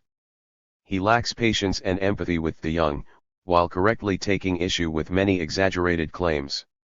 His somewhat strident condemnation of certain aspects of today's sexual practices sounds, at times, almost puritanical. Is he echoing here some of the later writings of Reich, who towards the end of his life, not only repudiated, as is well known, his earlier political writings, but also, which is less well known, even to Reichians, some of his earlier sexological writings, fearing they would be invoked to unleash, in Reich's own words, a free-for-all fucking epidemic. Frankl is also deafeningly silent on the whole issue of homosexuality and of gay liberation. Is he here too being a faithful disciple of Reich at the expense of neglecting an important dimension of the current sexual revolution? 106. Solidarity, 7, 12, November 1974. 24, as we see it. 1. Throughout the world the vast majority of people have no control whatsoever over the decisions that most deeply and directly affect their lives. They sell their labor power while others who own or control the means of production accumulate wealth, make the laws and use the whole machinery of the state to perpetuate and reinforce their privileged positions. 2. During the past century the living standards of working people have improved. But neither these improved living standards, nor the nationalization of the means of production, nor the coming to power of parties claiming to represent the working class have basically altered the status of the worker. Nor have they given the bulk of mankind much freedom outside of production. East and West, capitalism remains an inhuman type of society where the vast majority are bossed at work and manipulated in consumption and leisure. Propaganda and policemen, prisons and schools, traditional values and traditional morality all serve to reinforce the power of the few and to convince or coerce the many into acceptance of a brutal, degrading and irrational system. The communist world is not communist and the free world is not free. 3. The trade unions and the traditional parties of the left started in business to change all this. But they have come to terms with the existing patterns of exploitation. In fact, they are now essential if exploiting society is to continue working smoothly. The unions act as middlemen in the labor market. The political parties use the struggles and aspirations of the working class for their own ends. The degeneration of working class organizations, itself the result of the failure of the revolutionary movement, has been a major factor in creating working class apathy, which in turn has led to further degeneration of both parties and unions. For the trade unions and political parties cannot be reformed, captured, or converted into instruments of working class emancipation. We don't call, however, for the proclamation of new unions, which in the conditions of today would suffer a similar fate to the old ones. Nor do we call for militants to tear up their union cards. Our aims are simply that the workers themselves should decide on the objectives of their struggles and that the control and organization of these struggles should remain firmly in their own hands. The forms which the self-activity of the working class may take will vary considerably from country to country and from industry to industry. Its basic content will not. 5. Socialism is not just the common ownership and control of the means of production and distribution. It means equality, real freedom, reciprocal recognition, and a radical transformation in all human relations. It is man's understanding of his environment and of himself, his domination over his work and over such social institutions as he may need to create. These are not secondary aspects, which will automatically follow the expropriation of the ruling class. On the contrary, they are essential parts of the whole process of social transformation, for without them no genuine social transformation will have taken place. 6. A socialist society can therefore only be built from below. Decisions concerning production and work will be taken by workers' councils composed of elected and revocable delegates. Decisions in other areas will be taken on the basis of the widest possible discussion and consultation among the people as a whole. This democratization of society down to its very roots is what we mean by workers' power. 7. Meaningful action, for revolutionaries, is whatever increases the confidence, the autonomy, the initiative, the participation, the solidarity, the equalitarian tendencies and the self-activity of the masses and whatever assists in their demystification. Sterile and harmful action is whatever reinforces the passivity of the masses, their apathy, their cynicism, their differentiation through hierarchy, their alienation, their reliance on others to do things for them and the degree to which they can therefore be manipulated by others, even by those allegedly acting on their behalf. 8. No ruling class in history has ever relinquished its power without a struggle, and our present rulers are unlikely to be an exception. Power will only be taken from them through the conscious, autonomous action of the vast majority of the people themselves. The building of socialism will require mass understanding and mass participation.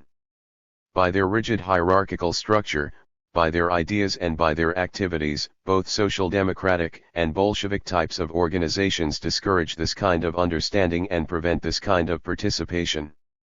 The idea that socialism can somehow be achieved by an elite party, however revolutionary, acting on behalf of the working class is both absurd and reactionary. 9. We do not accept the view that by itself the working class can only achieve a trade union consciousness. On the contrary, we believe that its conditions of life and its experiences in production constantly drive the working class to adopt priorities and values and to find methods of organization which challenge the established social order and established pattern of thought. These responses are implicitly socialist. On the other hand, the working class is fragmented, dispossessed of the means of communication, and its various sections are at different levels of awareness and consciousness. The task of the revolutionary organization is to help give proletarian consciousness an explicitly socialist content, to give practical assistance to workers in struggle, and to help those in different areas to exchange experiences and link up with one another. 10. We do not see ourselves as yet another leadership, but merely as an instrument of working class action. The function of solidarity is to help all those who are in conflict with the present authoritarian social structure, both in industry and in society at large, to generalize their experience, to make a total critique of their condition and of its causes, and to develop the mass revolutionary consciousness necessary if society is to be totally transformed. Solidarity, 4, 6, April 1967. 25, As we don't see it. When, in 1967, we first published As We See It, we felt it would be both accurate and a fairly concise summary of our views. Alternatives had been discussed and every possible effort had been made to avoid ambiguities. We thought we had produced a fairly explicit text, acceptance of which should be the basis of adherence to a solidarity group. Over the years we have come to realize that we were wrong.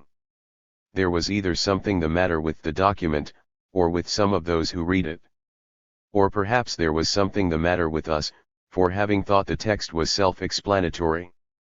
Radicals repeatedly told us that they agreed with every word of the statement, and in the next breath asked us why we were not doing faction work in the Labour Party, or living in communes, or campaigning for the trade union lefts, or eulogizing the Black Panthers or Karum's anti-imperialist regime in Zanzibar, or participating in the anti-common market agitation.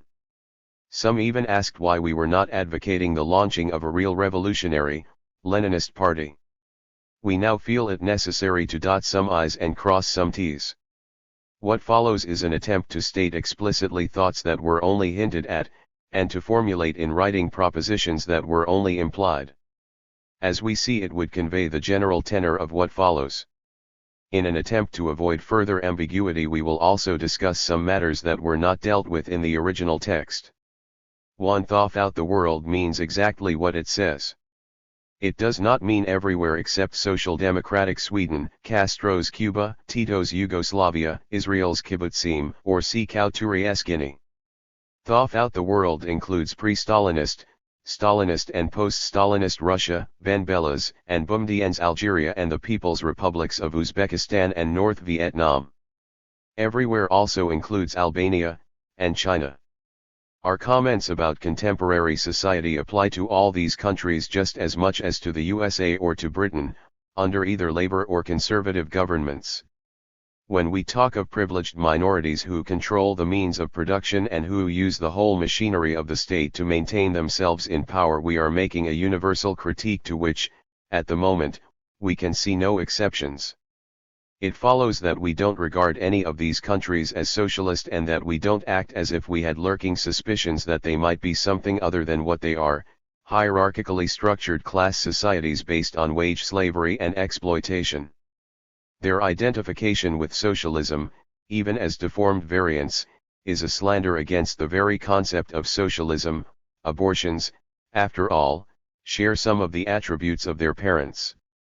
It is moreover a source of endless mystification and confusion. It also follows from this basic assessment that we do not support China against Russia, or Russia against China, or alternatively the one and then other, that we do not carry NLF flags on demonstrations, the enemies of our enemies are not necessarily our friends, and that we refrain from joining sundry choruses demanding more East-West trade, more summit conferences or more ping-pong diplomacy. In every country of the world the rulers oppress the ruled and persecute genuine revolutionaries. In every country the main enemy of the people is their own ruling class. This alone can provide the basis of genuine internationalism of the oppressed. 2. Socialism cannot be equated with the coming of power of parties claiming to represent the working class. Political power is a fraud if working people do not take over and retain power in production. If they achieve such power, the organs exerting it, workers' councils, will take and implement all the necessary political decisions. It follows that we don't advocate the formation of better or more revolutionary political parties whose objective would remain the capture of state power. The party's power may grow out of the barrel of a gun. The power of the working class grows out of its management of the economy and of society as a whole. Socialism cannot be equated with such measures as the nationalization of the means of production. These may help the rulers of various class societies to rationalize their system of exploitation and solve their own problems. We refuse to choose between options defined by our class enemies. It follows that we don't urge nationalization, or anything else for that matter, on governments of either right or left. Section 2 implies that modern capitalism can further develop the means of production. At a cost, It can improve living standards. But neither of these has any socialist content. Anyone who wants 3 square meals a day and the prospect of endless employment can find them in any well-run jail. It follows that we don't denounce capitalism primarily on the basis of its inadequacies in these fields. Socialism, for us, is not about transistors for the prisoners. It is about the destruction of the industrial prison itself. It is not only about more bread, but about who runs the bakery. The section finally emphasizes the multiple methods whereby the system perpetuates itself.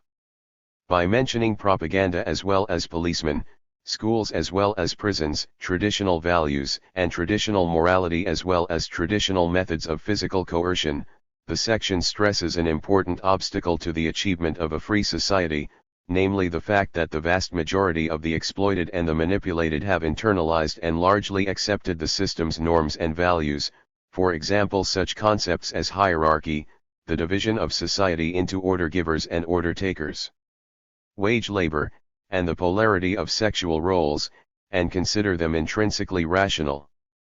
Because of all this it follows that we reject as incomplete, and hence inadequate, notions which attribute the perpetuation of the system solely to police repression or to the betrayals of various political or trade union leaders. A crisis of values and an increased questioning of authority relations are, however, developing features of contemporary society. The growth of these crises is one of the preconditions for socialist revolution. Socialism will only be possible when the majority of people understand the need for social change, become aware of their ability to transform society, decide to exert their collective power to this end, and know with what they want to replace the present system. It follows that we reject analyses, such as those of every variety of Leninist or Trotskyist, who define the main crisis of modern society as a crisis of leadership. They are all generals in search of an army, for whom recruitment figures are the main yardstick of success. For us revolutionary change is a question of consciousness, the consciousness that would make generals redundant. 3. When we refer to the traditional parties of the left we don't only have in mind the social democratic and communist parties. Parties of this type have administered, administer, and will continue to administer exploitative class societies. Under the title of traditional parties of the left we also include the trad revs, traditional revolutionaries, i.e. the various Leninist, Trotskyist, and Moid sects who are the carriers of state capitalist ideology and the embryonic nuclei of repressive, state capitalist power. These groups are prefigurations of alternative types of exploitation. Their critiques of the social democratic and Stalinist or revisionist left appear virulent enough, but they never deal with fundamentals, such as the structure of decision-making, the locus of power, the primacy of the party, the existence of hierarchy, the maximization of surplus value, the perpetuation of wage labor, and inequality. This is no accident and flows from the fact that they themselves accept these fundamentals. Bourgeois ideology is far more widespread than many revolutionaries believe and has in fact deeply permeated their thinking. In this sense Marx's statement about the dominant ideas of each epoch being the ideas of its ruling class is far more true than Marx could ever have anticipated. As far as authoritarian class society, and the libertarian socialist alternative, is concerned the trad revs are part of the problem, not part of the solution. Those who subscribe to social democratic or Bolshevik ideology are themselves either victims of the prevailing mystification, and attempts should be made to demystify them, or they are the conscious exponents and future beneficiaries of a new form of class rule, and should be ruthlessly exposed. In either case it follows that there is nothing sectarian in systematically proclaiming opposition to what they stand for. Not to do so would be tantamount to suppressing our critique of half of the prevailing social order. It would mean to participate in the general mystification of traditional politics, where one thinks one thing and says another, and to deny the very basis of our independent political existence. For because the traditional parties cannot be reformed, captured, or converted into instruments of working class emancipation, and because we are reluctant to indulge in double talk and double think, it follows that we do not indulge in such activities as critically supporting the Labour Party at election time, calling for Labour to power between elections, and generally participating in sowing illusions, the better at a later date to take people through the experience of seeing through them. The Labour and Communist parties may be marginally superior to the Conservative Party in driving private capitalism along the road to state capitalism. The trad revs would certainly prove superior to them both. But we are not called upon to make any choice of the kind. It is not the role of revolutionaries to be the midwives of new forms of exploitation. It follows that we would rather fight for what we want, even if we don't immediately get it, than fight for what we don't want, and get it. The trade union bureaucracy is an essential component of developing state capitalist societies. The trade union leaders neither betray nor sell out when they manipulate working class struggles and seek to use them for their own ends. They are not traitors when they seek to increase their material rewards or to lessen the frequency with which they have to submit to election. They are acting logically and according to their own interests, which just happen to be different from those of working people. It follows that we do not urge people to elect better leaders, to democratize the unions or to create new ones, which under the circumstances of today would suffer exactly the same fate as the old ones. All these are non-issues about which only those who have failed to grasp the real root of the problem can get worked up. The real need is to concentrate on the positive task of building the alternative, both in people's minds and in reality, namely autonomous job organizations, linked to others in the same industry and elsewhere, and controlled from below. Sooner or later such organizations will either enter into conflict with the existing outfits claiming to represent the working class, and it would be premature at this stage to define the possible forms of this conflict, or they will bypass the old organizations altogether. 5. This section differentiates our concept of socialism from most of those prevailing today. Socialism, for us, is not just a question of economic reorganization from which other benefits will inevitably follow, without consciously being fought for. It is a total vision of a completely different society. Such a vision is linked to the total critique of capitalism we have previously referred to. Social Democrats and Bolsheviks denounce equality as utopian, petty bourgeois, or anarchist. They dismiss the advocacy of freedom as abstract, and reciprocal recognition as liberal humanism. They will concede that the radical transformation of all social relations is a valid ultimate objective, but cannot see it as an essential, immediate ingredient of the very process of meaningful change. When we talk of man's positive self-consciousness and of his understanding of his environment and of himself, we mean the gradual discarding of myths and of all types of false consciousness, religion, nationalism, patriarchal attitudes, the belief in the rationality of hierarchy, etc. The precondition of human freedom is the understanding of all that limits it. Positive self-consciousness implies the gradual breakdown of that state of chronic schizophrenia in which, through conditioning and other mechanisms, most people succeed in carrying mutually incompatible ideas in their heads. It means accepting coherence, and perceiving the relation of means and ends. It means exposing those who organize conferences about workers' control, addressed by union officials elected for life. It means patiently explaining the incompatibilities of people's capitalism, parliamentary socialism, Christian communism, anarcho-Zionism, party-led workers' councils, and other such rubbish. It means understanding that a non-manipulative society cannot be achieved by manipulative means or a classless society through hierarchical structures. This attempt at both gaining insight and at imparting it will be difficult and prolonged. It will doubtless be dismissed as intellectual theorizing by every voluntarist or activist tendency, eager for shortcuts to the promised land and more concerned with movement than with direction. Because we think people can and should understand what they are doing, it follows that we reject many of the approaches so common in the movement today. In practice, this means avoiding the use of revolutionary myths and the resort to manipulated confrontations, intended to raise consciousness. Underlying both of these is the usually unformulated assumption that people cannot understand social reality and act rationally on their own. Linked to our rejection of revolutionary myths is our rejection of ready-made political labels. We want no gods, not even those of the Marxist or anarchist pantheons.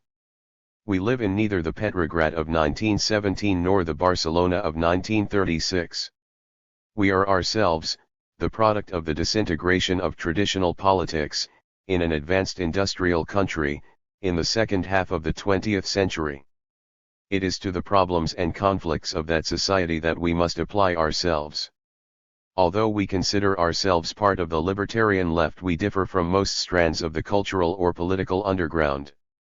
We have nothing in common, for instance, with those petty entrepreneurs, now thriving on the general confusion, who simultaneously promote such commodities as Oriental mysticism, black magic, the drug cult, sexual exploitation, masquerading as sexual liberation, seasoning it all with big chunks of populist mythology. Their dissemination of myths and their advocacy of non-sectarian politics do not prevent them from taking up, in practice, many reactionary stances. In fact, they ensure it. Under the mindless slogan of support for people in struggle, these tendencies advocate support for various nationalisms, today always reactionary, such as those of both IRAs and of all the NLFs. Other strands, calling themselves libertarian Marxist, suffer from middle-class feelings of guilt which make them prone to workeritis. Despite this, their practice is both reformist and substitutionalist. For instance, when they, correctly, support struggles for limited objectives, such as those of squatters or claimants' unions, they often fail to stress the revolutionary implications of such collective direct action. Historically, direct action has often clashed with the reformist nature of the objectives pursued. Again, such tendencies support the IRAs and NLFs and refrain from criticizing the Cuban, North Vietnamese, or Chinese regimes. Having rejected the party, they nevertheless share with Leninism a bourgeois concept of consciousness. Because we think our politics should be coherent, we also reject the approach of others in the libertarian movement who place their whole emphasis on personal liberation or who seek individual solutions to what are social problems. We dissociate ourselves from those who equate the violence of the oppressor with the violence of the oppressed, in condemnation of all violence, and from those who place the rights of strikers on the picket line on the same footing as the right of scabs to blackleg, in an abstract defense of freedom as such. Similarly, anarcho-Catholicism and anarcho-Maoism are internally incoherent outlooks, incompatible with revolutionary self-activity. We feel that there should be some relation between our vision of socialism and what we do here and now. It follows that we seek as from now, and starting with those closest to us, to puncture some of the more widely held political myths. These are not confined to the right, with its belief that hierarchy and inequality are of the essence of the human condition. We consider irrational, or dishonest, that those who talk most of the masses, and of the capacity of the working class to create a new society, should have the least confidence in people's ability to dispense with leaders. We also consider it irrational that most radical advocates of genuine social change should incorporate in their own ideas, programs, and organizational prescriptions so many of the values, priorities and models they claim to oppose. 6. When we say that socialist society will be built from below, we mean just that. We do not mean initiated from above and then endorsed from below. Nor do we mean planned from above and later checked from below. We mean there should be no separation between organs of decision and organs of execution. This is why we advocate workers' management of production, and avoid the ambiguous demand for workers' control. The differences, both theoretical and historical, between the two are outlined in the introduction to our book on the Bolsheviks and workers' control, 1917, 1921. We deny the revolutionary organization any specific prerogative in the post-revolutionary period, or in the building of the new society. Its main function in this period will be to stress the primacy of the workers' councils, and of bodies based on them, as instruments of decisional authority, and to struggle against all those who would seek to lessen or to bypass this authority, or to vest power elsewhere. Unlike others on the left who dismiss thinking about the new society as preoccupation with the cookshops of the future, we have outlined our ideas about a possible structure of such a society in some detail in our pamphlet on workers' councils and the economics of a self-managed society. 7. This section is perhaps the most important and least understood of the whole statement. It is the key to how we view our practical work. It defines yardsticks with which we can approach everyday political life and rationally use our mental and physical resources. It explains why we consider certain questions significant while others are dismissed as non-issues. Within the limits of our own coherence, it explains the content of our paper. Because we do not consider them of particular relevance to the attitudes and aptitudes we seek to develop, we do not get worked up about such matters as parliamentary or trade union elections, getting others to do things for one, the common market or the convertibility crisis. Partisan involvement in the problems of the rulers is of no help to the ruled, or about the struggle in Ireland or various putsches in Africa, taking sides in struggles waged under the domination of a totally reactionary false consciousness. We cannot ignore these events without ignoring a portion of reality, but we can at least avoid endowing them with the relevance to socialism they do not possess. Conversely, we think the Hungarian Revolution of 1956 and the French events of May 1968 were deeply significant, for they were struggles against bureaucracy, and attempts at self-management in both Eastern and Western contexts. These yardsticks also help clarify our attitude to various industrial disputes. While most are a challenge to the employer, some have a deeper socialist content than others.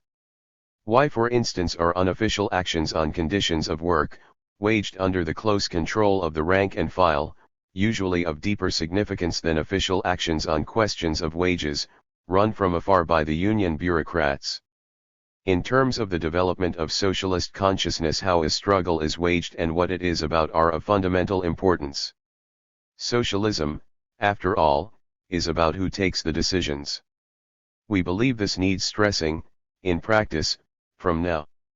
In our accounts of disputes, our guideline is that one cannot tidy up reality, and that more is gained by honestly analyzing real difficulties than by living in a mythical world, where one takes one's wishes for reality. It follows that we seek to avoid the triumphalist, in reality manipulatory, tone that mars so much of the interventions of the trad revs. Finally, the emphasis on self-activity, and its warning about the harmful effects of manipulation, substitutionism, or reliance on others to do things for one have deeper implications, or relevance to our own organization. 8. We are not pacifists. We have no illusions about what we are up against. In all class societies, institutional violence weighs heavily and constantly on the oppressed.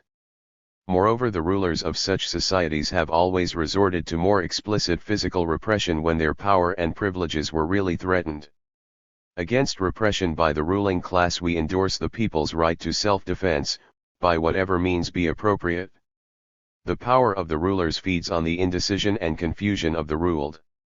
Their power will only be overcome if confronted with ours, the power of a conscious and self-reliant majority, knowing what it wants and determined to get it. In modern industrial societies, the power of such a majority will lie where thousands congregate daily, to sell their labor power in the production of goods and services. Socialism cannot be the result of a putsch, of the capture of some palace, or of the blowing up of some party or police headquarters, carried out on behalf of the people or to galvanize the masses. If unsuccessful, all that such actions do is to create martyrs and myths, and to provoke intensified repression.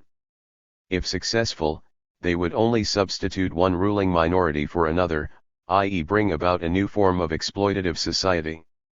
Nor can socialism be introduced by organizations themselves structured according to authoritarian, hierarchical, bureaucratic, or semi-military patterns. All that such organizations have instituted, and, if successful, are likely to continue instituting, are societies in their own image. The social revolution is no party matter. It will be the action of the immense majority, acting in the interests of the immense majority. The failures of social democracy and of Bolshevism are the failure of a whole concept of politics, a concept according to which the oppressed could entrust their liberation to others than themselves. This lesson is gradually entering mass consciousness and preparing the ground for a genuinely libertarian revolution. 9. Because we reject Lenin's concept that the working class can only develop a trade union, or reformist, Consciousness. It follows that we reject the Leninist prescription that socialist consciousness has to be brought to the people from outside, or injected into the movement by political specialists, the professional revolutionaries. It further follows that we cannot behave as if we held such beliefs. Mass consciousness, however, is never a theoretical consciousness, derived individually through the study of books. In modern industrial societies, socialist consciousness springs from the real conditions of social life. These societies generate the conditions for an adequate consciousness. On the other hand, because they are class societies, they usually inhibit accession to that consciousness. Here lies both the dilemma and the challenge confronting modern revolutionaries. There is a role for conscious revolutionaries. Firstly, through personal involvement, in one's own life and where possible at one's own place of work. Here the main danger lies in pro-liar than thou attitudes, which lead people either to believe that there is little they can do if they are not industrial workers, or to pretend to be what they are not, in the false belief that the only relevant areas of struggle are in relation to industry. Secondly, by assisting others in struggle, by providing them with help or information they are denied. Here the main danger lies in the offering of interested help, where recruitment of the militant to the revolutionary organization is as much an objective of the help as is his victory in the struggle in which he is involved. Finally, by pointing out and explaining the deep, but often hidden, relations between the socialist objective and what people are driven to do, through their own experiences and needs. This is what we mean when we say revolutionaries should help make explicit the implicitly socialist content of many modern struggles.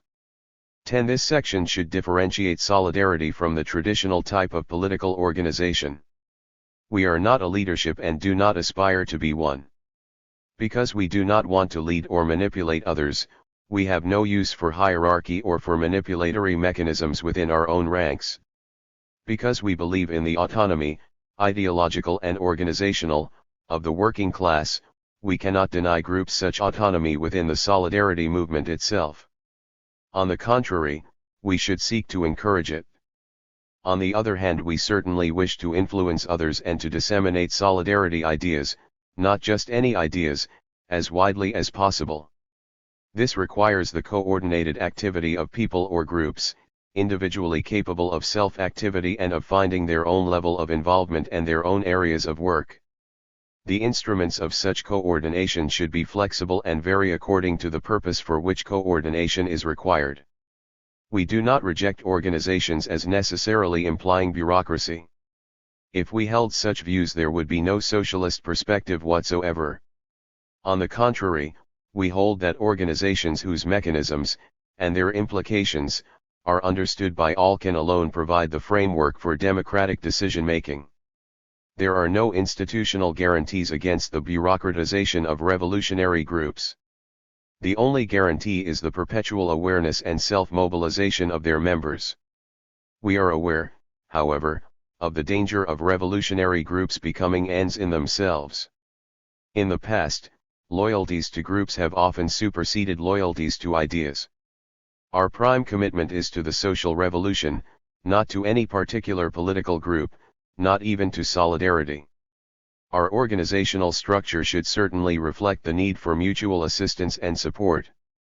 But we have no other ulterior objectives, aspirations, or ambitions. We therefore do not structure ourselves as if we had. Solidarity Pamphlet, 1972. 26. The malaise on the left. Forget for a moment the scare campaigns of the recent elections, Scanlon and Jones presented by the yellow press as proselytizers of Red Revolution, Mr. Wilson in the garb of a latter-day Kerensky opening the gates to Bolshevism or worse, bank clerks freezing, a la Portuguese, the funds of fleeting fascists, the great fear of the bourgeoisie about a mafia of fanatical socialists in control of the commanding heights, of the national executive of the Labour Party. The reality is less lurid, and less encouraging. What we see around us is a confident and aggressive movement, increasingly aware of the fact that real power does not lie in Parliament, but profoundly divided as to objectives, strategy, and tactics, and completely at sea as to values and priorities. So divergent are its component strands that one has to ask, quite bluntly, whether one can legitimately speak of a movement. Among thinking socialists there is a deep malaise. The purpose of this article is to explore the roots of this malaise, and to show that they lie in the transformations of class society itself. Over the last few decades, and in many different areas, established society has itself brought about the number of the things that the revolutionaries of yesterday were demanding. This has happened in relation to economic attitudes, in relation to certain forms of social organization, and in relation to various aspects of the personal and sexual revolutions. When this adaptation in fact benefits established society, it is legitimate to refer to it as recuperation. This article seeks to start a discussion on the limits of recuperation. 107. Recuperation, of course, is nothing new. What is perhaps new is the extent to which most revolutionaries, whether they be demanding more nationalization, more self-management or more personal freedom, are unaware of the system's ability to absorb, and in the long run benefit from, these forms of dissent. Class society has a tremendous resilience, a great capacity to cope with subversion, to make icons of its iconoclasts, to draw sustenance from those who would throttle it. Revolutionaries must constantly be aware of this strength, otherwise they will fail to see what is happening around them. If certain sacred cows, or certain previous formulations, now found to be inadequate, have to be sacrificed, we'd rather do the job ourselves. Recuperation of economic demands. Keynesian economic policies, once considered radical threats to bourgeois society, are today widely accepted as essential to the functioning of modern capitalism. The demands for nationalization of the mines or railways, for national health insurance, for unemployment benefit and for state pensions have been totally recuperated. Despite occasional nostalgic, and largely irrelevant, glances into the past, no conservative politician, seeking to retain a shred of credibility, would today advocate the return of the mines or of the railways to private ownership, or the dismantling of the essential structure of the welfare state. All socialists would agree, thus far. But there is then a parting of the ways. We would claim that the centralization of all the means of production in the hands of the state, the most radical demand of the Communist Manifesto, has been achieved in many parts of the world without any corresponding enhancement in the areas of human freedom.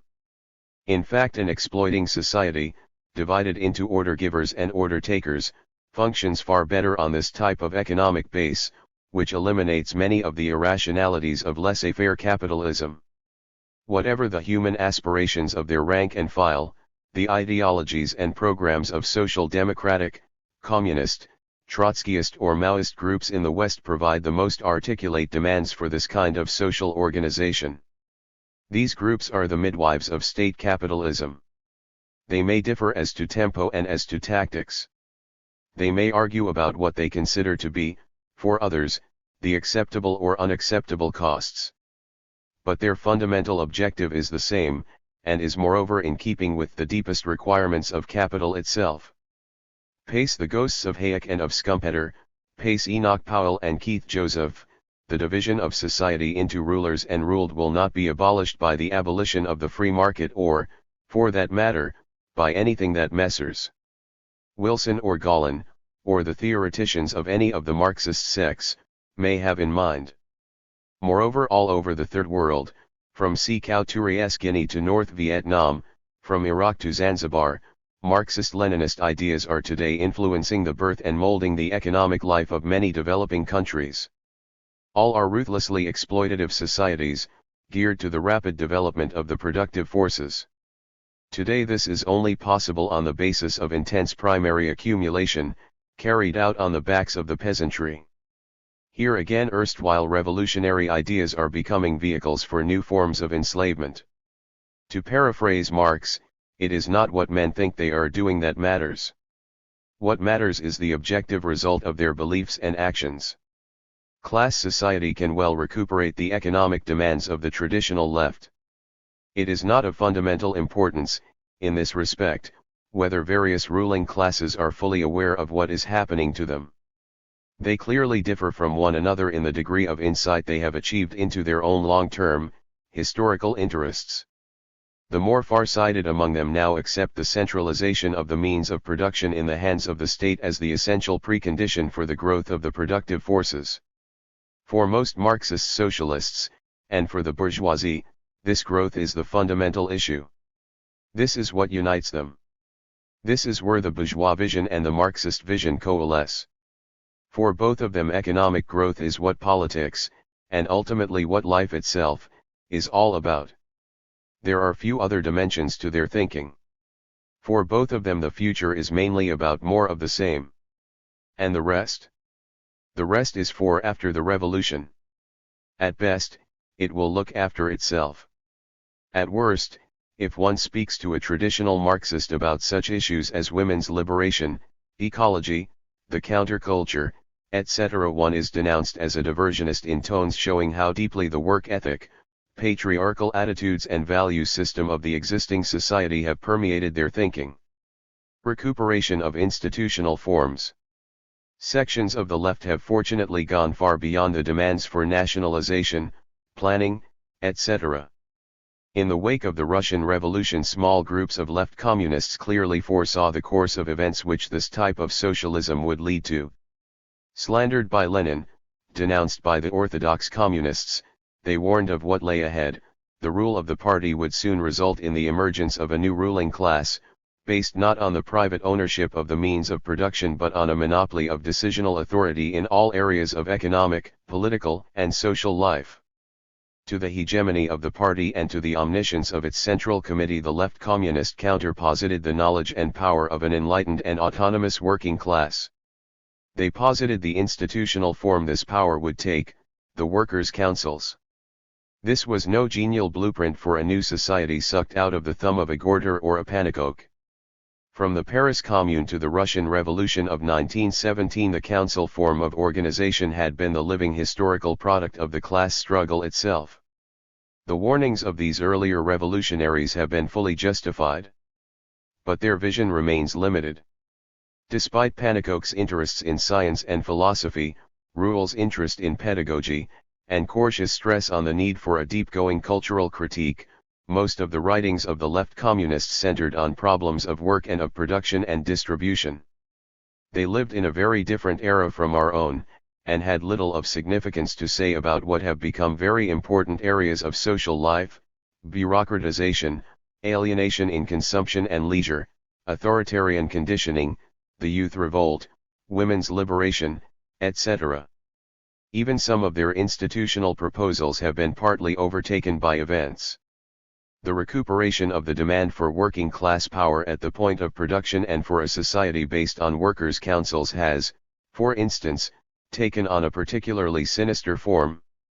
Confronted with the bureaucratic monstrosity of Stalinist and post-Stalinist Russia, yet wishing to retain some credibility among their working class supporters, various strands of Bolshevism have sought posthumously to rehabilitate the concept of workers' control. Although workers' control was only referred to once in the documents of the first 4 congresses of the Communist International, it has recently become one of the top 10 slogans. Between 1917 and 1921, all attempts by the working class to assert real power over production, or to transcend the narrow role allocated to it by the party, were smashed by the Bolsheviks, after first having been denounced as anarchist or anarcho-syndicalist deviations. Today workers' control is presented as a sort of sugar coating to the pill of nationalization of every Trotskyist or Leninist micro-bureaucrat on the make. Those who strangled the viable infant are now hawking the corpse around. The Institute for Workers' Control even runs annual conferences, addressed and dominated by trade union officials appointed for life. Those who are not prepared to allow workers to control their own organizations here and now serenade sundry simpletons with fanciful tunes as to their fate in the future. Recuperation here is taking place amid incredible confusion. For a long time the advocacy of genuine workers' control, or, as we prefer to call it, workers' self-management, 108 remained confined to small groups of revolutionaries swimming against the great bureaucratic tide. Following the French events of May 1968, the demand took on a new reality and a new coherence. people began to see self-management as the dominant theme, and workers' councils as the institutional form of a new society in which bureaucracy would be eliminated, and in which ordinary people would at last achieve genuine power over many aspects of their everyday life. But this again was to ignore the system's capacity for integrating dissent and harnessing it to its own advantage. Can the demand for self-management be geared to the requirements of class society itself? An honest answer would be yes, in some respects. Yes, providing those operating the self-management still accepted the values of the system. Yes, if it remained strictly localized. Yes, provided it was eviscerated of all political content. Car assembly plants seeking to obtain the participation of the workers have been operating for some time in the Volvo and Saab factories in Sweden. Under the with it guise of enriching the workers' job, employers have continued to enrich themselves. Groups of workers are allowed to manage their own alienation. The powers that be seek to resuscitate the anemic institutions of existing society, increasingly abandoned by those expected to make them function, with transfusions of participation. No wonder the slogan has been taken up by everyone from Gaullist deputies to our own liberals. Revolutionaries are in some measures to blame for this confusion of form and content. They have insufficiently warned against the dangers inherent in any attempts at self-management with capitalism. And, in relation to the future, they have insufficiently stressed the limitations of the demand. Self-management and workers' councils are means to liberation. They are not liberation itself. Many revolutionaries have, moreover, tended to underestimate the complex problems of society as a whole. These have to be considered in addition to the problems of particular groups of workers. Our vision has never been the railways to the railwayman, the dust to the dustman. We are not for self-managed insurance empires, for self-managed advertising companies, for the self-managed production of nuclear weapons. This is not to say that self-management will not be the dominant theme, and the council probably the institutional form of any kind of socialist society. But they are no more than that. Into those particular bottles many wines can be poured. In contemporary society self-management could very well develop on a reformist, racist, nationalistic or militaristic basis. The historical precedents are here. Many workers' councils in Germany, in December 1918, and again later on, voted to surrender power to parliamentary institutions. Between 1930 and 1945 the vast majority of the British and German people identified with their respective rulers and mobilized themselves, or allowed themselves to be mobilized, in the defense of interests that were not their own. Israeli self-managed kibbutzim are vehicles for the dissemination of Zionist ideology and for implementing anti-Arab discrimination, i.e. anti-socialist policies. In Northern Ireland, amid an unparalleled explosion of self-management, the self-activity of a civilian population recently brought down a government, in the name of sectarian and mystified objectives. The lessons are clear. Self-management, divorced from socialist politics, is meaningless. Recuperation of proto-Marxist demands. Confronted with the fact that established society has successfully co-opted both the economic objectives and some of the institutional prescriptions of those who wanted to challenge it, radicals have responded in a number of ways. One response has been to delve deeper into Marx. The communist project is redefined in proto-Marxist terms. We now have Marx à la carte. What is stressed is not what was the historical reality of Marxism, even in Marx's day, but a vision which, although valid, seldom went beyond the realm of rhetoric. The Marx of the proletarians have no fatherland replaces the Marx of the Franco-Prussian War of 1870–71 who supported first Bismarck's armies, then, after Sedan, the forces of the Second Empire. The Marx who denounced the slogan "a fair day's wage for a fair day's work," arguing instead for the abolition of the wages system, replaces the more prosaic Marx, maneuvering among the Lucrafts and the Maltman-Berries in the councils of the First International. The Marx who thundered that the emancipation of the working class is the task of the working class itself erases the pathetic figure of the Marx of 1872, Cooking the last Congress of the International, the only one he attended in person, inventing non-existing delegations, shifting the venues of future meetings to harass the supporters of the equally authoritarian Bakunin. But are even these proto-Marxist prescriptions adequate? Is the abolition of frontiers any kind of guarantee as to the type of regime that will hold sway over the new, frontierless expanse? Is the vision of an exploitative society, fusing the techniques of domination of both East and West, just a nightmare dreamed up by the writers of science fiction? Is the abolition of the wage labor any guarantee against exploitation and alienation? Were there not exploitative societies long before wage labor appeared on the historical scene? Wage labor underpins and reinforces hierarchies of power. Its abolition does not necessarily abolish such hierarchies. Class society might even recuperate demands of this kind. Recuperation of the personal revolution. Another response of those confronted with the tremendous recuperative powers of established society has been a tendency to seek individual emancipation, to create in the here and now microcosms of the alternative society. Some advocates of this viewpoint see the growth of social freedom as the byproduct of the addition of one free individual to another, rather like workers going to Ruskin College to become emancipated one by one. This type of revolt, as long as it is conceived in purely individual terms, can readily be recuperated by established society. Individual revolt, whether in clothing or in hairstyles, whether in food preferences or in musical tastes, whether in sexual mores or in philosophical attitudes, readily becomes a commodity to be frenetically exploited in the interests of capital itself. The important book, The Failure of the Sexual Revolution, by George Frankl, deals with this theme. The limits of recuperation. In The Irrational in Politics we wrote that exploiting society would not be able to tolerate the mass development of critical, demystified, self-reliant, sexually emancipated, autonomous, non-alienated persons, conscious of what they want and prepared to struggle for it. We still hold this idea to be basically correct. Its core, that one cannot conceive of any genuinely liberatory movement without genuinely liberated individuals, seems irrefutable. But our formulation was inadequate. We should have spoken of individuals prepared collectively to struggle for what they wanted. And we should have spoken more about the objectives of the struggle. We should have described more clearly what the vision was, in our eyes at least.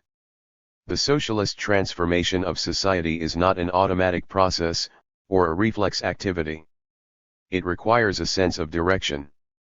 There may be many roads to the promised land, but it can surely only help if people know where they are going. Let us take it for granted that meaningful activity needs to be collective, that social transformation needs emancipated individuals, and that the institutional framework of any new society will probably be based, in part at least, on those forms which the struggle itself has repeatedly thrown up at its moments of deepest insight and creativity. What we now need to think about, and to discuss widely throughout the libertarian left, is the political content of an activity that consciously seeks both to avoid recuperation and to be relevant to the conditions of today. Are certain yardsticks necessary to define such an activity? I personally think the answer is yes, with the proviso that the definition must be seen as an ongoing process. Should revolutionaries who share common objectives group together, first to discuss their objectives and then to fight for them? Again, I think the answer is yes. Political inexistentialism is only relevant if one thinks there is some divine guidance ensuring that every struggle helps move society in a socialist direction. It is only if libertarians speak openly about these questions that they will be able to present a credible alternative to the authoritarian left. If socialism is the creation of forms of living that will enable all, free from external constraints or internalized inhibitions, to rise to their full stature, to fulfill themselves as human beings, to enjoy themselves, to relate to one another without treading on anybody, and this is as good a definition of socialism as any other, we should say so loud and clear. And we should not be afraid of criticizing any activities, however self-managed, that lead in an opposite direction. Socialism, after all, is about a specific way of socializing. In this discussion we must not forget the economic prerequisites of what we seek. Nor must we confuse them with the objective itself. Finally, we must not underestimate the forces we are up against, including the recuperative powers of established society. An ongoing reassessment of the degree to which one's former goals have been recuperated is the most effective antidote to the malaise on the left, and the only possible prescription for remaining a revolutionary. Solidarity, 7/12, November 1974. 27. Factory committees and the dictatorship of the proletariat. It is a welcome sign of the times that a serious exchange of radical opinion is now underway concerning the formative period of the Russian state, and critique is to be congratulated on having played a part in the initiation of this discussion.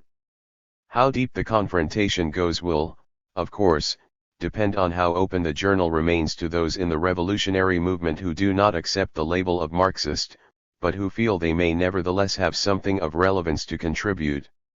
In your last issue, Chris Goody claims that it is only the current practice and experience of the world movement for socialist revolution that is beginning to allow us an overall view of the battle stations which we have unthinkingly maintained for a long time. In a very general sense that is, of course, true.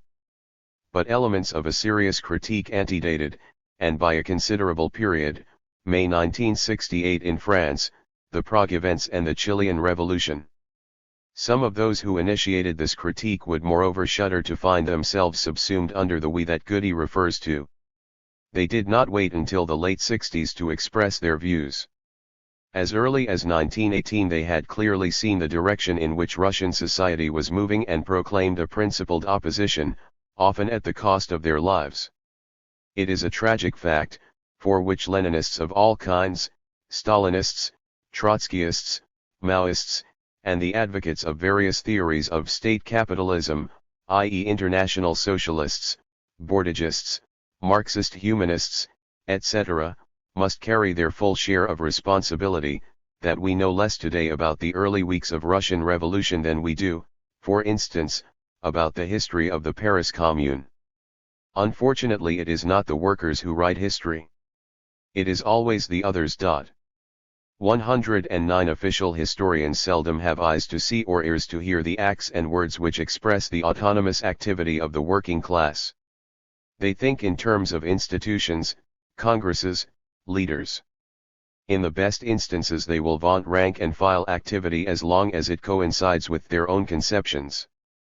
But they will radically condemn it or impute the basest of motives to it as soon as it deviates from that line. 110 They seem to lack the categories of thought necessary to perceive life as it really is. To them an activity which has no leader or program, no institutions, and no statutes, can only be conceptualized as troubles, disorder, anarchy. In the words of Cardan, the spontaneous activity of the masses belongs, by definition, to what history suppresses. 111. Goody is correct when he claims it is part of the revolutionary process to demystify our own history, and when he points out that the struggle for direct forms of working people's power at the point of production has been hidden and ignored. The formulation in the passive is, however, disingenuous. By whom was it hidden? And why was it ignored? But he is profoundly wrong when he attributes the silence of the Marxist left to such ideological shortcomings as lack of temerity or insufficient capacity for self-criticism. A proper evaluation of these matters cannot but lead, for anyone with even moderate pretensions to intellectual honesty, to a complete break with Leninism in all its aspects and to a re-examination of certain basic Marxist beliefs. A steady trickle of documentation is now coming to light concerning the role of the factory committees in the Russian Revolution. 112 Goody sees these committees as the most powerful institution in Russia by the end of 1917, and in this he is certainly right. He is also correct in claiming that this power later submerged. What is lacking in his article, however, is the serious attempt to explain what happened in between, when it happened, why it happened, and to whom it happened. The submergence of which Goody speaks was well advanced, if not virtually completed, by May 1918, i.e. before the Civil War and the Allied intervention really got underway.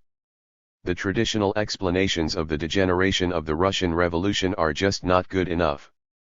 In my view, Goody's silence on these essential questions is unavoidable. It flows directly from his honestly declared political position. He sees party and state as indirect forms of workers' power, and explicitly absolves the Leninist party from any blame in the degeneration. He claims that even in our present world, in spite of the fact that bureaucratic degeneration is inherent in the workers' state and the workers' party, these are still the necessary complement to forms of direct workers' power. He only conceives these forms of direct workers' power as effective antibodies against that degeneration. He nowhere posits them as the necessarily dominant units in the initiation of policy, in other words as the basic nuclei of the new society. With this kind of overall outlook, a serious analysis of the smashing of the factory committees is virtually impossible, for the Bolshevik Party was to play a dominant role in this tragedy. There is nothing more utopian than the belief that the Russian working class could have maintained its power through a workers' party or a workers' state when it had already lost that power at the point of production. I have elsewhere 113 sought to bring together material from disparate sources and to document as concisely and yet as fully as possible the various stages of a process which led, within the short period of 4 years, from the tremendous upsurge of the factory committee movement, a movement which both implicitly and explicitly sought to alter the relations of production, to the establishment of unquestioned domination by a monolithic and bureaucratic agency, the party, over all aspects of economical and political life. I argued that as this agency was not itself based on production, its rule could only epitomize the continued limitation of the authority of the workers in the productive process. This necessarily implied the perpetuation within society at large. It is impossible, within the space available, to recapitulate all the evidence here. The first stage of the process under discussion was the subordination of the factory committees to the All-Russian Council for Workers' Control, in which the unions, themselves already strongly under party influence, were heavily represented. This took place very shortly after the coming to power of the Soviet government. The second phase, which almost immediately followed the first, was the incorporation of this All-Russian Council for Workers' Control into the Vysenka, Supreme Economic Council, even more heavily weighted in favor of the unions, but also compromising direct nominees of the state, i.e. of the party.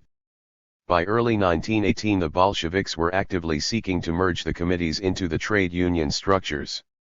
The issue provoked heated discussions at the First All-Russian Congress of Trade Unions, January 7 to 14, 1918, which saw desperate attempts, led mainly by anarcho-syndicalists, to maintain the autonomy of the committees, against the advice Ryazanov, who urged the committees to commit suicide by becoming an integral element of the trade union structure. 114 During the next 2 years a sustained campaign was waged to curb the power of the unions themselves, for the unions, albeit in a very indirect and distorted way, could still be influenced by the working class.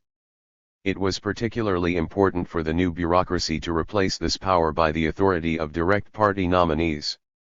These managers and administrators, nearly all appointed from above, gradually came to form the basis of a new ruling class. The important point, as far as the re-evaluation of history is concerned, is that each of these steps was to be resisted, but each fight was to be lost. Each time, the adversary appeared in the garb of the new proletarian power. And each defeat was to make it more difficult for the working class itself directly to manage production, i.e. fundamentally to alter its status as a subordinate class. Goody claims that the essence of the libertarian argument is that the level of the productive forces plays a less determining role in the development of history than the existence of hierarchy. In the revolutionary process, that hierarchy takes the form of authoritarianism among the leaders, in this case the Bolshevik Party, and false consciousness among the masses in submitting to what they consider their natural leaders. It is difficult to know from where he can derive such a crudely psychological formulation of the libertarian case. As far as I know, no libertarian has argued that the level of the productive forces is either more or less important than the role of ideas and attitudes in influencing historical development. Both are important. What libertarians have stressed, and most Marxists have signally refused to recognize, is that the conceptions and attitudes of the dominant party were as much an objective fact of history, influencing the evolution of events at critical moments, as were production statistics for electricity or steel. Goody claims that the libertarian argument can be nailed quite easily, and I find it a compliment that he should choose my essay on which to practice his skills as a carpenter. He focuses attention on one particular episode one describe in the hope that by challenging its factual accuracy he can somehow impugn the credibility of the rest. He correctly defines the area of the discussion. The argument is that Lenin and Bolshevik leaders suppressed the factory committees immediately on the seizure of power, because they held too much real power. Right on. Goody is also correct in attributing to me the view the legislation on workers' control immediately after October was elaborated in totally different ways by Lenin and by the committee's leaders. Again, right on. There is abundant evidence, summarized in my text, to substantiate this view. The Achilles heel of my thesis is allegedly my reference to a document drawn up by certain members of the Central Council of Petrograd Factory Committees on how the economy should have been run immediately after the October events. I am quite prepared to take up the challenge on this rather narrow basis.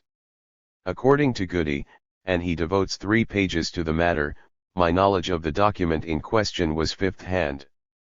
I had inherited from one Didier Lemin 115 an amputated quotation, bearing the wrong date, the wrong title, and the wrong authors. I had then rewritten the text. Strong stuff. Unfortunately, on every single point Goody is wrong. According to Goody, the fateful history of this document was as follows. It was originally published in part in Izvestia, December 7, 1917, and fully in Narodno Hozyaistvo, No. 1, 1918. Lazovsky, a Bolshevik trade unionist, allegedly altered its title from Draft Instructions on Workers' Control to Practical Manual for the Execution of Workers' Control. This was done in his book, Rabocki I Control, which according to Goody was written in November of 1917. Goody does not explain how Lazovsky could, in November 1917, have been distorting the title of a text that had not yet been published, but this is a minor point. Then, still according to Goody's chronology, Pankratova took up the text in her writings of 1923.116 for reasons of her own. She dated it February 6, 1918, i.e. after the First Trade Union Congress, which sought to fuse from above the factory committees and the unions. Goody is to be congratulated in detecting this early piece of falsification by one of Stalin's pet historians. But the relevance of this to what either Lemin or I wrote totally escapes me. Neither of us gave the wrong date for the text under discussion. According to Goody, Lemin takes over from Pankratova the wrong title and the wrong date and adds his own embellishments. He truncates a quotation in the text and changes the authorship of the original document, attributing it to the non-Bolshevik leaders of the All-Russian Council of the Factory Committees. On all these scores, Goody is wrong. Lemin did not get his fax 117 via Pankratova. The secret can now be let out of the bag. Lemin got his fax from someone who had seen the documentation at the first hand, and before Pankratova had even thought of writing about it. I have also seen this original source. Even Goody could have had access to it, had he been less concerned in proving the bad faith of those he disagrees with politically, and had he chosen to check with Lemin. Lemin is, after all, on the editorial board of Otazhstan, paper for which Goody is the correspondent for Great Britain. The original source is Chapter 8, Les Soviets d'Usine à l'œuvre, of Max Hoskiller's book Le Mirage Soviétique, Paris, Payet, 1921. Hochschild was a French revolutionary who spoke Russian well. The authenticity of his account is vouched for by no less a figure than André Maraime, who wrote the preface to Hoskiller's book. 118 It was in fact at Maraime's suggestion that Hochschild went to Russia. Now what does Hochschild say as to the authorship, the title, and the content of the controversial document? Hochschild makes it clear that in the weeks preceding the revolution it was the anarchists who were striking the tune, Donna Eint le law, in the factory committees, and that the Bolsheviks could only trail along after them, étaient bien obligés de marcher à leur remorque. On December 7, 1917, the decree setting up the Vysenka, Supreme Economic Council, was promulgated. 119 The Vysenka comprised some members of the All-Russian Council of Workers' Control, a very indirect sop to the factory committees, massive representation of all the new commissariats and a number of experts, nominated from above, in a consultative capacity. According to Hochschild, the leaders of the factory committees, dissatisfied with Lenin's concessions, malcontents and depit de touts les concessions du chef du gouvernement, did not implement the decisions but elaborated their own decree in the form of a practical manual for the implementation of workers' control, élaborèrent leur propre décret sous forme d'un manuel pratique pour l'exécution du contrôle ouvrier. Hochschild describes how jealously he had kept the 8 great in-folio sheets, printed in double columns, that had been widely distributed in the streets of Petrograd. He has clearly seen the original, which is more than can be said with any confidence of Lazovsky, Pankratova, or even of Goody. Goody then takes issue with Lenin's attribution of this text to the non-Bolshevik leaders of the All-Russian Council of Factory Committees. Is he really suggesting that the manual was a party document? Reference to the Hochschild text shows that it was no such thing. One particular prescription of the manual epitomizes this point. The manual spoke of regional federations of factory committees and of the need for a national union of factory committees. But even Deutscher is forced to point out that such demands were diametrically opposed to party policy at the time. A few weeks after the upheaval, the factory committees attempted to form their own national organization. The Bolsheviks now called upon the trade unions to render a special service to the nascent Soviet state and to discipline the factory committees. The unions came out firmly against the attempt of the factory committees to form a national organization of their own. They prevented the convocation of a planned All-Russian Congress of Factory Committees. 120 It ill behoves various Bolsheviks, after all this, to denounce the factory committees as only having had parochial preoccupations. 2 other facts stress the wide divergence of approach already obvious at this stage between the Leninists and the leaders of the factory committees. First, the very real difficulties Lenin experienced in getting wide support for his draft decrees on workers' control. These were originally published in Pravda, on November 3, 1917, but only ratified by the V.Ts.I.K. All-Russian Central Executive Committee of the Soviets, 11 days later, after heated opposition from the rank and file of the factory committees. 121 Secondly, the fact that Izvestiya, December 13, 1917, found it necessary to publish a text, General Instructions on Workers' Control in conformity with the decree of November 14, which became widely known as the Counter Manual. Concerning the substance of the passage under dispute, Hochschilder's text makes it crystal clear that Lenin has amputated nothing. Quoting from the introduction to the manual, Hochschild, p. 167, writes that workers' control ne doit pas être considéré dans l'essence étroite d'une revision mais dans l'essence plus large de l'ignorance. Full stop. A full stop put by Hochschild, not by Lenin. And a reasonable place, I would have thought, at which to end a quotation. That my own reference to this document included, through the carelessness of a misplaced unquote, a few words that were Lenin's hardly constitutes rewriting the text and alters precisely nothing to the substance of the matter. 122. So there you have it. No plot. No fifth-hand knowledge of a shop-soiled quotation. No Lazovsky as the evident original secondary source of all the rest. No wrong dates inherited from Pankratova. No Lenin changing the authorship of the document. No truncating of quotations. All these are figments of Goody's imagination, and he should clearly stop prattling about attitudes to verifiable facts. If this is really the best your contributor can do to nail the libertarian argument, those who manufacture bandages for sore thumbs are in for a boom. But let us return to the main argument. Goody claims that if there was a nascent bureaucracy in 1917, then the factory committees were part of it. This is totally to misunderstand the concept of bureaucracy. It attributes to the word a restricted meaning, of little value to those who seek radically to change society. The classical Marxist conceptions are here totally inadequate. A bureaucracy is not just officialdom or a social stratum enjoying certain material privileges or a gendarme, ensuring a certain pattern of distribution under conditions of want. If the concept of self-management is to have any meaning, a bureaucracy must be seen as a group seeking to manage from the outside the activities of others.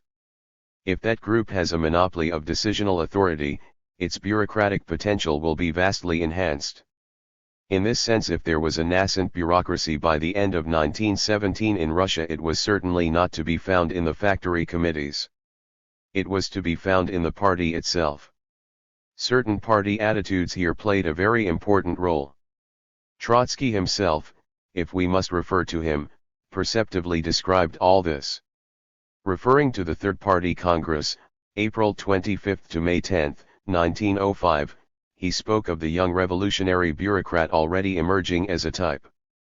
They were far more intransigent and severe with the revolutionary working men than with themselves, preferring to domineer. 123 No less a man than Lenin had written that a worker agitator who shows any talent should not work in the factory. 124 Is it any wonder that with these conceptions the party soon lost all contact with the class?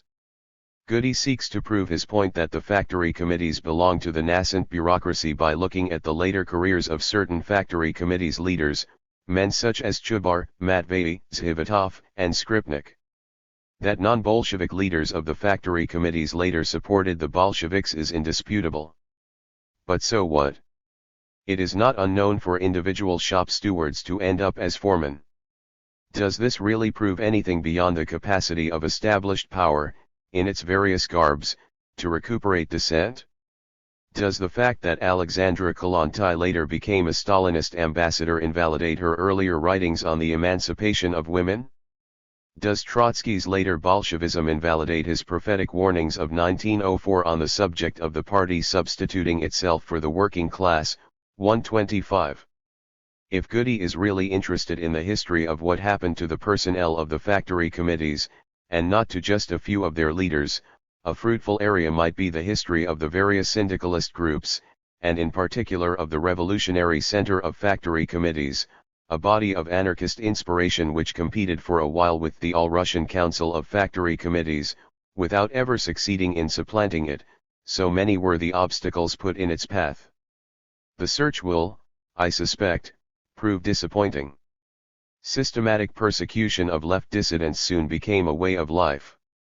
Proletarian partisans of the individual factory committees tried to resist and to regroup, but their resistance was easily overcome. 126 The search also might encompass the fate of groupings of Bolshevik origin, such as Myasnikov's Workers' Group, an offspring from the Workers' Opposition, and of Bogdanov's Workers' Truth. One fact such a search will reveal, and of this there can be little doubt, is that this groups had perceived, as early as 1921, without the privilege of hindsight, and far more clearly than does Chris Goody, that the dictatorship of the proletariat had been liquidated pari passu with the liquidation of the factory committees. Critique, No. 4, Spring 1975. 28.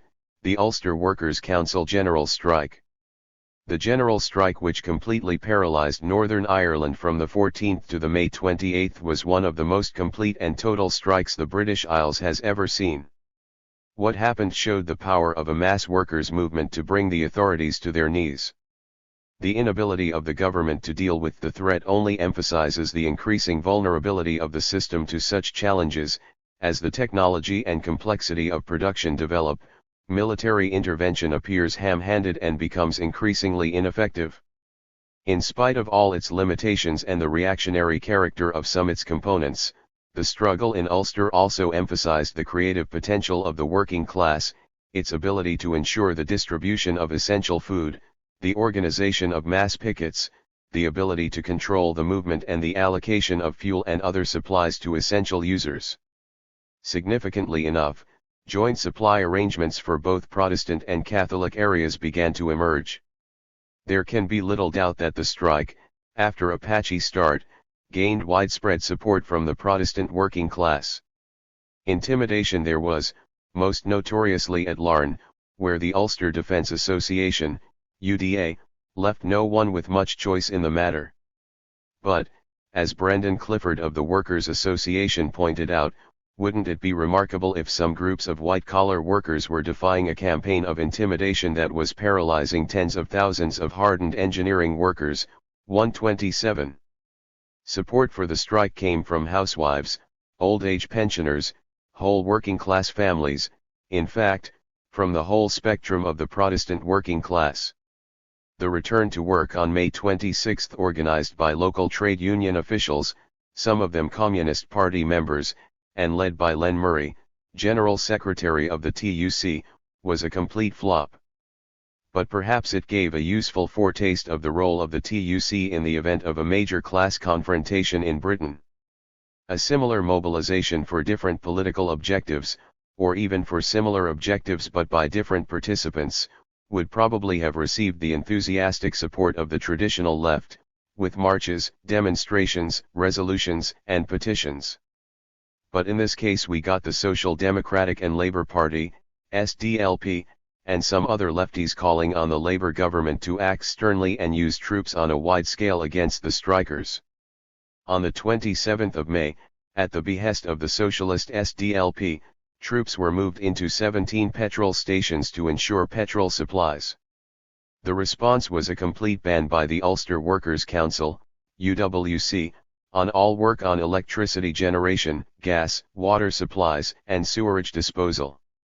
The next day the Northern Ireland executive collapsed. The strike had been successful. Now that workers in the north have discovered their own power, they will also discover that their conditions remain completely unchanged, victory notwithstanding. We hope that they will begin to act increasingly in their own interests rather than for loyalism. The general strike in Ulster will provide us with no blueprints for taking power or redirecting society towards socialist objectives. It got nowhere near the point of running society, which would include actually producing the necessities of life. It only scratched the surface of distributing available supplies according to the immediate needs of the working class community. How different would the situation be in Ireland today if there had been a socialist movement committed to working class unity, rather than the slavish and uncritical support given to Catholic nationalism by the traditional left, which over the years has actually contributed to worsening sectarian divisions? There is clear evidence that the working class in the north of Ireland, whether Catholic or Protestant, is beginning to act as force independent of either the British or Irish ruling class. It is beginning to show its hostility to the nationalist politicians whom for so long they have been content to follow.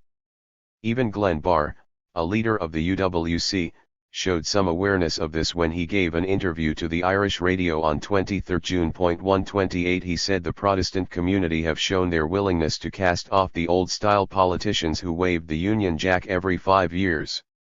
We hope that the Roman Catholic community would now do the same and reject the tricolor-waving politicians from their side so that we can get down to proper clean politics, class politics. The final outcome of the struggle is still anyone's guess. But the importance of the strike cannot be ignored by any of the analysts, soothsayers, manipulators, and would-be political leaders of right or left. All those who have for so long been shouting victory to the IRA now find themselves in a difficult position.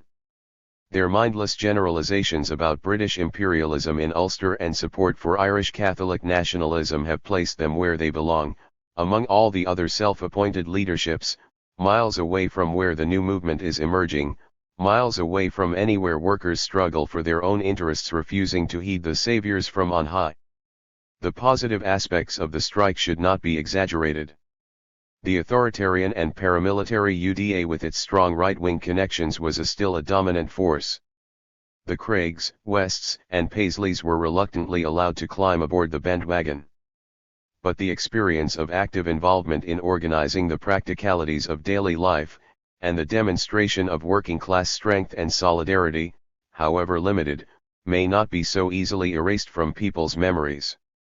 This does not mean that we should support the UWC or blind ourselves to its character. We should not kid ourselves that sectarianism is still not a dominating factor in the working class on both sides of the religious divide. But it is also too easy, and is far more common, to overstress the reactionary character of the May mobilization. Certainly some reactionary features emerged, but, as usual, reality is rather more complicated than slogans. For us, workers' self-management is the necessary institutional form for a free society, but it must have a socialist content. It is therefore important to make a clear distinction between self-activity, even on a mass scale, and socialist self-management, i.e. self-management geared to the objective of creating a non-alienated, non-exploitative, non-authoritarian society in which wage labor has been abolished. Solidarity, 7/11, July 1974. 29, Portuguese Diary 1. Évora is at the heart of the Alentejo, and the Alentejo is the heartland of the agrarian revolution. 129 The latifundia are vast and for decades have been neglected. The soil is dry and hard, and upon it grow olives and cork. Wheat and maize would also grow readily if it were plowed and watered. But this would interfere with the joys of hunting. It is here that the class struggle has erupted in one of its most advanced forms. The agricultural laborers have seized many of the large estates. In some the former owners have fled, occasionally leaving managers to defend their interests. In others they have remained, seeking to repossess their property through the courts or through direct action.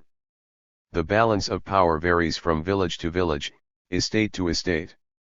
We sleep on the floor of a large isolated farmhouse about 3 miles from town. Some 15 Portuguese comrades have been lodging there every night for several months. The farm has been expropriated by the local Institute for Agricultural Reorganization, IRA, in which libertarian revolutionaries work in uneasy alliance with the representative of the Ministry of Agriculture and members of the local MFA, Movement of the Armed Forces. Their aim is to help the farm workers to solve some of their practical problems which immediately and inevitably crop up in the wake of occupations. The libertarians want to assist, without substituting themselves for those they are seeking to help. It is an almost impossible task. The farm comprises a large communal living room in which meals are taken at daybreak or sundown. From it passages lead to a number of communicating rooms, stripped of all furniture and fittings, except for mattresses strewn on the floor. There is running water and electricity. There is beer in the fridge and bread and cheese are brought back from the town each day. There are also Sten guns amid the guitars. Dispossessed landlords have threatened to string the young revolutionaries up from the nearest lamp-post at the opportune time, when we return to power. Under such a threat the wine tastes sweeter and life is lived to the full. On our first evening we drive out in a jeep some 30 miles to Santana do Campo. The villagers have a problem. They want representatives of the IRA there, to help them bring pressure on the government. Several farms were occupied in the morning. The owners have paid no wages for several weeks. 2 managers were locked up that very afternoon to help the absentee landlord face up to his responsibilities. The people are gathered in the local school, 130 agricultural workers with their wives and kids, and quite a number of the old folk. As so often in the countryside, the school is the only public hall. The lights can be seen from a long way off.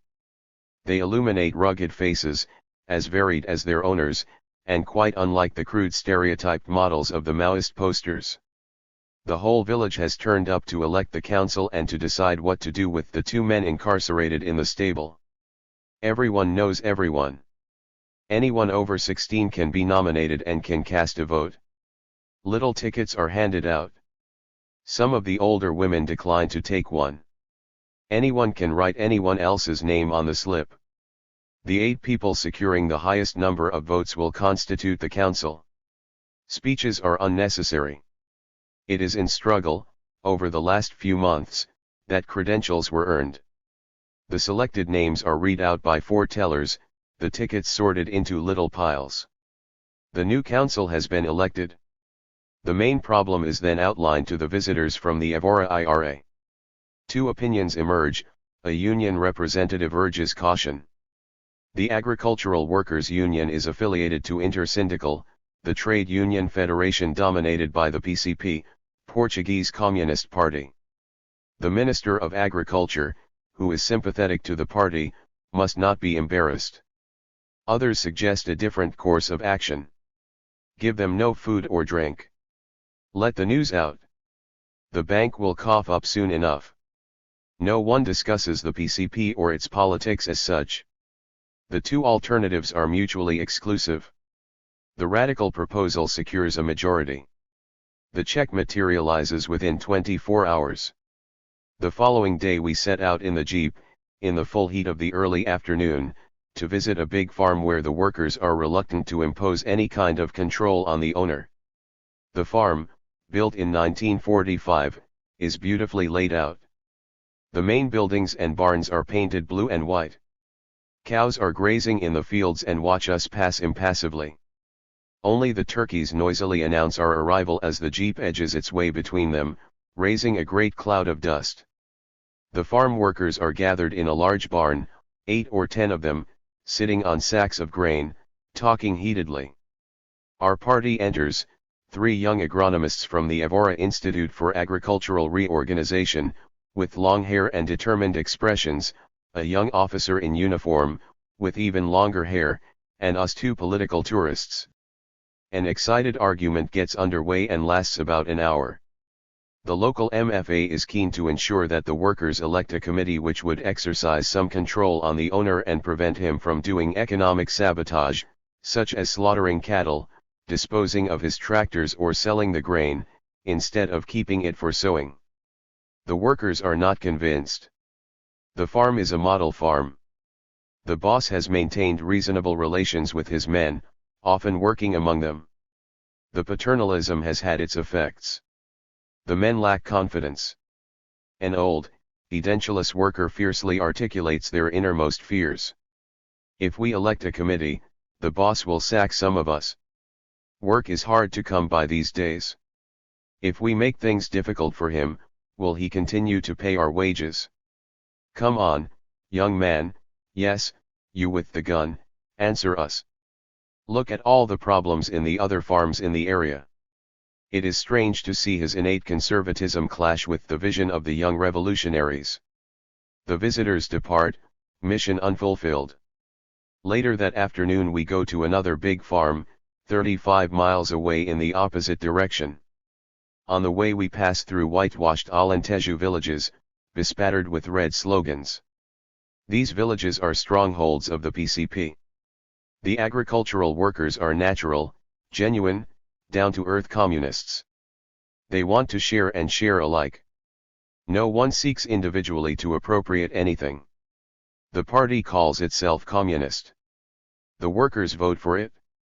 It's as simple, and as complicated, as that. The inability to read fosters and sustains a fierce radicalism. The workers are not confused by the tortuous ambiguities of the politicians.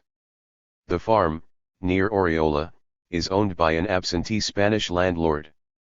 The last 2 miles have been very rough track, which only the jeep can cover. The workers have taken the farm over, despite the government's half-hearted undertakings not to allow the expropriation of foreign-owned properties. The men have had no pay for 10 weeks. There are big stocks of cork, neatly piled up, to be sold. But the lorry has been stolen. There are problems too with the vegetable produce. To be sold in the cities, refrigeration is needed. People are fed up with eating tomatoes. The Communist Party's solution to all these problems is simple, eminently practicable. All occupied farms should become state farms. The Ministry of Agriculture will eventually pay the wages. A state trust will be set up to buy the produce, provide the lorries, look after problems of distribution. The workers are tempted, but instinctively suspicious. They want to get together with other workers on other farms to discuss things with them, to create cooperatives, to deal directly with the population in the towns. They distrust the parasitic officials, sitting in their offices in faraway Lisbon. But they are desperately in need of money to buy shoes, shirts, soap, string, nails, and agricultural implements. The men who work the farm over the hill have a tractor which isn't being used full-time.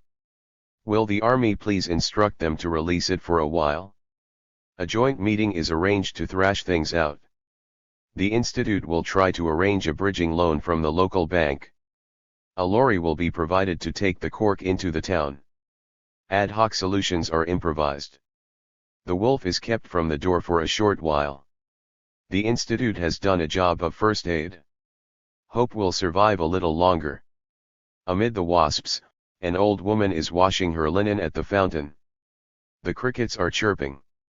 The sky is unbelievably blue. The Second Congress of Revolutionary Councils of Workers, Soldiers, and Sailors, CRTSM, was held on August 2 and 3, in 1975 in Lisbon's Technological Institute, a vast concrete building at the top of a hill. Posters announcing it, in the best socialist realist style, had broken out like a rash on the city's walls several days beforehand. Once the paste had dried, they ripped off easily, to the delight of large contingents of revolutionary tourists in search of souvenirs. We attended the afternoon session on the second day. At the entrance, a vast display of duplicated literature, distributed free. Posters are on sale, their price escalating rapidly as it becomes obvious that demand will exceed supply. The foyer is packed with young people. Most look like students and a substantial proportion are not from Portugal. One hears almost as much French and German as Portuguese. Young PRP, Revolutionary Proletarian Party, supporters answer questions. Few relate to work, its problems, its tyranny, its organization, its transcendence.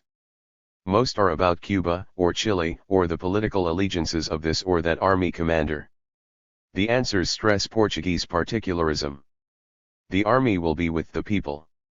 Otello, Saraiva de Carvalho, has made friendly noises about the PRP. We go up a flight of wide stone steps, with impressive columns on either side. The meeting is due to start in a vast hall which has doubtless harbored many a degree-giving ceremony or governmental function. Row upon row of wooden chairs. About 600 people are present. The same mixture as before. Very few workers. Quite a number had apparently been there the previous day but had not attended for a second dose.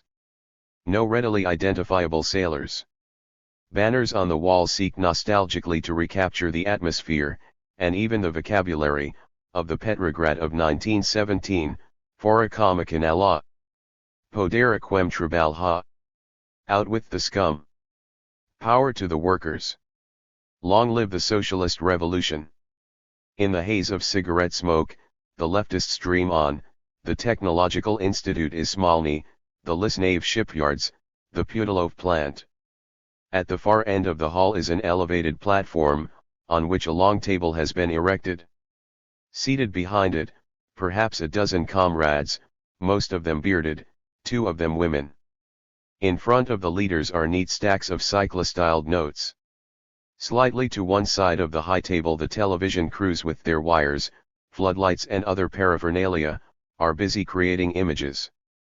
The 1970s are here, regardless. The afternoon session starts about an hour late. Several speeches from the platform, most of them lasting a half an hour or more. Various analyses, we are told, of the current situation. No interruptions. No laughter. No protests. No cheers. As platform speaker succeeds platform speaker, the texts of their contributions, already duplicated, are handed out by stewards. Only one speaker elicits any enthusiasm, a soldier in civis. It transpires he is making a critical analysis of a text recently issued by Kopkin, the section of MFA devoted to internal security. Some of the formulations are being challenged in the best tradition of dialectical nitpicking. The legitimacy of that particular fount of revolutionary wisdom is not, however, being questioned. People quietly drift in and out throughout the proceedings. It is formal, well-behaved, self-disciplined, and incredibly dull, an exercise in revolutionary masochism. It has upon it the hallmark of death, or rather of a verbose stillbirth. The corridors outside are plastered with slogans. The revolution is suffocating under the written word. In the gents' toilets, amid the usual graffiti, a wit has scrawled PCO equals Joaquim Agostinho, Primeiro Ciclista Português. After 3 hours we drift out. Near the exit we pass a large notice board. On it are listed the workplaces represented at the Congress. It looks impressive: factories of all kinds, transport depots, shipyards, telephone exchanges, hospitals, banks, shops, offices, all the areas in modern society where people are exploited and oppressed. On direct inquiry, however, and after our refusal to accept evasive answers, it was admitted that although members or supporters of the PRP worked in these various places, very few were attending in a delegate capacity. The whole episode left an unpleasant flavor of manipulation. I doubt we will hear much more of the CRTSM. When the next upsurge develops, it will find different forms and a different content. Maurice is a small industrial town, some 40 miles north of Porto. The Suabru textile factory there is typical of many in the region, reflecting many of the problems of Portuguese capitalism. The factory, which makes towels, was occupied on September 14, 1974, after it had been abandoned by its owner.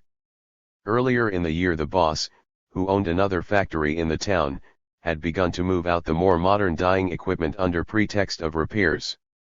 He had also removed the lorry. 33 workers, 22 women and 11 men, had taken over the factory to preserve their livelihood, and decided to continue production. They had had to learn everything from scratch. They bought the cotton at local wholesale rates and sold directly to shopkeepers, to visitors, to political sympathizers, and even at the gates of local factories. To start with, they had sold part of the stocks to pay their own wages. They had received little help from the local textile and metal workers sections of Intersyndical, which were dominated by the PCP. The party's support for self-managed units was highly selective. And Suabru was not a unit of which the party approved. The workers had elected a committee of 7 which met almost daily. There were also fairly frequent assemblies grouping everyone in the factory. They all worked 48 hours a week. There had been a sustained attempt at equalizing earnings. The average wage was 127 escudos, just over £2, a day. The machine menders earned 190 escudos, the newly taken on apprentice 70 escudos. The main theme discussed at recent General Assemblies had been whether to take on more labor. The factory consisted of a number of large, fairly dilapidated hangars adjoining one another, in one of which the looms were situated. The machines looked at least 30 years old and were noisy and dusty. There were cobwebs everywhere and little light filtered in. The first task of the socialist revolution would be a sustained attack on capitalist technology. But here there were scarcely funds enough for wages, let alone for modernizing the plant. In the adjoining rooms, women were checking the towels, folding them, packing them in plastic cases. The room was brighter and they spoke to one another. I approached a woman in her 40s who had worked there for 15 years. What was now different? For one, she said, there are no longer foremen breathing down your neck. There used to be 3 foremen in this room alone. We now decide the pace of our own work, and no longer live in fear of displeasing someone. We run the place ourselves. If I want to go shopping one afternoon, or if one of the children is ill, we can consult together and have a little time off, without loss of earnings. No one takes advantage. We know that our collective livelihood depends on producing a certain number of towels each month. Adversity had bred a firm solidarity. When earnings were low, the most needy had been provided for first. Everyone seemed aware of the other's problems. Recently things had not been too bad. This year, for the first time ever, they had enjoyed a fortnight's holiday with pay. Their main complaints were about the way people deformed the meaning of what they were doing. Their wall posters showed an intense awareness of their own condition. There can be few factories in the world plastered with excerpts from Marx's economic and philosophical manuscripts. They knew well enough that they were still wage slaves, and that what was being self-managed was their own alienation. They worked harder now than they did before. But they had gained a confidence in themselves that they had not felt previously. They had held round-table discussions with representatives of other self-managed factories to establish links and to exchange both experiences and products. They had even bartered shirts for towels, one of them told us with a twinkle in his eye. They had discovered a great deal about the functioning of capitalist society which would be of use to them when the real time came. They had also learned very quickly about the trade unions, which had refused to help them or had only damned them with faint praise. Above all, they had learned a lot about themselves.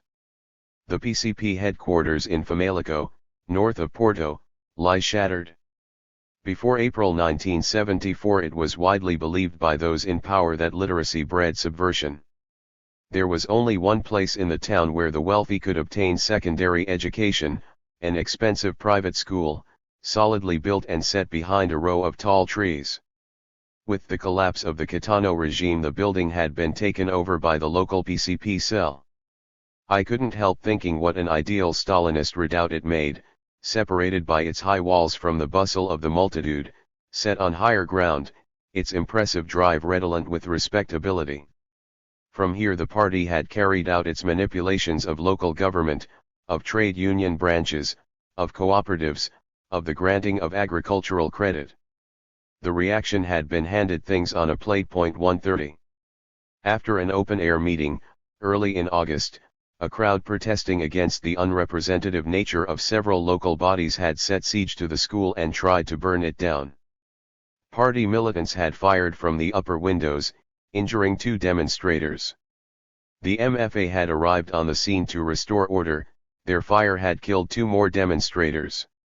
MFA interventions in such episodes had, we were told, been interesting to watch. At times the soldiers would threaten the crowd with their weapons, turning their backs on the besieged Stalinists. On other occasions they would turn their backs to the crowd, confronting the party members with their guns. Attitudes had varied from locality to locality, regiment to regiment, moment to moment. At Famalicão the soldiers had faced the crowd, seeking to restrain it. After a siege of 48 hours the local party stalwarts had been ordered by party headquarters in Lisbon to evacuate the premises. The army had then left almost immediately. During the whole siege there had been no sign of working class support in the town, not even a token strike. The institutions controlled by the party apparatus were empty shells. The party had no roots in real life. Popular anger had then erupted. The place looked as if it had been hit by a tornado. An overturned car, burnt out, lay grotesquely in the road outside. The drive was littered with charred papers, posters, party cards. A disconsolate leaflet announced a meeting that was never to take place. The MRPP, Maoists, issued a statement welcoming the people's retribution against the social fascists. It wasn't, however, as simple as that. The red flag had been burned. A Portuguese flag now stuck out provocatively from an attic window. Beneath it, a large inscription proclaimed building to be taken over for refugees from Angola. Solidarity, 8/3, December 1975. 30, Portuguese Diary 2. April 19, 1976, a Radio Televisão Português crew, in a van, is doing a program on the vision of socialism. It is stopping in the street, at factory gates, in markets, talking to people and recording their replies. It's a tight fit inside, 7 people and lots of equipment. We make for Barreiro, an industrial town across the river from Lisbon. Once there is no problem getting to the giant CUF chemical works. The sky is grey, part cloud, part smoke. The walls are grey too, but bespattered with the red of posters. The plant, the stacks, the water towers hovering above us look as if built in the last century. Long streets of hangars, stores, sheds, many with broken windows. There is noise and rust, and the plaster is peeling off the front of many buildings. Heavy smells hang in the air. The road is in poor repair. An old-fashioned capitalism clearly cohabits with the new. We pace through mean little streets of minute, decrepit terraced housing. Sulfuric acid street. Candle Grease Street. Capitalism even murders the imagination. The houses were built 6, 7 decades ago, possibly more. People still live there, sort of. This is the heartland of the PCP, its ideological and physical domain. Its posters are everywhere. A gigantic PCP balloon is tied to a rope between 2 rooftops. Unity with the MFA. Vote PCP. The van stops and the crew take up their positions near to a group of women of indeterminate age, going in. They are not in the least shy and talk readily. Socialism. A steady job. Like this. No answer.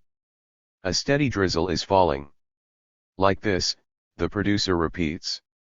The women, sensing something strange, turn on him, abuse the television, and march off, their fists raised, shouting PCP. PCP. There are joyful moments, too. Walking along the Tagus waterfront, between the station and the Parque do Comercio, we stop in front of a particularly fine example of mural art. Enormous. Unforgettable. Socialist realism at its hideous best. The reds and yellows are gaudy as usual, caricatures of real color. The oppressed have very square jaws, very short hair, enormous arms, a very determined look. The proletariat, as seen by the Maoists, is clearly more brawn than brain, the sort of animal any skillful Leninist could easily ride to the revolution. But the anarcho-syndicalists have been at work. Modern capitalism requires modern transport. The MRPP leader is calling for a cab. Another story about taxis. In Elvas, in the east, some of the estates belonging to big landlords have been taken over by those who work them. The usual pattern is for the agricultural workers to occupy first and seek authority later, from the local center of the IRA. One recently expropriated latifundiario, latifundista in Spanish, also happened to own the biggest taxi business in town. His drivers disliked him heartily and were much impressed with the new goings-on in the cooperative. So they took over the taxis. But the cult of authority dies hard. The act had to be legitimized, entered into the books. So the cab drivers all turn up one morning at the IRA headquarters for an official sanction. The Ministry of Agriculture has files on tenants, trees, turos, and technical aid, but nothing on how legally to appropriate a fleet of taxis. The revolution creates its own surrealist precedents. May Day, 1976. Top of the Avenida Almirante Reis in Lisbon. The demonstration called by Intersyndical is marching past. Municipal workers in their Sunday best. Railway workers in serried ranks, decorated lorries packed with agricultural workers carrying pitchforks. Occasional singing. Very occasional laughter. Sellers do a roaring trade in political stickers, selling to those watching the procession, stickers for the Association of Collectivized Farms, for the Housing Fund, for student or women's groups. School teachers, building workers, hospital workers chant Intersyndical, Intersyndical as they pass, 10 or 12 abreast. 20,000 people march by, apparently far fewer than last year. The traffic has prudently been stopped, although Portuguese motorists have learned patience, the hard way. It is a fine warm day. Banners, unbelievably, still demand unity with the MFA, the very MFA which is now the main brake on the revolution. They also demand the right to full employment and vigilance against fascists. Do I sense a certain weariness? There is none of the exaltation, of the euphoria of even a few months ago, as if people realized that it would take more than mural graffiti to bring down the walls of capital.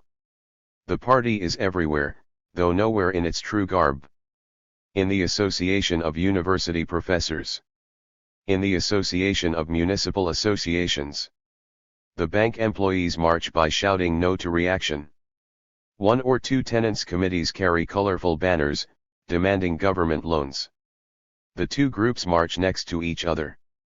Someone should introduce them to one another. At the end of the procession, a mass of red flags and a few hundred very young people shouting raucously, Unidad Sindical, Unidad Sindical. One might be dreaming. They want the PCP and PS, Socialist Party, to take power, in order to expose them. And intersyndical too. To form a government without generals or capitalists. Yes, the Trots. In their rightful place. At the tail end of a Stalinist demonstration. Solidarity, 8/4, July 1976. 31. Introduction to Phil Mailer, Portugal, The Impossible Revolution. This is an uncooked slice of history. It is the story of what happened in Portugal between April 25, 1974 and November 25, 1975, as seen and felt by a deeply committed participant. It depicts the hopes, the tremendous enthusiasm, the boundless energy, the total commitment, the released power, even the revolutionary innocence of thousands of ordinary people taking a hand in the remolding of their lives. And it does so against the background of an economic and social reality which placed limits on what could be done. This tension dominates the whole narrative. Phil's book is not only a perspective account of real events. It is an attempt at a new type of historiography. The official statements of the MFA and of the political parties, and the pronouncements of politicians, are relegated to appendices. The text proper explodes with life, the life of people seeking, in many contradictory ways, to write a chapter of their own history. Characters and events literally hustle one another off these pages. Images remain, pell-mell, like an afterglow. The intoxication and euphoria of the first few weeks. Politics in the first person. The crowds in the streets. Civilians clambering over tanks and armored cars. The atmosphere of the great days, May Day and September 28, 1974, March 11, 1975. Strikes and occupations. The declarations of people in bitter struggle which, in their concern for fundamentals, seemed to echo the thunder of the Communist Manifesto. Lisbon dockers, talking of a total remodeling of society, of a struggle which would have to be waged outside the unions, given the total involvement of such bodies in the iniquities of the previous regime. The sheer poetry of some landworkers' documents, asking what will happen now the sowing time is over and the olives have been picked. The tenants' committees. The non-manipulable struggle of those at the very bottom of the social ladder, the shanty town dwellers, for whom nobody had the audacity to claim he was speaking. Taxi drivers wanting the Institute for the Reorganization of Agriculture to take over their taxis. The revolution creating its own surrealist precedents. The Second Congress of Councils, in the Technological Institute in Lisbon, complete with latter-day Leninists dreaming of Smolny and Putilov, amid the paraphernalia of modern television. Revolutionary tourists and their hang-ups. Soldiers inviting civilians into the RASP 131 barracks for a week-long festival, sing-song, and orgy, of political discussion. The seemingly endless birth pangs which only produced a stillborn infant. The surfeit of revolutionary rhetoric and the return to reality.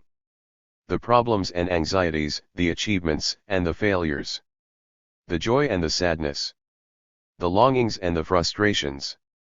And, throughout, the concern, in the words of Spinoza, neither to laugh nor to weep, but to understand. Why did the revolutionary process not develop further in Portugal?